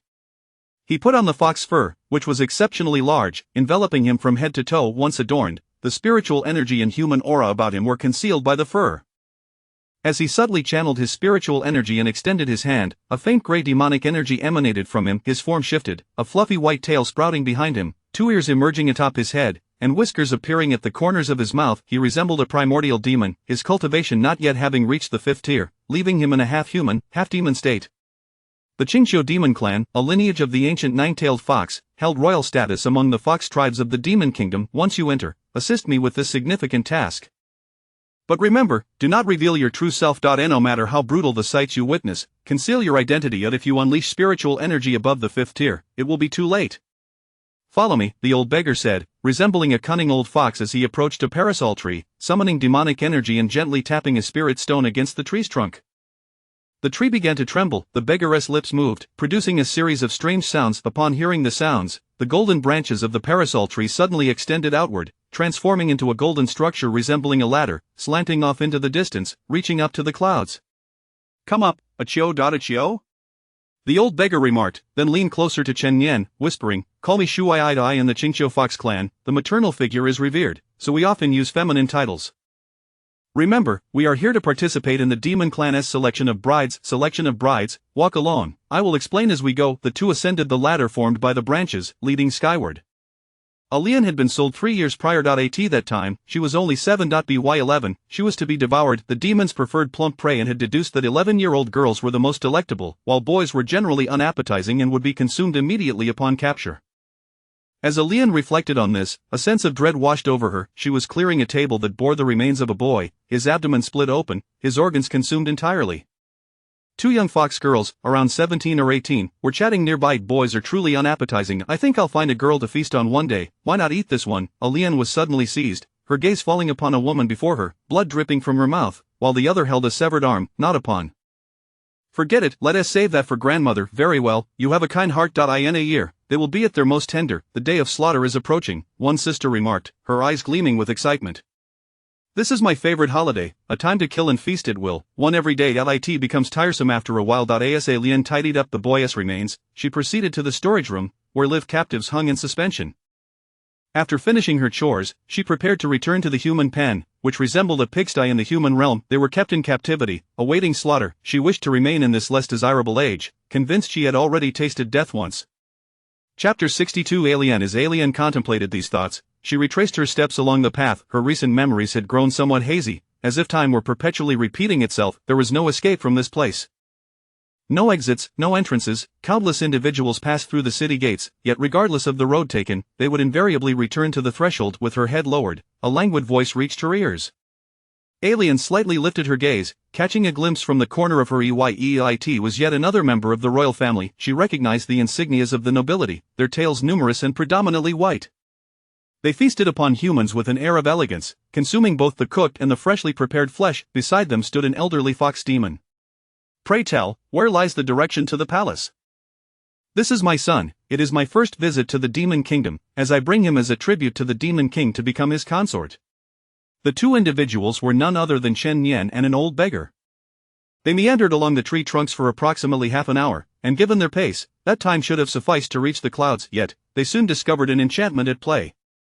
They continued ascending, with the trunks extending skyward. Strangely, they felt no resistance against their ascent. but rather a sensation of descending, as if gliding effortlessly downward. After another half hour, when they turned to look back, there was no sign of ancient trees or deep forests.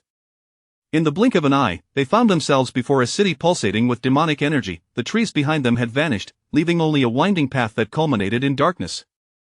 Upon glancing upward, they saw no guards at the city's entrance. Once inside, the surrounding demons regarded them with indifference, their expressions apathetic. Having finally encountered a human, the old beggar naturally sought to inquire further. At that moment, Chen Yan turned to Alien and urged, "Lift your head." Alien did not comply. Instead, she knelt on the ground, pointing towards the palace. Chen Yan remained silent, gently patting Alien on the head. He had recognized her identity. The Chen family engaged predominantly in international trade, thus employing numerous accountants. Alien was the daughter of one such accountant. He recalled that accountant as a girl who often wore a smile. In his youth, he had harbored affections for her, though he had been powerless to act. Being only a year old at the time, it was later rumored that she married into the Jin kingdom, wedded to a scholar, and subsequently, her whereabouts became unknown. Alien's dimples mirrored those of the accountant's daughter from years past. Overwhelmed, Alien prostrated herself, bowing repeatedly. She had witnessed many demons display gentleness before devouring humans, as it enhanced the flavor of their meal, making it more palatable. 3 years prior, when she was sold to this place, she had been tasked with cleaning, encountering the demons daily, and now, at the age of 10, her actions were driven not by gratitude, but by fear, having formed a habit from her experiences.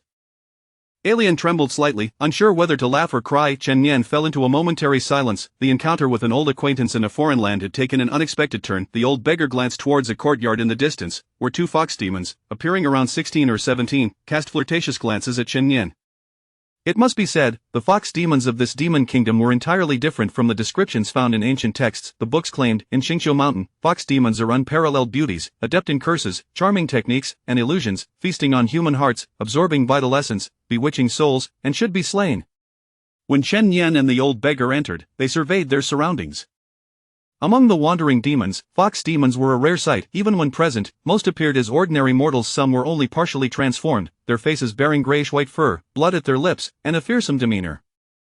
Their attire was predominantly drab, lacking any semblance of beauty. A few fox demons emitted a pungent odor as Chen Yan walked by. However, this particular fox demon was different. Dressed in flowing white gauze, she revealed a generous expanse of snowy skin, her lips crimson, her eyes alluring, her complexion pale as the moon, her figure enchanting, and she exuded an intoxicating fragrance. The scent was sweetly beguiling, yet not repulsive, rather, it rendered one entranced. This fox demon sauntered gracefully to Chen Yan's side, her slender fingers gently lifting his chin. Her fingers were cool to the touch, and her nails glimmered. Chen Yan took a deep breath, detecting a scent reminiscent of decay. Since when did the royal family possess such a striking little fox demon? The old beggar, fearing for Chen Yan's safety, swiftly swatted the fox demon's finger away, causing her expression to shift dramatically. In the land of Qingqiu, where matriarchy prevailed, no male fox demon dared to act so brazenly. "Sir, I am but a humble being from beyond the demon kingdom. The time has come for the selection of the royal consort, occurring once every decade. Thus, I have brought this young demon's son as a tribute to her majesty, the queen. I implore you, I beseech your mercy." As the old beggar spoke, he tugged at Chen Yan's sleeve, originally intending to confront the demon king alone in vengeance for his disciples. However, he recognized the improbability of success, and even if he risked everything, he might not even meet the demon king. It was well known that in Qingqiu, the demon king was not merely a formidable opponent, but a master of the highest order, surrounded by 12 generals, nearly all at the pinnacle of the 9th tier, guarding 9 city gates. A consort? Chen Yan regarded the old beggar, recalling a past conversation, though he had not anticipated that he would be thrust into the role of a consort himself. The old beggar looked at him with pleading eyes, and Chen Yan rolled his eyes in exasperation, nodding in agreement. "Indeed, I have always admired the demon king," Chen Yan stated expressionlessly. The fox demon, named Humei, regarded Chen Yan with a haughty demeanor. Something akin to curiosity and desire stirred within her. She had encountered countless male fox demons, most of whom were subservient and lacked vigor, even in intimate moments, failing to evoke any passion, rendering them ineffective as vessels for vital essence. Yet now, gazing upon Chen Yan, her eyes brimmed with a yearning to consume him whole, to crush his bones and savor every morsel, ultimately draining his essence until he perished beneath her skirts. Unbeknownst to Chen Yan, his mere presence had ensnared a royal fox demon in a web of intrigue and obsession. The old beggar's garments were imbued with an alluring essence, though his age rendered it ineffective. In contrast, Chen Yan was in the prime of his youth. "Very well, if you are to be presented to the palace, let us see if the demon king finds you to his liking. However, be forewarned, should the Demon King find you lacking, you must come to me, do not make me seek you out. Chapter 63 The 12 Generals. Humei, swallowing hard, gazed at Chen Yan, her complexion flushed with a rosy hue. She had already resolved that even if Chen Yan were chosen as a consort, she would still indulge in an affair with him. Her notion of an affair was indeed one of genuine intimacy. The furnace technique practiced by the Fox Demon royal family involved the dual cultivation of demon arts, allowing one to cultivate the path by harming others for personal gain. For her, an existence like Chen Yan represented the finest of furnaces. By draining his essence and consuming his soul, she could potentially elevate her cultivation to the pinnacle of the 8th tier. Chen Yan raised his gaze, frowning slightly, as he sensed an unmistakable malice emanating from the depths of his soul. This was not a longing of desire but rather a thirst for blood. Even if the Demon King has chosen you, I shall ensure that the Demon King gifts you to me, Humei continued, her pride evident as she cast her eyes skyward. Hu Lin. You are the daughter of the great general? The old beggar's lips curled into a faint smile. The great general served as the last line of defense for the royal palace. If he could gain entry through his daughter, it would save considerable effort in the assassination of the Demon Queen. Chen Yan, however, was focused on the still kneeling alien. He looked up at Humei and declared, I want this person. He had made up his mind, he would take her away, no matter the cost. Humei glanced at Chen Yan, swallowing again before responding, very well, you are mine now. What is one mere human? At that moment, the girl seemed to catch wind of some news, her graceful steps swaying as she approached Humei, whispering softly in her ear, the 12th general is dead, reportedly killed by a disciple of Wudong. Though not of the Fox clan, the 12th general had become an idol among the young foxes after breaking free from his seal and being personally invited by the Demon King to serve as a general. With the idol now slain, Humei's spirits dampened. The two of them paid no further attention to Chen Yan, while Humei gazed at his retreating figure, gently exhaling a breath. A spark flickered forth, gradually permeating Chen Yan's skin. This was the furnace fire spell from the dual cultivation technique. Once this curse was sown, regardless of where Chen Yan went, he would be traceable. The old beggar watched them depart, knowing that a confrontation was inevitable. To traverse from the 12th general to the Demon King was no simple feat, and he hoped that these generals would not unmask their disguise. Yet, Chen Yan was not in the mood to concern himself with them. In a hushed tone, he urged Alian, let us go.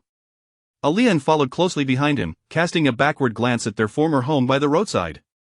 Looking once more at Chen Yan, she proceeded toward the majestic palace in the distance, unable to articulate her feelings about that place. However, being with Chen Yan instilled within her an inexplicable sense of reassurance. Silently, she trailed behind, her heart pondering, hoping he would speak no falsehoods when the time came for intimacy. Chen Yan quietly stated, sign in. The system detected that the host was in a state of spiritual essence nearing zero, rendering sign-in impossible. Chen Yan nodded silently, casting a distant gaze at the palace. Since this place was not Kunlun, he could only seek traces of the path to Kunlun within the palace, following in the footsteps of the old beggar. His purpose for coming was to uncover the traces of Kunlun and to investigate the disappearance of that child. He had no knowledge of how many shadowy souls had been born and captured here, possibly even imprisoning Wudong disciples, their fates uncertain. All of this could only be revealed upon encountering the Demon King. Chen Yan felt a strange sense of being drawn by an unseen force. Moreover, there was an intangible sensation in the air, emanating from the harmony of yin and yang, a profound intuition bequeathed to him. The towering palace in the distance resembled the gaping maw of some colossal beast, dark and cavernous, awaiting prey to enter and be devoured whole. If we wish to see His Highness the Demon King, we must pass through 12 gates. Should anyone uncover our identities, our only recourse is to kill them. I possess the fire of departure, which can conceal our presence for half a stick of incense. Now, how would you assess your own cultivation? The old beggar conversed with Chen Yan while advancing toward the palace. Average, Chen Yan replied. The old beggar shook his head. Before them lay a grand avenue leading to 12 massive gates inscribed with demon script, indecipherable yet eerily pulsating with blood, droplets continually falling from the inscriptions. As Chen Yan and the old beggar approached the first gate, the demon script twisted and morphed into a single eye, fixating on them. After a prolonged gaze, a languid voice floated forth, come in, are you here to present your little boy to the Demon King? How absurd, thinking to ascend through such means. Allow me to see what kind of goods you bring. Chen Yan and the old beggar lifted their gazes to behold a gigantic serpent adorned with intricate patterns, its head rising languidly, its pupils mirroring those of the demon script. The serpent's sinuous body coiled and twisted, nearly filling the entire expanse of the massive gate, the space echoing with the sound of shattering bones, all of them a ghastly white. At that moment, the colossal serpent writhed, grinding the bones into powder. Chapter 64 Upon the web he could be considered a figure of legendary stature within the beggar's sect, associating with the founding ancestors of various renowned schools. Having once participated in the invasion of demons he had cultivated for countless years, possessing an abundance of treasure techniques, yet, it was unexpected that this young lad also had a considerable collection of treasures. At this moment, the colossal serpent coiled around, scrutinizing the old beggar, faintly on the verge of uncovering something amiss. Beads of sweat had already begun to gather densely on the old beggar's forehead. At that instant, the giant serpent sensed a disturbance in the distance and turned its gaze to see a white crane leisurely fluttering towards it. The crane vanished, and a crisp, cold voice emerged. 12 have perished. You shall become the new 12 demon generals. The serpent's core undulated slightly. Instead of licking the old beggar again, its massive body rose high, its head bowing to the ground in a gesture of profound reverence, before it quietly addressed them. Not bad. Go ahead, presenting such a gift to the king of all demons is indeed commendable. The old beggar nodded and, alongside Chen Yan, proceeded forward. The serpent's tail swept through the air, releasing a token that floated forth, as the ominous black gate before them slowly opened, allowing the two to pass through. Chen Yan looked up, observing the desolate surroundings where nothing existed, only emptiness. Are you human? A child's voice materialized. Chen Yan focused his gaze and discovered beneath his feet a palm-sized humanoid spider, which regarded them and inquired, "Human?" Alien gazed at Chen Yan, suddenly comprehending why she felt at ease. He was the young master. Young master, I have heard my mother speak of you. Chen Yan gently ruffled her hair, and she did not flinch, nuzzling against his hand like a small kitten. The old beggar, however, spoke with utmost seriousness. We have but the time of an incense stick to eliminate him. As he spoke, he gestured, and a thin membrane materialized around them, separating them from the world outside. Chen Yan nodded. The humanoid spider's eyes flickered as it regarded the old beggar. The fire shield, you are Shui? As it spoke, the spider's form vanished once more. It was likely an ancient entity that had existed since the time of the demon invasion, unaware of the peculiar methods and strange domain present here. The old beggar surveyed the area cautiously and remarked, Chen Yan, I sense that this spider can traverse this realm without restriction. Chen Yan produced a coin. Money is useless, the old beggar said, puzzled. Today's youth always believe they can resolve everything with money, but how could that be possible? Although demons recognize currency, they value flesh and blood far more. Chen Yan then tossed the coin, which shattered instantaneously into fragments. These splintered pieces were subsequently severed into even finer dust by some invisible force. He had infused the coin with the essence of the Nine Suns' divine art, rendering it virtually indestructible, yet, before the densely woven sharp threads of the web, it appeared to bear no significance. Suddenly, a tremendous noise echoed from a distance. A circular disc manifested within the old beggar's palm, emitting a series of explosive sounds. It is attacking the fire shield, attempting to relay a message. We must hasten, the old beggar stated, observing Chen Yan. Chen Yan nodded. The old beggar seemed to have discerned its location and swiftly waved his hand. A fire dragon roared forth, yet the humanoid spider leapt across the web, evading the attack, causing the fire dragon to miss its mark. All surrounding threads vanished in an instant. The humanoid spider reappeared at the periphery of the fire shield, but soon disappeared again. Chen Yan's form gradually faded as well. When he re-emerged, he found himself precisely where the spider had last appeared. He aimed to unsheath his sword and strike, but halfway through, he halted. The old beggar had lost half of his hair. His scalp felt quite cool, yet his heart was icy cold. With his already sparse hair now further diminished, it was a cruel twist of fate. What a peculiar spider's domain, the old beggar mused, recognizing that this spider could traverse freely here without limitation, even able to invert the positions of people and objects at will. The web could be both soft and hard. When soft, it could distort space, and when hard, it could sever anything. The old beggar's disc quivered, launching 3 fire dragons that soared toward the shadow of the spider. Chen Yan was flung backward, spitting blood. The two ceased their assaults as time passed slowly, the threads of the web swaying randomly. Chen Yan and the old beggar could only continuously unleash the fire dragons and the Nine Suns' divine art from within the fire shield, dispersing the threads time and again. Otherwise, should they come into contact with the threads, it would mean certain death or grievous injury. The threads were endless, but their spiritual essence was easily depleted. Chen Yan and the old beggar had no idea how many strikes they had unleashed, how many threads they had dispersed. Yet each time they approached the spider, it would vanish, while their strikes would land upon themselves. Time slipped away swiftly. Since you do not wish for me to convey a message, then I shall slay you instead. The humanoid spider's voice resounded, and the surrounding threads suddenly constricted towards Chen Yan and the old beggar. Chen Yan once more swung his sword. As he brushed against Alien's hair, he halted the blade, feeling a tightness in his chest. The sword's energy rebounded. Chen Yan seemed to catch a whiff of a fragrant scent, akin to something burning away. There was no incense here, yet he could still perceive it. Time was indeed running short, rhythmic in its passage. Chen Yan muttered, executing 3 slow sword strikes, each easy to retract yet also easy to miss. Ha ha! Foolish humans! In the final moments, Chen Yan surveyed his surroundings and suddenly exclaimed, "I've found you! And if you find me, what then? You cannot kill me with all your might. Should you unleash your full power, you may very well slay your own companion. If you do nothing, once my threads envelop this entire space, you shall become my prey." The spider's mocking voice echoed throughout the domain. Chen Yan and the old beggar exchanged glances. The old beggar nodded, having been searching for a flaw or pattern in the spider's movements. However, he had yet to discern it. He could not voice his thoughts, lest he appear foolish, and thus feigned understanding. Nodding, he affirmed, "Yes, indeed." Chen Yan abruptly drew his sword again. The old beggar hastily dodged, yet Chen Yan's blade was not aimed at the old beggar but rather at Alien. She regarded the sword's radiance with serene composure. Since the young master had saved her, she believed he would not allow her to perish easily, trusting he would lead her to safety. The old beggar's complexion turned pale, stricken with fear. He realized that Chen Yan's strike could not be retracted. If Chen Yan misjudged, Alien would perish, and he would be torn to shreds by the spider's threads. It was a matter of life or death, a gamble between destruction and rebirth. Chen Yan's sword was but one strike, yet just before it descended, he swung it once more, seemingly severing something, and then aimed again at Alien. A white shadow emerged as Chen Yan struck down. Alien vanished, and the threads reappeared. Chen Yan gasped for breath. He had employed the celestial martial arts to vanquish demons, each strike imbued with annihilating power. Even Chen Yan himself could not wield 3 strikes, yet it seemed he had accomplished just that. He had struck the spider. As Chen Yan's sword descended, the spatial power within the threads was severed. The threads functioned as coordinates, containing spatial energy, which explained the spider's ability to manipulate space. In the web's realm, if the spider transitioned from one coordinate to another, or shifted the position of a person or object, it could not do so again within approximately 2 seconds.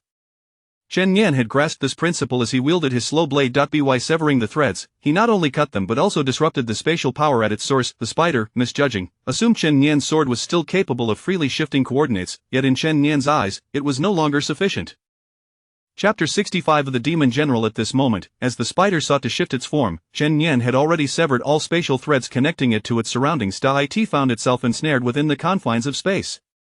To escape, it could only alter its coordinates in relation to a human as a substitute. Just 2 seconds prior, the spider had inverted the positions of the old beggar and Chen Yan. The next to be reversed would be Alien, and Chen Yan anticipated her move, striking towards her, effectively predicting her prediction. Alien's coordinates transformed into those of the spider, leaving her unscathed. The visage of the man-faced spider materialized, its body marred with blood, half of it cleaved asunder, oozing a viscous pool of green ichor. "Impossible, how can this be? I have yet to satiate my hunger for humanity," the man-faced spider remarked, casting a glance at Chen Yan. However, before it could finish its sentence, the old beggar brandished a circular disc, summoning 5 intertwining fire dragons that spewed forth flames. In an instant, the spider was reduced to ash. Such is the nature of combat, regardless of the prowess of any cultivator or demon, failure results in utter annihilation. Chen Yan exchanged glances with the old beggar. A mere first-tier errand disciple? A bag of tricks? The two shared a brief chuckle, dismissing each other's prior words as mere folly. "I believed your nonsense," the old beggar remarked, before glancing at the massive door, cautioning softly, "Be wary. Beyond lies the stronghold of the fox demon royalty, whose cultivation is immensely formidable and far more ancient than this present. It is said they possess astonishing techniques and divine abilities. We must proceed with utmost caution and ensure a decisive strike." Having spoken, the old beggar pressed the fallen token, the spider's carcass, against the wall. The door swung open instantly, and the fire barrier extended into the space once more. Inside, a fox demon was fervently engaged in the study and practical application of its alchemical arts. Having reached a pinnacle moment even with the door ajar, the two remained locked in a game of strategy, thoroughly enjoying the spectacle. Chen Yan had intended to wait, but the old beggar's words rang true, and the scene was astonishing. The old beggar dashed forward, employing the unyielding dragon suppression palm technique. 1 strike, 1 life. The speed was astonishing. "Are you toying with me? Do you look down upon me?" the old beggar bellowed, delivering a blow that nearly incapacitated the female fox demon. The male fox demon, startled awake, collapsed to the ground. The old beggar, having prepared himself thoroughly, was taken aback by the unfolding scene, stirring a sense of indignation within him. Lien shielded her eyes with her fingers. Just as she was about to part them, Chen Yan swiftly placed his hands over her eyes once more. The old beggar stated, "It seems we have exited, this is its disciple." Upon hearing the voice, the male fox demon immediately bowed profusely, exclaiming tearfully, "My lords, I was coerced into this." The old beggar observed his disheveled state, drenched in sweat, face flushed, and breathless. "You hardly appear to be coerced, you seem quite energetic," he remarked. "If it pleases you, I am more than willing to oblige, my lords, you should cherish me." The old beggar's countenance turned a shade of green. "I'm old, too old. My lifetime of reputation cannot be tarnished here." "Enough of this nonsense, let us proceed. This demon king is no ordinary foe," the old beggar urged, seemingly fearful of being contradicted, adding, "if it is present." Chen Nian retrieved a token from beneath the carcass of a colossal bear and pressed it down, causing the final door to swing open. The first general sat with his back to them, possessing a physique reminiscent of a tiger and bear. His seat resembled a small hillock. As he turned to face them, a powerful aura enveloped him, and he approached with a furrowed brow. Chen Nian and the old beggar finally discerned his appearance, a man with a muscular bovine form, his body entirely composed of sinewy muscle, an entity that could easily be mistaken for a monstrous beast. Upon his massive bovine head, 2 green horns adorned his visage, one snapped and the other ground down to a stump. A grotesque scar ran from the crown of his head to the corner of his mouth. As he spoke, his nostrils flared, releasing plumes of vapor. This imposing bull-headed demon emanated an unparalleled pressure. While Chen Nian and the old beggar possessed the capability to slay him, the challenge lay in the execution. Striking silently and without alerting him would be exceedingly difficult. They exchanged weary glances, both fatigued. Just then, a woman's voice resonated from within, familiar to Chen Nian. The old beggar suddenly recognized it, exclaiming, "Hume, she is indeed here with the first general." The two had come to select a candidate for a consort. "Enter," Hu Lin commanded, seemingly preoccupied with other matters. After his daughter spoke, he produced a token the size of a fingernail and opened the door. Chen Nian nodded, leading the old beggar as they approached an immense palace. Outside the palace stretched a long pathway, where they stood at the forefront. A voice emanated from within, "Well done, your strikes are swift." "Is that not Shui?" An elegantly clad woman in a nightgown rose slowly. The distance rendered her elegance visible but obscured details. She cast a glance at the old beggar and, with deliberate slowness, began to unfasten her garments, the sheer fabric and nightgown cascading down her form. Before their eyes, she changed her attire. Despite the seemingly intimate display, it was for the first time that Chen Nian felt the looming threat of death. The old beggar gazed at the woman and declared, "You deserve death. My beggar sect has lost 30,000 disciples, but fortunately, I possess 2 souls. If one dies, another remains." Chapter 66, The Art of Divination. Why must you trouble yourself so? It only serves to increase your worries. The cold, indifferent voice of the fox spirit echoed leisurely, dismissing them entirely. "The Grandmaster of the Beggar's Sect, protector of humanity, I am well aware of your journey here, and our encounter is no surprise to me. Your demise is inevitable. As for you, you are merely collateral damage."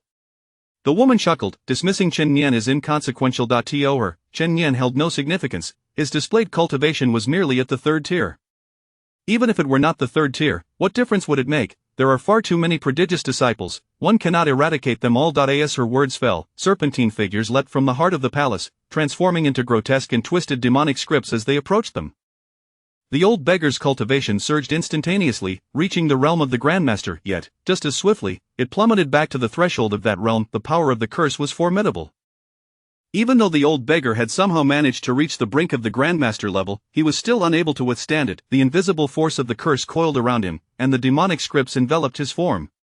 In the mysterious calculation pavilion, the venerable elder suddenly sat upright, gazing towards Qingqiu Mountain. She sensed a palpable aura of death emanating from that direction. The old beggar had just informed her of his intent to exterminate the demons there. With unrest brewing in the northern domain and chaos re-emerging in the southern domain, the world would descend into turmoil. At this moment, according to her calculations, the Demon King was at its weakest, a rumor that proved true. An overwhelming aura of death permeated Qingqiu. The elder of heavenly secrets pondered deeply. The old beggar must not come to harm. He was the founder of the Beggar's Sect, a revered elder of the Kongtong Sect, and a guest elder of the mysterious Mechanism Pavilion. He bore numerous identities, all dedicated to the protection of humanity. He was one of the guardians of the human race, a pact established since the first demonic invasion. Each sect was to dispatch a powerful warrior as a custodian of humanity, tasked with guarding the seal, refraining from participating in any sectarian conflicts or internal strife among humans. Yet, there were benefits. One could hold a nominal title within various sects and enjoy their offerings. The old beggar was the disciple of the guardian agreed upon long ago, and his cultivation was the most formidable among the guardians. The elder of heavenly secrets shook the mysterious mechanism box. This box could measure life and death, predicting the movements of all things. As she silently recited the old beggar's name, an intangible force of divination enveloped the elder's dwelling. The surroundings began to blur, and ultimately, all the furnishings vanished. The elder fell back, landing on the ground as the box shattered instantly. This was undoubtedly the most inauspicious result of divination. "What has befallen the old beggar?" she murmured, gazing towards the direction of Qingqiu Mountain.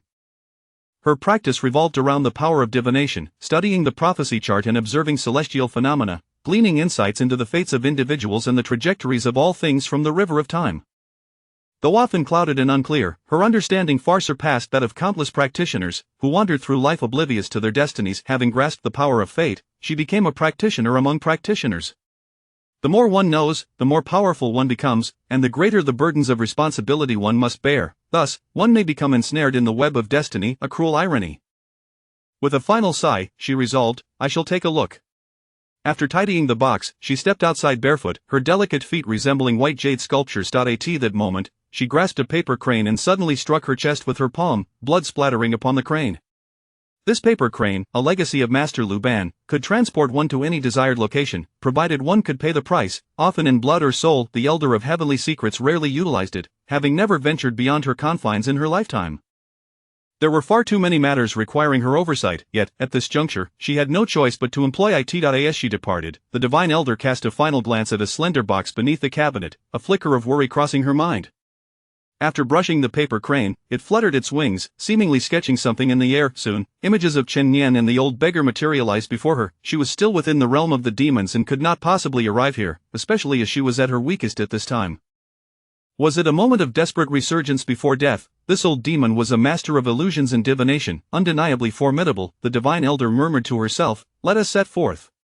The paper crane spread its wings and, in the blink of an eye, soared over mountains and rivers. She wished for the old beggar to survive, and more so, she did not want Chen Nian to perish without reason. Chen Nian was a person of boundless potential, perhaps even the one capable of leading the world away from the brink of destruction. Her mission awaited such a figure. Thus, she placed Chen Nian at the forefront. Life and death. For the first time, Chen Nian felt the terrifying power of the Grandmaster, wielding the might of heaven and earth to cultivate the divine arts. The pinnacle of the 9th tier was merely a manifestation of domain power, a mere borrowing of a fragment of the world's essence, and even that was scarce, only usable within specific terrains. However, the 9-tailed Demon King was different. Once a Grandmaster, she had her cultivation sealed during the war against the demons, suppressing her demonic essence, causing her power to plummet to the realm of the half-step Grandmaster. Yet, the forces of heaven and earth remained at her command. When she reached the Grandmaster level, her cultivation of curse power and seductive arts had already spread her domain across the entirety of the demon realm. Within this territory, she could extinguish life at will. She had the ability to transfer her curse power into another's body, causing that person to vanish. This disappearance, in terms of life's journey, meant that regardless of how insignificant or grand one might be, once born, one leaves a mark upon this world. Of course, these marks vary in magnitude, yet they all exist. The 9-tailed demon fox's curse power, however, could erase one entirely, obliterating all traces of their existence as if they had never graced this world. An eerie force enveloped Chen Nian, and he sensed himself gradually fading, as if becoming formless, as though he had never set foot in this world. Chen Nian was not the direct target of this curse power. He merely suffered the repercussions. The old beggar, however, was the true victim, experiencing a curse far more potent than Chen Nian could fathom. At this moment, the old beggar was adorned with demonic scripts. Each script writhed like a serpent, slithering along the old beggar's meridians and acupoints, burrowing deeper within. Countless serpents entwined and ensnared him, rendering him utterly immobile, forced to endure their twisting embrace. Yet, the old beggar's protective techniques were formidable, his indomitable strength rendering him impervious to their intrusion. This was no sign of weakness. Indeed, he was stronger than before. The old beggar reflected, "I cannot rely on Chen Nian any longer. The lad's cultivation has undoubtedly plummeted. I have inadvertently implicated him. What must I do to break free from this predicament?" Life and death, an illusionary dream. A voice, ethereal and hoarse, seemed to articulate the truths of existence and the cosmos's transformations. The Demon King spoke as she approached the old beggar, her hand slowly descending towards his crown, as if waiting for a certain moment, or perhaps merely to allow the old beggar to experience the agony of impending death. The old beggar understood that the moment her hand touched his head, his demise would be assured, and he now found himself ensnared by the curse's binding power, unable to escape. Chen Nian felt a surge of fear, a sentiment that had begun to take root the instant they had breached the 12 gates. His cultivation continued to spiral downwards. Both individuals seemed to have reached a critical juncture of life and death.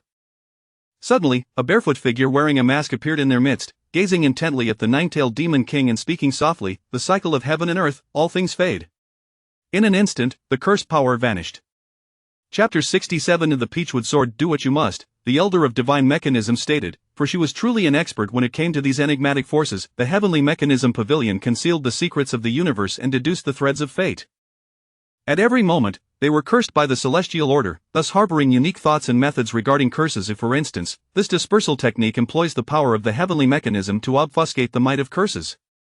No matter how formidable a curse may be, it is ultimately rooted in the forces of the celestial order. The strength of the heavenly mechanism, however, originates from the very same celestial order, yet it is inherently more aligned with its essence than that of curses.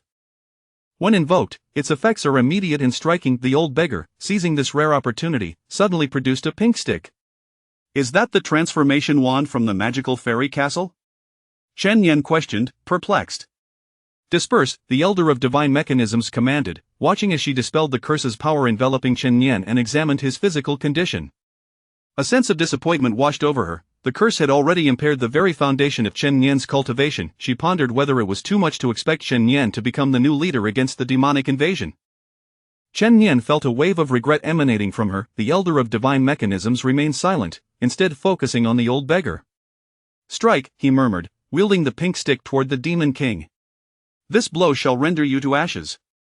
In that moment, he fully unleashed his half-step master cultivation, channeling countless energies and myriad techniques into the stick, a weapon capable of vanquishing all demons. For this stick was a formidable tool against demons. "I shall demonstrate by slaying the nine-tailed celestial demon. Do not presume that I fear a mere demon king," he declared, invoking the legendary Peach Blossom Sword to manifest in the mortal realm, using its mythical power to slay the great demons of reality. The beggar's domain power was strike. As long as remnants of legendary entities lingered, such as the fabled gunmetal sword, he could harness the power of such weapons, albeit with numerous limitations, yet it remained overwhelmingly potent. "Damn it, where did you old beggar acquire this?" The voice of the nine-tailed demon king grew increasingly agitated. As he spoke, his hand continued to strike toward the old beggar. The beggar, without uttering a word, suddenly looked up and swung the stick. Everything unfolded like a dream. The demon king's figure still loomed before the beggar, yet he struck nothing but air, passing right through the demon king's form. The Demon King was merely a shadow or a doppelganger. Having exhausted all demonic energy, his form now translucent, the Demon King's fingers met only emptiness, causing no pain or discomfort. The curse's power within the space vanished in an instant. It seemed the Demon King had merely come to intimidate them from the very beginning. With that last strike, the old beggar had expended all his cultivation and hidden strategies. In an instant, he appeared considerably aged, whispering, "This peach wood, it comes from the same tree that once felled the nine-tailed fox demon. I have already spent too much for this stick, and after its initial use, it lasts but 10 minutes, yet it seems those 10 minutes have been squandered." The Elder of Divine Mechanisms regained her composure and vanished in an instant. When she reappeared, she was already within her own calculative pavilion. Inside, a figure nearly identical to the woman from before looked upon the Elder's return without fear, leisurely seated on a chair, smoking a pipe that the Elder favored, drawing in a long breath without exhaling any smoke, which passed through her form. "Thank you. Otherwise, I would not have had such a splendid opportunity to acquire the core of this formation," the Queen remarked coolly. Her body transformed into an ethereal presence, gradually fading away, merely a lingering projection, not even a true doppelganger. The Elder ignited the chair, reducing it to ashes, and then gazed at the spot where the box had once been. It was utterly vacant. As expected, the box had vanished, the very one that sealed the core of the fox demon. If lost, the fox demon's cultivation would gradually recover, possibly breaking through to even higher realms. In Qingqiu Mountain, the old beggar sat upon the ground, gazing skyward. Suddenly, the surroundings crumbled like a dream. A breeze swept through, dispersing all illusions and restoring reality. The palace transformed into shattered walls, and the 12 city gates revealed only enormous skeletal frames, now motionless. You may still value the palace's position, hoping for Chen Yan's return to cultivate the furnace method. Yet, in an instant, she became a desiccated corpse, her form frozen in a pose of longing for the palace. The streets became barren paths, overgrown with weeds, and the wandering humans morphed into pale, lifeless skeletons. "I have been deceived," the old beggar lamented, collapsing onto the ground, weeping bitterly, cradling his head, sighing in despair. Chen Yan turned to the fox demon queen and inquired, "Is Kunlun beyond this grand hall?" He asked casually. "And what of Kunlun? It is but a relic, devoid of substance or significance," the queen replied indifferently. "Better to abandon this relic and transform Qingqiu Mountain into an illusion. That would be far more intriguing. Kunlun is exceedingly dull." Chen Nian nodded, refraining from further questions. The queen had orchestrated a captivating mystery, revealing the truth only at the end, yet, after the curtain fell, no one inquired about the play's details or the setup. Thus, the queen had to unveil it herself, lest it be too tedious. She gazed at Chen Nian and asked, "What do you think of my performance?" She had first transmitted news of her grave illness to draw out the old man and that fool from the divine mechanisms, then set the stage for this grand play, convincing you all that I could truly kill you, prompting the elder to come forth, while I seized the core of the formation from him once more. Cleverly calculated, Chen Nian remarked, yet his praise carried an icy edge, akin to a blade. This grand performance is indeed authentic, he stated. I utilized the souls of half the beings from the kingdom of myriad demons as the essence of the illusion, enabling it to be as dreamlike as possible, even allowing those within to remain oblivious to their demise, engrossed in their favorite pursuits. Concurrently, I offered their physical forms as sacrifices to the celestial demon, augmenting my doppelganger's power, making it appear as though you were on the brink of death, thus compelling the elder to emerge. The queen spoke with an air of confidence. She had not only subdued them through brute force but also outwitted them intellectually. Vile wench! The old beggar's eyes were filled with bloodlust as he regarded the fox demon, realizing he had been played so pitifully. Chen Nian observed the queen, now nearly translucent, on the verge of vanishing into nothingness, and whispered, "And you have consistently employed the 12 generals to demonstrate your might, ensuring we would not perceive you as merely a doppelganger here." His words struck a nerve with the queen, who smiled, saying, "You are not as foolish as they. I almost considered transforming you into a demon, but alas, you are a disciple of Wudong." "Damn it," the old beggar exclaimed, smacking his head, realizing he should have anticipated this. Only 6 of the 12 demon generals remained. The rest were disciples, for the truly powerful generals had already been transferred by the queen, leaving only sacrificial pawns. Unaware of their own demise, however, I did not expect you to truly obtain the peach wood. What a pity it is now lost, a serendipitous surprise. There is nothing left in this world to restrain me. Once I restore my cultivation, I shall first annihilate Wudong, and then Kongtong. As for this intriguing young man, the only thing I cannot fathom is what you desire. You seem perpetually unperturbed." The queen inquired, her gaze fixed on Chen Nian. Chen Nian replied with a smile, "What does it matter? Perhaps he was the one with the greatest gains from this journey, yet he would not voice it." "Farewell, intriguing young man," the queen bid him, her essence fading into the ether. Chapter 68. The Kunlun sign-in. After the queen's words faded, her figure had completely vanished. The surrounding changes came to a standstill, transforming into a lifeless demon realm, devoid of any living souls. It was a scene of decay and ruin. The old beggar waved his hand, presenting Chen Nian with a pill. "Spirit Essence Pill, you have suffered from the curse's power, causing a significant drop in your cultivation. This is a compensation for you," the old beggar said, slowly retreating, his demeanor forlorn. Chen Nian returned the pill to the old beggar. "Do me a favor, go to Kongtong and bring back my disciple, just place them in Wudong." "This is rather trivial for me." The old beggar nodded, acknowledging the request. "As you wish." Kong Xian's ascension to the Grandmaster realm was uncertain, otherwise, the world would become like the current Qingxiu mountain.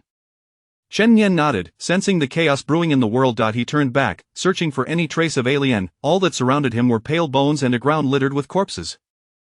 Alien lay on the ground, having been dead for many years. However, due to the peculiar environment, her body had turned into a desiccated corpse, her head and neck marred by a gaping wound, the flesh devoured clean.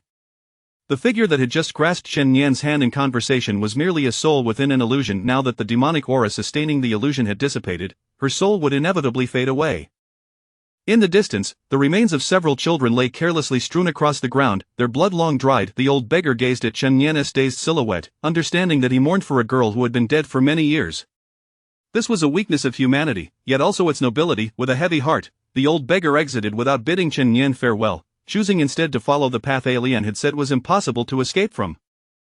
The path seemed to descend, yet traversing it was laborious, for it actually led upwards. The old beggar returned beneath the tree, the massive parasol tree emanating a golden glow. As the wind rustled through its leaves, the sound remained a cacophony, though the old beggar paid it no mind. The threat loomed close, and as a guardian of humanity, he felt deceived, an experience that was undeniably disheartening. Chen Nian said little, refraining from uttering platitudes about arriving sooner. Instead, he gathered Alien's remains amidst the white bones of humanity.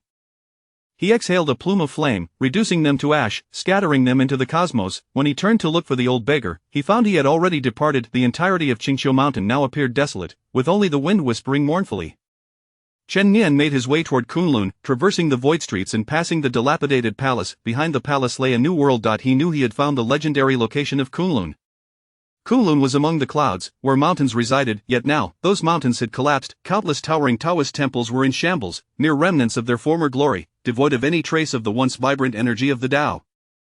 Everywhere bore the marks of a search gone awry. Kunlun had truly vanished, yet, it remained uncertain whether the essence of spirit still lingered. He needed to sign in, and more importantly, seek justice for these little ones.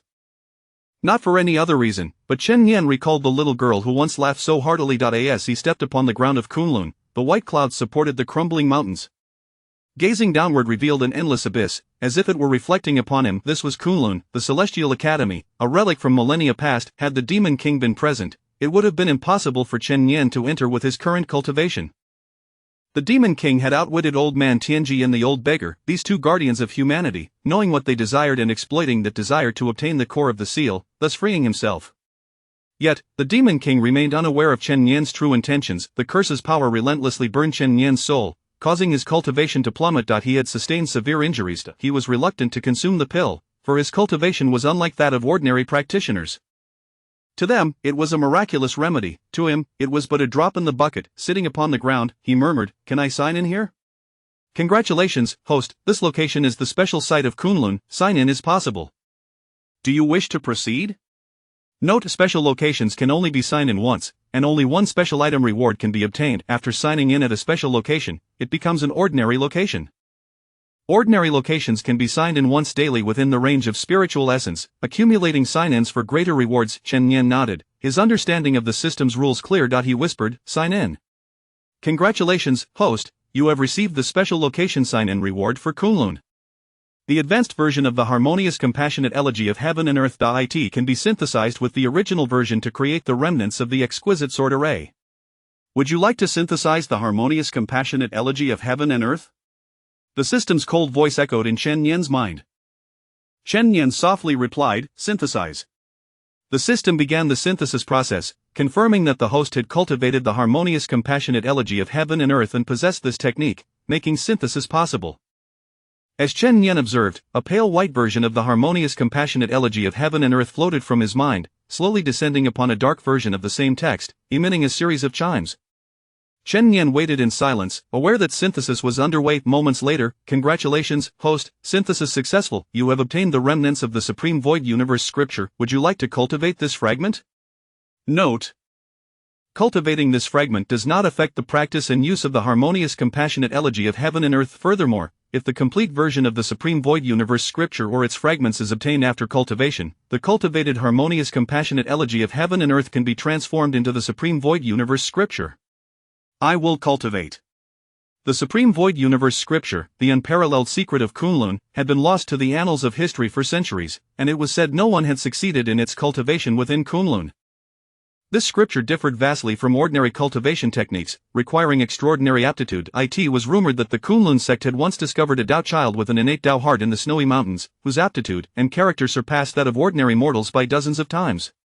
Yet, upon encountering the scripture, he was immediately repelled, unable to cultivate it. However, Chen Yan could directly summon the system to assist him in cultivation, an exceedingly overbearing form of cheating. The remnants of the Supreme Void Universe scripture gradually transformed into a stream of light, infusing into Chen Yan's sea of consciousness. In that instant, Chen Yan felt himself entering an enigmatic realm, a unity of heaven and man, a state where all things cease to exist. He was the universe, and the universe was him. In the vastness of the cosmos, Chen Yan's once dwindling cultivation began to ascend once more. Though his cultivation had fallen to the 7th tier, it now surged forward, making remarkable progress. The supreme essence of the Supreme Void Universe scripture continuously repaired Chen Yan's soul and sea of consciousness. The myriad curses could not compare to a mere fraction of the essence contained within the scripture. As Chen Yan's cultivation soared, he absorbed the spiritual essence, mending his wounds and restoring his strength. Within the ruins of Kunlun, the tides of spiritual essence began to surge, the ethereal energy flowing toward Chen Yan, cleansing the entirety of Kunlun. Chapter 69. The vast void in the 8th and 9th tiers, particularly the mid to late stages of the 9th tier, his cultivation continued to ascend. His comprehension of the vast void universe sutra deepened with each passing moment. Eventually, an elderly figure manifested within Chen Yan's sea of consciousness. His form flickered in and out of visibility, his voice resonating like an echo from afar, gradually articulating, "The four corners and the heavens are called you, while the passage of time from ancient to present is referred to as Zhou. The cosmos and the earth are the grand manifestations of existence, unified as one within the vast void. Thus, this scripture is named the Vast Void Universe Sutra. A grain in the vast ocean, a mustard seed in Mount Sumeru, only the divine soul endures eternally. To sever the heart monkey and reign in the mind steed is to attain the true essence of the cosmos and the vast void. What is the heart monkey? Chen Yan pondered, perplexed. Foolish one, the elder chided. The heart monkey represents distracting thoughts. If such thoughts are not eradicated, how can one achieve immortality? Chen Yan nodded silently, hesitant to speak, as he sensed he had entered another's body, yet he understood that no matter his actions, this body would remain unchanged, for it was merely a mechanism devised by the system to immerse him further into this experience. This was likely the insight of the creator of the Vast Void Universe Sutra, gleaned from a moment of enlightenment after listening to the Tao. If the heart monkey is not severed and the mind steed not subdued, how can one cultivate? Teach me, master, he implored. The supreme method to slay the heart monkey and tame the mind steed shall be reiterated, foolish one. The old Taoist spoke sternly, with no hint of mercy, yet patiently repeated the lesson. Chen Yan listened, grasping but barely, his mind swirling. At that moment, a disciple suddenly knelt, exclaiming, "I understand now." With that, the surrounding scenery faded, and Chen Yan abruptly opened his eyes. The Vast Void Universe Sutra emphasized, "Subdue the heart monkey, the universe is boundless, and only the mind endures." These words lingered in his mind as he turned inward, his thoughts became clear, and a monkey surged within his sea of consciousness, stirring tumultuous waves. Chen Yan softly recited the incantation, the sea of consciousness roiled, countless strands of spiritual power surged forth. He sought to forcibly control the heart monkey, yet his efforts often yielded contrary results. Recalling the teachings of the Vast Void Universe Sutra, he realized that instead of attempting to dominate his thoughts, he should allow the heart monkey to leap and flit about, his focus repeatedly disrupted. As this turmoil unfolded, verses of scripture began to materialize, encircling the monkey, while the spiritual power continued to grow exponentially. Chen Yan understood that if he wished to transcend to the Grandmaster realm, these remnants of the Vast Void Sutra were crucial. Unity of heaven and man of first, one must harmonize with the cosmos. To harmonize with the cosmos, one must recognize that nothing exists outside the heart, only by subduing one's mind can this be achieved. Suddenly, Chen Yan gained profound insights regarding the universe. He resolved to gradually enter a meditative state, preparing to break through to the Grandmaster realm. Simultaneously, as Chen Yan prepared for this breakthrough, the heavenly ranking underwent a transformation. He plummeted to the second position. News from the realm of the Divine Mechanic Elder indicated that not only was there a breakthrough in the northern domain, but the core of the formation had also been secured in the Qingqiu mountain, and seals were on the verge of being lifted. The Great Zhou dynasty was enveloped in a state of unease. On Wudong Mountain, the Taoist Liuchen observed the transmitted heavenly ranking with a furrowed brow, deeply concerned for Chen Yan. Wudong Mountain had never feared demons, it simply did not. Meanwhile, the young monk Kongshan from Shaolin Temple had awakened once, only to continue cultivating, his aura fluctuating between the Grandmaster realm and the pinnacle of the 9th tier. All eyes shifted from Chen Yan to Kongshan. Chen Yan's cultivation had waned, much to the delight of Mount Song. The other nations remained bewildered. The states of Chu and Jin were not fully aware of the situation in the Great Zhou, but the emperor of the Great Zhou understood that he must shoulder the burden of this crumbling world. Historically, Chu and Jin had not been on good terms with the Great Zhou, and they had long been subjected to territorial concessions and reparations, with the Great Zhou bearing the weight of their obligations. To wear the crown, one must bear its weight.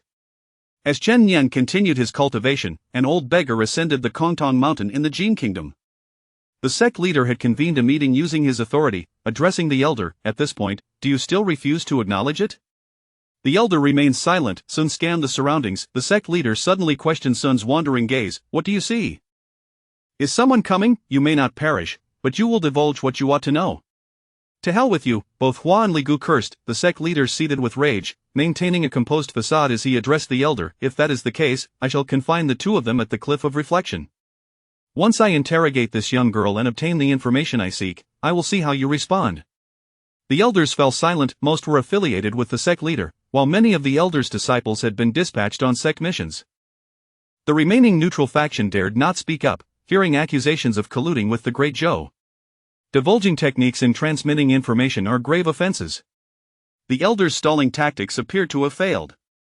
Li Gu and Hua abruptly leaped from their seats, launching fists and kicks toward the sect leader. They could not allow Sun to be harmed. It was their vow. Thus, they were willing to injure the sect leader, risking their lives, or even the consequences of being expelled from Kongtong, to ensure Sun's safety. A gentleman's promise is as unbreakable as a horse-drawn carriage. The sect leader smiled. His mid-stage 9th tier cultivation transformed into a pitch-black fist, striking Hua to the ground, then turning to Li Gu. You dare to defy me?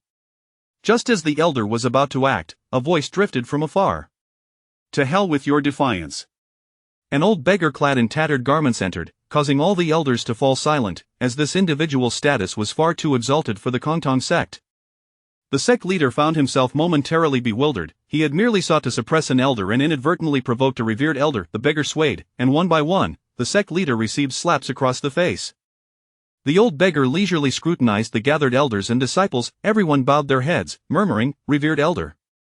The sect leader knelt, gazing at the old beggar. The beggar's wrath had yet to subside. He seized the opportunity to berate the sect leader further, delivering 2 resounding slaps before kicking him, causing blood to spill. 2 seals are about to be unbound, and 2 demon clan grandmasters are to emerge. You frogs at the bottom of the well are still preoccupied with trivial matters. It's nauseating. This girl is a disciple of a friend of mine. Do you have any objections? Killing a snow demon is trivial. Why doubt it? I dare not, the elder replied. Leave this girl to me. I will personally escort her to Wudong. The old beggar took Sun from Li Gu and affectionately ruffled her lush hair before turning to leave, uninterested in further discourse. After the old beggar's departure, the elder regarded the sect leader in silence. An oppressive stillness enveloped the surroundings. Sweat beaded on the sect leader's brow as he knelt, declaring, "I willingly resign from my position as sect leader." Liu Liu and Zhao Qingfeng looked at Li Gu and Hua, momentarily paralyzed with fear. Li Gu grasped Hua's hand, surveying their surroundings as he whispered, "Short-sighted fools." The 2 nodded vigorously, like chicks pecking at grain. The elder, having heard the revered elder's words, found himself at a loss for words. Outside, the sun shone brilliantly, yet he felt an overwhelming gloom. Prepare yourselves, the 3rd invasion of demons is imminent. Everyone stood in stunned silence. The heavens and earth seemed to tremble. Each individual was but an ant beneath the vastness of existence. If the universe ceased to exist, how could an ant endure? Chapter 70 of the dark clouds pressing down on the city. Chen Nian has vanished for half a year. During this time, he has plummeted from the 2nd position on the heavenly rankings of the Miaoswan Pavilion to the 3rd, then the 4th, and subsequently disappeared altogether from the list.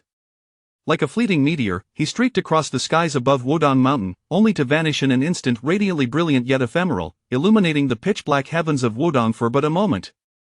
The southern region, a domain guarded by some sects of Shaolin and Songshan, is now devoid of any traces of blood upon its vast, dark walls. For at least 4 years, no demons have roamed here. Nevertheless, the Songshan and Shaolin sects have never relinquished their efforts to break the seal and enter. They are acutely aware that, should this seal spontaneously shatter, it would herald the rise of the Qing Wolf Demon King, marking a point of no return. Ouyang Yun turned to gaze at the immense city wall, riding her horse toward the southern region. Recently, the leaders of Shaolin and Songshan, united with the 10 esteemed elders, convened at this very spot. Together, they employed their formidable powers against the seal, attempting to interrupt the Demon King's seclusion and breakthrough. Yet, even with their near-legendary prowess combined, they found the seal already refined and unassailable, prompting their retreat.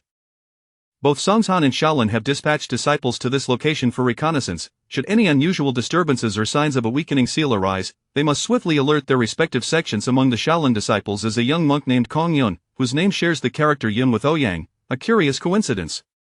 He ranks 9th on the heavenly rankings, while Ouyang holds the 10th position. Although this young monk lacks the notoriety of Kong Xian, he is nonetheless distinguished within Shaolin, practicing one of their 72 unique techniques, the mighty Vitra Palm and the wall-crawling lizard technique. Ouyang, on the other hand, possesses a smattering of skills across various disciplines. What are you observing, senior sister from Songshan? Kong Yun, a chatterbox, turned to look at her. The city wall appeared as unremarkable as ever, teeming with soldiers yet devoid of anything extraordinary. With his incessant prattle, the young monk, who had a penchant for sunflower seeds, busily cracked them open, occasionally withdrawing from his monk's robe to extract a seed, carefully peeling off the thin membrane before storing the shells in another pocket. He weighed the quantity and heft of the seeds, replenishing them if necessary, before seizing the opportunity to pop them into his mouth, relishing the flavor before swallowing with satisfaction. Nothing in particular, I was merely contemplating what might transpire should the Demon King march forth and lay siege to this city, Ouyang Yun murmured, her thoughts drifting to Chen Nian. A scene of bloodshed and carnage, with corpses strewn about and wails echoing through the air. Kong Yin continued, without our vigilance, that tragic tableau would only intensify tenfold. Ouyang Yin nodded, guiding her steed alongside the young monk toward the demon kingdom. As Kong Yin munched on his seeds, he engaged in light conversation. I heard that senior sister once clashed with the number 1 on the heavenly rankings, Chen Yan. Ouyang acknowledged this with a nod, though she held no particular fondness for his incessant chatter, preferring tranquility. I also heard that during his journey to the kingdom of Qingxiu, he encountered a fox demon and subsequently faltered in his cultivation, Kong Yun remarked. I cannot confirm that, Ouyang replied quietly, her gaze scanning the surroundings with vigilance. That may be true, but I find Chen Yan to be an intriguing individual, Kong Yun added. Ouyang turned to him, inquiring, what leads you to such a conclusion? Thoughts that linger will reverberate in return. Although some elders in Shaolin seldom mention Chen Yan, I believe he is not merely a fleeting star. He shall return. A person's cultivation may be limited, yet their innate talent and character are what truly define their potential. Chen Yan embodies an unparalleled combination of both. He can remain unnoticed for a decade or rise to prominence in an instant, vanquishing demons or merely indulging in the world. That is what I deem to be interesting, and such intriguing individuals seldom lack prowess, Kong Yun elucidated. As for me, I would falter in the face of overwhelming monsters, perhaps fleeing in terror or even capitulating. I have never been particularly resolute. At that moment, Ouyang found herself warming to the loquacious young monk. His candidness was refreshingly genuine indeed. She nodded, reminiscing about her own encounters with Chen Yan, a smile involuntarily gracing her lips as she thought, I have cultivated for 4 years and ascended to 7th on the heavenly rankings. Chen Yan, I shall demonstrate my progress, yet where are you now? A twinge of melancholy washed over her as these thoughts crossed her mind. As the two continued their banter, it became evident that Kong Yun possessed a unique perspective on worldly matters, offering insights from a different angle. Despite his incessant chatter, his company proved less irksome with time. He maintained a clear self-awareness, embodying a cautious disposition, indifferent to fame, and cherishing his name. Their journey spanned 10 li, with the air growing increasingly thick with demonic energy. The surrounding landscape turned desolate, with some flora entirely vanished or corrupted into grotesque forms by demonic influence. Twisted, gnarled trees cast shadows reminiscent of malevolent spirits. Suddenly, as they rode, an unexpected sound reached their ears. The horses' hooves came to a halt as a rustling noise emanated from the grass below, suggesting something was swiftly approaching. Ouyang Yun and Kong Yun exchanged glances, dismounting to stand back to back. They were not here to meet their demise. Upon dismounting, the rustling ceased, only for the air to be pierced by the anguished whinnies of their horses. Two magnificent steeds, once vigorous, now lay lifeless, their heads grotesquely severed. A gaping hole had appeared in the ground, only to vanish as rapidly as it had come, leaving the two bewildered, unaware of what had emerged from the abyss. Blood pooled on the ground, glistening wetly. Kong Yun's form became ephemeral, akin to a colossal lizard, as he crouched in the wilderness, straining to hear beneath. A sound of gnashing echoed, as if something were tearing into flesh.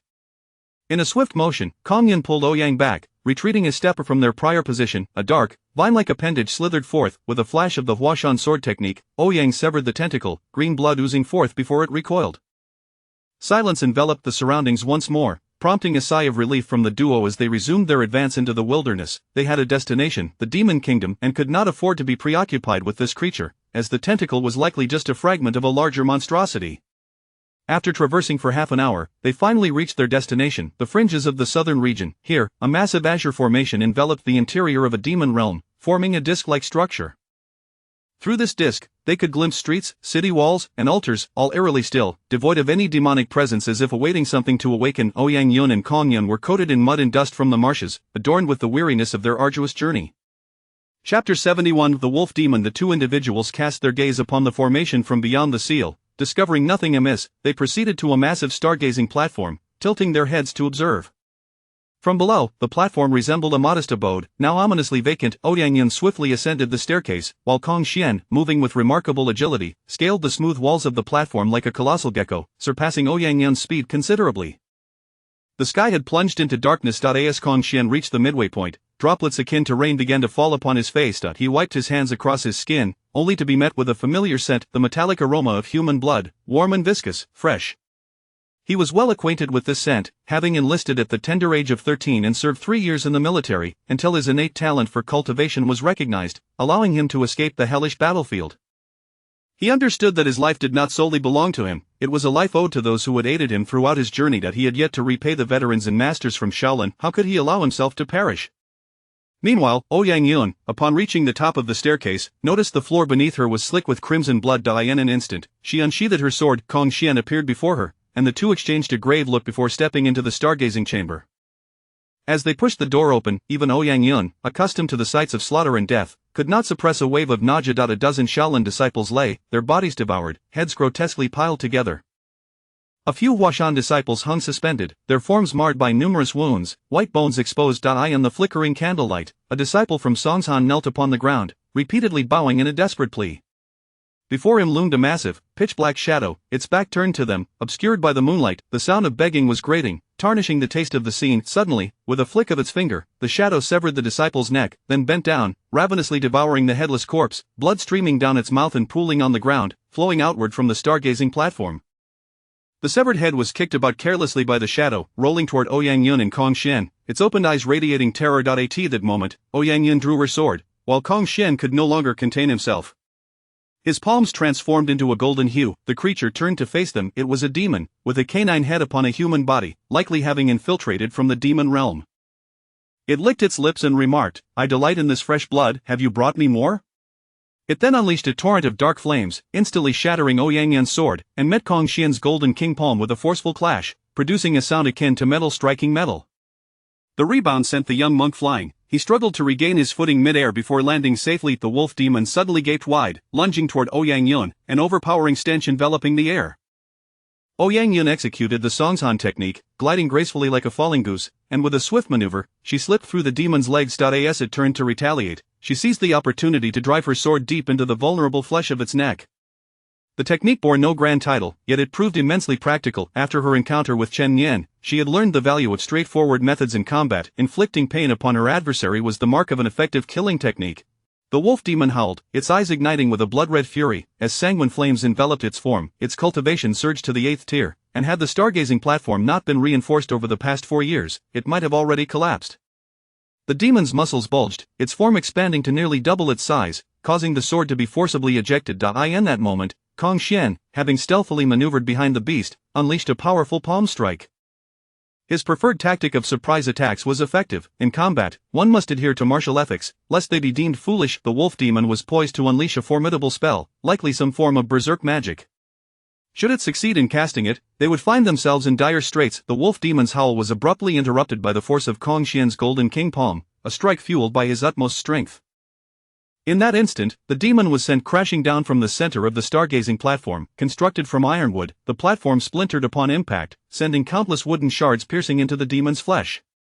Ouyang Yun descended rapidly, employing the Wudong technique to mitigate her fall while relentlessly thrusting her sword into the creature. Despite having cultivated some resilience, the relentless onslaught of strikes inflicted immense suffering upon the wolf demon. Kong Xian, akin to a gecko, swiftly descended the walls, intermittently delivering powerful palm strikes upon the demon. The creature roared in fury, yet found itself powerless to retaliate. With a resounding crash, the wolf demon plummeted to the ground, its form marred by dents and punctures, bloodied and exposed, yet still clinging to life. It glared at Ouyang Yun and Kong Xian, its maw opening and closing in disbelief. "You lack martial ethics, how did you manage to come here?" Ouyang Yun, fixing her gaze upon the wolf demon, inquired, while Kong Xian silently commended her cunning. Slaying the demon was not their primary concern, rather, it was vital to ascertain whether there existed an entry point within the formation to confront the impending emergence of the Demon King, a matter of utmost importance for the survival of the entire Great Zhou.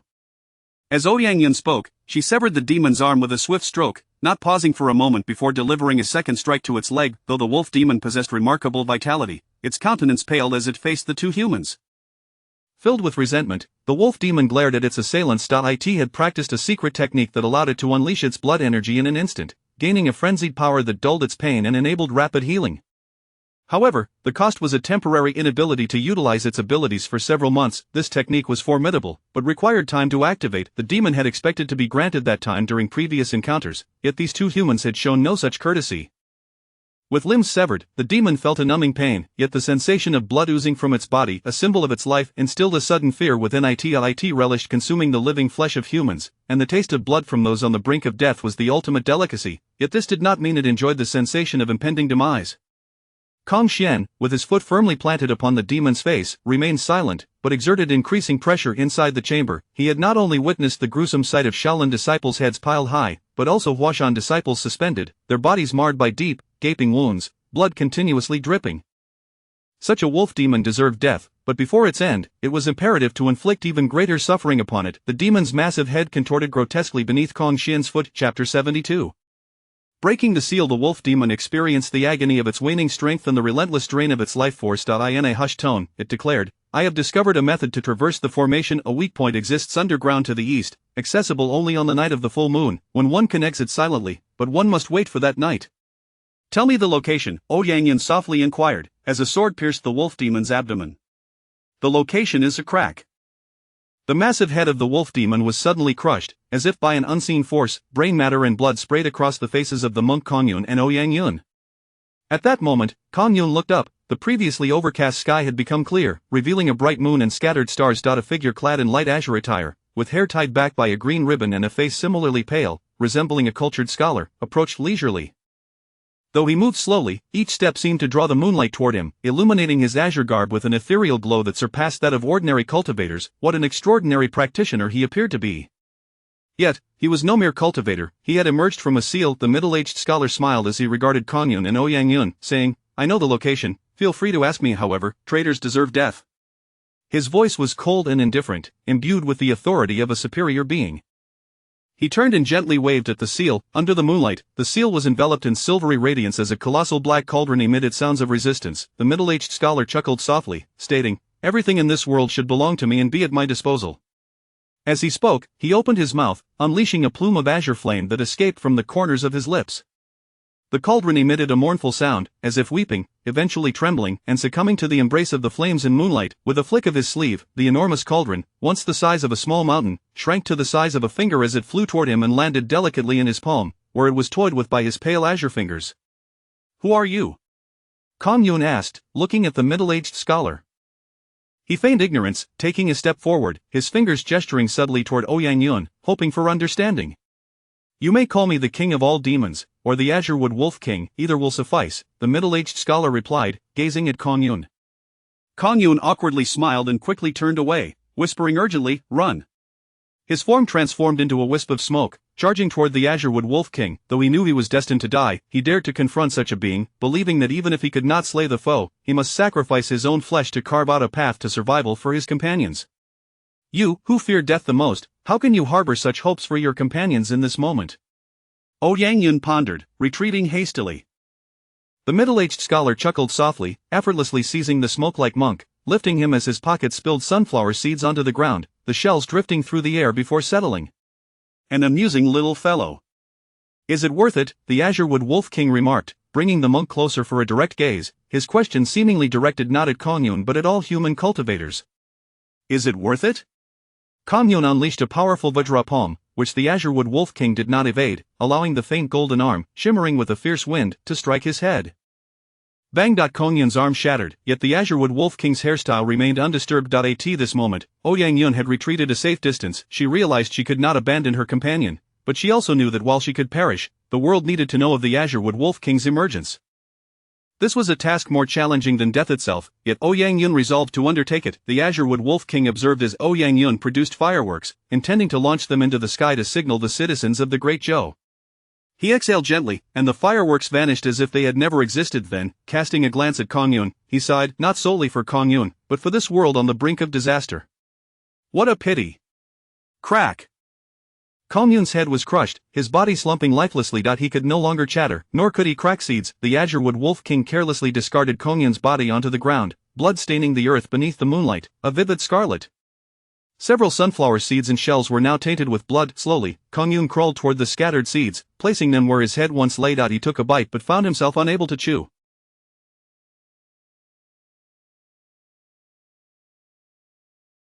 He loved sunflower seeds for no particular reason. Kong Yun died, quietly and without a sound. With no retreat left, Ouyang Yun drew her sword and charged at the Azurewood Wolf King. If she could not deliver the message, she would fight to the death. For reasons unknown, as she approached the only existing Grandmaster in the world, her mind conjured the familiar smile of Chen Yan. She seemed to embody Sun's role, recalling the day she was rescued from her own plight. She envied Xun Dai in that moment. She fantasized about encountering such a benevolent teacher who could save her from the perils of the world, allowing her to escape the struggle of walking alone in a harsh reality. Her life had been marked by solitude, whether in cultivation or growth, from her origins as a slave to reaching the pinnacle of the heavenly rankings, only to find herself in this desolate wilderness, slowly fading into the dusk. A flicker of flame soared and landed upon Ouyang Yun. The Azurewood Wolf King watched as she writhed on the ground, engulfed in flames. The azure fire, his innate demonic flame, could incinerate the essence of all things, consuming the very souls of living beings.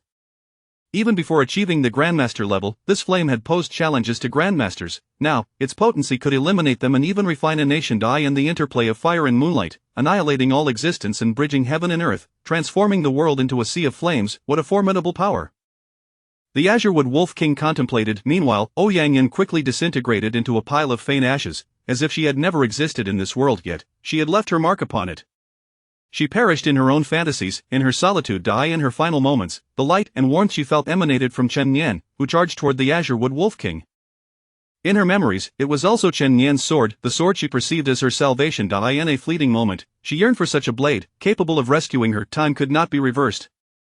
She could only forcibly dream, yet in her last moments, she displayed unparalleled courage. Ashes scattered, dissolving in the air, emitting traces of human essence. The Azurewood Wolf King detested this scent, gazing at the seal, smiling briefly, then murmuring, "Kill." Around him, countless oil-green eyes appeared, all fixated on the towering city walls beyond, where the realm of the Great Zhou thrived, filled with the lights of myriad homes. Chapter 73 of the Rankings. In the Grand City of Zhou, the nearest settlement to the southern region is Pingchuan City. This city once experienced rapid economic development, strategically nestled among the top 10 cities of Zhou, facilitating the logistics for surrounding towns.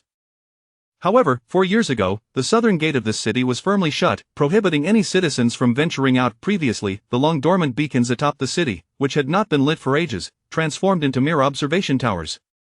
For years prior, efforts were made to renovate and establish multiple beacon towers. The city was also guarded by the finest armor and soldiers of Zhou. The inhabitants, aware of the lurking threats beyond their borders, felt a sense of security thanks to the soldiers and the beacons, bolstered by the fact that no demons had approached for nearly 2 decades.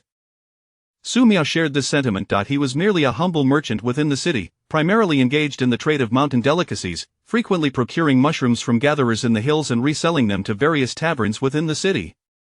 Although his business only afforded a modest living, the warmth of his harmonious family, blessed with a son and a daughter, filled his days with contentment. He believed that happiness in life is often derived from comparison. As he walked along the streets of the city, beggars occasionally lifted their heads. He felt a pang of compassion, knowing that many of these individuals had hands and feet, perhaps merely feigning misery.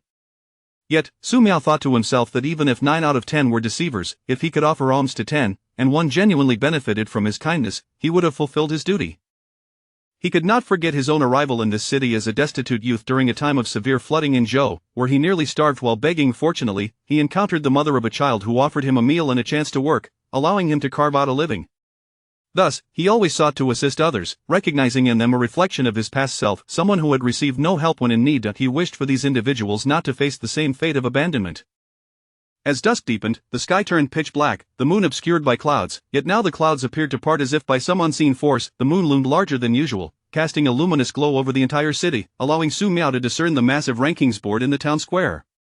The names inscribed held no relevance to him, yet he understood that these individuals were protectors of their realm. He recalled how his little daughter once paused in front of this board, her eyes fixed on the top name, a Taoist priest named Ultraman.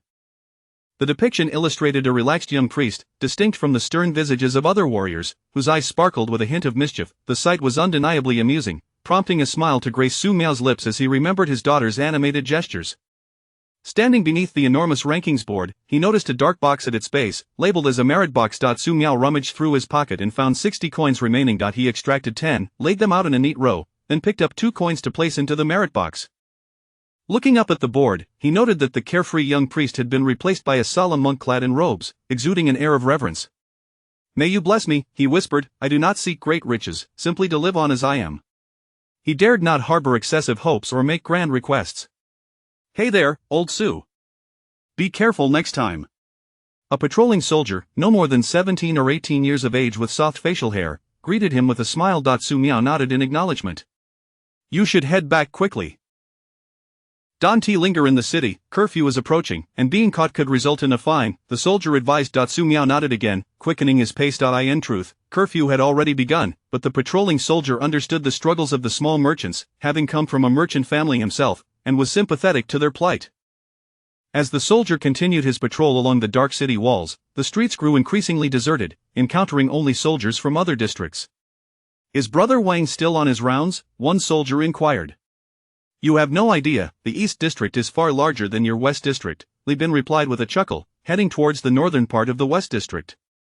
After a short while, Su Miao returned home to find the lights still aglow. A solitary lamp illuminated the space, a beacon for wandering souls. "You're still awake," he remarked as he pushed open the door. His wife, Chen, was sprawled over the table, asleep, with their 2 little ones resting their heads drowsily beside her. Hearing the door creak, a girl with a bobbed haircut stirred, rubbed her eyes, and, upon recognizing her father, rushed forward to envelop him in a warm embrace. Ha ha! Little one, you're still awake, waiting for Daddy, she chimed, her voice sweet and innocent. Welcome back. Lu tightened her clothing around herself. Su Miao immediately closed the door and asked, Did you forget to take your medicine? I took it. Cough cough, I'm feeling much better now. Don't forget to bring some mushrooms for Dr. Lu tomorrow, he hasn't charged you for several visits, she reminded him. Indeed, Lu had despite his lack of credentials compared to renowned physicians, Dr. Lu charged little for his services, hoping merely to help as many people as he could inside their home. Su Miao devoured his meal with gusto, consisting of 2 small dishes, a plate of peanuts, and a bowl of mushroom soup, quite a feast for him. At that moment, his little girl nestled against him, drifting into slumber, while his son remained asleep, perhaps waiting for his father but too exhausted from play. Lu gently lifted each child in turn, placing them on the bed, while Su Miao stretched his arms lazily and cleared away the dishes, savoring the last remnants of the soup without wasting a drop. Lu smiled and asked, by the way, did that Taoist priest return to the rankings board? Our little girl has been clamoring to see the Ultraman priest. I wonder how she learned that name, considering she can barely recognize the characters. Chapter 74. The arrival of the demon. Su Miao lifted his head and took a sip of soup before responding, No, that little monk still remains up there, he likely won't be returning anytime soon. The young girl, having found amusement in the situation, fails to realize that those guardians are our protectors. Without them, those demons lurking outside would surely devour us. Lu Shi nodded in agreement, draping a garment over Su Miao's shoulders. Together, they began to tally their accounts, a daily ritual for small merchants to assess their income and expenditures, as well as to determine which mushrooms would be suitable for sale the next day. Upon hearing that Su Miao had donated 10 coins again, Lu Shi felt a pang of irritation, but was soon softened by Su Miao's explanation. With a resigned smile, she playfully tapped Su Miao on the head, admonishing, No more donations. Those beggars are all deceivers. The last time I took our daughter out, I saw a beggar who was limping, yet, as we passed, he suddenly stood upright. Our daughter kept asking me, Uncle, has his leg healed? Su Miao nodded, chuckling at the memory. Just then, a cacophony erupted outside the house, a discordant medley of sounds of barking dogs, the snuffing out of candle flames, the sobbing of women, the furious shouts of men, the metallic tang of blood, and the stench of decay. Su Miao hastily secured the doors and windows, leaving a small gap in the window to peer outside. Having witnessed much in his life, including the horrors of cannibalism during the flood years and encounters with bandits, he understood that any rash movement now could spell death. Only by remaining calm could they find a path to survival. Lu Shi returned inside, her gaze steadfast upon Su Miao as she tended to their 2 children. Through the narrow window, Su Miao noticed the moonlight had intensified. Creatures with the heads of dogs and the bodies of men prowled the streets without restraint. Some emerged from the shadows, their mouths stained crimson, while others lunged toward homes, devouring those within. The nearest victim was the owner of the apothecary, half of whose body was consumed by a colossal wolf, blood streaming from the remaining half onto the ground. The wolf demon sniffed the air, discarding the remnants of its meal before charging toward Su Miao's abode. Grabbing a knife meant for slicing mushrooms, Su Miao attempted to intercept the beast, but was violently thrown aside. He spat blood, a mix of teeth and clots. Of the wolf demon grinned, drawn to the scent of children, whose tender flesh was a delicacy, possessing a sweet, succulent flavor. Delicious. You have something tasty hidden here, it uttered, drool pooling at its feet, its eyes shimmering with a ghostly green hue, radiating a predatory light. Suddenly, a massive black hammer descended from the window, striking the wolf demon with a mournful whimper, ending its life in an instant. The entire house collapsed, revealing a monk soldier from the Shaolin temple named Zheng Hui. Though a lay disciple, he had mastered the basics of the Shaolin's indestructible Vajra skill and the mighty Vajra palm. Leave this city at once. Hurry, or you may never escape. Zheng Hui commanded. Su Miao attempted to rise but collapsed again, the 2 children weeping. Clutching the knife, he steadied himself and led the children toward the city gate. He opted for narrow alleys instead of the main streets. Moments after their departure, a horde of wolf demons gathered, drawn by the scent of the children. Clad in black armor, soldiers intercepted the demons. Attack! Zheng Hui roared, leading his men into battle. The soldiers, adorned in black, charged at the wolf-headed fiends, but as the demons spun around, they leapt, sinking their teeth into the gaps in the soldiers' armor at the neck. In an instant, many soldiers fell as Zheng Hui found himself surrounded by wolves, his body marred by numerous wounds. Yet, as a golden aura emanated from him, he swung the hammer and cleared a path, gasping for breath as he watched Su Miao's family retreat into the distance, feeling a sense of fulfillment. Meanwhile, Li Bin stood atop the city wall, gazing outward, stunned by the multitude of green eyes approaching. Suddenly, he felt a chilling wind at his neck, too late to evade. Wang the swiftly severed a wolf lurking in the shadows, exclaiming, "What the hell are you thinking? These creatures are upon us. Are you seeking death?" Look over there, Li Bin said, pointing into the distance, only to feel a sharp pain at his neck as his head was severed, spraying Wang Ge with warm, viscous blood. Wang Ji's gaze turned to a middle-aged scholar nearby, a surge of terror washing over him. Of the scholar, flanked by a wolf-headed general, sneered, "My lord, only this gate remains. Once it opens, the demon army will invade the city, and it shall be ours. My kin have not tasted blood in ages, they will relish this feast." This man appears to be a tough nut, nearly immortal, yet his swordplay is remarkable. Inspired by him, the soldiers exhibit an admirable unity. The middle-aged scholar was none other than the Greenwood Wolf King. He chuckled at Wang Ge, waving his hand dismissively. Wang Ge realized his head had vanished, and the city's gate was forcefully flung open by an unseen power, their last bastion of defense crumbling. Gazing upon the city, the Greenwood Wolf King watched as his descendants savored the slaughter, witnessing the warm glow of countless homes dim into shadow, drowned out by cries and curses. He could not help but laugh with delight. "Since you remain here, it is evident you do not wish to leave this city, hence, let you all vanish." Under the moonlight, a massive black cauldron spun and descended upon the city, an invisible sealing force trapping it within. "A city cannot be considered razed with even a single survivor," the Greenwood Wolf King declared, his gaze fixed upon the horizon. "Where are they? They are encircling to strike at the heart. I shall slay any who approached. I desire this world to once again feel my terror. I shall reign as the sovereign of all, restoring the demon race to its rightful dominance. I have suffered enough in confinement, yearning for the taste of flesh. If they are inherently superior to humans, then humans ought to be their sustenance. And from this moment forth, beginning with this city, humanity would become mere fodder." Within the mysterious calculation pavilion, the elder of divine mechanisms observed the distance and exclaimed, "The demon king has emerged, the esteemed elder of the Huashan sect, Duguhi, the elder of the Shaolin sect, Sandu, and the grand elder of the Songshan sect, Songguan, are all hastening toward this locale. The pinnacle forces of the three sects are en route." Each sect possessed its unique likeness skills, vanishing in an instant, but they were already late.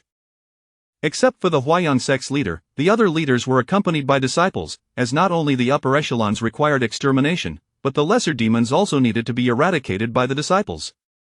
The monks of the Damo Institute, the swordsmen of the Sword sect, and the warriors of the Pingsha Luoyan Pavilion all mobilized. The Wudong and Ma sects dispatched their elders and disciples to defend their territories to the utmost. At this moment, the second prince of the Great Zhou observed his father, the emperor, who playfully patted his head. "If you manage to survive, this position may yet be yours." The second prince looked up, while the Great Zhou emperor gestured toward the direction of the Greenwood Wolf King. "I am willing to lead the black armored guards into battle." "Good." Chapter 75. The Grandmaster, the Emperor of the Great Zhou, instantly acquiesced. He required an individual of such caliber to represent him, and this person must be one of the princes, otherwise, who would have faith in the Great Zhou's ability to safeguard them? The second prince presented himself as the most suitable candidate. Simple-minded and earnest, he would wholeheartedly devote himself to the cause. Mounted upon a black steed, the second prince was approached by Ling Huyen, who inquired, "You have long since abandoned any desire for the throne. Why do you still come forth?" In a departure from his usual demeanor, the second prince lowered his gaze, devoid of his customary foolish expression, and replied, "If I do not come, the first, third, and fourth princes will not arrive either. They are paralyzed by fear, while I am not. My greater fear lies in the thought of the once blissful citizens of the city suffering and perishing in anguish, and my mother is among them. When the time comes, no one will rescue her, but now I have come." Ling Huyen nodded in understanding. "But why do you accompany us? Is it not with the intention of seeking promotion and wealth?" The second prince erupted into hearty laughter, as soldiers surged behind him like a dark tide rushing towards the moonlit night. Those whose minds were preoccupied with ambitions of power and wealth displayed a fearless valor, while the populace of the Great Zhou, consumed by frugality, merely observed with detached indifference, content to reap the benefits. Atop Kunlun Mountain, Chen Nian found himself at the very edge of becoming a grandmaster. The Taishu Sutra, an ancient scripture, was even more potent than the Nine Yang divine skill. Yet, this fragment could not elevate him to the rank of grandmaster. True mastery required the comprehension of a certain force, a force imbued with the essence of spiritual origin. This force was essential for Chen Nian to transcend the realm of mortals and ascend to grandmaster status. However, the fragment merely anchored his restless mind, allowing him to maintain an ethereal state, impervious to external influences and emotional perturbations. It could be said that this state was one of rational detachment. Yet, it was insufficient for Chen Nian to breach the threshold of grandmaster, as he held an aversion to cold rationality, distancing himself from such absolute indifference, even to the Tao itself. Any cultivator would revel in such a state, for at its zenith, it embodied the ultimate transcendence of emotions, drawing near to the very essence of the Tao. This would naturally allow for communion with heaven and earth. to enter the realm of the Grandmaster, to become extraordinary, transforming the acquired realm into an innate one, thus ceasing to be merely mortal, but rather an extraordinary existence. However, Chen Nian did not conform to this transcendent detachment. He cherished sentiment and preferred the ordinary, eschewing the term extraordinary. His strength stemmed from the common folk, thus he was destined to be the most formidable among them. This power could vanquish celestial beings, slay demons, and eradicate evil. To embrace the path of absolute detachment would mean the obliteration of all that is, and Chen Nian would cease to be Chen Nian. What then would be the meaning of cultivation? What he sought was nothing more than a life of carefree wandering, akin to the free and easy wandering described by Zhuangzi, wherein one rides the essence of the universe and navigates the myriad changes of existence. Chen Nian pursued his true nature. If one could adhere to their intrinsic nature, grasping the transformations of the six energies, the interplay of yin and yang, the cycles of wind and rain, the clarity and obscurity of thunder and lightning, and the laws governing all things in the cosmos, then one could traverse infinite realms. Thus, he needed to forge his unique understanding of spiritual origin, to master his true self and relinquish his identity. Hence, he sought to merge the methods of transcending to Grandmaster within the Taishu scriptures and the techniques of the immortal slaying sword array, to forge an unparalleled domain of power. Chen Nian named this the formless sword array, embodying the paradox of selflessness and existence, transcendent detachment yet unified with his true self. In Qingping City, a colossal cauldron sealed the entire city.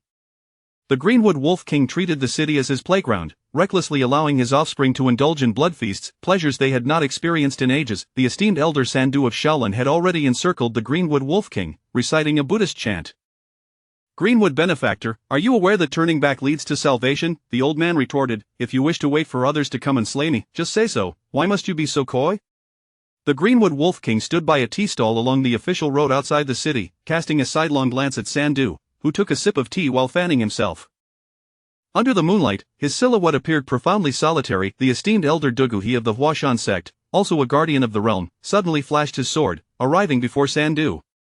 Clad in black and wielding a massive iron sword, he turned to encircle the Greenwood Wolf King, forming a pincer movement. The Greenwood Wolf King chuckled. "Are there still others?" Song Wanhua and the master of Huayang stepped forward, flanking the Greenwood Wolf King. Countless soldiers and martial artists surged towards the city, and the Greenwood Wolf King did not impede their entry, allowing the colossal cauldron to seal the men and demons within, yet permitting others to enter. The Grand Elder of Wudong also approached, exuding an aura of death so palpable it seemed to solidify. At last, the Greenwood Wolf King lowered his fan and glanced at the Grand Elder of Wudong. "The young Taoist has arrived. Are you still alive despite all this?" The Grand Elder waved his hand dismissively. "I had no choice. If you perish, I shall follow." No one from the Amei sect appeared, as they remained stationed at the borders of the northern domain. Sandu regarded the Grand Elder of Wudong and nodded slightly. They had long anticipated this confrontation, devising countless strategies. Although these individuals were all pinnacle 9th-tier warriors, they still felt a twinge of uncertainty about slaying a Grandmaster. Thus, they required an array. At that moment, Sandu took a step forward, the three of them moving in unison, even their slightly hunched postures mirroring one another. As they advanced, the young Taoist also took a step forward. Subsequently, Duguhi of Huashan retreated a step, while Song Wanhua and the master of Huayang sidestepped diagonally. Though it was merely a single step, an array of the two instruments and 8 trigrams emerged upon the ground. "I represent the positive, the master of slaughter," declared Duguhi, drawing forth his enormous sword and pointing it at the Greenwood Wolf King. A razor-sharp sword energy surged forth, yet it remained coalesced, gathering without release until it ultimately dissipated, leaving only a faint trace of white within the two instruments. "I represent the negative, the master of defense." Sandu brandished the diamond demon subduing circle, the three merging into a singular entity, their forms gradually manifesting a dusky hue, continuously swirling. "I embody the two instruments, the master of lightness," the Grand Elder murmured, tapping his cane upon the ground, instantly transforming the surroundings into a haze of gray. Song Wanhua and the master of Huayang swiftly separated, becoming 2 dots of black and white within the realm of the Taiji. The formation required considerable time to complete, yet it was capable of harmonizing their strengths perfectly. Their greatest concern had been that the Greenwood Wolf King would intervene during this process, but the Greenwood Wolf King merely observed with keen interest. Hope flickered within their hearts, dispelling the despair that had previously engulfed them. They had come with the resolve to face death. The disparity between a Grandmaster and a pinnacle 9th-tier warrior was vast. As the steps of the formation reached completion, the moonlight was abruptly obscured, and the figures of those present faded from view. The Greenwood Wolf King found himself enveloped in an ethereal void, the sky a deep black, the ground a stark white. The interplay of black and white now surged forth with boundless murderous intent. The positive and negative two instruments sword array. One turn was sufficient to obliterate a pinnacle 9th-tier being. The yin and yang gradually coalesced into 2 black and white fish, swirling slowly. Simultaneously, countless spiritual stones surrounding the city ignited with brilliance, being relentlessly devoured by the two instruments. The nearby cities drew upon the elemental forces of earth, fire, celestial bodies, and rivers, converging towards the yin-yang fish. The two instruments birthed the four symbols gave rise to the 8 trigrams, yet now, the process was reversed, utilizing all things to gather the two instruments. Chapter 76. The defeat. Subsequently, the entire sky was alive with the undulating movements of the yin-yang fish, which ultimately transformed into a grinding disc. This disc, embodying the duality of black and white, represented both Dugu and Sandu. The disc's power to crush was now stirring the entire atmosphere, drawing upon all the spiritual essence above.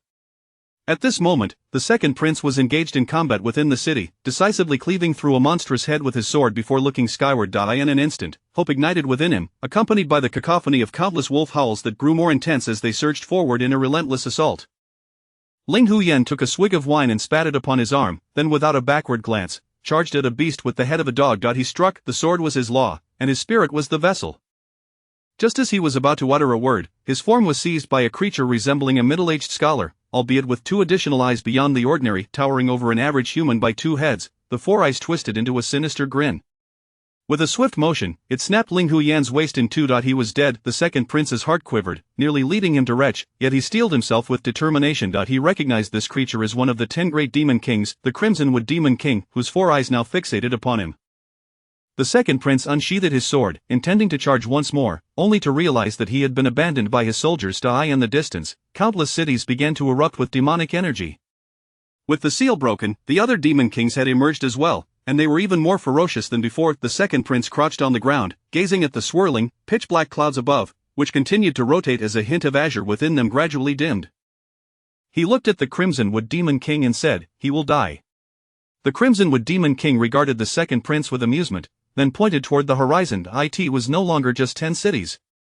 Beginning from Pingchuan City, a multitude of demons surged forth from 10 cities along the route. Each of the 10 great demon kings claimed dominion over a city. The Crimson Wood Demon King was tasked with this one. After conquering the city, they would dispatch hordes of demons to sweep through, dividing into 10 paths that would lead directly to the Dazhou Imperial City. The second prince looked skyward, already engulfed in despair, for that faint azure light had suddenly burst forth in brilliance. Sandu was now vomiting blood. Their square yin-yang formation had gathered all available power, even drawing upon 3/4 of the spiritual essence stones from the royal treasury, linking the mountains, rivers, and seas of the 10 cities together. This had culminated in the creation of the square yin-yang grinding disc, aimed at obliterating the presence of the demon kings. Dugu was now observing the Azure Wood Wolf King and quietly remarked, "Fear not, let us gather once more." He is already on his last legs. The Azure Wood Wolf King smiled slightly. The dark clouds began to coalesce again, uniting the hopes of all. The spiritual essence of heaven and earth transformed into 2 grinding discs, more solid than before. On one disc, an endless sword energy gathered, drawing all the swords from the surrounding cities, both demonic and human, into its core. 10,000 swords returned to their origin. Dugu, now spitting blood, had become one with the sword. He was the disc, and the disc was the sword, indistinguishable. They wielded the powers of yin and yang, one embodying extreme sharpness, the other, extreme defense. In the midst of this stood the Azure Wood Wolf King. Sandu's complexion shifted to a vibrant hue as 3 Vajra suppression circles transformed into golden lotuses, enveloping the Azure Wood Wolf King. Then, with a second transformation, the network of spiritual stones vanished, causing the entire city to collapse. Mountains and rivers faded into ephemeral hues, and the very fabric of heaven and earth shifted with the second transformation, the colors of the world altering, all existence fading. The Grand Elder sensed a breach in the formation. With a turn of his body, he split into 2, anchoring the 2 extremes. He was responsible for maintaining the integrity of the formation against collapse. This required an extraordinarily powerful spirit. Though his spirit was fracturing, he continued to burn himself to sustain the grinding disc's pressure. The Azure Wood Wolf King felt the opposing forces of yin and yang. Suddenly, he chuckled and said, "Do you know what it means to be a grandmaster? You merely harness the power of this world, while I command it." As he spoke, the Azure Wood Wolf King raised his hand to the heavens, whispering, "Moon, arise." Instantly, the moon illuminated the sky.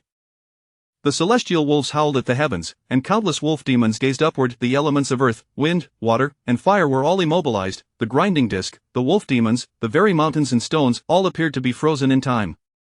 The moon waned, and with it, the grinding disc vanished in an instant. The world fell silent, as if a pin could be heard dropping. The Azure Wood Wolf King, surrounded by countless disappearing structures, sat calmly, sipping tea, as if the world had reversed. With a mere wave of his hand, he dispelled all remnants of energy. Beneath the moonlight, he was the sovereign. Dugu was dead. Wudong's young Taoist was dead. Sandu was dead. Songguan and Huaiyan, however, had survived. During the second transformation, they had managed to extricate themselves from the formation. Though they were afflicted by its backlash, they managed to cling to life. Huaiyan knelt, bowing his head.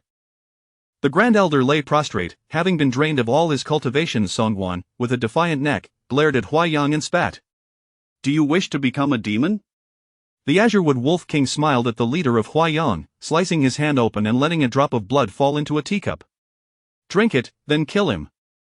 I relish the thought of humans transforming into demons. It is a glorious evolution. Perhaps you might first slay him, then drink again.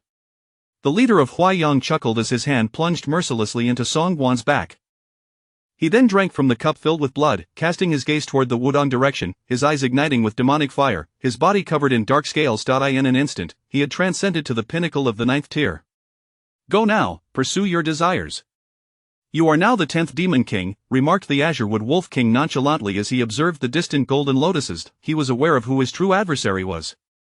I shall first journey to Shaolin, then to Wudong. You must follow closely behind as you come to slay. The Azurewood Wolf King stood by the tea stall, commanding the myriad demons at his back. In a single night, 10 cities fell. Some were completely annihilated, while others still struggled in vain, their efforts now mere flickers of firefly light. Pingchuan City, the second prince had not perished, though one of his arms was lost. He now hunched over, protected by a family. Pingshan City had been rendered lifeless. Shanghai City, Duran City, Kong City, all were similarly devastated. Fangshi II of the Amei sect gazed upon the roiling demonic energies. Not just the southern region, but the entire dojo had instantaneously transformed into a sea of demons. The seal had been lifted. The demons danced wildly. A woman clad in a pale blue dress approached Amei Mountain, her figure graceful and enchanting, yet she possessed no feet. Behind her trailed a serpentine tail of soft azure, writhing and coiling. She now faced Fangshi II and the Amei sect's leader at the mountain gate. Kong City is my conquest. Now, the demon soldiers march forth from Kong City toward the dojo imperial capital.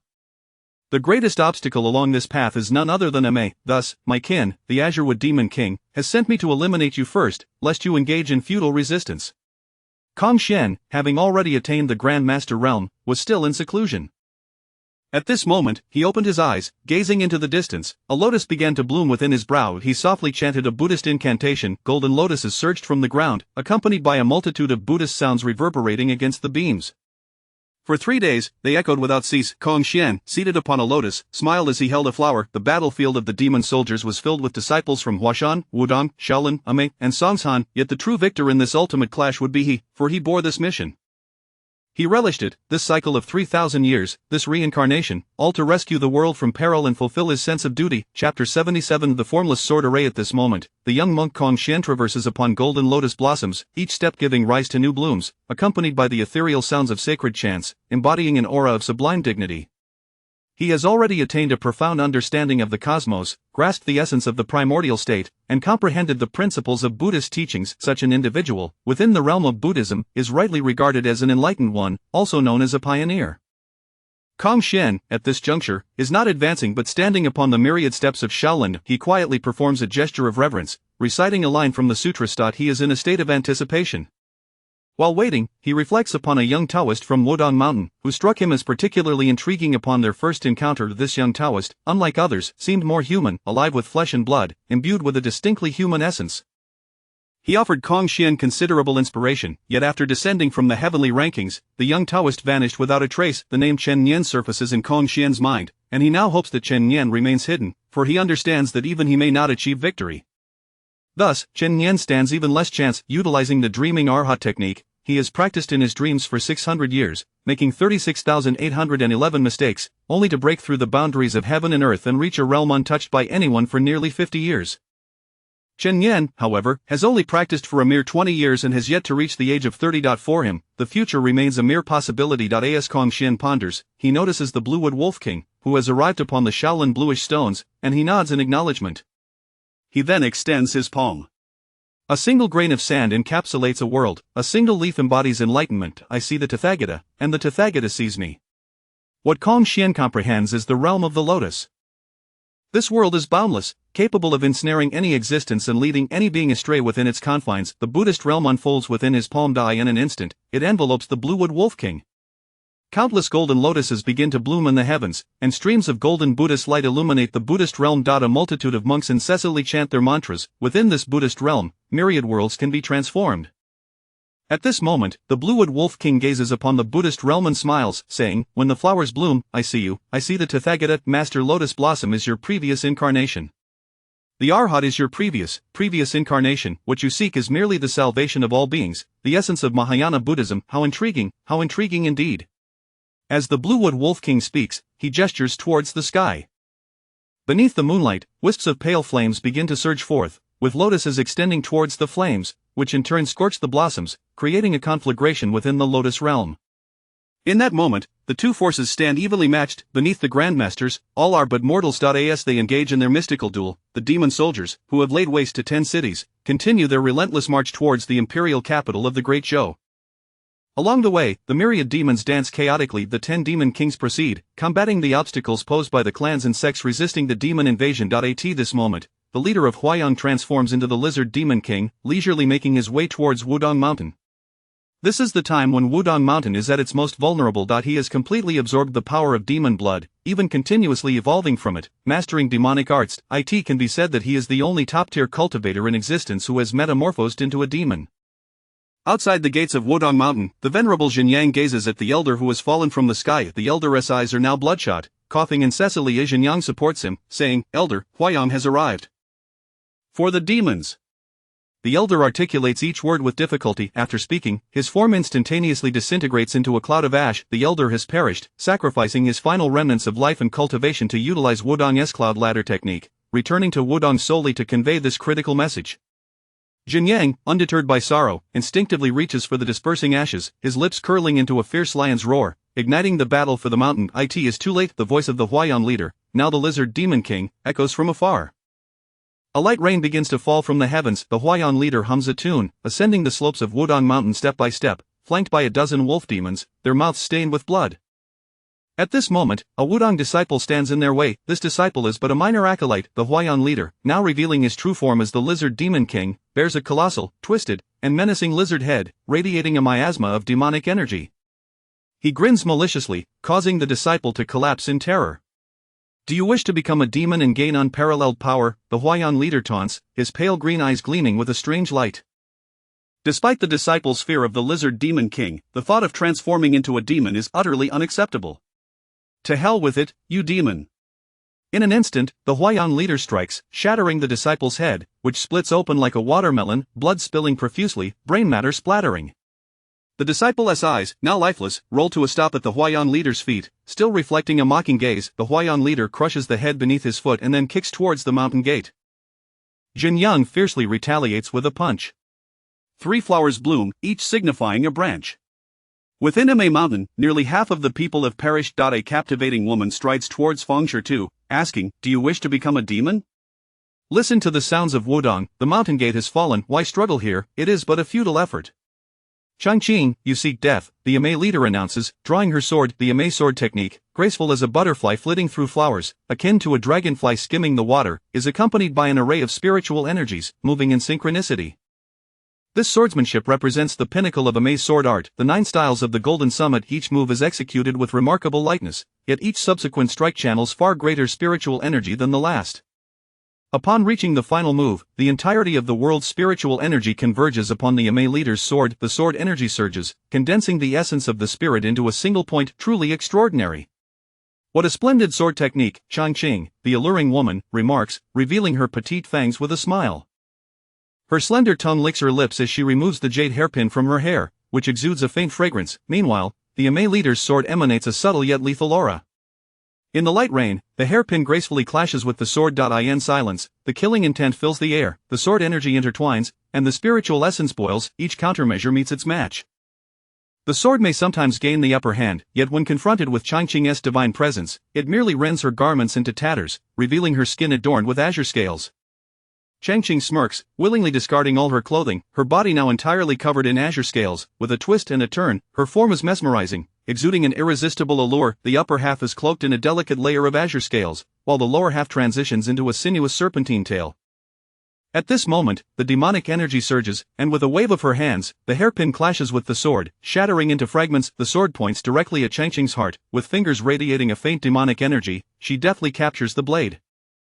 Despite the sword's heavenly spiritual energy and the enhancements of the 9 styles of the Golden Summit, it is rendered completely immobile beneath her delicate, jade-like fingers. What a marvelous sword technique, Changqing observes, her pupils wide yet devoid of mirth. How is this possible?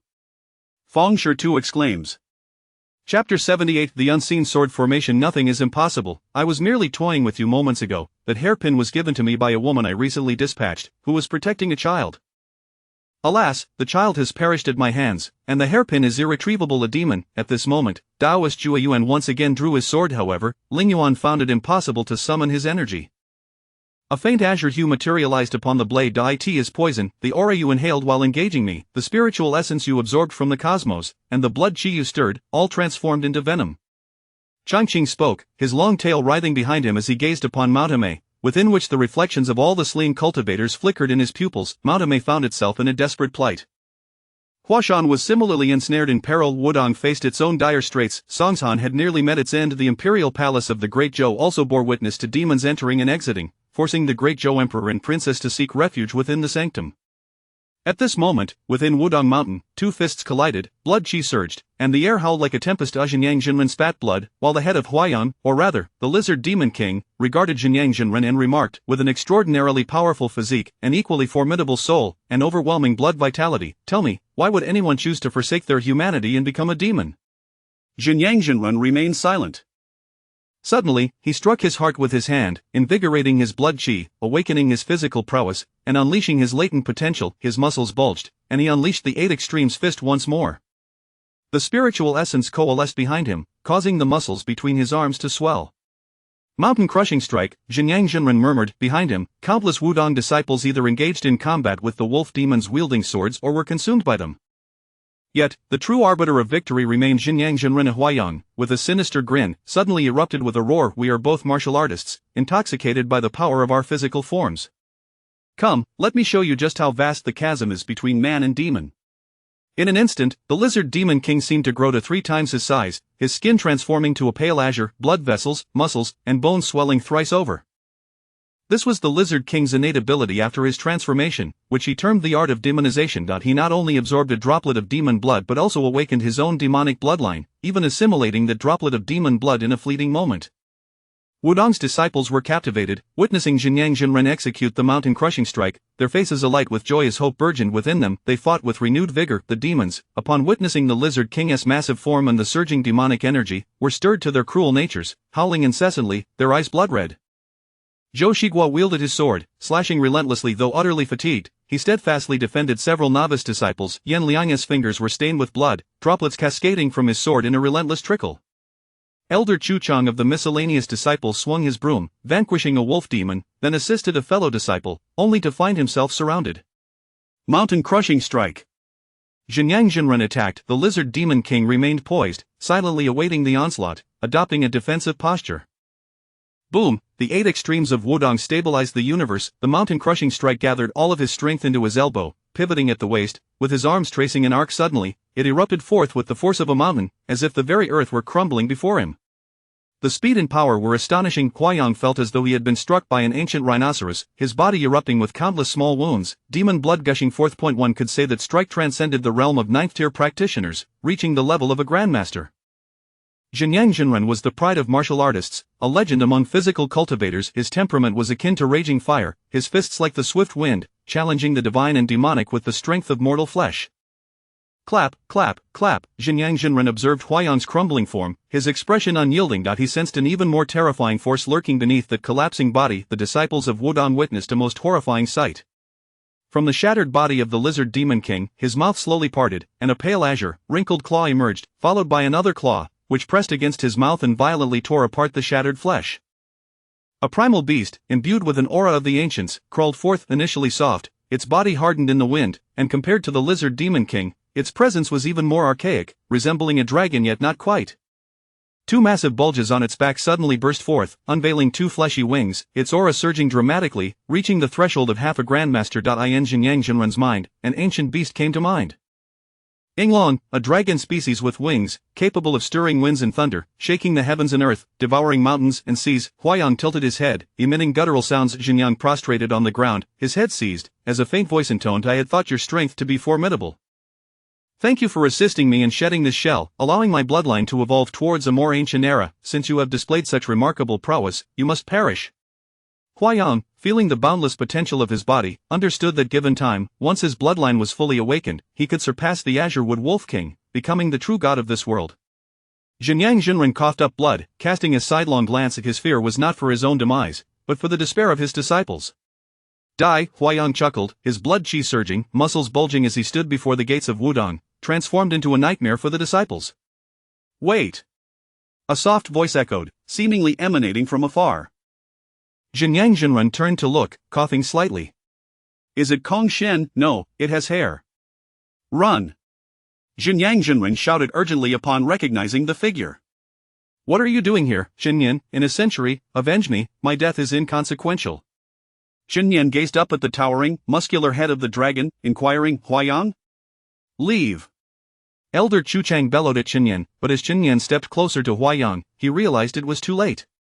Yan Liang watched Xinyan, a flicker of hope igniting in his eyes. Zhou Shiguo felt similarly. She even envisioned Xinyan drawing his sword and slaying this terrifying entity, yet, she quickly shook her head. How could it be so easy to vanquish one who had awakened the bloodline of Yinglong?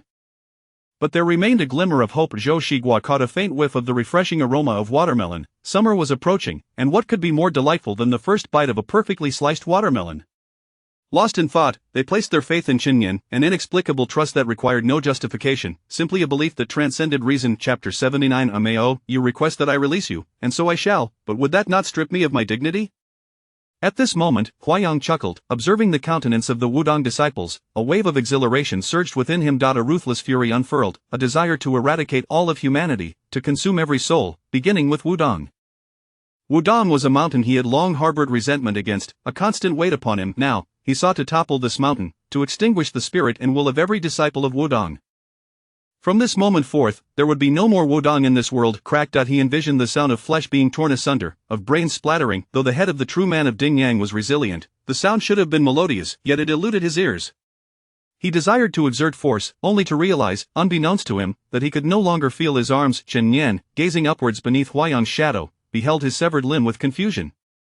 How could this be? I stand at the pinnacle of the 9th tier. With but a single step, I could ascend to the Great Master realm. Could it be that this young man has already attained that level? Blood flowed incessantly from Huayang's half-arm, while flesh, sinew, and even marrow began to regenerate. A stronger arm than before sprouted from the severed stump. Regeneration, the innate talent of the Yinglong. As he watched Chen Yan, though the latter stood in shadow, it seemed as if he were not beneath the shadows, but rather above them. You a commendable demonic technique, yet a mere demonic form. But have you forgotten, once you choose the path of the demon, you relinquish the human soul, and it is the human soul that comprehends the myriad wonders of the world, brimming with infinite possibilities, Chen Yin murmured.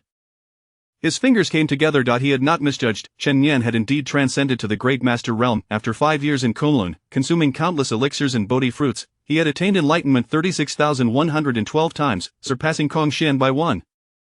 He had failed thrice and succumbed to madness 6 times. Ultimately, he grasped the Tai Su Universe Sutra and the Zhu Xian Sword formation, integrating them into his cultivation through his own comprehension. The Tai Su Universe Sutra delineates the mastery of the restless mind and the guardianship of intent. Chen Yan had successfully harnessed his soul. The Zhu Xian Sword formation possesses the power to slay gods and demons, requiring 4 swords, with one being the El Xian Sword. Chen Yan substituted the Wuxiang sword for the El Xian sword, condensing 3 strands of sword energy from the Zhu Xian sword formation, mastering 3 techniques, which he termed the Wuxiang sword techniques. This sword energy, though of the mortal realm, could vanquish gods and demons. The first technique is Wuxiang, the second is El Xian, and the third is Zhu Xian. Even after employing these 3 techniques, despite having reached the Great Master realm, with his essence resonating with the cosmos, his vitality seemingly boundless, he risked depleting his soul's power, potentially falling from the Great Master realm once more. Yet Chen Yan understood that perhaps no one in the current world could withstand these 3 sword energies and techniques, for no one could possess the boundless elixirs of Kunlun or the divine techniques to support their enlightenment, to experiment, to challenge the heavenly deities. At this moment, Chen Yan's Wuxiang sword had melded into his very blood. He wielded no sword, merely a subtle sword energy that gradually seeped from his being. The first technique, Wuxiang, is formless and invisible, yet omnipresent, razor-sharp, yet capable of transforming into a gentle embrace. The great master realm, the true man of Ding Yang laughed heartily, his bones cracking with every movement, yet his spirit soared. Liao Chen gazed at Chen Yan, also chuckling continuously. They were unaware of Chen Yan's whereabouts, yet they knew he had returned safely, and as a great master, that was sufficient. I, a disciple of Wudong, now possessed the great master realm, Liao Chen murmured. Indeed, the sensations between individuals are disparate. Without experience, there can be no empathy. At this moment, Huayang comprehended much about the feelings of Songguan, the elder of Songshan. Upon emerging from seclusion, one encounters a being mightier than oneself. Emerging with the belief of invincibility only to realize one is merely a frog in a well, this was precisely his predicament. Huayang turned on his heel and departed, transforming into a streak of black light, his wings stirring the winds of thunder and lightning, each wing beat spanning thousands of miles. I am leaving. To hell with you all, demons and fiends. To live is to cultivate, to live is to ascend above others, to be a demon among demons. What nonsense ideals, what so-called invincibility, what annihilation of Wudong. If one dies, it is all drivel. Huayang fled. The surrounding demon generals gaped in astonishment. Though they were demons, they had not anticipated such a maneuver. A mere brush and he was gone, retreating miles away without a backward glance. Has he no sense of pride? They failed to realize that this was precisely the reason the true man of Ding Yang survived, or how he had cultivated to his current state. He would forsake face, human qualities, morals, none of it mattered, let alone fleeting notions of loyalty, for when one is slain, death is inevitable. The same holds true for demons. Chen Nian's sword light shadowed Huayang.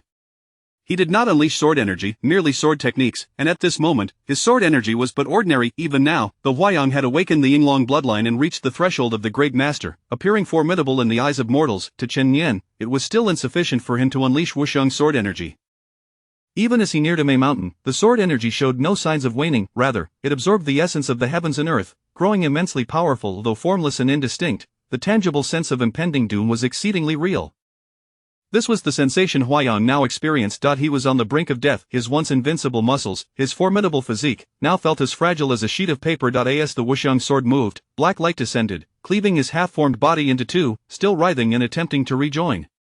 Chen Yan could not help but marvel at the tenacity of life. With a flick of his sword light, it transformed into a blade, now at Huayang's side as he gazed upon him. I have no regrets. Huayang murmured, seemingly lost in thought. He reflected on many memories, the son of a noble family, believing that only through unscrupulous means could he forge ahead. This was his fate. He regretted none of his choices, including his allegiance to the demon clan. Though his eyes were open, the world appeared shrouded in darkness. Suddenly, Huayang smiled, recalling the day he prostrated before Wudong Mountain, a time when he was pure of heart, devoid of any vile traces. Then, Zhang Jinren looked at him with a slight smile, saying, "This child may enter Wudong, to strengthen our sect. His duty is undeniable." If only his life had unfolded thus, what a pity! Chen Yan nodded, unaffected by Huayang's reminiscence or fantasies. Even if he had witnessed them, it would not sway him from drawing his sword. At this moment, Chen Yan's state of mind had transformed into a still pond, impervious to the fleeting nature of life and death, embodying an indifference that could observe the transformation of beauty into decay and vice versa without flinching. This was the tranquility attained after subduing the restless mind. Chapter 80. Amei. Within the heart of Amei, the adept Zhue Yuan found herself enveloped in a faint azure aura, transformed into a spectral manifestation of ethereal malevolence. This supernatural essence possessed an extraordinarily potent corrosive quality, relentlessly eroding her meridians. Of Fang Shi Tu and the remaining three esteemed elders of Amei unleashed their pinnacle martial arts, the Four Symbols Poem. This technique, a harmonious amalgamation of the circular and the square, intertwined the dualities of yin and yang, concealing the dynamic forces of the universe within its intricate movements. Together, they executed the Four Symbols Poem, commanding the elements of heaven, earth, mountains, and rivers. Yet Changqing maintained her serene smile, her pupils glimmering with an unspoken derision. "Is this truly the zenith of your human capabilities?" she taunted, as she waved her delicate fingers. In response, countless colossal azure serpents slithered forth along the slopes of Amei, devouring disciples either through venom or outright consumption. With a faint smile, she unsheathed her azure sword. The moment it emerged from its scabbard, an otherworldly vision washed over the onlookers, momentarily clouding their awareness of their surroundings and actions. Within the blade resided a diminutive insect, twisting languidly, adorned with intricate patterns that coalesced into the semblance of a human. As the sword was brandished, this eye bewitched all who beheld it. Fang Shi Tu could only watch in helpless awe as the blade glided before him, paralyzing him completely. Yet he bit down on his own tongue, realizing it too had succumbed to immobility. The three elders of Amei succumbed to death in an instant.